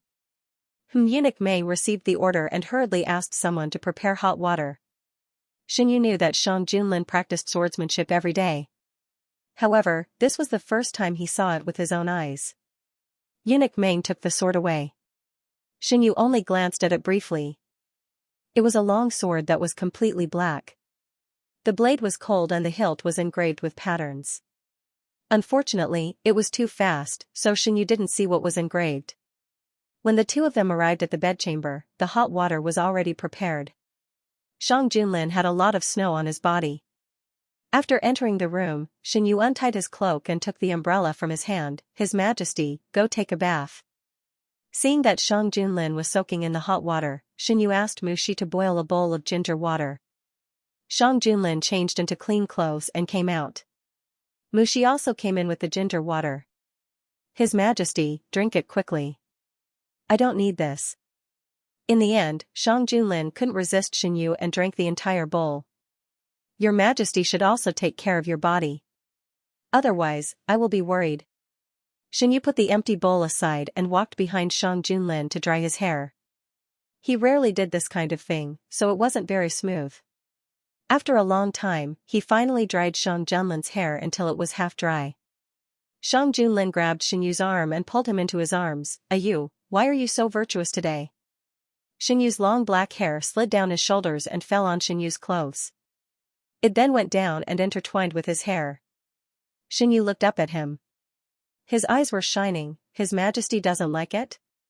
Of course, I like it. The distance between the two of them was getting closer and closer. Xianyu slowly closed his eyes. Suddenly, there was a knock on the door. Eunuch Meng's slightly anxious voice sounded from outside the door. Your Majesty, the Imperial Army found a large number of suspicious people outside the capital. The purpose of these people is unknown. Your Majesty, please make a decision. Xianyu sat up from Shang Junlin's arms. The charming atmosphere disappeared in an instant because of this sentence. He looked at Shang Junlin with a little confusion in his eyes. Why is there still someone here? Shang Junlin helped Xianyu to stand up. He stood up and tidied his clothes. I'll go and see. Eunuch Meng was waiting outside. Shang Junlin changed his clothes and walked out. What happened? The leader of the Imperial Guards is already waiting for Your Majesty outside. Your Majesty, this way please. Eunuch Meng didn't know the details, but he knew that this matter couldn't be delayed. He hurriedly led the way for Shang Junlin. It was still morning. Usually, Xianyu wouldn't even get up at this time. After Shang Junlin left, he couldn't sleep, so he asked Mushi to order breakfast. When he was eating alone, Xianyu ate faster than usual. He wasn't picky about food, so he casually ate something to fill his stomach. The snow outside had stopped. Shang Junlin didn't come back. It seemed that this matter wasn't small. Mushi, go and ask the people outside if there are any abnormalities in the capital recently. Yes. After a year of training, the people Xinyu raised in the village were now able to take charge of things independently. It was easy for them to find some information that wasn't deliberately concealed. While waiting for the news, Xinyu had nothing to do. He simply went to the small study room, took out a pen and paper, and wrote down what would happen in the future based on his impressions from his previous life. Events were listed one by one on the paper. Xinyu pressed his fingers against his forehead, trying to find something that could be related to today's matter. After a long time, Xinyu folded the paper and put it in the candlelight to burn it bit by bit. Xinyu didn't want to keep this kind of thing that was related to the future. When he came out of the small study room, it was already noon. The weather was clear, and the sun was high in the sky, bringing a trace of warmth to the cold winter. Xinyu walked into the sunlight and narrowed his eyes slightly. Thinking about it carefully, today's incident was not sudden. After King Yu was captured, Shang Junlin kept him locked up in prison without dealing with him. His purpose was to fish out all the forces behind King Yu. Although they had caught many forces behind King Yu, they still had no clue about the leader. There had to be someone controlling such a huge faction. As long as they did not find the controller, they would not be able to feel at ease. It was very likely that these factions that suddenly appeared outside the capital were here for King Yu. After Shang Junlin came back, Xinyu's guess was confirmed. These people's whereabouts are uncertain, as if they had suddenly appeared. However, the imperial army still found some similarities between them and the people from before. Now that the King of Yu is locked up in the prison of the Ministry of Justice, the traces of these people's activities revolve around the prison. Their target is most likely the King of Yu. Shang Junlin took off his cloak and sat down beside Xinyu. Yu is playing chess by himself? In front of Xinyu, there was a chessboard. On the chessboard, the black and white pieces were fighting fiercely. If either side was careless, they would lose by one piece. Xinyu put down a white piece, and the white piece instantly suppressed the black piece with an absolute advantage. Xinyu did not put down a black piece again. Instead, he looked at the chessboard and asked, "Your Majesty, who do you think will win?" Looking at the situation, the white piece is very likely to win. The black piece is heavily surrounded and has no way to retreat. But it seems that if I want, the black piece can make a comeback. The real winner is not the black piece or the white piece, but me, the player, right? Until the last moment, who can say that he is the chess player? Outside the capital, the well-trained black-clothed men in uniform were hiding in the dark. The leader of the Imperial Guards led his subordinates into the area where the black-clothed men were hiding. No matter what the purpose of these black-clothed men was, since they had been discovered, they might as well stay here. A silent battle unfolded in the deserted forest. The strong smell of blood attracted the wild beasts in the depths of the forest. They tried to approach and drag away delicious food, but before they could get close, they were forced to retreat by the murderous aura. The sky gradually darkened, and the movements in the forest gradually disappeared. The leader of the Imperial Guards supported himself with his sword and wiped the blood on his face with his free hand. See if there are any survivors. Also, check the surroundings. Don't let anyone escape. Yes, Your Excellency. After packing up everything, the leader of the Imperial Guards went into the palace to report. Unfortunately, this batch of people sent out were all men of sacrifice. They were completely wiped out by the Imperial Guards, so there was no way to get any useful information. Since there was a first batch of people around the capital, there was bound to be a second and a third batch. Shang Junlin specially deployed an army to guard outside the capital. Once they found something wrong, there was no need to report it. They could take action directly. There are strict investigations everywhere. Where did these people come from? In front of Xinyu, there was a map of Dahuan. On the map, there were many red marks. These were the places where the rebel army had appeared. Gu Huai was ordered to lead the army to eliminate the remnants of the rebel army. Now, he had eliminated several places, and the results were obvious. Shang Junlin stood beside him and looked at the map. The other red marks were all connected to each other. Only the one that appeared near the capital was not connected to any other place. It was as if it had appeared out of nowhere. I don't know. Besides the first day, there were no traces of these people. I also sent people to watch the Ministry of Justice, but there were no suspicious people. Your Majesty, please withdraw those people outside the capital. If they continue to wander outside, the mastermind can only watch. Shang Junlin turned to look at Xinyu. Their eyes met, and Xinyu blinked. Shang Junlin looked away and said, "Okay." The people in the capital suddenly realized that the imperial guards who often patrolled around the city had disappeared. The more observant people even realized that the soldiers who had been patrolling outside the city had also disappeared. What the hell is going on? There were suddenly more patrols on the streets, but they suddenly disappeared today? Maybe the higher-ups feel that there is no more danger? Don't say. When there are more patrols, there are fewer thieves. In the past, there were thieves sent to the Yamen almost every day at this time. This year, there are not many. If you didn't say it, I wouldn't have noticed. It's true. The imperial court did not reveal anything, so the people did not know what was happening outside. In their impression, the leader of the rebels, King Yu, had been arrested and his forces disbanded. All the problems had been solved, and they could have a good year this year. The imperial court could not tell the people everything. Many things were selectively published in the newspapers. Some things that were not suitable to be said would not appear in the newspapers. Subei. Near the end of the year, Jiang Huiqing returned to Subei after dealing with the matter of Lin Yuan. This year was the same as last year. He and Jiang Huiqing spent the new year together. Many of the officials who came to Subei were young and had not been here for long. Those who did not bring their families simply suggested that everyone celebrate the new year together. Being in a foreign land, it was better to celebrate the new year together than to be alone. A few days in advance, the government of Subei had already begun to prepare for the new year. This was their first new year here, and also their first year on the road. No matter what the future held, at least for now, everyone's relationship was very harmonious. On a very ordinary day, He Qingyu planned to ask Jiang Huiqing to go out for a walk. The customs of Subei were not the same as those of the capital. Before the new year, there would be a large market. The people would take out the goods they had hoarded for a year to exchange for what they wanted. It was very lively. Fang Jiayi went out with her people. The other officials also called their close friends to go out with them. They did not have to buy anything. It was good to just join in the fun. Someone invited He Qingyu, but he refused. He had already discussed with Jiang Huiqing that they would go out together. The person who sent the invitation teased him, "You have an appointment with official Jiang again?" He Qingyu smiled but did not say anything. "I knew it would be like this," the person muttered in a low voice.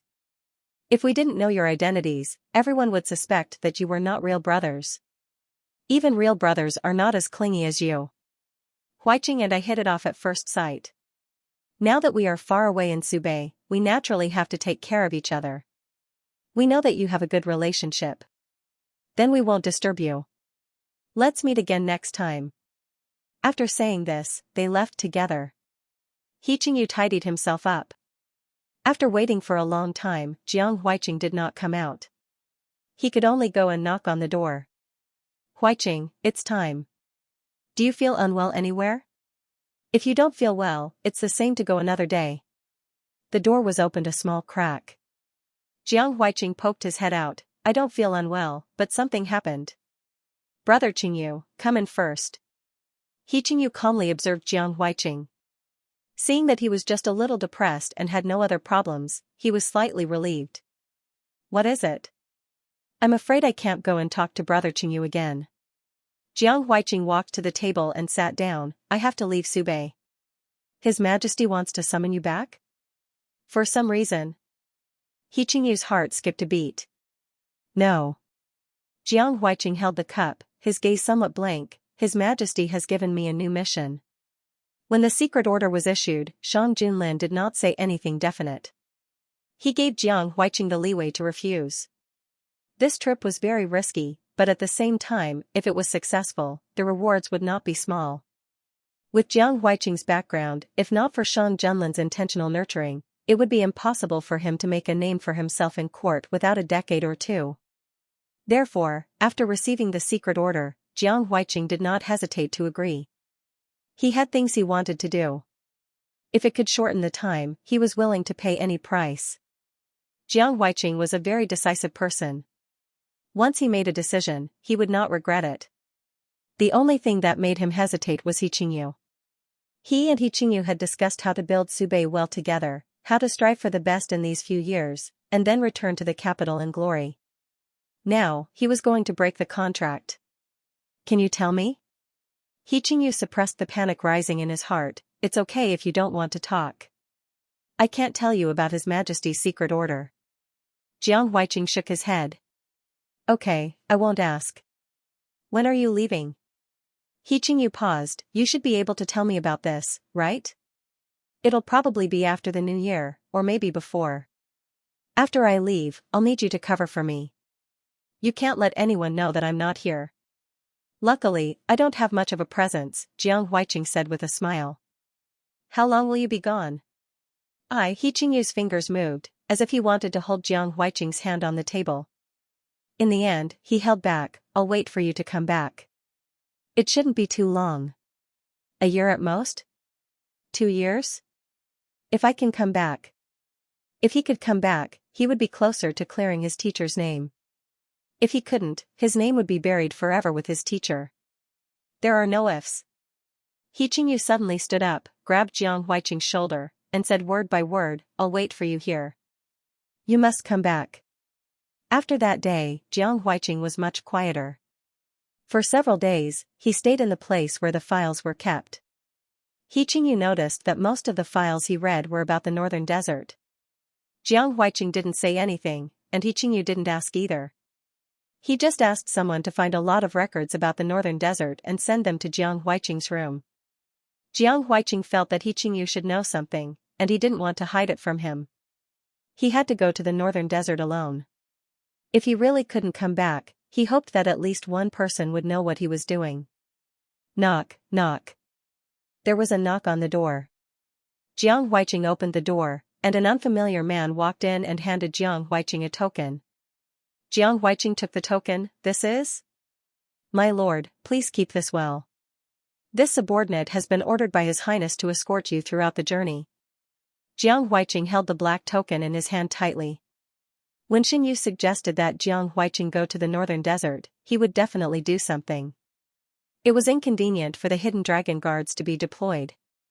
Coincidentally, the people he trained could be put to good use. He could also let these people investigate the northern desert first.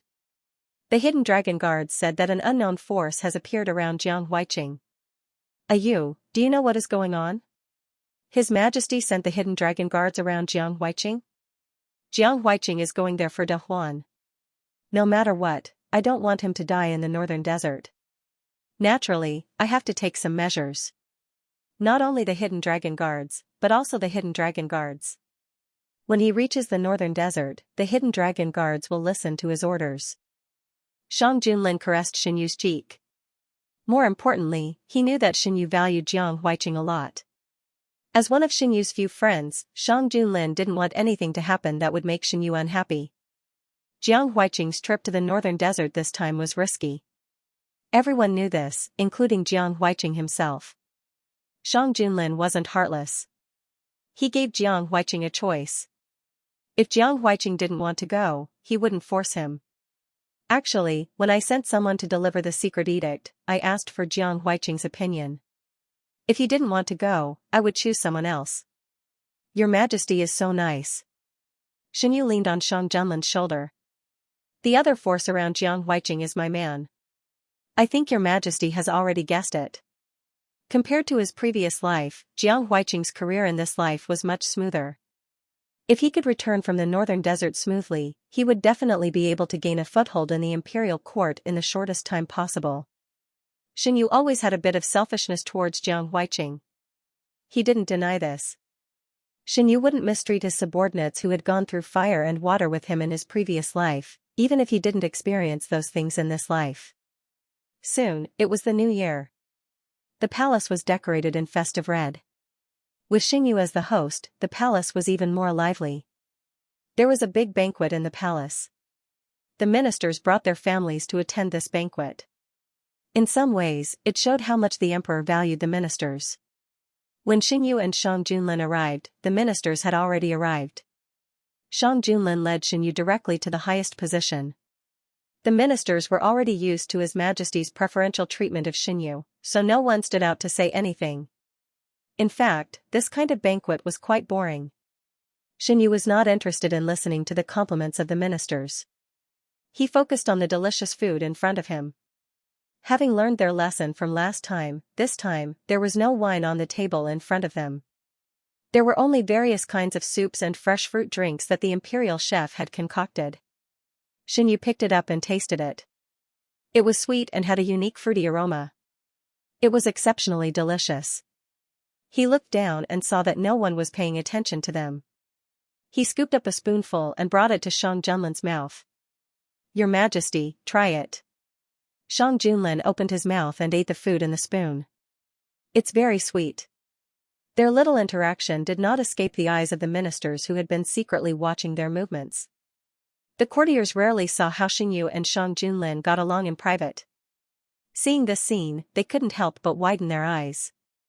Was this still their decisive and unyielding His Majesty who would not allow strangers to approach? They knew that Xingyu was favored, but they only had a vague idea of how favored. Only when they saw the two interacting with each other did they know that Shang Junlin didn't just favor Xingyu. The favor of the emperor was the easiest to get and the easiest to lose. But that was when favor came before love. Looking at the current situation, it was obvious that His Majesty was sincere. The ministers had different thoughts in their minds. Xingyu didn't care what they thought. He was still clingy with Shang Junlin.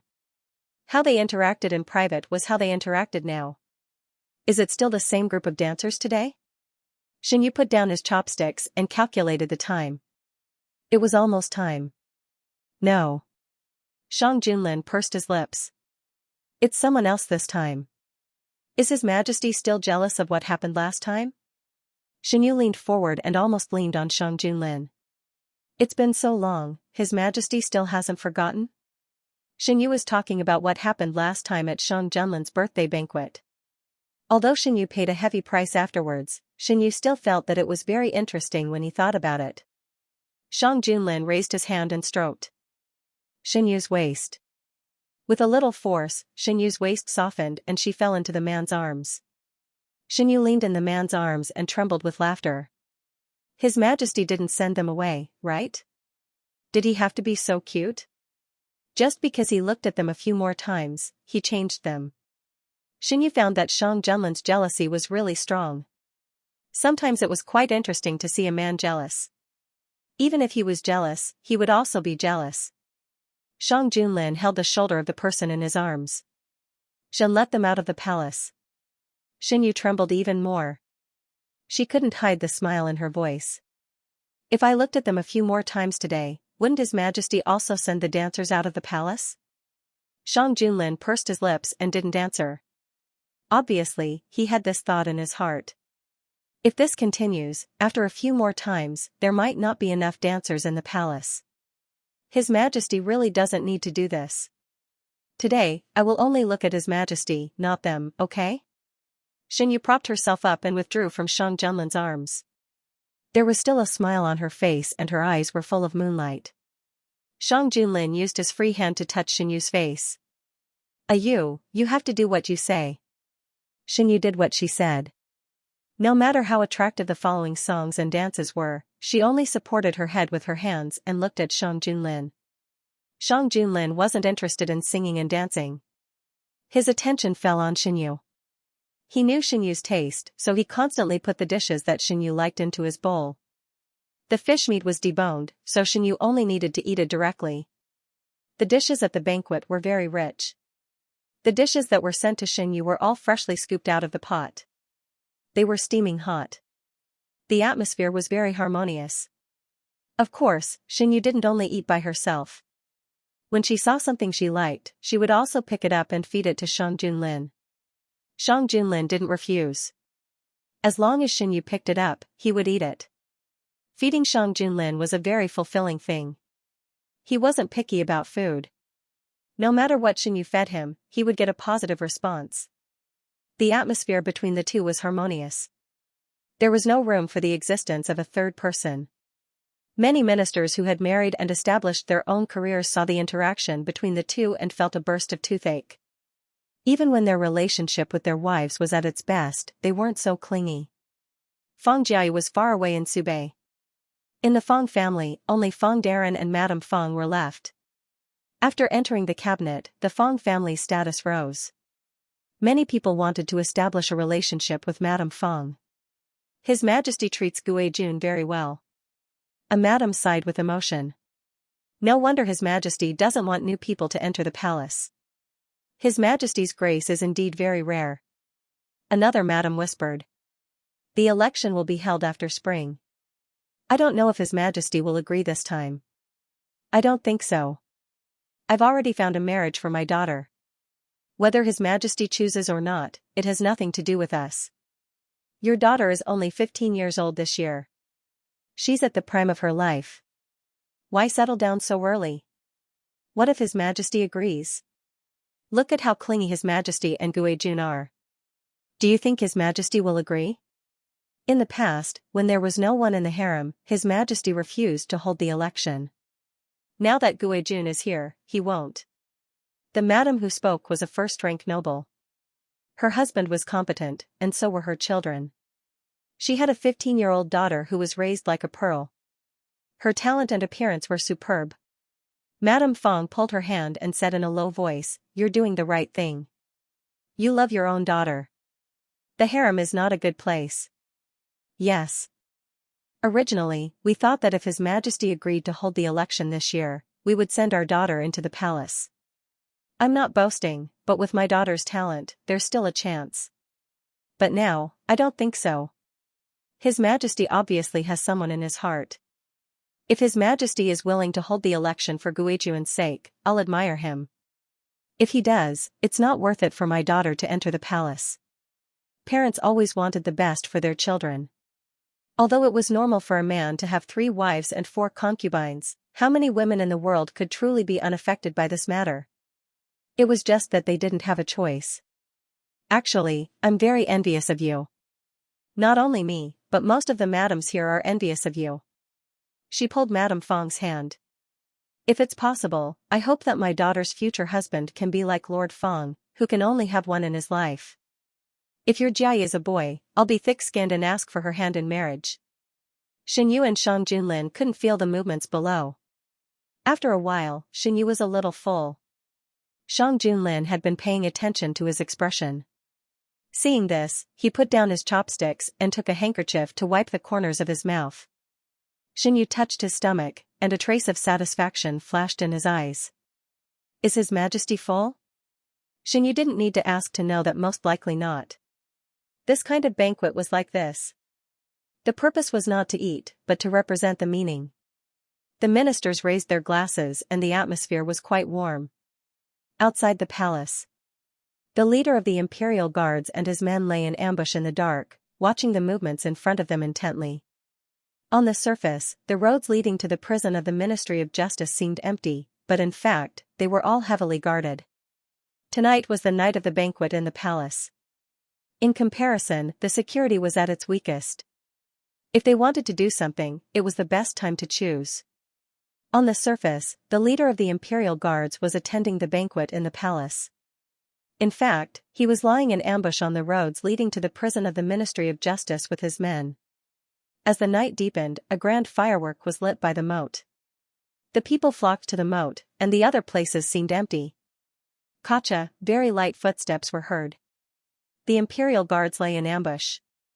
After 15 minutes, men in black appeared at the entrance of the alley like ghosts. After confirming that the road was safe, they rushed to the prison of the Ministry of Justice with a clear goal. Little did they know that they had stepped into a carefully arranged trap. In a quiet corner, a silent killing was going on. Blood dripped down and dyed the bluestone road red.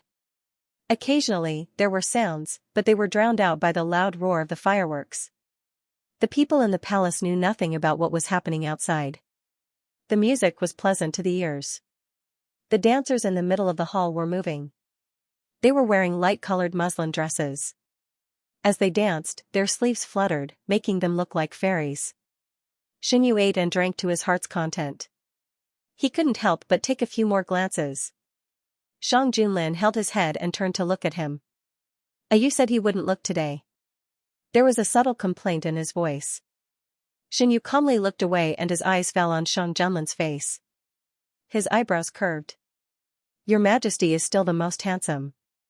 Xinyu didn't lie. When he first saw him, he was stunned by his face. His facial features were deep, his eyebrows were sharp, and his narrow eyes were emotionless. When he looked at Xinyu, his heart trembled. But now, his eyes were filled with warmth because of him. When he looked at Xinyu, his eyes were always filled with restrained and unbridled affection. Under his direct gaze, Shang Junlin's earlobes were tinged with light crimson. Xinyu curiously reached out to touch them. His wide coat accidentally swept the cup on the table. The cup fell to the ground and made a crisp sound. It was just a small episode, so Xinyu didn't take it to heart. Unexpectedly, a dancer who was closer to them suddenly pounced on them. The dancer moved very quickly and brought along a fragrance. Xinyu subconsciously held his breath, but he still smelled it. Shang Junlin moved even faster. He protected Xinyu with one hand and threw the plate on the table outside. The hidden dragon guards who were guarding outside the main hall broke through the door and entered. The assassination had ended before it even started. The dancer was quickly subdued, and the rest of the dancers were also restrained. Shang Junlin walked down with Xinyu in his arms. The dancer knelt on the ground and did not say a word. The dagger in her hand was knocked to the ground. Xinyu noticed that the dagger was glowing with a blue light. It was obviously poisoned. The banquet was forced to stop. After a short moment of panic, the officials regained their senses and stood aside to protect their family members. Including the assassination during the autumn hunt, this was the second assassination attempt this year. Shang Junlin took the sword from the guard and lifted the dancer's chin. He looked at her coldly and asked, "Who ordered you to come?" The dancer's gaze stopped on Shang Junlin for a while before it fell on Xinyu. Xinyu frowned. He felt a little dizzy. He was probably affected by the fragrance. Since he was young, he could not accept certain fragrances. Coincidentally, the fragrance that he smelled just now was one of them. When the officials saw this scene, some of them were quick-witted. They had already recalled that the dancer only attacked after Xinyu swept the cup to the ground. Xinyu also recalled what happened just now. His mind was very muddled now. It was difficult for him to even think, let alone figure out what happened. Xinyu clenched his hands tightly. He wanted to stay awake, but his consciousness was getting more and more muddled. Shang Junlin felt that something was wrong with him. He retracted his gaze and looked at the young man in his arms. "Are you feeling unwell?" Xinyu shook his head. He couldn't faint at this time. Under the watchful eyes of the public, the dancer attacked him because he dropped the cup. If he couldn't solve this problem as soon as possible, it would be very troublesome in the future. Even if Shang Junlin believed him, the court officials would not. Since the dancer dared to do this, she must have a backup plan. If they continued to investigate, they would most likely find him. Xinyu bit the tip of her tongue hard, trying to wake herself up. The stimulation brought by the pain dispelled the fog in her mind. Seeing that it was effective, Xinyu quickly reached out and grabbed the sword in Shang Junlin's hand. The sharp blade cut open his skin, and blood flowed down the blade. "You!" Shang Junlin wanted to withdraw his sword, but Xinyu held it tightly. If he exerted force, he would definitely cause more damage to Xinyu. The dancer's expression changed slightly, as if she hadn't expected him to hurt her. A sharp pain came from his palm, and his mind became clearer and clearer. Xinyu curved his lips and smiled. The smile was cold and didn't reach his eyes. Shang Junlin kept exerting force on Xinyu's shoulder, and his other hand almost couldn't hold the hilt of the sword. He let go of Xinyu's shoulder and stroked his face. There was a slight tremble in his voice. "You, let go. Be good." The court officials were stunned by what was happening in front of them. They didn't understand why things suddenly developed to this point. Xinyu withdrew from the man's arms. His body swayed a bit, and then he slowly stood firm. One of his hands was still holding the sharp blade, and the blood stained his sleeve. It was painful to look at, but he seemed to feel nothing and took a step forward. This step completely exposed him in the eyes of the dancer. Looking at the dancer's incredulous eyes, Xianyu's smile became bigger and bigger. "You." Shang Junlin grabbed Xianyu's wrist with his free hand. "If you have something to say, we can talk. Let go first, don't hurt yourself." Xianyu looked back at Shang Junlin. This was the first time that Shang Junlin saw such an expression on Xianyu's face. It was strange, but also very moving. He felt his heart beating violently in his chest. He didn't know if it was because he was afraid or because he was moved. He was afraid that Xianyu would be hurt, but he was crazily moved by the young man whose whole body was screaming danger. Xianyu saw the worry in Shang Junlin's eyes. His wrist felt hot, and his fingers loosened little by little. Clang! The sword fell to the ground. "Someone, summon the imperial physician." Shang Junlin quickly went to check Xianyu's hand. Xianyu's hand was covered with blood. The blood meandered to the gaps between his fingers, and it was hard to tell where the wound was. Shang Junlin carefully held Xianyu's hand. His eyes were so red that they almost burned his eyes. He didn't dare to use force, and could only carefully hold Xianyu's hand in his palm. "Does it hurt?" Shang Junlin's voice was very soft, but the heartache in his tone couldn't be ignored. Xianyu's fingers curled up, but Shang Junlin pinched them with his other hand. "Don't move, it will bleed." Xianyu stared at his hand for a while. Under the stimulation of the pain, he reluctantly recovered his thoughts. "It doesn't hurt." How could it not hurt? Shang Junlin only looked at it, but he felt the pain. He had fought in the battlefield when he was young, and had suffered countless injuries. If this injury appeared on his own body, he wouldn't even frown. But when this injury appeared on Xianyu's body, he couldn't tolerate it. Eunuch Mei was already stunned by what was happening in front of him. When he heard Shang Junlin's voice, he came back to his senses. He quickly ordered several little eunuchs to call the imperial physician. Mushi stood on the side. She wanted to come closer, but she didn't dare to. She had been with Xianyu for many years and had seen many sides of Xianyu. But she had never seen Xianyu like this. He was full of the word dangerous. The injured hand was carefully held in the palm of Shang Junlin's hand. Blood flowed down his palm and soaked their sleeves. Xianyu blinked and pulled his hand back from the man's hand. He half-squatted in front of the dancer and asked the same question as Shang Junlin. "Who ordered you to do this?" Although it was the same question, the dancer knew that Shang Junlin was asking who ordered the assassination, while Xianyu was asking who ordered the framing. "Master, it was you who ordered it, really?" Xianyu suddenly reached out and grabbed the dancer's neck. "The person behind you didn't really think that he could throw dirty water on me with just a few words, did he?" His fingers tightened, and the dancer's breathing became difficult. Her face became more and more ugly. Xianyu used his injured hand. The more strength he used, the more blood flowed out of the wound. As if the blood that flowed out wasn't his own, Xianyu didn't even frown. His wrist was grabbed again. Shang Junlin hugged Xianyu from behind. "You, be good. Let go of your hand first. I know that this matter has nothing to do with you. Let me see your hand." Shang Junlin managed to pry Xianyu's hand away with great difficulty and tightly restrained his wrist to prevent him from doing anything to hurt him again. Mushi handed over a clean handkerchief. Shang Junlin carefully bandaged the wound on Xianyu's hand. "Your Majesty, take the assassin away first." The Prime Minister walked out and said. Shang Junlin held Xianyu in his arms. "Take him away and interrogate the person behind the scenes. If you can't find anything, don't even think about keeping your official hats." "Your Majesty, what if?" Another Prime Minister stood out and carefully looked at the young man who was firmly protected in Shang Junlin's arms. "There won't be any what if. Your Majesty and I have been together day and night. If you really have disloyalty, why would you go through so much trouble to assassinate me?" Xianyu wanted to say something, but he was held in the man's arms. Shang Junlin lowered his head and whispered in his ear, "Don't be afraid, I will take care of it." Xianyu struggled twice, but he was suppressed by the man. Shang Junlin was really scared. In order to prevent him from hurting himself, Shang Junlin had to hold him tightly in his arms. His breath was full of the familiar scent. His strong arms held a safe space. Xianyu's tense mind slowly relaxed. The imperial physician hurried over. The main hall was in a mess.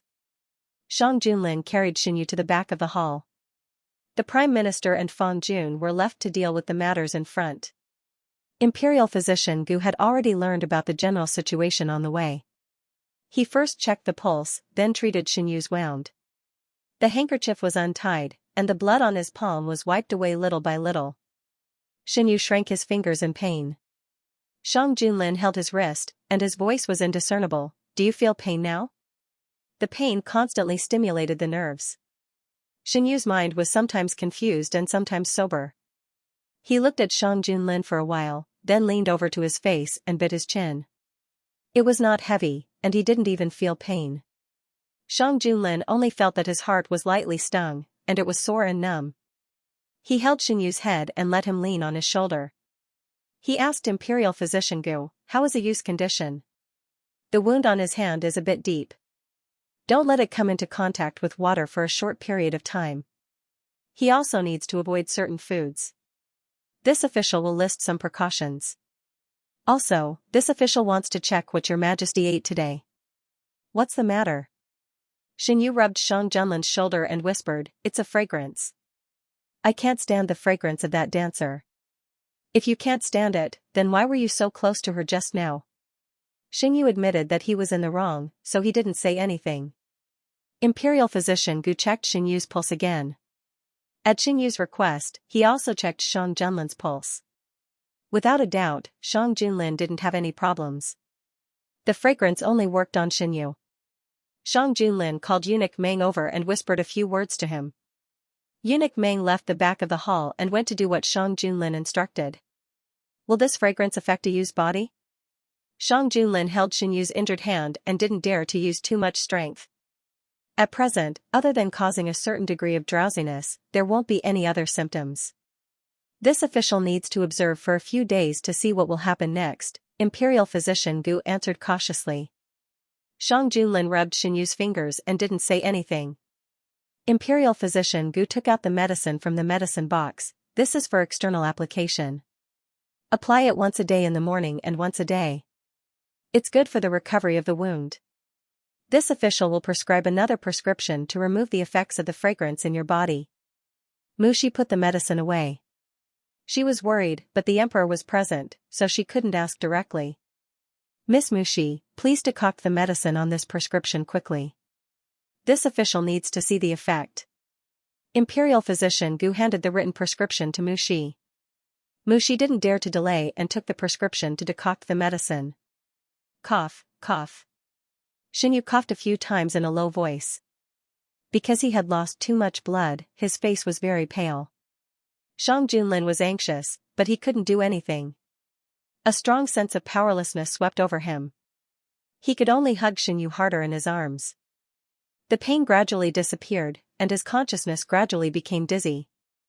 Xianyu resisted and shrank back when the bitter medicine entered his mouth. "Ayu, listen to me. You won't feel uncomfortable after drinking the medicine." Shang Junlin asked Imperial Physician Gu a lot of questions while Xianyu was semi-conscious. When Xianyu regained consciousness again, he didn't know how much time had passed. The bitter taste in his mouth couldn't be removed. He pushed the man who was holding him tightly. "Your Majesty, I want to drink water." Shang Junlin touched his face and got up to pour water for him. After drinking a cup of water and eating a few candied fruits, the bitterness in his mouth finally dissipated a little.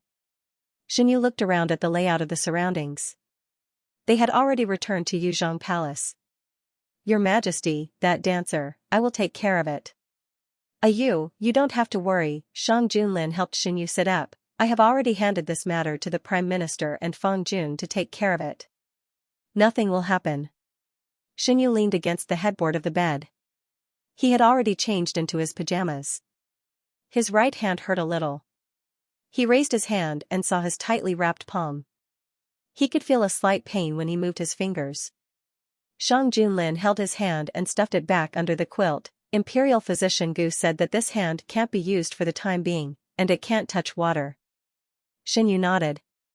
Shang Junlin pinched Xianyu's injured finger and gently rubbed it. "Ayu, does it hurt?" Without waiting for Xinyu to answer, Shang Junlin continued, I am in a lot of pain. Seeing you injured, I am in a lot of pain. Xinyu suddenly swallowed the words he wanted to say and pursed his lips. His eyes revealed a complicated expression. With me here, what you is worried about will never happen. You don't need to hurt yourself to prove anything. Shang Junlin lifted Xinyu's chin and said in an unclear tone, do you remember, you? Xinyu looked at Shang Junlin and faintly felt that he seemed to be angry. Is your majesty angry? Xinyu tilted his head, because I hurt myself? Yes, Shang Junlin did not deny, I know that Yu has his own reasons for doing this, but I still hope that there will be a next time. No, I won't let the same thing happen again. It's my fault this time. Xinyu raised his uninjured hand and touched the man's face. I know your majesty will protect me. But at that moment, he still subconsciously chose to believe in himself. He did not want to leave too much trouble for Shang Junlin. He was used to everyone relying on him. I don't mean to blame you. Shang Junlin changed the topic. Let's not talk about this anymore. You should rest for a while. I'll go check on this situation. Could this matter be blamed on Xinyu? No. Shang Junlin was too concerned. He knew that if Xinyu had not done anything at that time, things would have developed unfavorably for them. Knowing was one thing, but seeing Xinyu injured was one thing. He could not bear it. He could not say harsh words to Xinyu, and he could not vent his anger on Xinyu. Xinyu did not do anything wrong in this matter. The one who was wrong was the one who planned this behind the scenes and tried to drag Xinyu down. Shang Junlin did not stay long. He could not completely ignore what happened tonight. After confirming that Xinyu was fine, he left.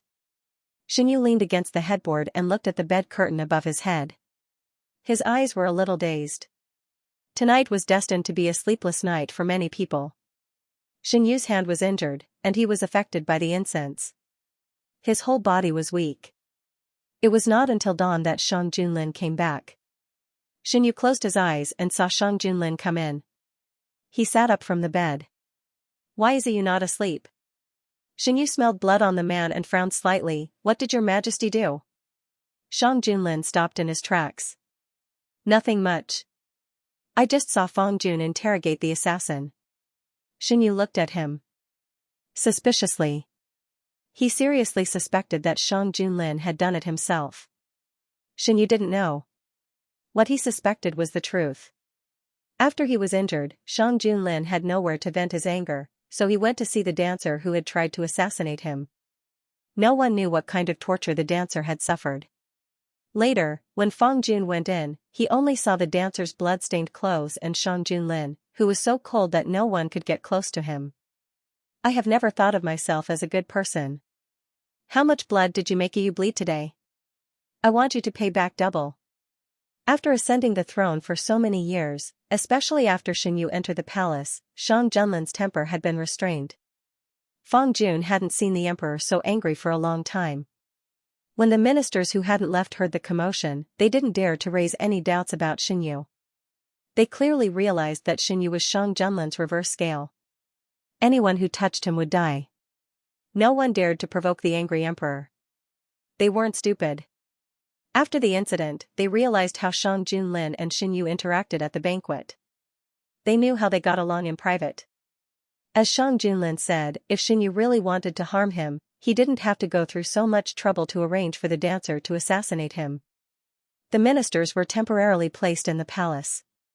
Fortunately, the palace was big enough and there were many empty palaces. The ministers were all placed in one place and could only leave after they were sure that there was no suspicion on them. Shang Junlin personally interrogated the dancer. Under Fang Jun's interrogation, the dancer who refused to tell the truth no matter what finally couldn't bear it and admitted that she had framed Xinyu. However, she still refused to say who was the instigator. Fang Jun was afraid that the dancer would be killed, so he boldly stopped Shang Junlin from interrogating her. Shang Junlin calmed down and returned to Yuzhong Palace. Under Xinyu's questioning, Shang Junlin casually explained the progress of the matter. The people who are involved with the assassins have been detained. Fang Jun will arrange for them to be interrogated. How does your majesty plan to deal with these people? After asking, Xinyu felt that he had asked a stupid question, so he leaned on the bed. Does your majesty want to rest for a while? Shang Junlin walked to the bedside and sat down.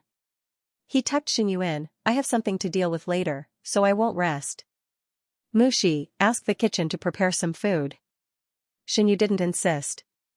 This time, the assassination happened in the palace, so it would be more troublesome to deal with it than the last time.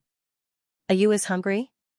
Xinyu nodded. Your Majesty, accompany me to eat. Shang Junlin didn't refuse. The kitchen worked quickly. After a while, under the guidance of Mushi, the food was served one by one. Because it was morning, the food prepared was mainly light. Shang Junlin wasn't picky and finished breakfast with Xinyu. The sun slowly rose. Shang Junlin held Xinyu's hand and strolled along the path. The winter sun brought warmth. Xinyu raised his hand to cover his eyes. Shang Junlin looked at his hand and his eyes darkened. He held Xinyu's uninjured hand. Xinyu used his injured hand to block the sun. His palm was wrapped in layers of white cloth, so the hideous wound across his palm couldn't be seen. However, Shang Junlin would never forget the bloody appearance of this hand.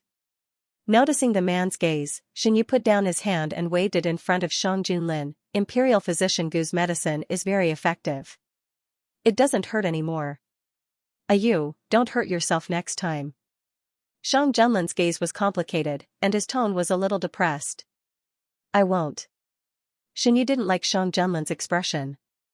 I promise. A breeze blew, and the hair on Xinyu's cheek was blown away.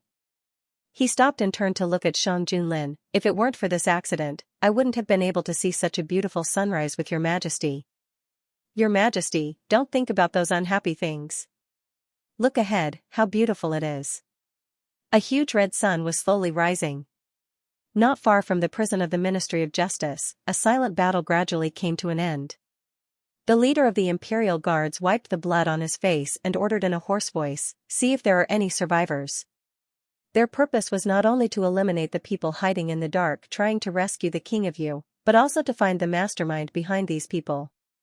They had deliberately let down their guard in order to give the mastermind an opportunity to fish out the biggest fish behind the scenes. In an inconspicuous house in the suburbs of the capital, a man in a navy blue robe wore a black mask that covered his entire face. Two men in black knelt respectfully in front of him. It's dawn, and they haven't returned yet. The man in the navy blue robe spoke. His voice was hoarse, and it was impossible to determine his age based on his voice alone. I've already arranged for people to receive them. The man snorted coldly, don't come back with nothing but some things that shouldn't be brought back. Bang, as they spoke, a loud noise came from outside the house. The expressions of the three people in the house changed slightly. One of the men in black said, I'll go out and take a look. The man had an ominous premonition in his heart. He shouldn't have come on this trip. According to his usual style, no matter what happened, he would leave it to his subordinates. However, because he helped the King of Yu's rebellion, he lost too many people in his hands. In addition, the imperial court was constantly sending people to capture his people. Many of his strongholds were destroyed, and his influence was sharply reduced. For a time, he was in a predicament where there was no one he could use. For the sake of the King of Yu, he had already paid too much. No matter what, he couldn't just watch the King of Yu be killed. The forces he had developed were either captured or destroyed. There weren't many that could be used. Even if he didn't act personally this time, it wouldn't be long before those people followed the clues to find him. After weighing the pros and cons, there was only one viable option left. Thus, he took the remaining elite forces and went in the opposite direction, coming to the capital. He didn't have much power in his hands, but that didn't mean that he didn't have any other power that he could use. The premise was that he could save the King of Yu safely. Without the King of Yu, he couldn't activate those forces. This was also the reason why he had tried to save the King of Yu. After half an hour, there was no movement outside. The man became more and more flustered. Deathly silence spread, as if it was the last calm before the storm. The man fidgeted. He stood up from his chair and walked to the wall. He gently moved the flower pot on the desk. A crack appeared in the middle of the wall. Slowly, the crack became bigger and bigger. It formed a hole that could fit two people. Before he could walk into the secret passage, the door of the study room was violently broken open from the outside. The person who entered was wearing a uniform of black armor. Under the sunlight, there was a cold glow. The man was furious. Hidden dragon guards. The leader raised his hand slightly and the people behind him entered the room. Most of the men that the man brought were sent out to save the king of you.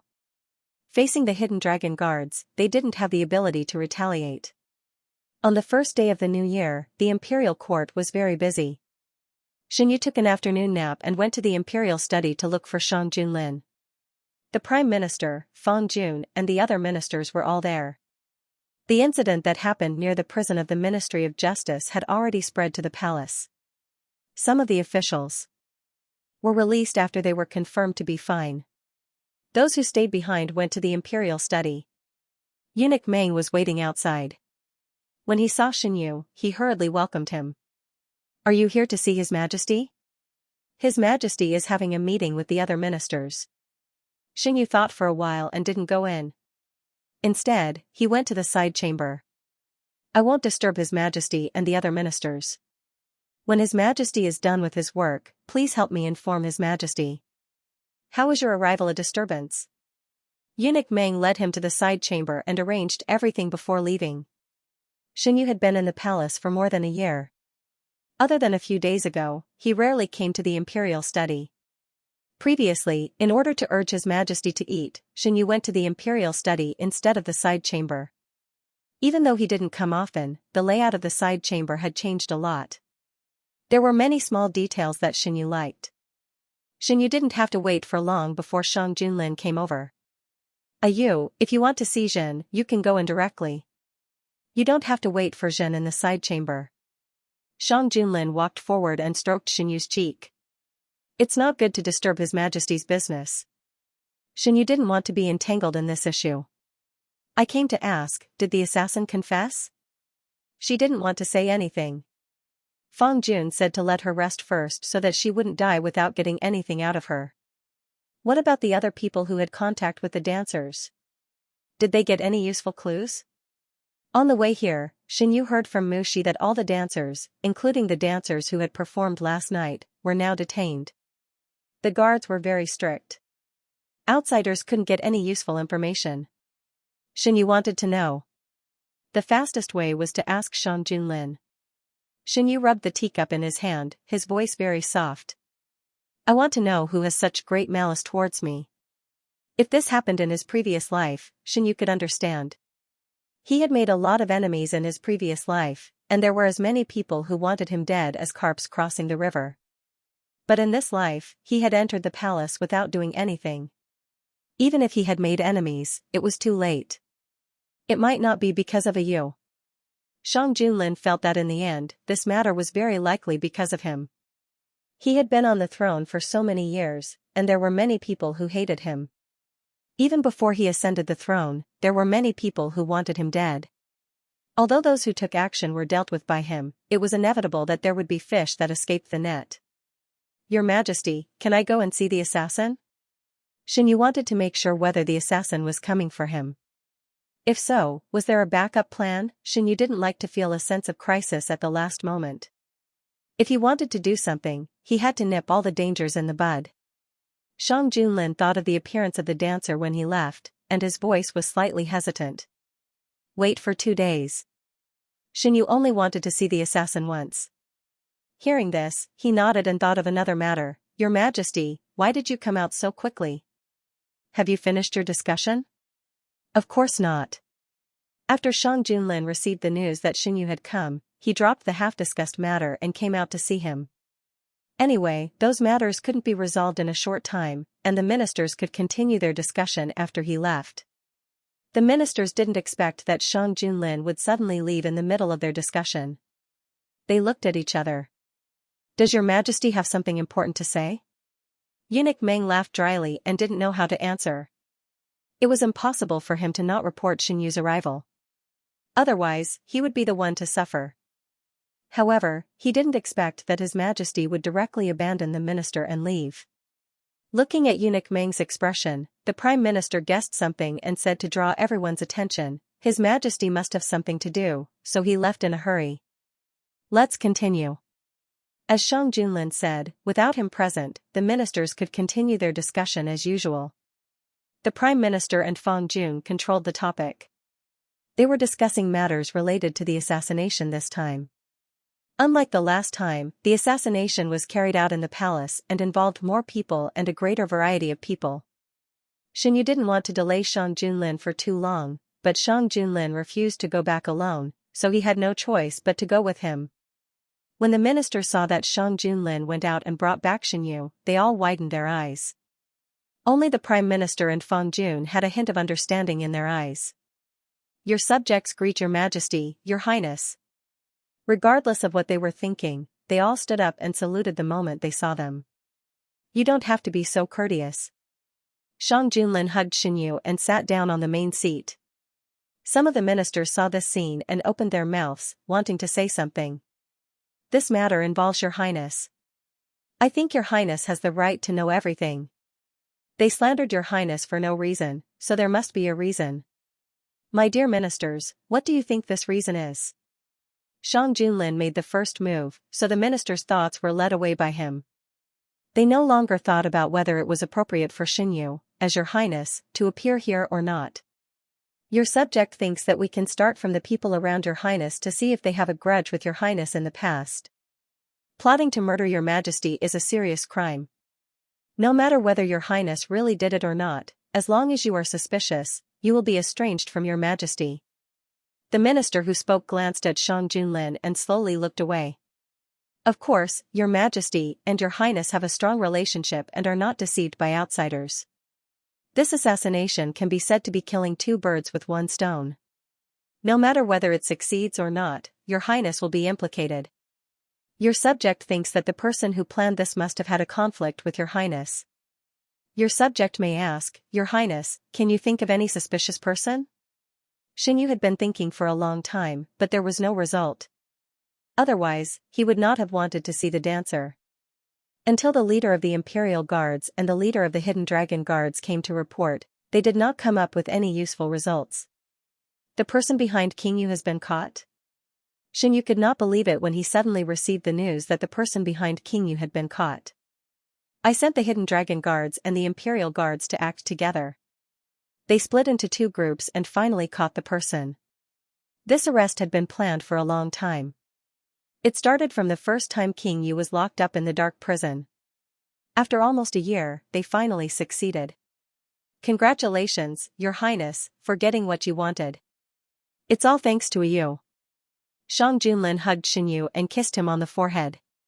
Now that the person behind King Yu had been caught, Shang Junlin had more things to do. The trap that the late emperor had set for Shang Junlin before his death was finally solved.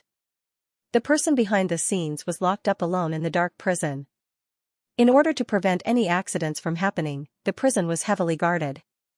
Shang Junlin transferred people from the Ministry of Justice and the Supreme Court to deal with this matter together. On one hand, there was an assassination, and on the other hand, there was a rebellion. The ministers were so busy because of these two matters that they did not even have time to rest. Duke Xianbei was dismissed from his position and stayed at home. Naturally, he did not attend the palace banquet. When he heard the news of the emperor's assassination, it had already been 2 days. "Duke, I heard some news from outside. I don't know if it's true or not." After the discussion, one of Duke Xianbei's trusted aides said hesitantly. "What news?" Duke Xianbei looked a lot older because he was dismissed from his position. "It's about Gue Jun." The trusted aide lowered his voice. "I got the news from the palace. It said that this assassination has something to do with Gue Jun. There's a saying that it was Gue Jun who ordered this assassination." "Nonsense." Duke Xianbei slammed the table hard. "Duke, don't be angry. It's not groundless. It said that on the night of the assassination, Gue Jun threw a cup for no reason. That's why a dancer who was performing a dance was killed." Duke Xianbei fell silent and wiped his face tiredly. What did His Majesty say about this? His Majesty suppressed the news and ordered people not to spread it.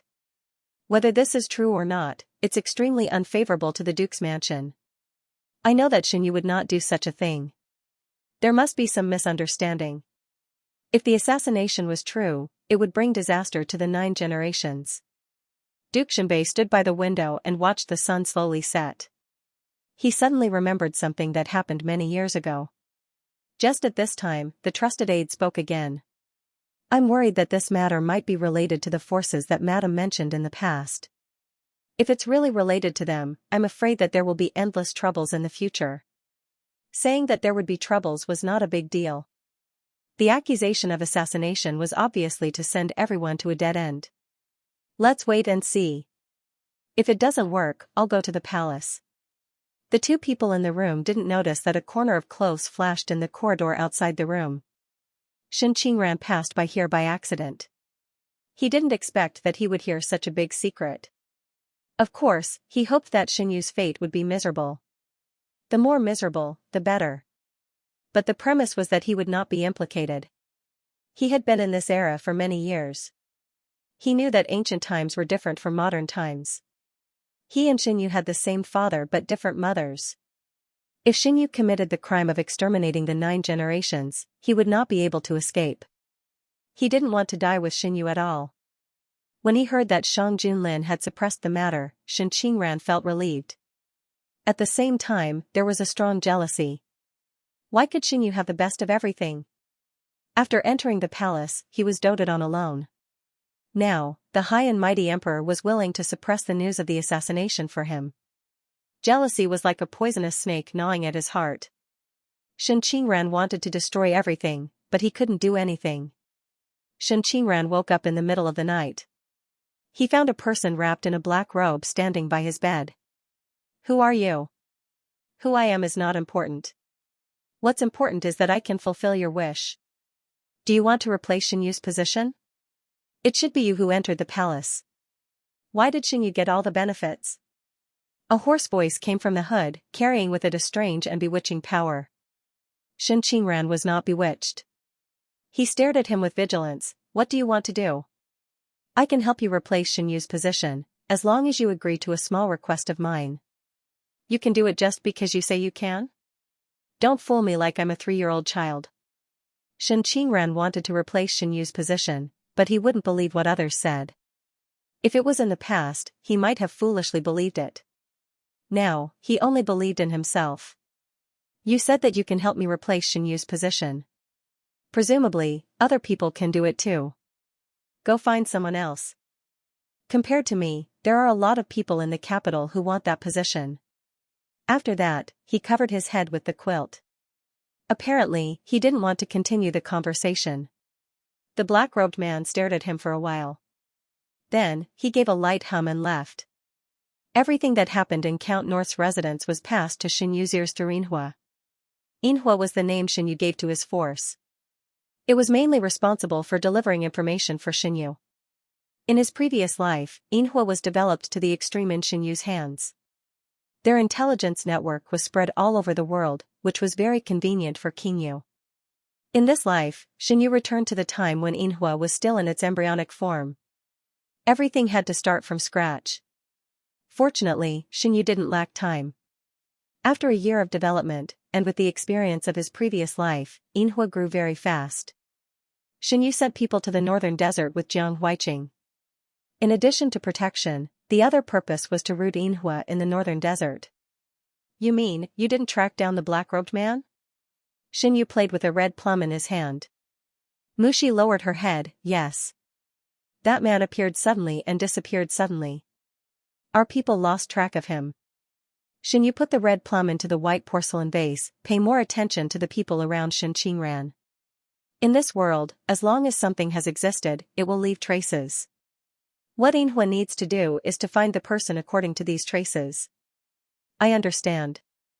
Xinyu played with the white porcelain vase on the table. Is it beautiful? Mushi smiled. It has been done by the young master. How can it not be beautiful? When Shang Junlin came back, he found that there was a touch of red in the bedchamber. Xinyu followed his gaze and looked. It's the red plum that His Majesty brought back. Ayu is clever and skillful. He should be rewarded. After dinner, Shang Junlin took Xinyu for a walk outside. Ayu said that he wants to see the assassin. He can do it today.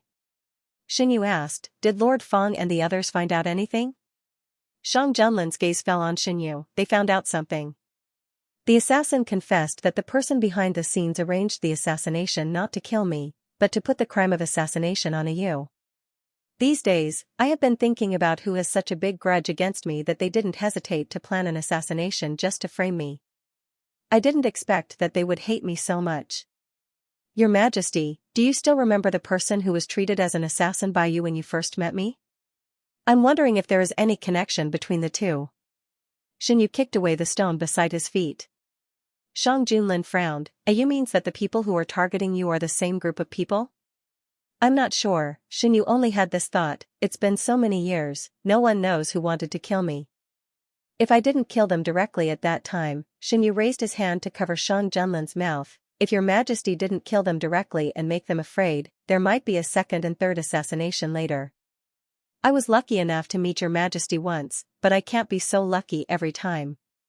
Shang Junlin knew that Xinyu was right. At that time, Xinyu was too young and didn't have the ability to protect himself.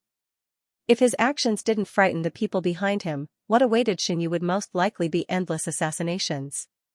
Shang Junlin's slightly cold fingers covered his lips. Xinyu's lips moved, and Xinyu quickly withdrew his hand. Xinyu curled his fingers in his sleeves and looked away. Didn't your Majesty say that you can take me to see the assassin today? When are we going? I asked Meng Chang to prepare the carriage. Shang Junlin wanted to leave the palace, so eunuch Meng hurriedly arranged the carriage. The two didn't stop and went straight to the secret prison. Fang Jun received the news that the emperor was coming, so he went to the secret prison first and arranged everything before they arrived. When he saw the two of them, he stepped forward and bowed. The person your Majesty wants to see is here. Your Majesty, please follow me. Because they were going to meet the emperor, the assassin was reminded in advance.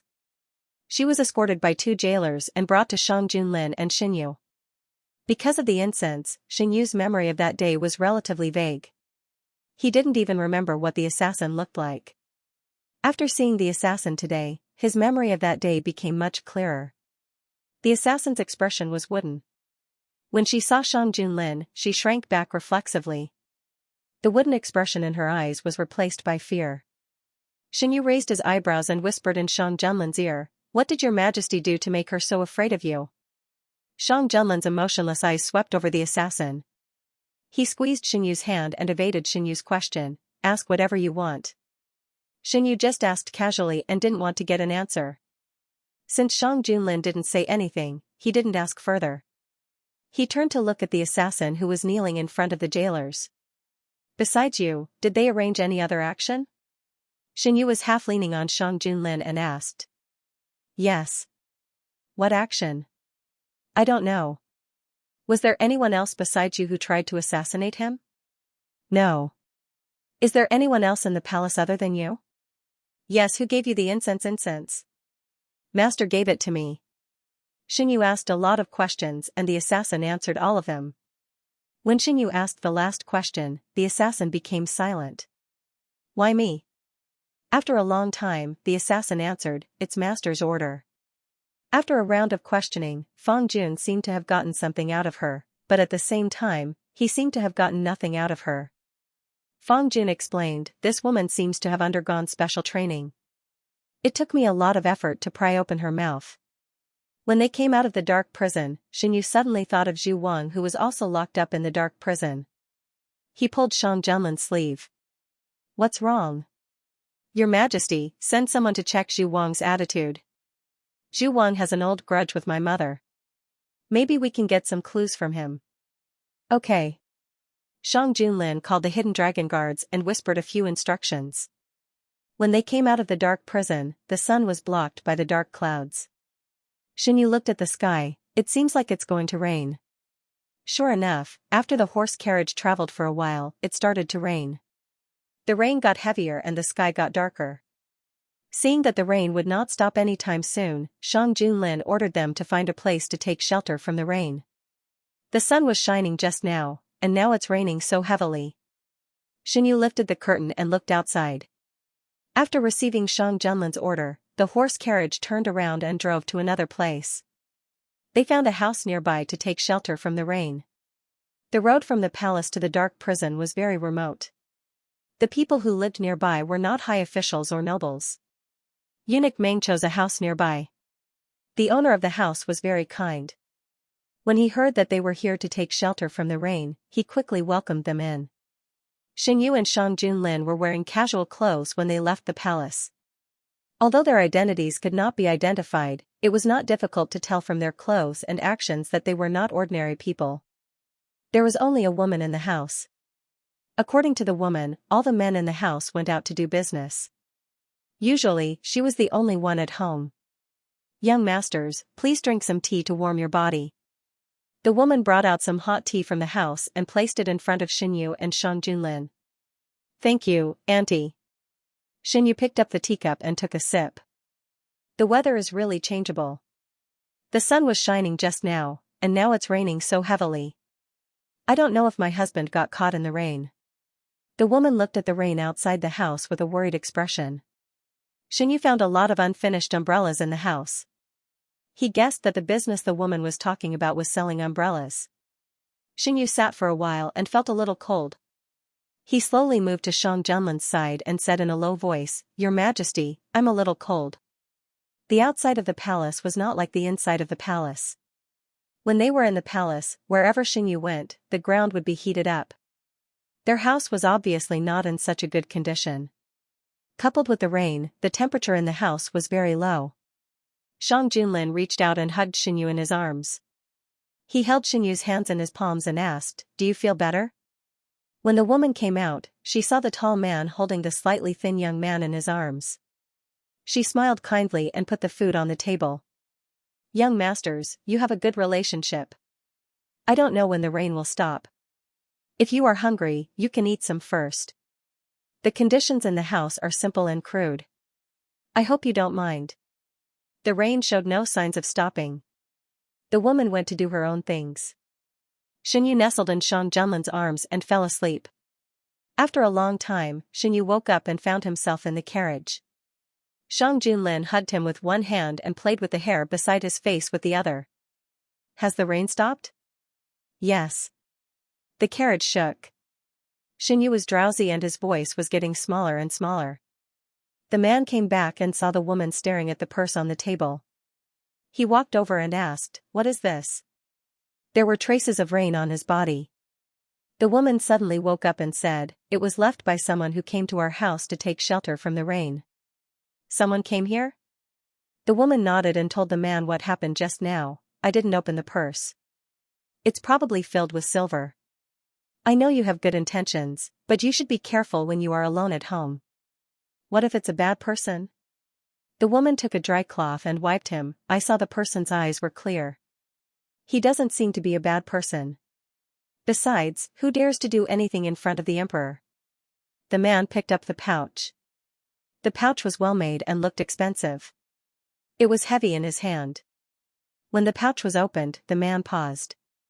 The woman opened her eyes wide and found her voice after a long time. "This is too much." The man frowned. "Do you still remember the appearance of the person who came?" "The next time I go out, I will find a way to return the money." "It's too much." The woman nodded. Xinyu didn't know about this episode. He fell asleep on the way back to the palace. This time, he slept until noon the next day. Shang Junlin was so scared that he summoned Imperial Physician Gu to the palace that night. When Xinyu woke up, he found that his hand was held in someone's hand. His fingers moved and he immediately alerted the man who was reading a booklet with one hand. "You woke up?" Xinyu rubbed his forehead. He had a headache because he slept for too long. Xinyu changed his clothes and walked 2 laps outside. Only then did he feel really awake. "Why didn't your Majesty wake me up?" Xinyu opened his palm. Shang Junlin was applying medicine for him. The wound across his palm gradually healed. After a few days, it had already scabbed. The scabbed area was a little itchy. When the cool ointment was applied to the wound, it was very comfortable. "I couldn't wake you up," Shang Junlin frowned. "Imperial Physician Gu came to check on you. He said that your vitality was damaged during this period of time. Sleeping more is good for recovery." Shang Junlin didn't mention how flustered he was last night. Xinyu could roughly guess. He touched his face with his other hand. Thank you for your hard work, Your Majesty.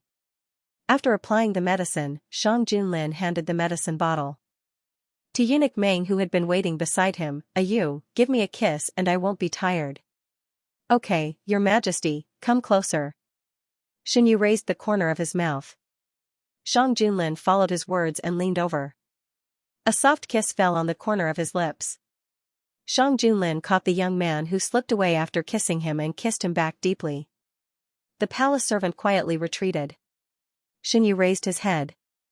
His injured wrist was shackled by the man. His strong arm restrained his waist, making it impossible for him to retreat. What are you doing, Your Majesty? Shen Yu felt the restraint on his wrist. He turned his head to avoid the man's kiss and looked at his wrist. He didn't know when, but his two wrists were tied together with red silk. It wasn't tied tightly, but it was just enough to prevent him from breaking free. His snow-white wrists were tied with red silk, which made his skin look even fairer. It was tempting to leave his mark on it. The imperial physician said that a yu's hands can't be used too much strength. They can't touch water, Shang Junlin said in a low and hoarse voice. A yu can bite me if he can't bear it. Don't use your hands to grab. Shen Yu's warm breath brushed past her ear. She unconsciously curled her body. His hands couldn't be used, which made everything that followed more difficult. Shen Yu bit the man's shoulder to vent his anger, leaving a deep bite mark. The man seemed to feel no pain, or it could be said that he was stimulated by his actions and became more and more excited. Shen Yu tilted his head and kissed the side of his face, lingering. Shen Yu's energy, which had been recuperating for an entire night, was exhausted again. When it was over, Shang Junlin held him in his arms and untied the red silk on his wrists. Even though Shen Yu struggled a little during the process, only a shallow red mark was left on his wrists. Shen Yu curiously touched the red silk. He didn't know what kind of cloth it was made of, but it was very soft and smooth. What kind of cloth is this? Shen Yu observed the red silk in his hands. It looked like silk, but it wasn't exactly the same. It was softer and more flexible than silk, and it was very comfortable to touch. The red silk passed through his slender fingers, which made his hands look fairer. Shang Junlin's eyes darkened as he held the red silk and Shen Yu's hands together. I asked Meng Chong to find it from the storehouse. Shang Junlin rubbed the skin on Shen Yu's wrists. Meng Chong found several bolts. If a yu likes it, I asked Meng Chong to send it to Yuzhong Palace. Your Majesty used such a good cloth to tie my hands? Shen Yu cast a sidelong glance at him. Red suits a yu very well. I asked the clothing bureau to make clothes for a yu to wear for me. How about it? Shen Yu was about to say something, but Shang Junlin slowly added, you can only wear it for me to see. Your Majesty, why do you care who I wear my clothes for?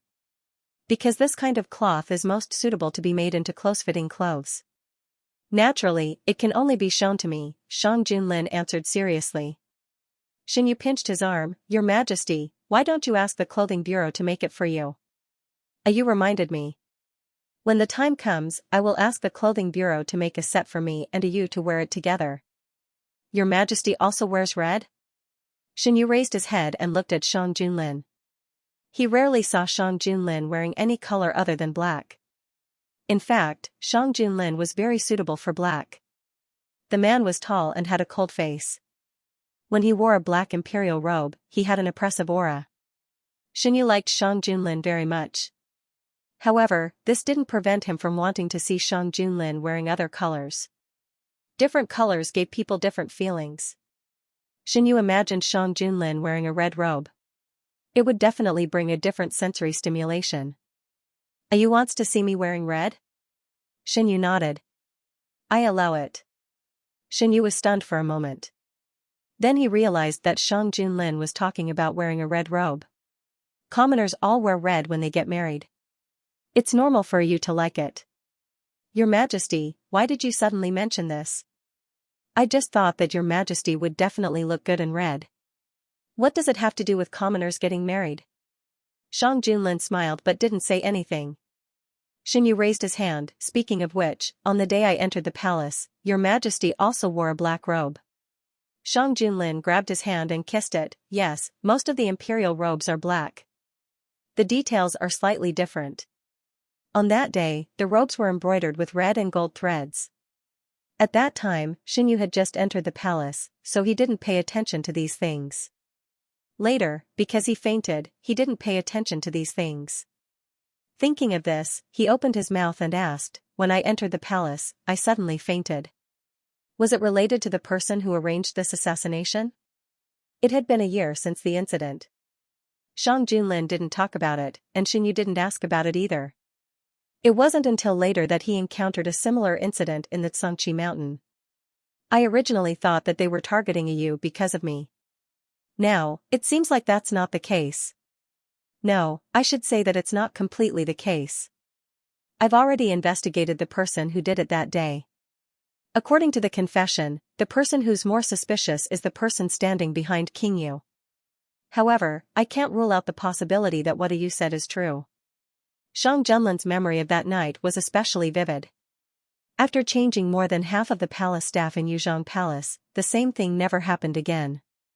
Maybe I'm thinking too much. Unless they can predict the future and predict that I'll enter the palace and set up an ambush early in the palace. The palace is not like other places.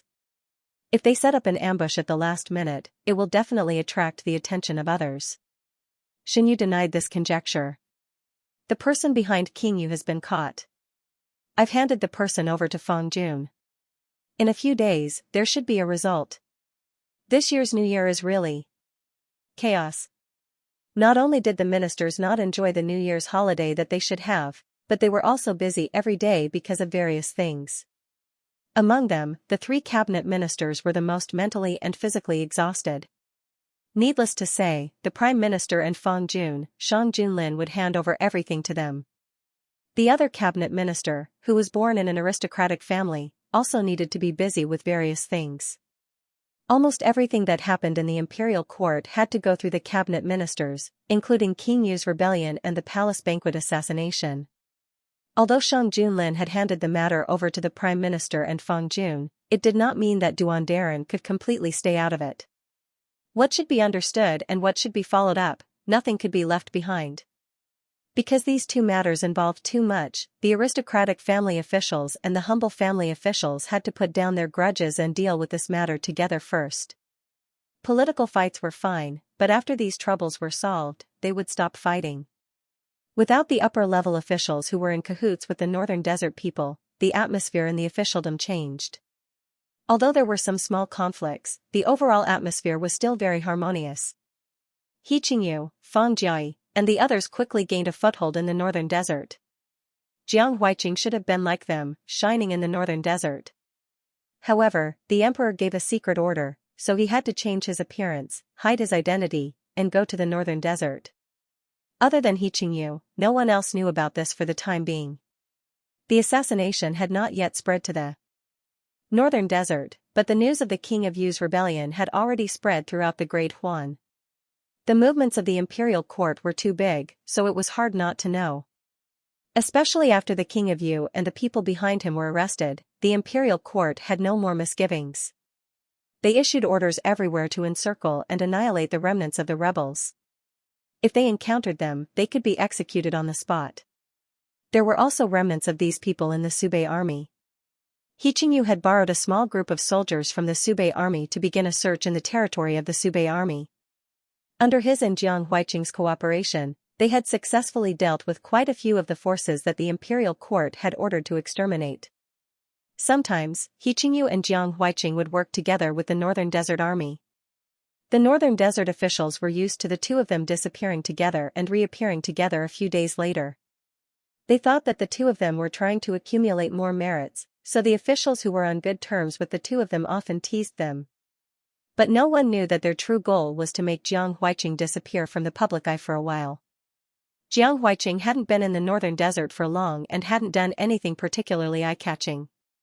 Others might not have paid much attention to his sudden disappearance, but the officials who had come with him were different, especially those who had a certain degree of friendship with him. Jiang Huiqing's departure this time wasn't just a day or two.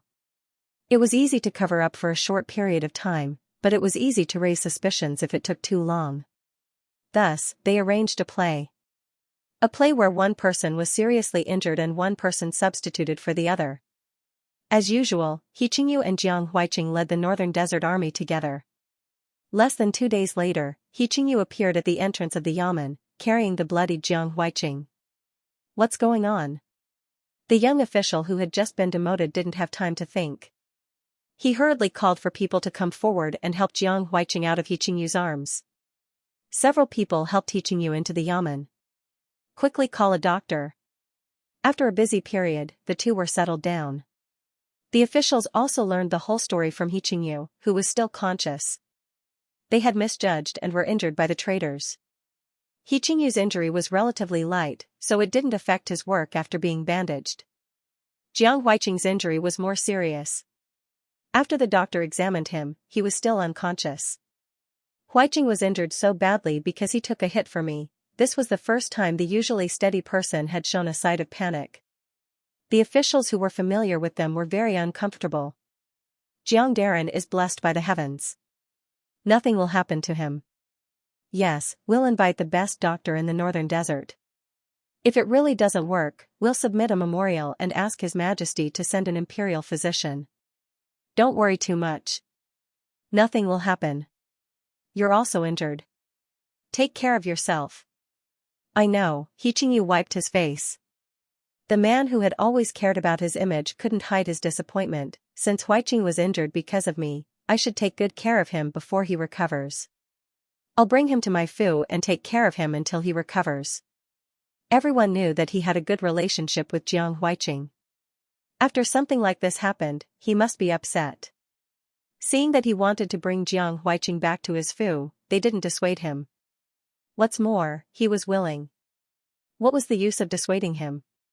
It would be annoying for no reason.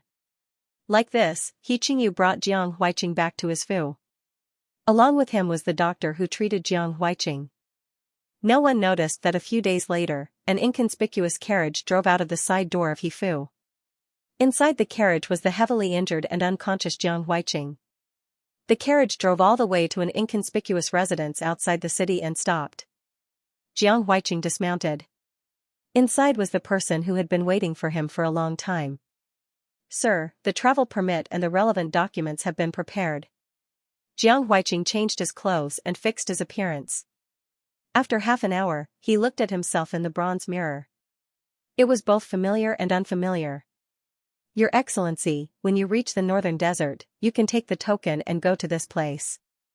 There will be people waiting for you there. If you need anything, you can send the people there. This is a map of the Northern Desert. We have marked the places with our people. Jiang Huaiqing memorized the places marked on the map. When he set off, he didn't bring it with him. Some things were safer to keep in mind than to bring it with you. The news of the Northern Desert was sent back to the capital through the hidden dragon guards. Xinyu also received news of the Northern Desert from Yinghua. Who came up with this idea? First impressions are the strongest. Let others see that he was seriously injured. Then, in the name of recuperating, he lived in seclusion. This greatly reduced the possibility of suspicion. It was He Qingyu. He submitted a memorial to ask for forgiveness. Shang Junlin took out a memorial from a stack of memorials and handed it to Xinyu. Jiang Huaiqing told him about the plan? Xinyu flipped open the memorial and skimmed through it. He didn't say it clearly, but He Qingyu guessed it. That's right. I asked the hidden dragon guards to keep an eye on him. If he does anything. Shang Junlin's voice turned cold. Xinyu didn't doubt that if He Qingyu did something that he shouldn't do, Shang Junlin would directly order the hidden dragon guards to punish him. Xinyu placed the memorial back on the table. He thought of something else and said, since your majesty sent Jiang Huaiqing to do this, you must have confirmed that there is no problem with Jiang Huaiqing's identity. Your majesty, can you tell me what you found out? His background is very simple. It's no different from what we found out previously. If you insist on it, his teacher seems to have been an official in the imperial court. During the time of the previous emperor, the imperial court was very chaotic. There were many officials who resigned or were dismissed. For now, we can't confirm which kind of teacher his teacher was. Oh. Xinyu lowered his eyes and pondered. Although Jiang Huaiqing was his right-hand man in his previous life, Xinyu didn't know much about his past. Xinyu would never force others to talk about things that they didn't want to talk about. He wasn't that curious. He asked today because he wanted to take advantage of Shang Junlin's investigation. Speaking of this, we have found out the identity of the person behind King Yu. Ayu, why don't you make a guess? Shang Junlin held Xinyu's wrist and pulled him to sit beside him. It must be related to the previous emperor. I'm not familiar with the officials during the previous emperor's reign. Your Majesty, if you ask me to guess, I really can't guess anything. It's Grand Tutor Xing who was demoted by the previous emperor because of a small matter. I have suspected so many people, but I have never suspected him. Wasn't Grand Tutor Xing killed during his demotion? Xinyu was surprised. He had heard about this matter before. After Grand Tutor Xing was killed, the previous emperor was very angry. It was rare for him to wake up from his absurdity. He reorganized the imperial court and imprisoned the officials who killed Grand Tutor Xing because of personal grudges. This brought about a short period of peace in the imperial court. Now, I am very suspicious. Was the previous emperor really muddle-headed, or was he pretending to be muddle-headed? If he was really muddle-headed, why would he arrange such a meticulous backup plan? If he was faking it, what was his motive? The late emperor had passed away, and everything that happened in the past had dissipated like smoke. It was very difficult to figure out this problem. After all, no one was the late emperor himself, so no one knew what he was thinking. Shang Junlin also knew that it was useless to think too much about this problem, so he quickly returned to the topic. This Grand Tutor Xing, I have had contact with him before. He was a rare good official. When the late emperor was not so absurd, they had a harmonious relationship. Later, the late emperor believed in treacherous officials, and their relationship slowly drifted apart. I also remember that this Grand Tutor Xing had a good reputation among the people. After he was killed by treacherous officials, many people spontaneously worshipped him. There was even a great scholar who wrote an article saying that the last light in the imperial court had been extinguished. This matter was widely discussed in the capital. Even Xinyu, who lived deep in the Marquis mansion, heard a thing or two. Later on, Xinyu had his own power and roughly understood what happened in the imperial court. His memory of Grand Tutor Xing was especially deep. Shang Junlin, if he didn't die at that time, then the authenticity of the murder has yet to be investigated. The late emperor did kill many people in the imperial court for him, including treacherous officials and some innocent people. Xinyu, what about the dossier from that year? What was written on it?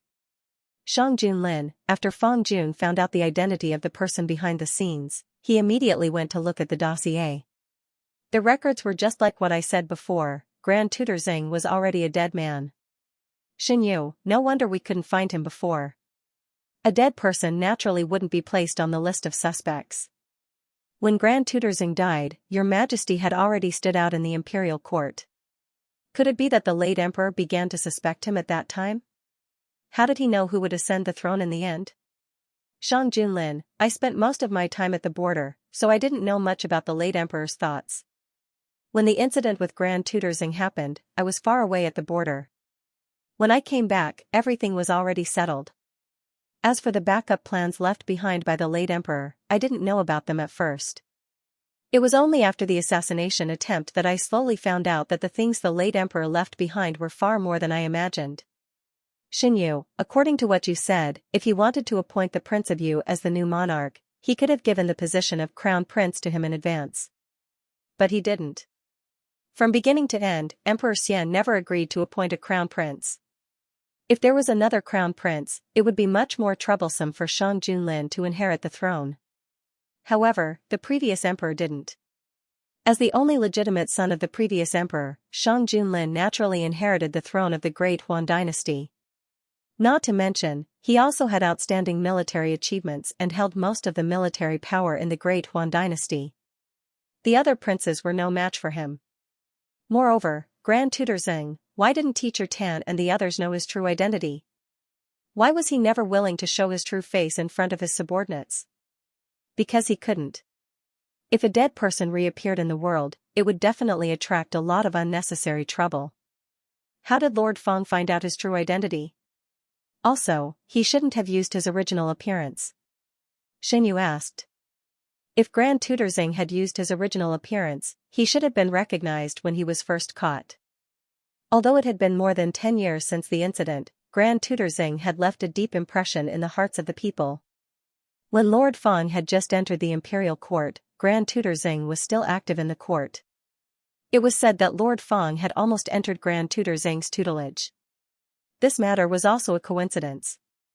It just so happened that on the day Feng Jun was interrogated, an imperial physician came to the prison to test medicine and saw traces of the medicine used on Grand Tutor Xing's face. After his appearance recovered, Feng Jun recognized him at a glance. Didn't Lord Feng get a fright? No matter who saw a person who should have been dead for many years appear in front of them, it was impossible for them to remain calm. Yes, if it weren't for this incident, the true identity of the person behind the scenes wouldn't have been so easy to find out. After the true identity of the person behind the scenes was announced, the entire imperial court was shocked. Those who entered the imperial court as officials more or less knew a bit about the previous emperor's era, not to mention the shocking matter of Grand Tutor Xing. What kind of person was Grand Tutor Xing?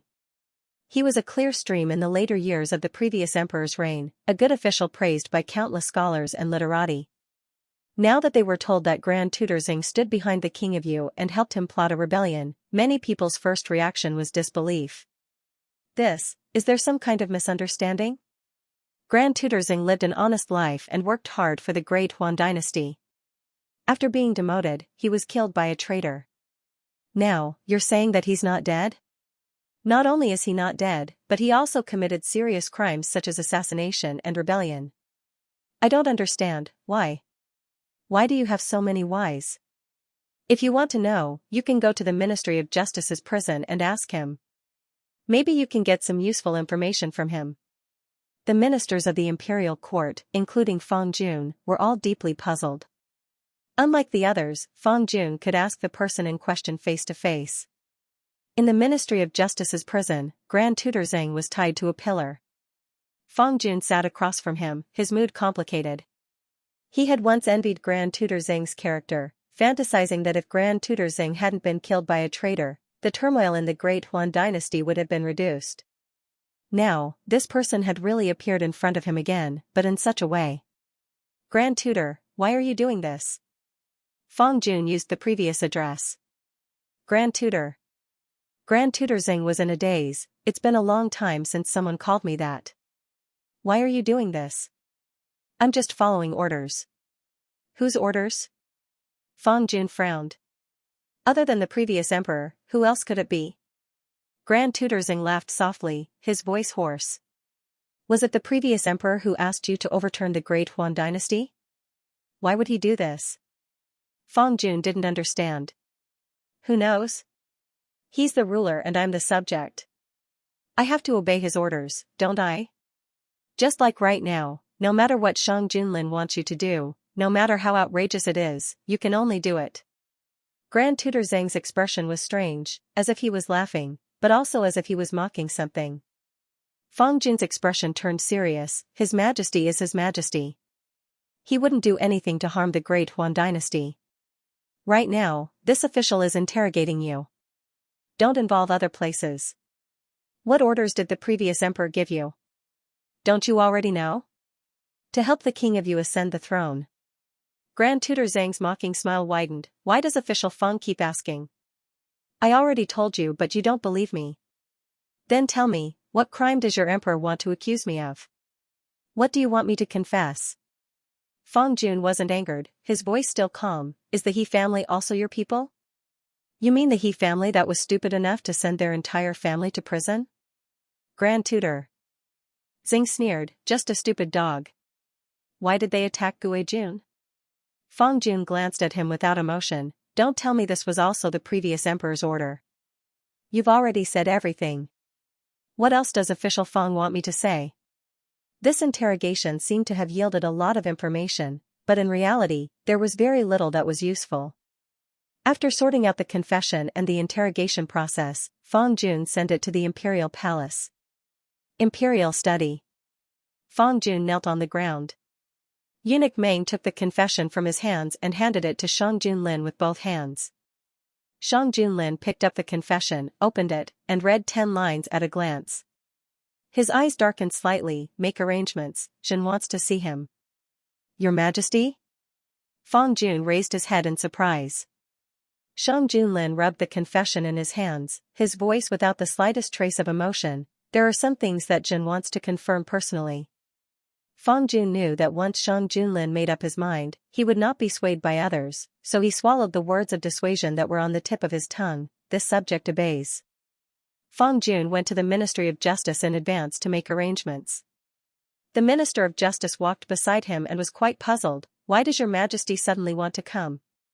How can we, as subjects, interfere with what Your Majesty wants to do? Fang Jun did not turn his head and continued to make arrangements. No, the Minister of Justice's tone was anxious. This person planned and tried to rebel. If, this lowly official is saying if, something happens to Your Majesty, can you and I bear the responsibility? Therefore, we have to make arrangements in advance and nip all possible dangers in the bud. Don't you think that if His Majesty does not come, all the dangers can be nipped at the source? The Minister of Justice said faintly. Fang Jun stopped. Then you will send a memorial to persuade His Majesty? Forget it, let's make arrangements. The Minister of Justice wiped his face and joined Fang Jun's action. The Ministry of Justice was busy because they would soon welcome the Emperor. I always feel that there is something neglected in this matter. I plan to meet Grand Tutor Xing in person. In Yuzhong Palace, Shang Junlin told Xin Yu about his plan. Prince Yu is also locked up in the Ministry of Justice, right? Xin Yu poured a cup of tea for Shang Junlin. Your Majesty, try it. It's new tea that was just delivered. Shang Junlin took the teacup and took a sip. Yes, why is it you suddenly asking about him? The person behind the scenes has been caught. Shouldn't Your Majesty deal with Prince Yu? Xin Yu's hand that was holding the teacup tightened. Yes, he was kept to lure out the person behind the scenes. Now that the person has been caught, there is no need to keep him. Shang Junlin did not have any good impression of Prince Yu. After listening to Shang Junlin's words, Xin Yu fell silent. Noticing his strangeness, Shang Junlin put down the teacup, lifted Xin Yu's chin, and said in a dangerous voice, "You is not happy?" Xin Yu shook his head. I always feel that things are going too smoothly. After going through so much trouble to catch the person, it was not smooth. Xin Yu also knew this, but he was a little uneasy. Don't think too much. I won't let him escape again. Shang Junlin let go of his hand and stood up. I heard from the Ministry of Justice that Shang Juanyu's situation is not good now. If Yu is really concerned, then go with me. When does Your Majesty plan to go? In 2 days. Xin Yu stood up and walked to Shang Junlin's side. Does Prince Yu know that the person supporting him is Grand Tutor Xing? Shang Junlin, it seems that he doesn't know. He only knows that the former emperor left him a lot of things. But so far, only a small part of these things has reached his hands. According to his confession, he was forced to revolt this time. Among the troops that were wiped out, less than 10% listened to his orders. Qin Yu, from the looks of it, rather than saying that the King of Yu is rebelling, it's better to say that the person behind the King of Yu is using his name to raise an army. If that's the case, Grand Tutor Xing's true purpose is open for discussion. Is he really doing all this just to send the King of Yu to the throne? Definitely not. Shang Junlin would never easily believe a person's words. Perhaps in the past, he simply obeyed the orders of the late emperor and took the opportunity to assist the King of Yu in ascending the throne. However, after holding power for so many years, no one can guarantee that his thoughts haven't changed. Power was the thing that could change a person's mind the most. Your Majesty, are you saying that Grand Tutor Xing is disloyal? There is indeed such a possibility. If our conjecture is correct, the people left behind by the previous emperor are for Grand Tutor Xing to order around. For a person who has always been in charge of his own affairs to suddenly hand over the power in his hands, he definitely wouldn't be so willing. Xin Yu thought of the mysterious force that appeared beside King Yu in his previous life. He used to think that the force helped King Yu because he saved young Master He. It seemed that he was wrong from the beginning. The force helped because Shang Junyue was King Yu. Young Master He was just an excuse to fool them and even King Yu. In his previous life, he had been by King Yu's side, dealing with all kinds of matters for him. He was sure that the mysterious faction had never revealed themselves, and the person behind the scenes had never appeared. Moreover, from King Yu's attitude, it was not hard to see that he was extremely respectful to that person, and there was even a trace of undetectable fear. Xinyu felt that King Yu might not know who the real master of the mysterious force that helped him was until the end. If you want to confirm it, you will know when you see the person, Shang Junlin said lightly. The date of going to the Ministry of Justice was 3 days later. These days, Xinyu had asked the people of Yinghua to pay attention to the movements of Count North's residents, especially Shen Qingran. As the protagonist of the story, Xinyu would not take it lightly. There was nothing unusual in Count North's residence for the time being. 3 days passed in the blink of an eye. Xinyu changed into casual clothes and got on the carriage to the Ministry of Justice with Shang Junlin. This trip was light and not many people knew about it. The Minister of Justice had prepared in advance. When they arrived, he directly led the carriage to the prison. Who's the person sitting in the carriage? Why is the minister personally leading the carriage? Under the eaves, several low-ranking officials saw this scene and were curious. No matter who it is, you and I can't casually talk about him. Xinyu sat in the carriage. The Minister of Justice reported the progress of the case to Shang Junlin outside the carriage. Shang Junlin held Xinyu's hand and whispered in his ear, "Today, I will vent your anger for you." What? Xinyu did not react for a while.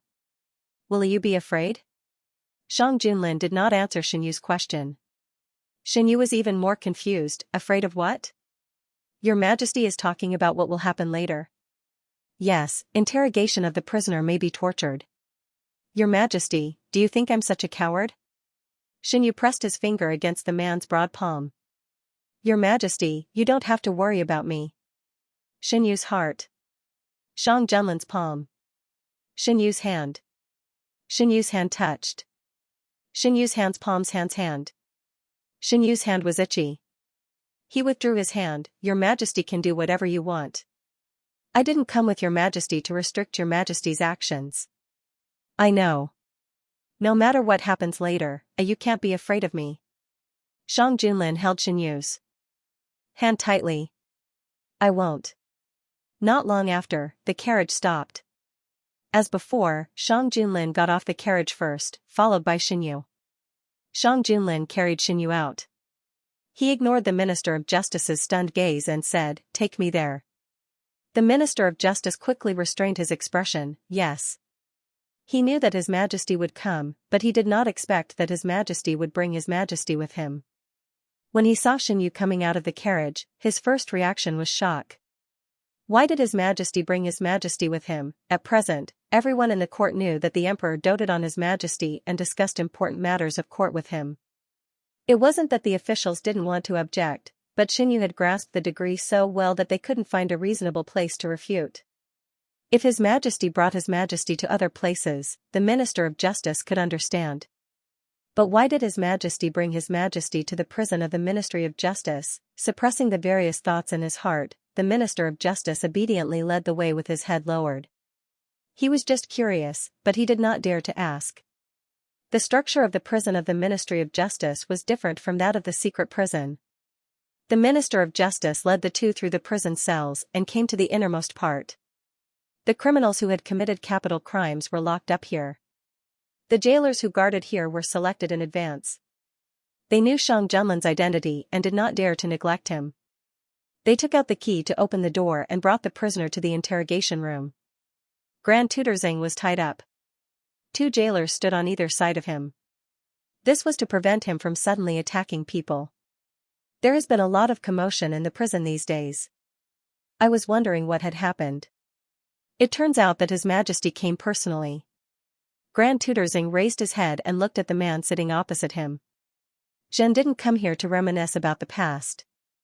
I know, Grand Tutor Xing nodded. His Majesty is very busy every day.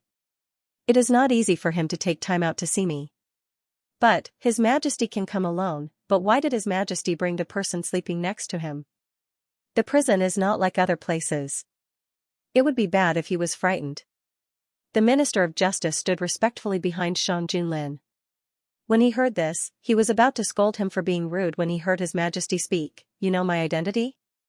Grand Tutor Xing snorted. Who doesn't know His Majesty Xingui Jun, who is the most favored in the harem? Xinyu, it's good that you know. I don't have to introduce myself again. Since you know who I am, why don't you solve my doubts? Why did you attack me again and again? Grand Tutor Zeng, because His Majesty likes His Majesty. Xinyu, is this also the late Emperor's intention? Grand Tutor Zeng, you can think of it that way. Xinyu, since you are so obedient to the late Emperor, why didn't you hand over the power left by the late Emperor to the king of you? When the late Emperor chose you, did he think that a loyal dog would betray its master one day? His Majesty is really eloquent. Grand Tutor Zeng turned to look at Shang Junlin. His Majesty just let him climb over your head like this? There is no need for a prisoner like you to worry about the matters between Zhen and His Majesty. As long as His Majesty is happy, Zhen will let him do whatever he wants. Shang Junlin said indifferently. As long as His Majesty is happy. Seeing that his instigation was unsuccessful, Grand Tutor Zeng resentfully withdrew his gaze. He can't even protect himself. Why worry about other people's matters? The Minister of Justice couldn't help but whisper. Except for the beginning, Grand Tutor Zeng's attitude was still quite cooperative.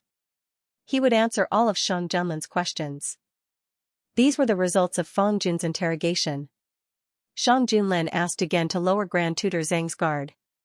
He wanted him to think that this was all they wanted to know. In the end, Shang Junlin stood up. Zhen has always been curious. When the late emperor was alive, he didn't seem to care much about Shang Junyue. Why did he leave him so many things before his death? If he really wanted to make Shang Junyue the emperor, he could have made Shang Junyue the crown prince. Naturally, it's because the Prince of Yu is the late emperor's son. Grand Tutor Zeng answered without hesitation. The late emperor had so many princes. Why was the Prince of Yu the only exception? If Xinyu remembered correctly, other than Shang Junlin and Shang Junyue, there were other princes alive before the late emperor died. Shang Junlin only killed a few who were good at seizing power. He didn't touch those who weren't competitive or were too young. How can we, as subjects, guess the late emperor's thoughts? I was just following the late emperor's orders. Zhen will take it that you really don't know. Shang Junlin walked slowly to the rack where the instruments of torture were placed. He took a soft bone whip from the rack. Now, Zhen will ask you. Were you the one who gave the order to harm the noble prince? Don't use the late emperor to fool Zhen. The late emperor is already dead. He couldn't have foreseen the noble prince's existence. Zhen will only ask, were you the one who gave the order? Yes. Grand Tutor Zeng closed his eyes in the face of the imposing man. Very good. As soon as he finished speaking, a sharp gust of wind swept past. Slap, the bone whip had barbs on it. With one lash, the skin and flesh were torn open. No one expected Shang Junlin to suddenly make a move. The Minister of Justice widened his eyes in shock as he looked at the man wielding the whip. Xinyu suddenly remembered that on the way here, Shang Junlin had said that he would avenge him. The smell of blood spread. Big beads of sweat rolled down Grand Tutor Zeng's forehead. It was painful. 3 times. Zhen will remember them all. Shang Junlin's tone was cold. Grand Tutor Zeng, who was very close to Shang Junlin, could clearly feel the cold murderous intent from the man. It seemed that compared to the rebellion, Shang Junlin cared more about the fact that Shang Junlin had injured his noble prince. The bone spike was soaked in salt water. Under the piercing pain, all of his consciousness was used to resist the pain. After being locked up in prison, those people had tortured him many times in order to get useful information out of him. However, none of them had caused him to suffer as much pain as today. The wound was burning hot. Shang Junlin had used his skills and specifically chose the most painful place to strike. What he wanted was to make the other party feel unbearable pain. Your Majesty is really a sentimental person. Grand Tutor Zeng clenched his teeth. His voice trembled slightly. Zhen warned you before not to touch the noble prince. It seems that Grand Tutor Zeng didn't take it to heart. Grand Tutor Zeng thought of the miserable end of those people who had been arranged to deal with Xinyu and fell silent. Noble prince, this. Wasn't he here to interrogate about the rebellion? Why didn't His Majesty care about this important matter at all? The Minister of Justice couldn't help but ask in a low voice. Xinyu was only shocked for a moment.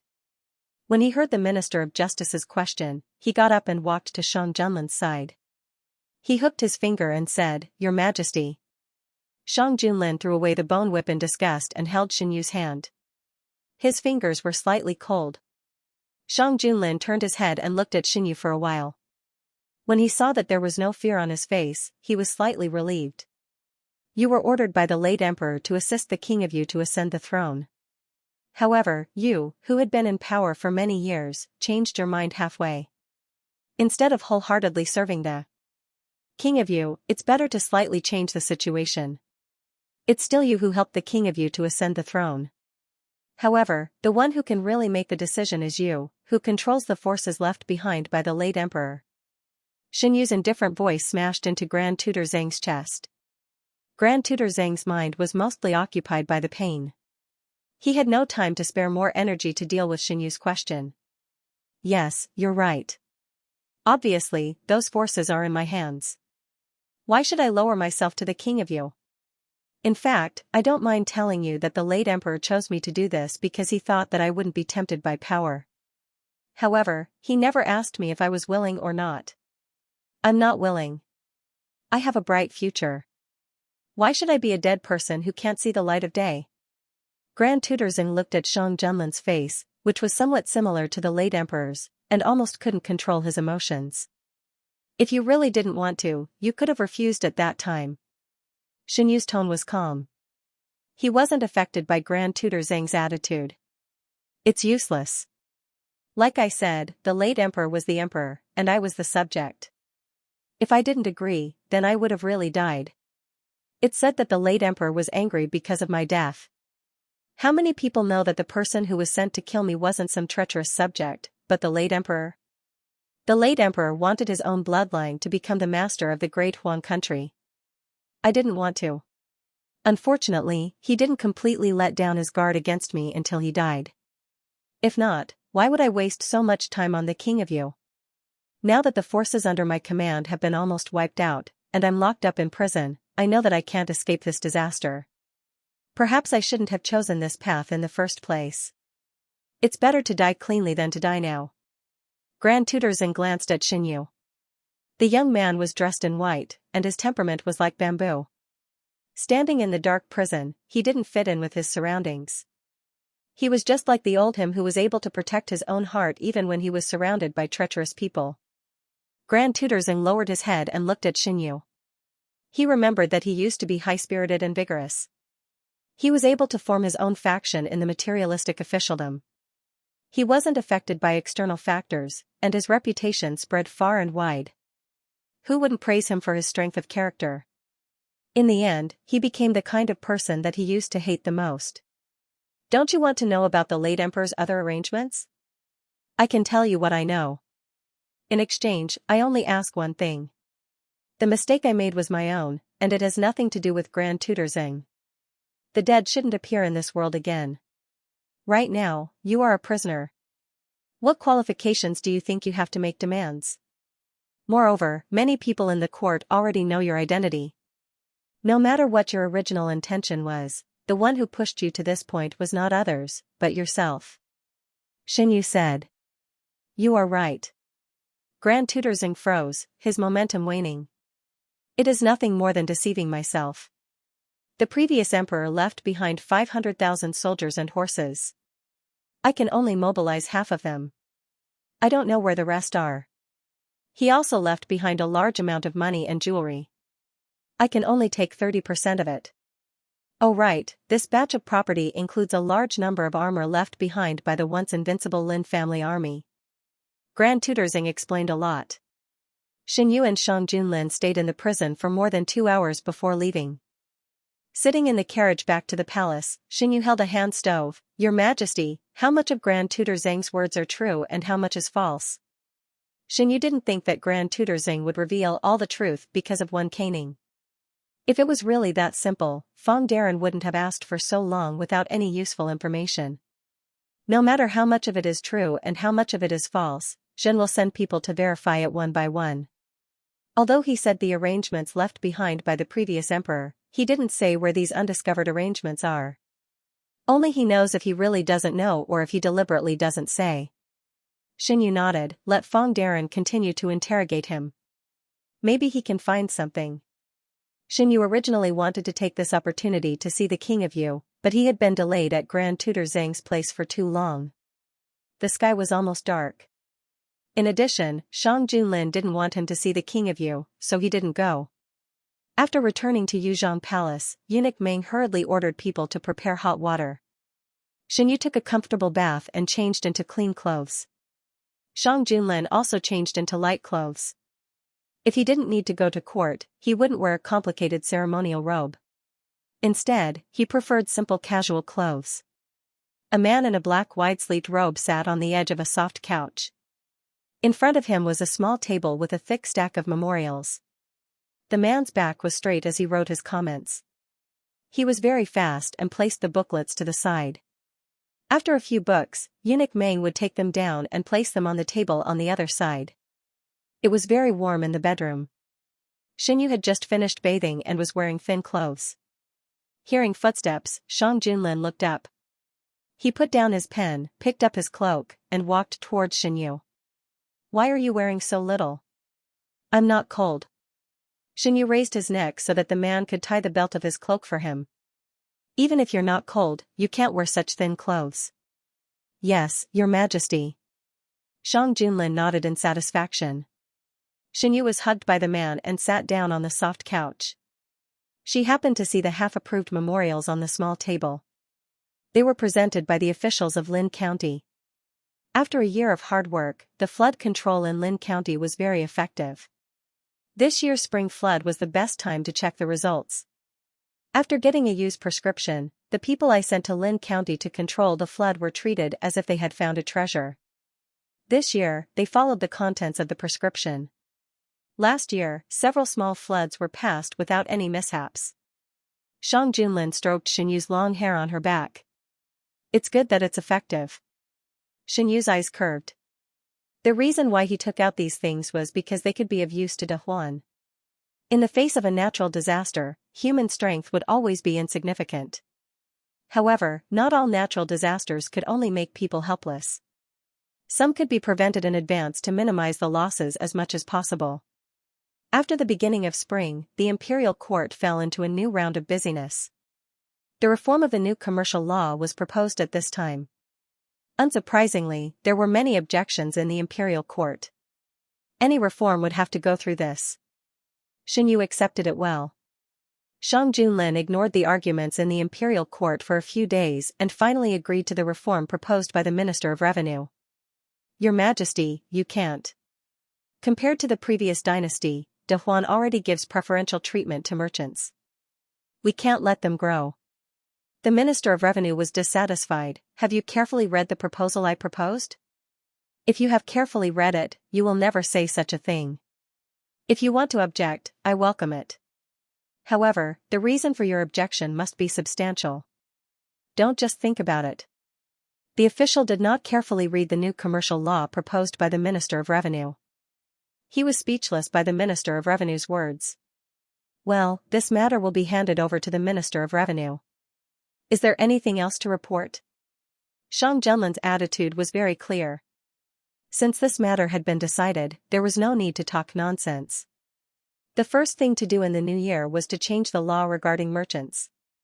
In fact, there were not many changes. For example, the son of a merchant could not enter the imperial court as an official. However, there were some additions. For example, Yan Zhang's previous actions of sponsoring the Ministry of Works to build roads and merchants from all over Subei had been approved by the imperial court. The imperial court would give them preferential treatment based on their contributions. After an entire winter, the stone tablet engraved with the contributions of the donors was carved. In the future, it would be placed in the most conspicuous place in the capital. It would be protected by a fence so that the common people could go and see it. The People's Newspaper did a special report on this matter, including the change of the commercial law. The common people did not pay much attention to the latter. Their attention was focused on the former matter. The People's Newspaper said that the stone tablet has been engraved. It will be displayed on the auspicious day chosen by the imperial astronomer. I saw it too. There are only 10 days left. I must go and see it then. I donated a lot of things. Thinking that my name will be engraved by the imperial court, I am so excited. Yes, we are just common people. Who would have thought that there would be a day like this? For a time, the common people's hot topic changed to the stone tablet that was about to be completed. They followed the disaster in Subei. Seeing that Subei, which they had contributed money and effort to, become better and better after the disaster, everyone felt satisfied. Who didn't want to be rewarded for their efforts? Although the reward wasn't anything substantial, it could give people a great sense of satisfaction. Oh right, today is the day that the Xianxia newspaper is published. Are you going to buy it? Of course, this newspaper is cheap. It even has a special section for literacy. Not to mention, I can barely understand some of it now. Me too. If you buy 10 copies of the newspaper, you can get a free literacy book. Including the one I buy tomorrow, I can get a book. My son is about to learn literacy. It will be useful. I never thought that I'd be literate one day. Maybe in the future, His Majesty will hold a big literacy program and every family will be literate. In the past, the common people didn't think much about literacy.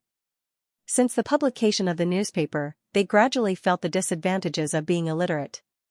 Now that there was a way to become literate and the price was not expensive, the common people who had some extra money were happy to learn.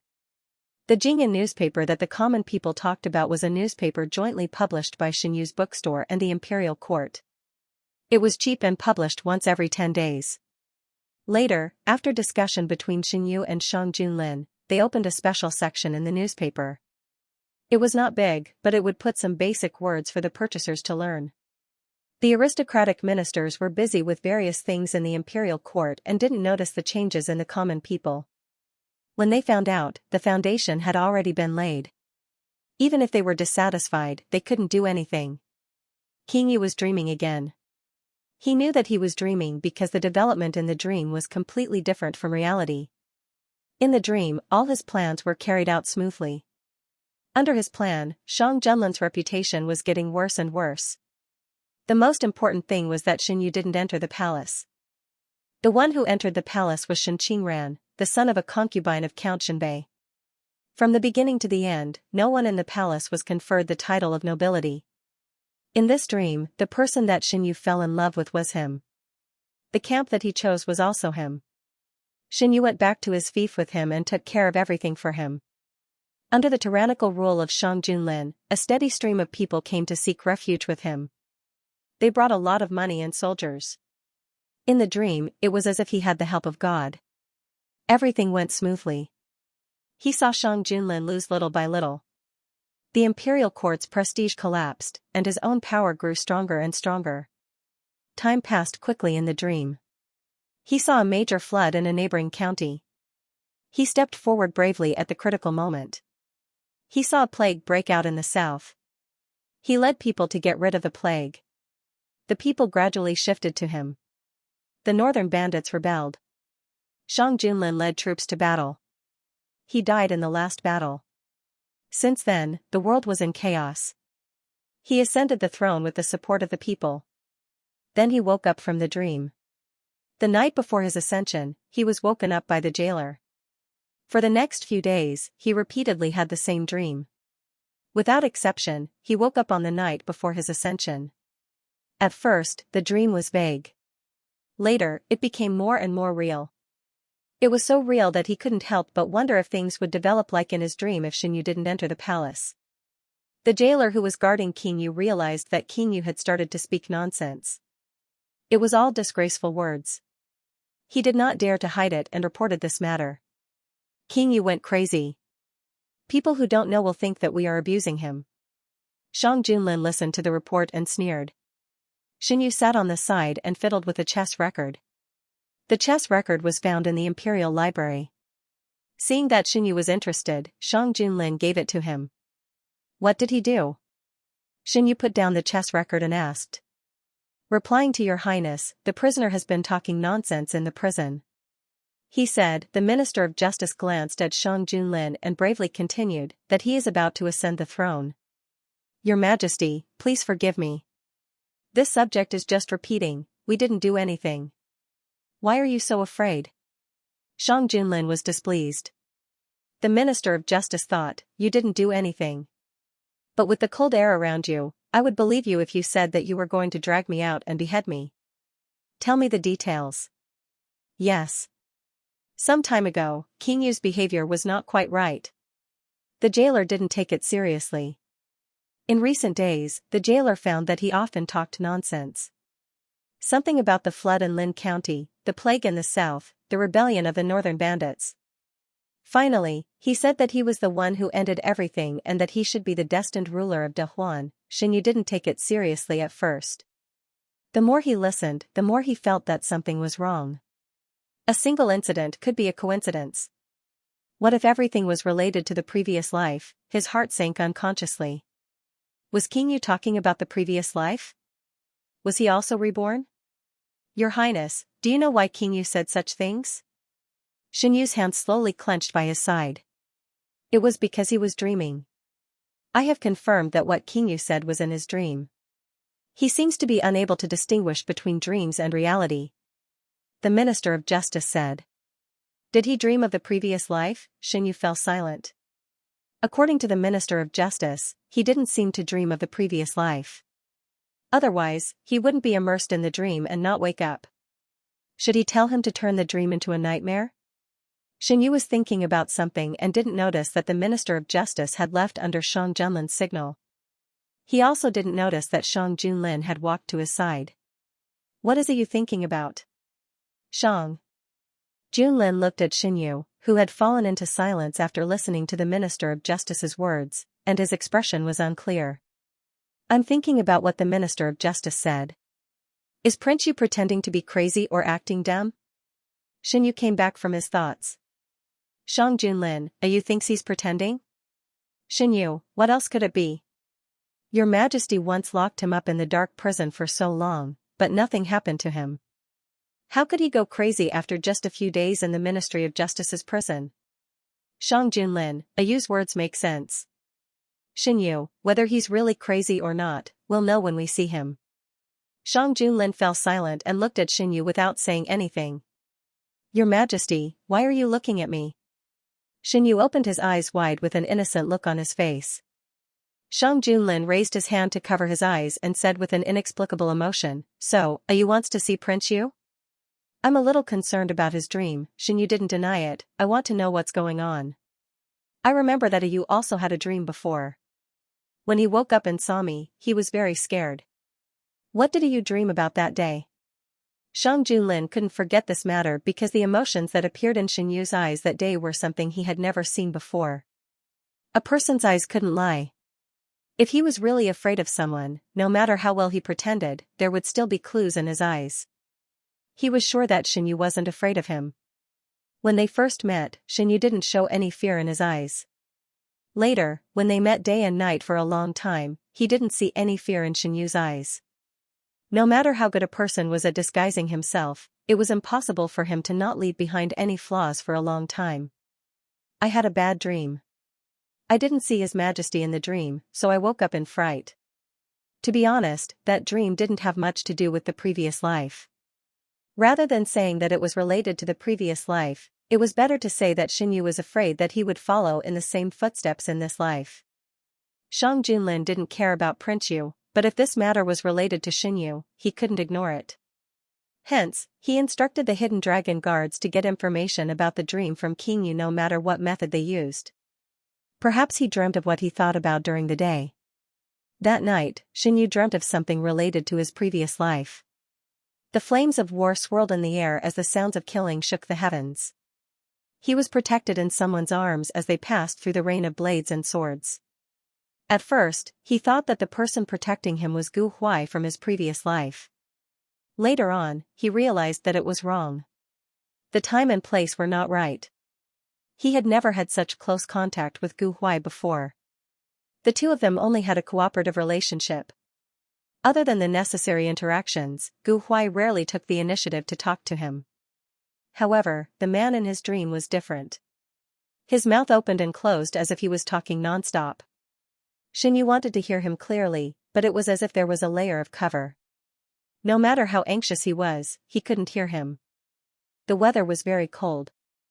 It seemed like it was snowing. He curled up in the man's arms and absorbed the only warmth he could. In the darkness, Xianxia suddenly opened his eyes. His waist was restrained and his back was leaning against a heat source. The warmth kept coming. It was exactly the same as the feeling in his dream. Xianxia smiled silently. No wonder he had such a dream.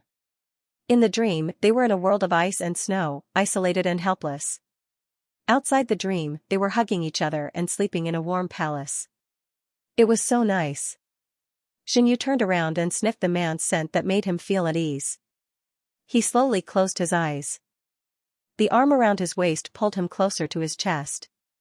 When they woke up the next day, it was drizzling outside. The spring rain continued, and the plants grew new branches and leaves. They were verdant and lush, and the grass by the roadside bloomed with white flowers. Xianxia held an umbrella in one hand and strolled in the rain. The orchids that young master planted have bloomed. Do you want to go and take a look? Mushi followed behind him and whispered. Xianxia turned around. I saw that there were no buds 2 days ago, and now they're blooming? Yes, several of them have bloomed. The aunt in charge of taking care of the flowers and plants told me this morning. Mushi knew that her young master liked to grow flowers, so she deliberately mentioned it. Alright, let's go and take a look. The flower house was not far from where they were, and they arrived after walking for about a quarter of an hour. Instead of calling it a flower house, it was more appropriate to call it a flower hall. Most of the flowers inside were sent by Shang Junlin. Xianxia grew flowers as a hobby. He did not care whether the flowers were expensive or not. The flowers sent by Shang Junlin were the same. He sent all the suitable ones that he thought Xianxia would like. It's really strange.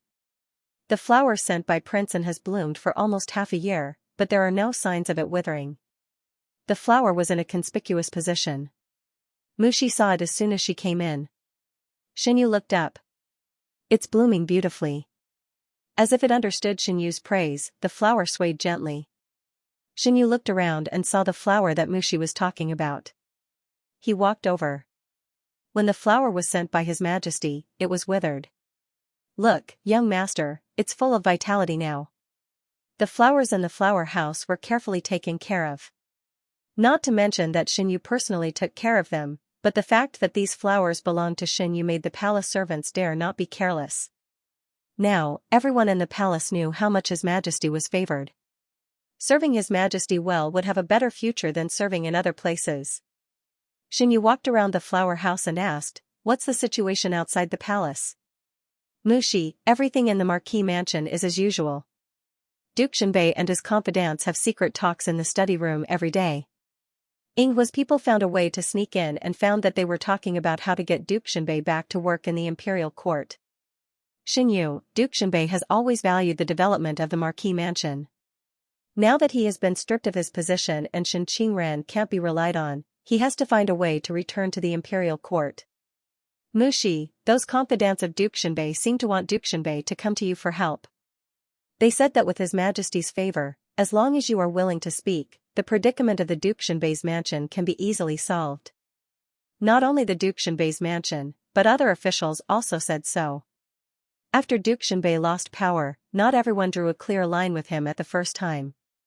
Some people thought that no matter what, Duke Xianbei was Xianxu's biological father. Xianxu couldn't leave him alone. What's more, if His Majesty really thought about His Majesty, he wouldn't let the Duke Xianbei's mansion decline like this. So in the beginning, several aristocratic families who wanted to marry Duke Xianbei's mansion didn't give up the idea because of this matter. It was only after Xianxu passed down the news that these families stopped. Xianxu, they are indeed right. His Majesty originally wanted to vent his anger. After this anger is vented, won't he restore Duke Xianbei's position? Then, young master, will Duke Xianbei's position really be restored? Mushi didn't want Duke Xianbei to enjoy the convenience brought by His Majesty at all. I can't control the affairs of the imperial court. Whether Duke Xianbei can be restored to his original position or not, only His Majesty knows. Speaking of this matter, Xianxu was also very curious about how Shang Junlin would deal with it. If it was a big mistake, Duke Xianbei didn't commit much. The matter of adoption was only mentioned verbally but not implemented. Of course, Xinyu wouldn't give him a chance to implement it. How is concubine Ru? Xinyu felt that he hadn't heard any news about this person for a long time. She lives in seclusion. It seems that she is completely disappointed with Duke Xinbei. Why do you suddenly ask about her? Mu Shi was puzzled. If I remember correctly, when concubine Ru came to the Duke Xinbei's mansion, my mother was still there. Asking what to go there and see if she can find out something about my mother. Yes. At the beginning of his rebirth, Xinyu just wanted to know the identity of the woman who gave birth to him. With the development of various things, he found that there were many secrets behind this matter. About the assassination when he was young, the framing at the New Year's banquet. If he didn't investigate clearly, no one knew what would happen one day in the future. Xinyu didn't like to be in a passive state. Knowing that someone wanted to kill him and hurt Shang Junlin, he couldn't be indifferent. In any case, he had to find out the truth of the matter and find out the person who wanted to kill him. There was also Zhu Wang. He had to think of a way to pry open his mouth. Xinyu had a group of hidden dragon guards. It was given to him by Shang Junlin. He didn't hide the matter of investigating Zhu Wang from Shang Junlin, so he didn't use the power of Yinghua. Instead, he let the hidden dragon guards handle it. He knew that after he gave the order, Shang Junlin would know about it. So, he took the initiative to mention this matter to Shang Junlin. Your Majesty, I want to investigate Zhu Wang's past. Maybe I can find some useful clues. They had too few clues. Xinyu knew that it would be difficult to investigate this matter. However, if he didn't find out the truth, he and Shang Junlin could only be in a passive state. This was something that he couldn't tolerate. You, just do whatever you want to do. You don't have to inform me. I gave you the hidden dragon guards. You have the right to order them around. I want to ask for your Majesty's help. I want to investigate all of Zhu Wang's past. However, it might not be easy to do so. Zhu Wang was locked up in the secret prison. For a long time, no one cared about him. The endless loneliness was the most torturous. He didn't talk to anyone for a long time. This made him want to talk to anyone he saw. Even if he was interrogated, he was willing to do so. After Shang Junlin heard about the dream realm from the hidden dragon guards, he was silent for a long time. For some reason, he didn't tell Xinyu immediately. Xinyu was still concerned about Qingyu's dream realm. He told Shang Junlin that he wanted to meet Qingyu. He's about to die. Does you want to meet him? Shang Junlin caressed Xinyu's face. His eyes were dark and gloomy. Has the Ministry of Justice decided on the time of his execution? Xinyu was stunned. In the end, Shang Junlin brought Xinyu to the Ministry of Justice's prison. Shang Junlin's behavior was a little abnormal. Xinyu thought that he was jealous of Qingyu. He didn't think too much about it. He wanted to know what happened to Qingyu as soon as possible. Qingyu was getting more and more confused. When he saw Xinyu and Shang Junlin, the first thing he said was, "Aren't you dead?" It was hard not to suspect that he did it on purpose. Xinyu tilted his head and looked at Shang Junlin. The man's face was calm. He didn't seem affected by Qingyu's words. "Your Highness, can you recognize me?" Xinyu lowered his voice. It was similar to the tone he used in his previous life. You? Qingyu turned his head and looked at him. When the same title came out of Qingyu's mouth, he felt disgusted. Xinyu's eyes flashed with disgust. He felt the arm around his waist tighten. Xinyu tilted his head and said, "Your Highness, I want to talk to him." Just one sentence. Although Shang Junlin was dissatisfied, he didn't refuse. Xinyu walked in front of Qingyu and squatted down. He said in a voice that only the two of them could hear, "Your Highness, how does it feel to have a sword pierced through your heart?" Qingyu's blank expression was replaced by fear. No, Qingyu died on the eve of his ascension. That was his real ending in his previous life. The fog that had been covering his mind dispersed. Qingyu finally remembered the last part of his dream. On the eve of his ascension to the throne, he was stabbed in the heart at the place closest to the throne. Until his death, he didn't really sit on the throne. At that time, Xinyu also said the same thing.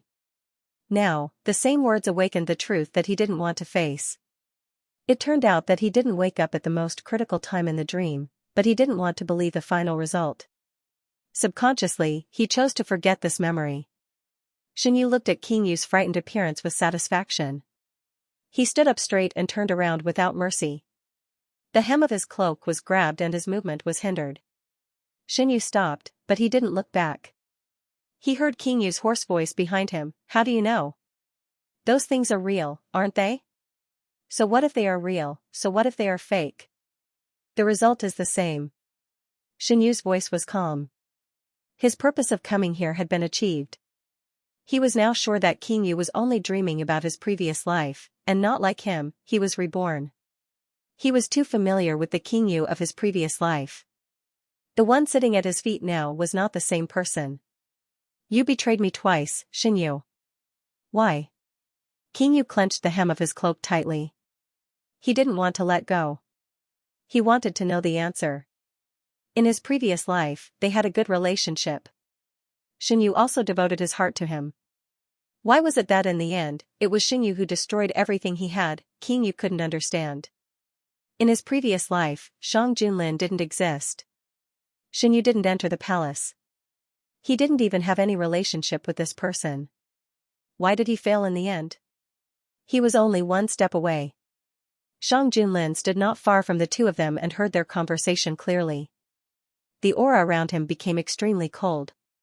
The Minister of Justice, who was standing behind him, felt his heart in his throat. Did he hear some secret that he shouldn't know? Shang Junlin knew that Xianyu had a lot of secrets.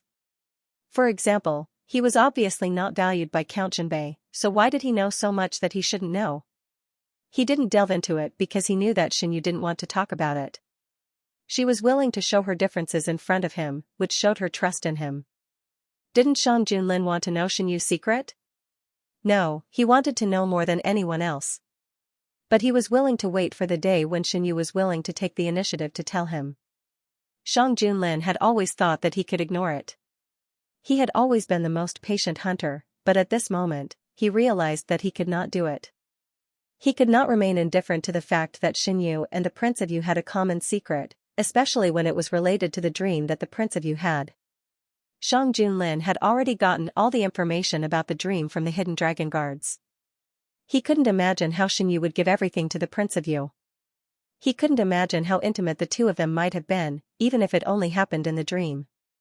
As long as he thought of those things, the ruthlessness in his heart would be like rolling waves, boiling endlessly. Shang Junlin walked over and stepped on the Prince of Yu's hand that was grabbing onto Xianyu's clothes. Under the pain, the Prince of Yu had no choice but to let go. Shang Junlin hugged Xianyu like an evil dragon declaring its sovereignty. A Yu is not someone you can covet. Do you think you are worth a Yu's betrayal? The sarcasm was like a sharp sword stabbing into the Prince of Yu's heart. The Prince of Yu laughed out loud. If he can treat me like this, he will treat you like this sooner or later. Shang Junlin, what are you so proud of? I will wait for the day when we end up in the same situation. Xianyu felt helpless when he felt the grip on his waist tighten. He thought that Shang Junlin didn't know anything. Now, it seemed like that wasn't the case.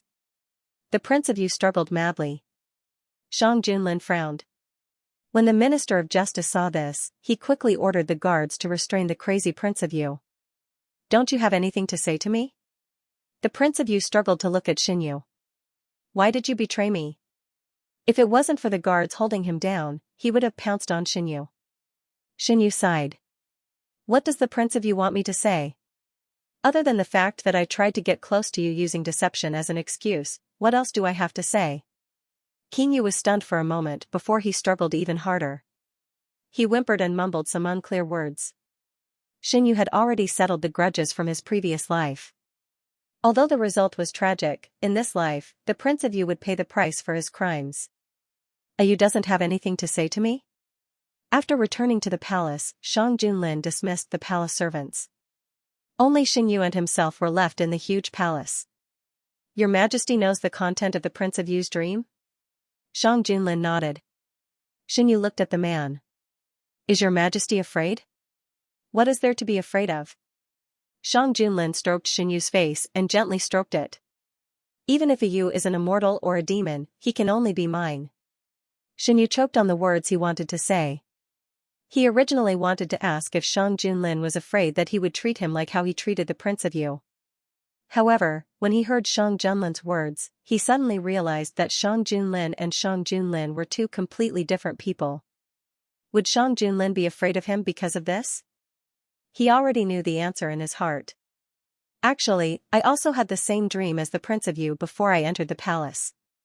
Xinyu gently rubbed Shang Junlin's hand. After the first sentence came out, the following words were much easier to say. Since your majesty knows the content of this dream, I won't go into detail. I don't know if this dream is real or not, but it doesn't prevent me from hating the Prince of Yu because of this dream. I hate being deceived and schemed against the most. So, you chose to do the opposite of what he did in the dream, right? Yes. Originally, when Shen Qingran and his mother schemed against me, I was bound to fight back. Now, I'm glad that I made the decision in the heat of the moment. Otherwise, how could I meet your majesty? I'm also very glad. Shang Junlin pulled her into his arms. With a Yu, I can't imagine life without a Yu. In the dream, I was blind and couldn't see the true face of the Prince of Yu. I was deceived by him for so long. Xinyu leaned into the man's arms and said in a muffled voice. What happened after that? What did you say to the Prince of Yu that made him have such a big reaction? Shang Junlin gently patted Xinyu's back. In a place where Xinyu couldn't see, his eyes were dark. Of course, I shattered his dream. The Prince of Yu thought that he succeeded in ascending the throne in his dream. In fact, he didn't. I just let him know that whether it was in his dream or in reality, his ambition would be in vain in the end. Shang Junlin was an emperor himself. He knew how much he had to sacrifice in order to make the Prince of Yu's plan fail under such circumstances. His heart was split into two halves. Half of his heart was crazily jealous of the Prince of Yu in his dream. The other half was extremely distressed for Xinyu's experience in his dream, even if it was just a dream. This caused Shang Junlin's actions at night to be particularly unpredictable. He switched back and forth between being rough and extremely gentle. Xinyu was tormented quite badly. He kicked her. Stay away from me. Unsurprisingly, her ankle fell into the palm of the man's hand. Under the gentle peck, her body couldn't help but tremble. Her tears couldn't be controlled and slid down her cheeks. The man patiently kissed her away. His movements were extremely gentle, as if the storm just now was an illusion of Xinyu. Indulging in the gentleness, Xinyu's resistance became weaker and weaker. You can only be mine, the same sentence was repeated over and over again in Xinyu's ears, as if it was imprinted into his bones. You, tell me, who do you belong to? Xinyu replied randomly, I am your majesty's. You is so obedient. The next day, when Xinyu woke up, those words still lingered in his mind. It was as if a unique mark had been engraved in his mind, constantly reminding him that he only belonged to Shang Junlin. Thinking about what happened last night, Xinyu's face became hot. A jealous man really shouldn't be provoked. Fortunately, Shang Junlin didn't continue to ask about the dream. Xinyu lay on the bed and sighed as if his body was falling apart. At first, he considered whether or not he should take this opportunity to tell Shang Junlin about his rebirth. After hesitating for a while, he didn't say anything. He only said that he had the same dream as Prince Yu. He didn't know if Shang Junlin believed him or not. Rubbing his sore back, Xinyu was glad that he didn't tell the truth. It was just a dream, but it made the man have such a big reaction. If he told him that it really happened, he would most likely die in bed. 2 days later, Xinyu could barely get out of bed and walk normally. It was also the day to set the tombstone outside the palace. Shang Junlin agreed to take him to see it. The time to set the tombstone was calculated in advance by the imperial astronomer. In order to not miss it, Xinyu deliberately got up early in the morning. Shang Junlin stood behind him and helped him tie up his hair. You, why are you so enthusiastic? There was a trace of undetectable grievance in his tone. Xinyu pretended that he didn't hear it and focused on choosing the clothes to wear later. The location was at East Street. Early in the morning, the people who got the news in advance put down their work and came to watch. High officials, noble people, rich people, and ordinary people came from all walks of life. Some small vendors who saw business opportunities moved their stalls here to do business. Because there were so many people, business was very good. Because the number of people who came to watch far exceeded expectations, the imperial government had to borrow people from the imperial guards to maintain order. The carriage reached the corner and couldn't move forward anymore. The imperial guards in charge of maintaining order knew the identity of the person sitting in the carriage and didn't dare to neglect. They took a detour to the center of the street. Who was in the carriage? Didn't they say that the carriage is not allowed to pass? It must be a noble person. There are several officials who came today. I heard that the Minister of Works, the Minister of Revenue, Minister Feng, and other officials are all here. After the carriage drove for a distance, it stopped. Xingyu and Shang Junlin got off the carriage and went up to the attic under the guidance of the imperial guards. This was a place specially prepared for the rich and powerful. They couldn't squeeze with the ordinary people when the officials came. If something happened, no one could bear the responsibility. Shang Junlin had the status of Dahuan. Naturally, he chose the best place.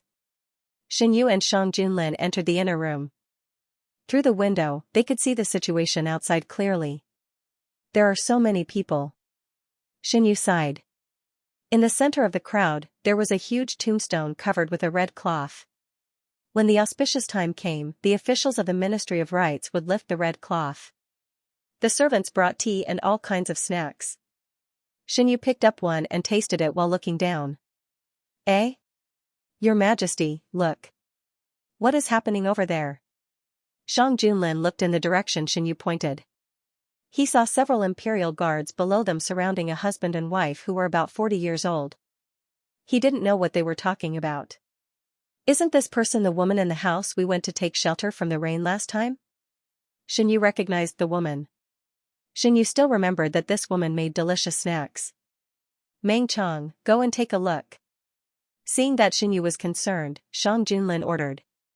Eunuch Meng, who was waiting on the side, took the order and left. Eunuch Meng was a popular person serving the emperor. When they saw him, the guards all made way for him. Eunuch Meng, do you have something important to tell us? The couple also saw Eunuch Meng coming. The woman recognized Eunuch Meng and hurriedly stepped forward. She didn't know how to address this great eunuch who was respected by the guards, so her words were stuck.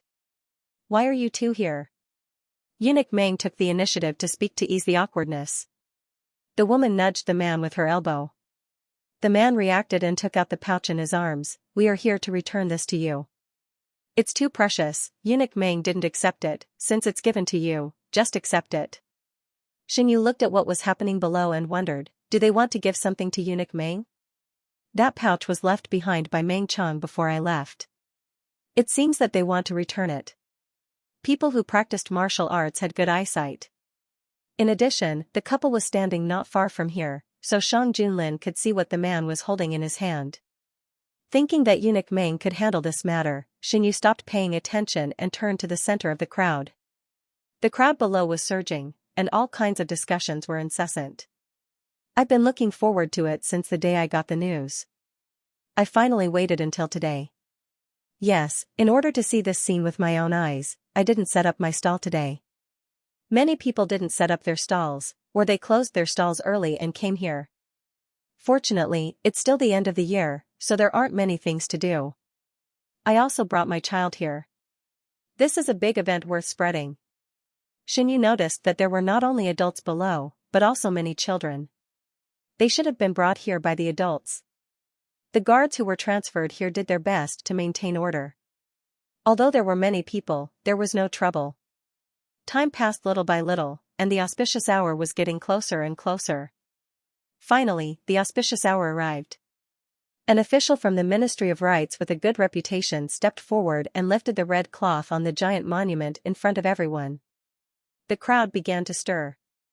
Those who were close tried to find their own names, but the stone tablet was too big and there were too many words carved on it. It was undoubtedly a huge project to find their own names. The whole process didn't take long. After it was over, Xingyu and Shang Junlin went downstairs together. After going downstairs, they could hear the discussions of the people even more clearly. There were many words of praise for the emperor. The common people were all like this. They were easily satisfied. As long as they could live a stable life, they would feel that their days were better than the last. they would be grateful to those in power. Under the influence of Xinyu, Shang Junlin changed his previous style. Whenever something big or small happened in the imperial court, especially when it concerned the livelihood of the people, he would know about it through the people's reports. The Jing'an Daily had even opened a special section for the people to submit their opinions. The officials of various places in the Great Huan dynasty had also prepared suggestion boxes. If the people had any ideas, they could go up to the sky and listen. In the past, when people talked about Shang Junlin, most of their words were words that they did not understand. Now, when they talked about him, they were basically praising him. Xinyu was very satisfied with this change. The couple saw Xinyu and Shang Junlin coming downstairs from the crowd. The two had an extraordinary bearing. The woman recognized their backs. She held the purse in her hand, her eyes flashing with complex emotions. Are those the nobles who came to our house to take shelter from the rain? Yes. Since the nobles are unwilling to accept it, we'll keep the money for now. In the future, it might be able to help others, the man said.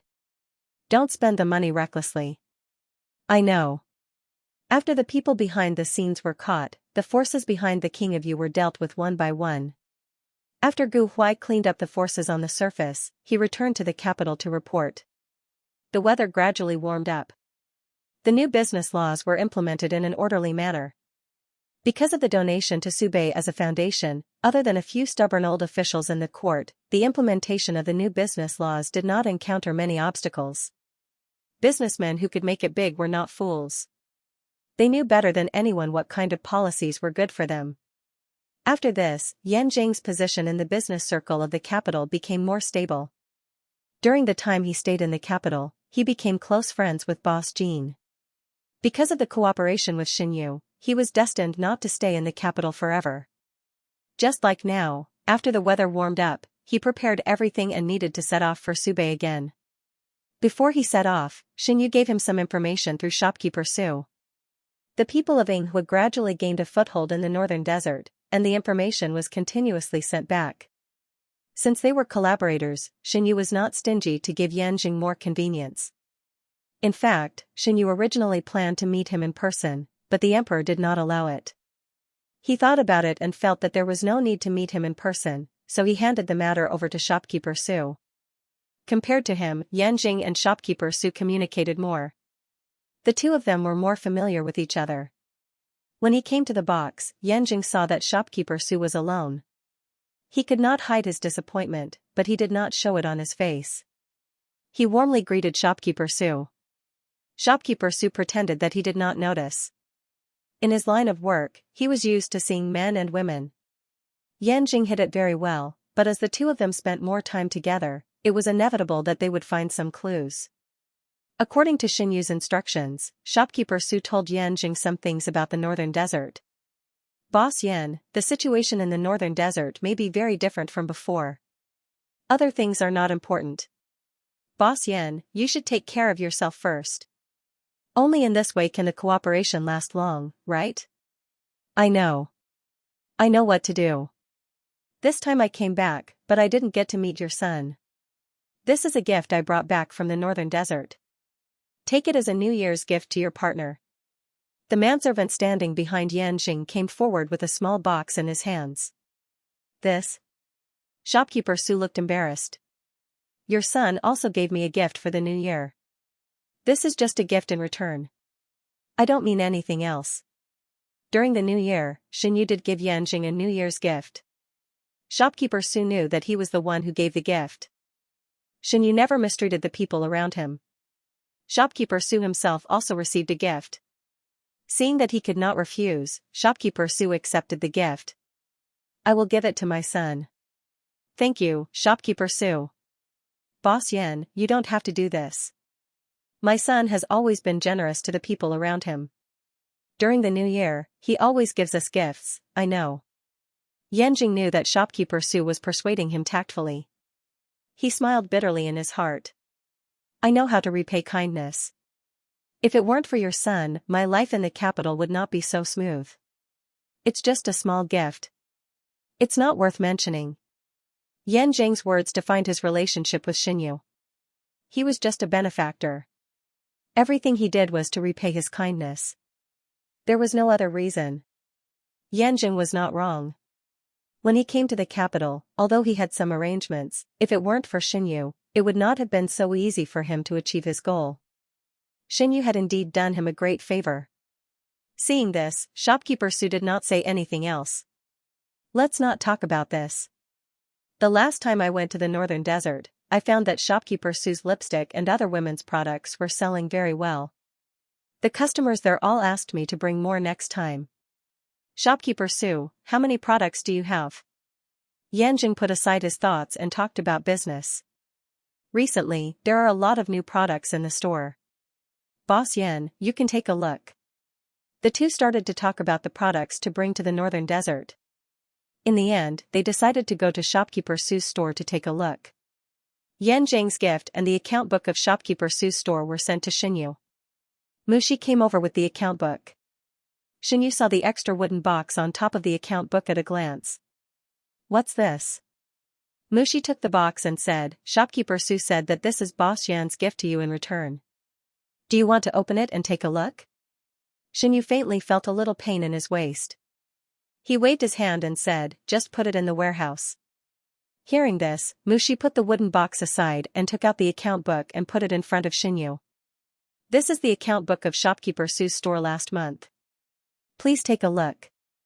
Xinyu was happy to delegate power to his subordinates, but he still had to do things that needed to be done. For example, he had to check the account book every month. Trust was one thing, but he still had to do what needed to be done. When Shang Junlin came back after dealing with the affairs of the imperial court, Xinyu was still looking at the account book. Because there were always new products, the business of shopkeeper Su's store was very good. At present, in addition to the 3 branches in the capital, there were also branches in other places. These women's products were very popular in the south, where there were many prominent families. There were also many branches there. This caused more and more account books to be sent to Xinyu every month. Her Majesty is back. Xinyu put down the pen and rubbed his wrist. Shang Junlin came over and took over his work. He gently pressed his wrist and said, these things can be handed over to the subordinates. You don't have to do it yourself. Xinyu thought about it and agreed. He asked, is there a palace servant who is good at this in the palace? Shang Junlin looked at eunuch Meng. If your Majesty doesn't mind, you can hand this matter over to Meng Yuan. He has been sensitive to numbers since he was a child, eunuch Meng said. Meng Yuan, also known as eunuch Meng, was currently the head eunuch of Yuzhong Palace. He was in charge of all the affairs of Yuzhong Palace and was very busy every day. Won't it be too much of a bother to him? What are you talking about, Your Majesty? It's that boy's fortune to be able to work for Your Majesty. If Your Majesty needs anything, just let me know. Eunuch Meng smiled kindly. The people in the palace were not afraid of having too many things to do, but of having nothing to do. Instead of being busy, they couldn't be idle. The more things they had to do, the more important they were to their masters and the more respected they would be. Well, Mushi, send these account books to Meng Yuan. Tell him to come to me after he's done with them. Xinyu trusted Meng Yuan's ability very much. In such a big Yuzhong palace, there was basically no trouble in his hands. He didn't need to worry about big or small matters. Mushi left with the account books in her arms. Xinyu stood up and walked around the room twice. He had been sitting for too long and needed to move. Shang Junlin followed him around the room. Today, the imperial court has set the time to execute Prince Yu. After a moment of silence, Shang Junlin suddenly spoke. After delaying for so long, it should be set. What about Grand Tutor Zeng? Has it been set as well? Shang Junlin observed Xinyu's expression. Seeing that there was no change in his expression, his mood became a little better. Yes, it's been set as well. Xinyu thought of the trap that the late emperor left for Shang Junlin and couldn't help but ask, this matter has finally been settled. He's guilty of treason. If Your Majesty wants to kill him, no one will object, right? It's about his own life. Who would dare to stand up for him? Shang Junlin stopped and tightened his grip on Xinyu's wrist. On that day, does you want to go and see? Witness the death of Prince Yu with his own eyes. Xinyu didn't plan to go, but Shang Junlin's words reminded him of something. He had read so many novels, and the protagonists in those novels always came back from the jaws of death. What about King Yu? As one of the protagonists in the novels he read after his death, could he still come back from the jaws of death? Your Majesty, please come with me. Xinyu looked into Shang Junlin's eyes. After all this trouble, I want to see the ending with my own eyes. Okay. King Yu's execution date was set to be 17 days later. On a day when everything should be revived, King Yu would welcome his death. Xinyu was waiting for the arrival of that day. In his previous life, he stabbed King Yu's lifeline at the last moment and changed the ending in the novel. He didn't know what the ending of the story would be after his death, but this time, he didn't need to risk his life to send King Yu to hell. He could see with his own eyes whether the world would change after King Yu's death. There was still a long way to go. After knowing the date, Xinyu put this matter to the back of his mind. As for King Yu, the grudges in his previous life had been settled, and the ending in this life was about to be revealed. Instead of focusing on this matter, it was better to pay more attention to other things. When everything was about to end, the ministers of the aristocratic families in the imperial court finally discovered the undercurrent of the people. If the aristocratic families were determined to investigate something, it would be difficult for anything that happened in the capital to escape their eyes. At first, one of them found that something was wrong. After ordering someone to investigate, the result surprised him. He didn't have time to think and immediately passed the news to the other aristocratic families. Not long after, the aristocratic families received the news one after another. The aristocratic families have received the news about the new printing method given by a Yu. Shang Junlin picked up a piece of walnut cake from the small kitchen and fed it to Xinyu. The walnut cake was very sweet. It was the taste that Xinyu liked. He opened his mouth and ate the walnut cake. Did they do anything? I haven't acted rashly for the time being. However, I believe that in a few days, the news that the method was leaked from Ayu's bookstore will be exposed. Shang Junlin used his finger to wipe away the crumbs from the corner of Xinyu's mouth. This matter will be known by the aristocratic families sooner or later. We can't hide it forever. If they find out by themselves, we won't have to think of a way to tell them. The walnut cake was a little dry. Xinyu took the teacup on the side and drank 2 mouthfuls. Do you want me to send some people to the bookstore? During this period of time, the aristocratic families will probably make a move. Shang Junlin retracted his hand. He could still feel the young man's smooth skin on his fingertips. His Majesty reminded me. I will write a letter to Bossy and tell him to be careful during this time. Xinyu put down the teacup and put his hands around Shang Junlin's neck. As for the bookstore safety, I will have to trouble your Majesty. It was true that Xinyu had Yinghua, but Yinghua had just been developed. It was inevitable that there would be mistakes if it was to go against the aristocratic families that had hundreds of years of history in the capital. Xinyu had always cherished the capable people under him. He didn't want to see the bookstore suffer irreversible damage because of this. I will ask the Hidden Dragon Guards to keep an eye on the aristocratic families. Also, your Majesty should also ask people to keep an eye on the other bookstores that we are collaborating with. Xinyu's bookstores had his support, but the other bookstores didn't. No one could guarantee that the aristocratic families wouldn't make a move on them. Ayu, don't worry. No matter what, they are helping me. I will not leave them alone. Against the aristocratic families, those bookstores didn't have the power to fight at all. Without Shang Junlin's protection, they could be easily destroyed by the aristocratic families. The aristocratic families acted quickly. After finding out the source, they immediately went to the bookstores. Bossy had been warned by Xinyu. He was already prepared for this. When the aristocratic families made a move, he reacted immediately. The people faintly felt the undercurrent under the calm surface. Overnight, a lot of people suddenly appeared to speak ill of the bookstores. The few bookstores that were the focus of attention happened to be the ones that they could afford to buy some books after the price was lowered.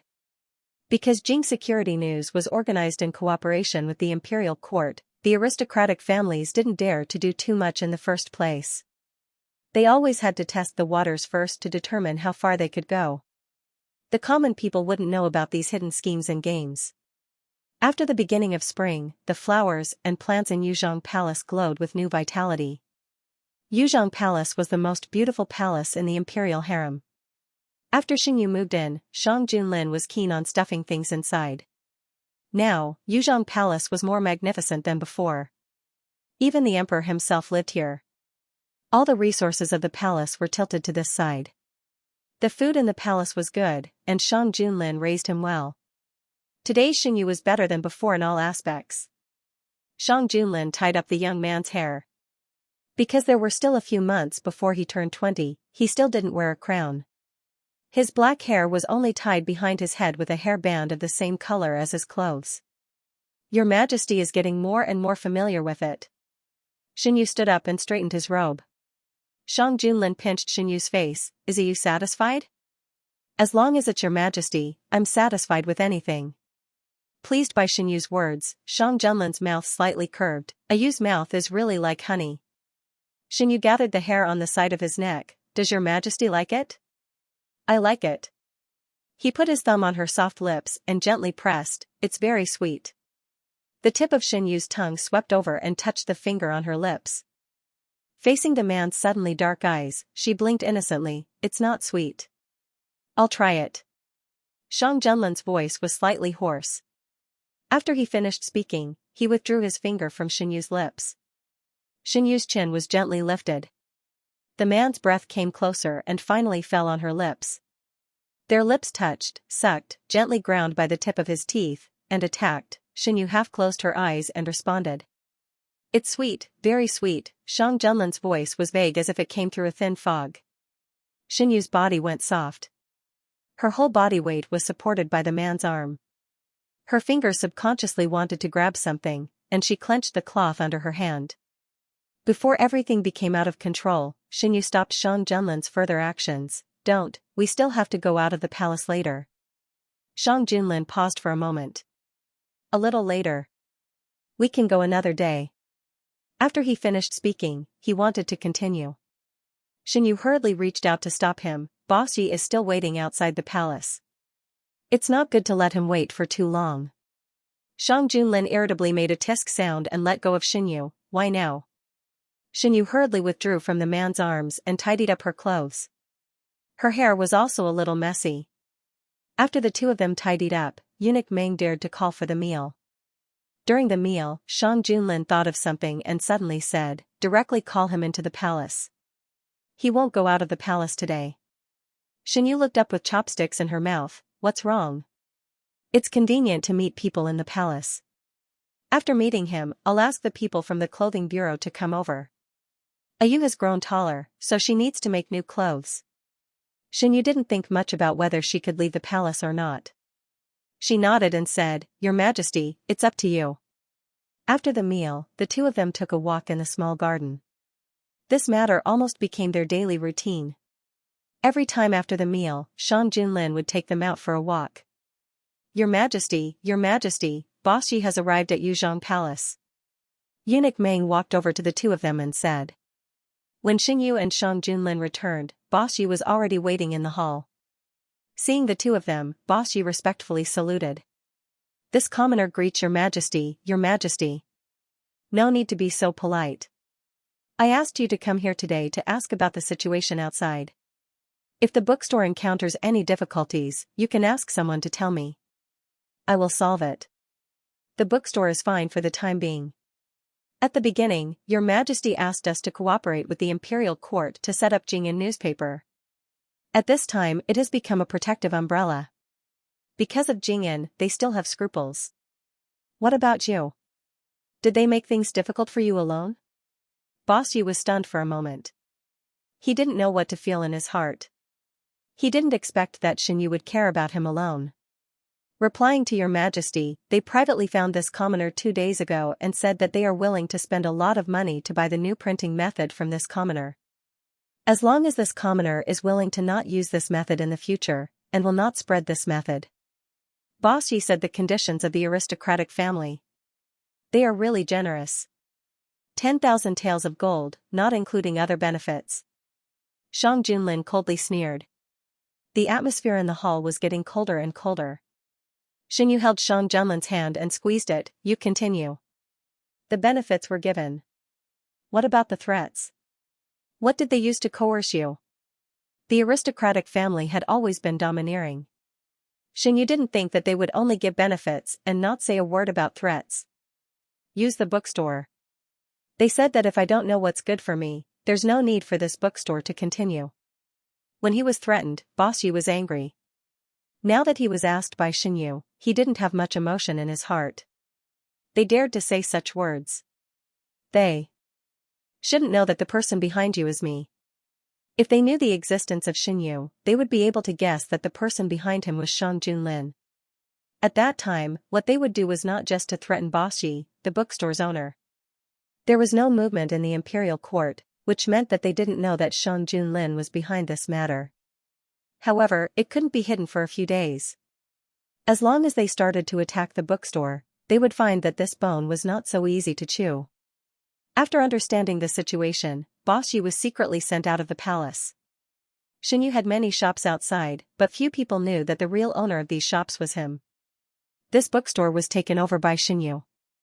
During the process of taking over, he didn't show up. Except for Xianxia's confidants and Shang Junlin, even fewer people knew. After Boss Yi left, the people from the clothing bureau came. They didn't dare to slack off in the slightest to make clothes for the only two masters in the palace. This servant greets your majesty, your highness. The female official of the clothing bureau came with the palace maids and saluted. With the previous lesson, this time they didn't do it themselves. Instead, they gave the measuring tools to Shang Junlin. Xianxia opened his arms to let the man measure. Looking at the man in front of him, he whispered, "Didn't your majesty know? Why do you want to measure it again? It's more accurate to measure it again. You doesn't want to make clothes that don't fit, right?" After the measurement, Shang Junlin reported the measurements to the female official of the clothing bureau. The female official hurriedly wrote down the data. "Your Majesty, the clothes you asked the clothing bureau to make last time are ready." The female official of the clothing bureau beckoned the palace maid with the tray of clothes to come forward. "Your Majesty and Your Highness, please take a look." Xianxia looked up and saw the dazzling red cloth on the palace maid's hand. "You, see if you like it." Xianxia walked over and touched the cloth. It was very familiar. After all, Shang Junlin used this cloth to tightly bind his hands in order to prevent him from hurting his hands. Xianxia put his fingers into the cloth and found that it was translucent. The red silk from last time was long and was folded several times, so he didn't notice this. No wonder Shang Junlin said that he could only wear it for him. The single layer of fabric felt softer and softer to the touch, like clouds stacked together. It could be touched, but it also gave off a feeling of unfathomable mystery. The people from the clothing bureau left the clothes behind and left. Shang Junlin naturally wouldn't let Xianxia wear this kind of translucent clothes in front of so many palace servants. "You, try it on for me tonight, okay?" Shang Junlin hugged Xianxia from behind and whispered in his ear. The man's voice was low and magnetic, with an indescribable sense of seduction. His hot breath sprayed on Xianxia's sensitive ear. His earlobe was gradually dyed red, like a ripe fruit, tempting to be picked. Shang Junlin stretched out the tip of his tongue and gently slid it over. Xianxia's body trembled, and even his voice was trembling. "Your Majesty." The earlobe was sucked into his hot and moist mouth, and the tip of his teeth gently rubbed over the ripe fruit, as if he could absorb the rich flesh of the fruit. Xianxia clenched the clothes in his hand, and the complicated black robe instantly had a few more wrinkles. The earlobe was released, and the sucking kisses fell on the side of the neck, which was one of the man's favorite places and was often the focus of attention. Xianxia couldn't break free, so he could only let the man thoroughly bully him. Fortunately, the man didn't intend to go all the way. He just hugged and kissed and nibbled as much as he wanted, leaving a lot of marks. Xianxia touched the side of his neck, and the feeling just now still remained. Just a gentle touch was enough to make him tremble. Xianxia gave up and withdrew his hand, thinking that he probably couldn't see anyone during this time. "Why does your Majesty always like to leave marks on my body?" Xianxia complained. "I have to find a way to cover it when I go out." Winter was actually not that bad. Xianxia definitely had to wear a cloak when he went out. He had a lot of cloaks with fur collars, so no one would see anything after he put them on. Shang Junlin looked at the marks he left behind with an infatuated expression. If it weren't for Xianxia's prohibition, he would have left his mark on the young man's body at all times. You can also leave a you for me. Xiang Zhenlin's voice was filled with lust, and his voice was deeper than usual. Xinyu couldn't stand this sound because he heard it most of the time when he was in bed. After a long time, it could easily arouse his body. Xinyu felt restless in his body. He picked up the cup beside him and drank a cup of cold water. That's Xin's cup, Shang Junlin said slowly. I don't mind drinking from your majesty's cup. Does your majesty dislike me? Xinyu regained his calmness and was no longer in a situation where he was suppressed. Doesn't you know best whether I dislike you or not? Shang Junlin's ambiguous gaze fell on Xinyu. It was like a fire that wanted to ignite the person being stared at. Xinyu couldn't sit still under his gaze. He walked over and covered Shang Junlin's eyes. I know your majesty doesn't dislike me. Didn't your majesty want me to try on clothes for you to see? When I'm in a good mood, I'll wear them for your majesty to see. Of course, Shang Junlin didn't dislike him. Xinyu knew this better than anyone else. After all, there were many things that he was unwilling to do for Shang Junlin, but Shang Junlin did it for him without any psychological burden. Of course, it would be even better if Shang Junlin didn't kiss him after doing those things. Although every time, under Xinyu's strong request, Shang Junlin would rinse his mouth before kissing him. Thinking of this, Xinyu's face became even hotter. What is you thinking? Why is your face so red? The crimson color spread on his jade-like snow-white skin little by little, like peach blossoms blooming in spring. It was too beautiful to behold. Shang Junlin's tongue lightly touched the roof of his mouth. He felt that he shouldn't let Xinyu off so easily. Seeing that the atmosphere was getting more and more romantic, Xinyu didn't want to spend the whole afternoon and night in bed, so he tried to change the topic. Does your majesty have any clues about the other forces left by the late emperor? They executed Prince Yu and Grand Tutor Xing because they knew that they couldn't get any useful information from these two people. Since they were useless, there was no need to keep them alive. If it weren't for the fact that the late emperor left behind a contingency plan, Shang Junlin wouldn't have tolerated Prince Yu for so long. We've investigated some of them. Other than the ones already eliminated by Gu Huai, Sun Zhao found 20,000 private soldiers near Prince Yu's fief. After investigation, it was confirmed that these soldiers didn't have any interactions with Grand Tutor Xing or Prince Yu. If Grand Tutor Xing didn't lie, other than these 20,000 soldiers, there are still 230,000 soldiers whose whereabouts are unknown. 230,000 soldiers, no matter how you looked at it, wasn't a small number. Also, if the late emperor had enough soldiers, why did he watch other countries invade the Great Huan dynasty and take away its territory? No matter how muddle-headed an emperor was, he wouldn't be willing to be the ruler of a fallen country. Everyone wanted to leave their name in history, not be cursed after death and go down in history as a byword. Perhaps the late emperor didn't have so many soldiers. He said this just to make Grand Tutor Xing fearful. Or perhaps, Grand Tutor Xing is deliberately lying to confuse us and make us fearful. Shang Junlin suggested a few possibilities. Xinyu thought for a moment and felt that it was reasonable. Only he knew how much of Grand Tutor Xing's words were true and how much were false. What about the other things? Grand Tutor Xing told us where the late emperor's money was stored. Did your majesty find it? The part that could be used by Grand Tutor Xing was mostly used by him. The rest, I sent people to retrieve. I now know why the treasury was empty when I ascended the throne. It turns out that the things in the treasury had been moved away long ago.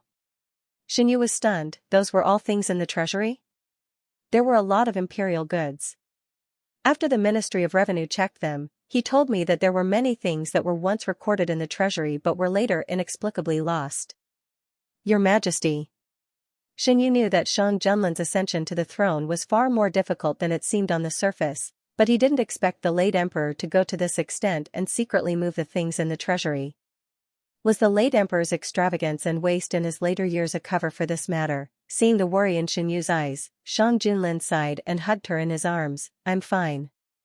I feel that it's not unexpected that he would do such a thing. No matter how many arrangements he made, they will eventually be broken one by one.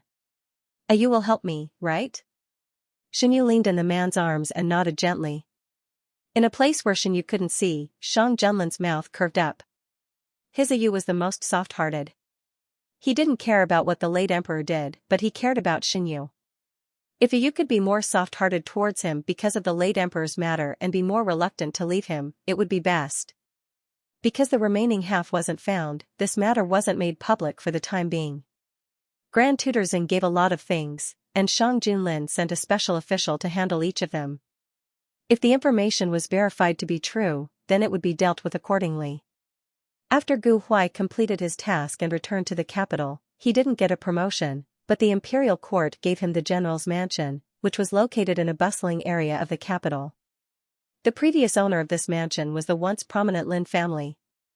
The Lin family had been generals for generations and had made outstanding contributions to the Great Huan Kingdom. If the late emperor didn't listen to slanderous words, the Lin family wouldn't have ended up in such a miserable state. After the Lin family was defeated, the military strength of the Great Huan Kingdom declined sharply, and no one could resist the foreign enemy. Facing the invasion of other countries, the imperial court didn't do anything and was powerless to do anything. Congratulations, General Gu. After the court, the officials wanted to be on good terms with Gu Huai, a rising star. After this incident, anyone with eyes could see that Gu Huai had a promising future. In the imperial court, the attitude of the emperor was very important, and Shang Junlin's intention to nurture Gu Huai was obvious.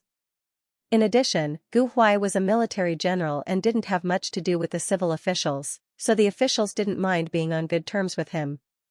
After a simple greeting, Gu Huai bid farewell to the officials and left the palace. He didn't go to the newly bestowed general's mansion, but instead went to Grand Tutor Gu's mansion. Grand Tutor Gu wasn't on duty today and was drying herbs in the courtyard. When he saw Gu Huai in his official robes, he was stunned. "Brother, I'm back." With a clang, the basket of herbs in his hand fell to the ground. Gu Huai walked in and naturally squatted down to pick up the herbs on the ground. "Brother, why are you so careless?" Grand Tutor Gu stared blankly at the youth squatting on the ground. No, it was no longer accurate to call him a youth. After not seeing him for half a year, Gu Huai had greatly changed compared to when he left. The contours of his face were more firm, and the aura between his eyebrows was domineering. He had matured a lot, and the immaturity on his face had completely faded. The current Gu Huai was a completely mature man. He wasn't a spoiled youth who stuck to his side. Grand Tutor Gu came back to his senses and squatted down as well. "I can do it myself." Gu Huai's hands paused. "Brother, you don't want me anymore?" "How can that be?" "Then why are you so distant with me?" "I'm not used to it." "You've changed too much. When you returned to the capital, I went to see you and almost didn't recognize you." "Xiao Huai, you've grown up." Gu Huai was somewhat happy. "I also saw you, but it wasn't convenient to talk to you at that time." "Brother, I can protect you in the future." "Brother, I don't want to live in the general's residence. There's no one there. It's cold and cheerless. Can I continue to stay here?" After picking up the herbs, Gu Huai asked softly. "This is also your home. Of course you can stay here if you want." When the youth was here, he didn't feel the constant chatter by his ear. After the youth left, Grand Tutor Gu suddenly realized how cold and cheerless it was to live alone. Now that he heard that Gu Huai wanted to stay, his heart was filled with joy. Some officials who wanted to be on good terms with Gu Huai came to visit. When they found out that Gu Huai wasn't living in the general's residence, but in the same place as his elder brother, they sighed inwardly. It was basically impossible to keep a secret in the imperial court. In just a few days, Shang Junlin also learned of this news. That brat Gu Huai didn't want to live in the residence I gave him. He insisted on squeezing in with Grand Tutor Gu. If he hadn't asked for this residence himself, I would have suspected that he wasn't satisfied with the residence I gave him. Did he ask for the Lin residence himself? I thought that your majesty casually gave it to him. Xinyu was surprised. The Lin family's situation is special. I've kept this residence until now. In fact, I plan to keep it forever. I never thought of giving it away. Shang Junlin always had a special feeling towards the Lin family. Xinyu searched his memory and found information about the Lin family. Before the Lin family declined, they were famous. Shang Junlin's first place in the army seemed to be under the Lin family. Why did your majesty change your mind and give away the residence? Xingyu thought of a possibility. Is Gu Huai related to the Lin family? End of chapter 200. Don't forget to subscribe, like, and share the video to support the channel.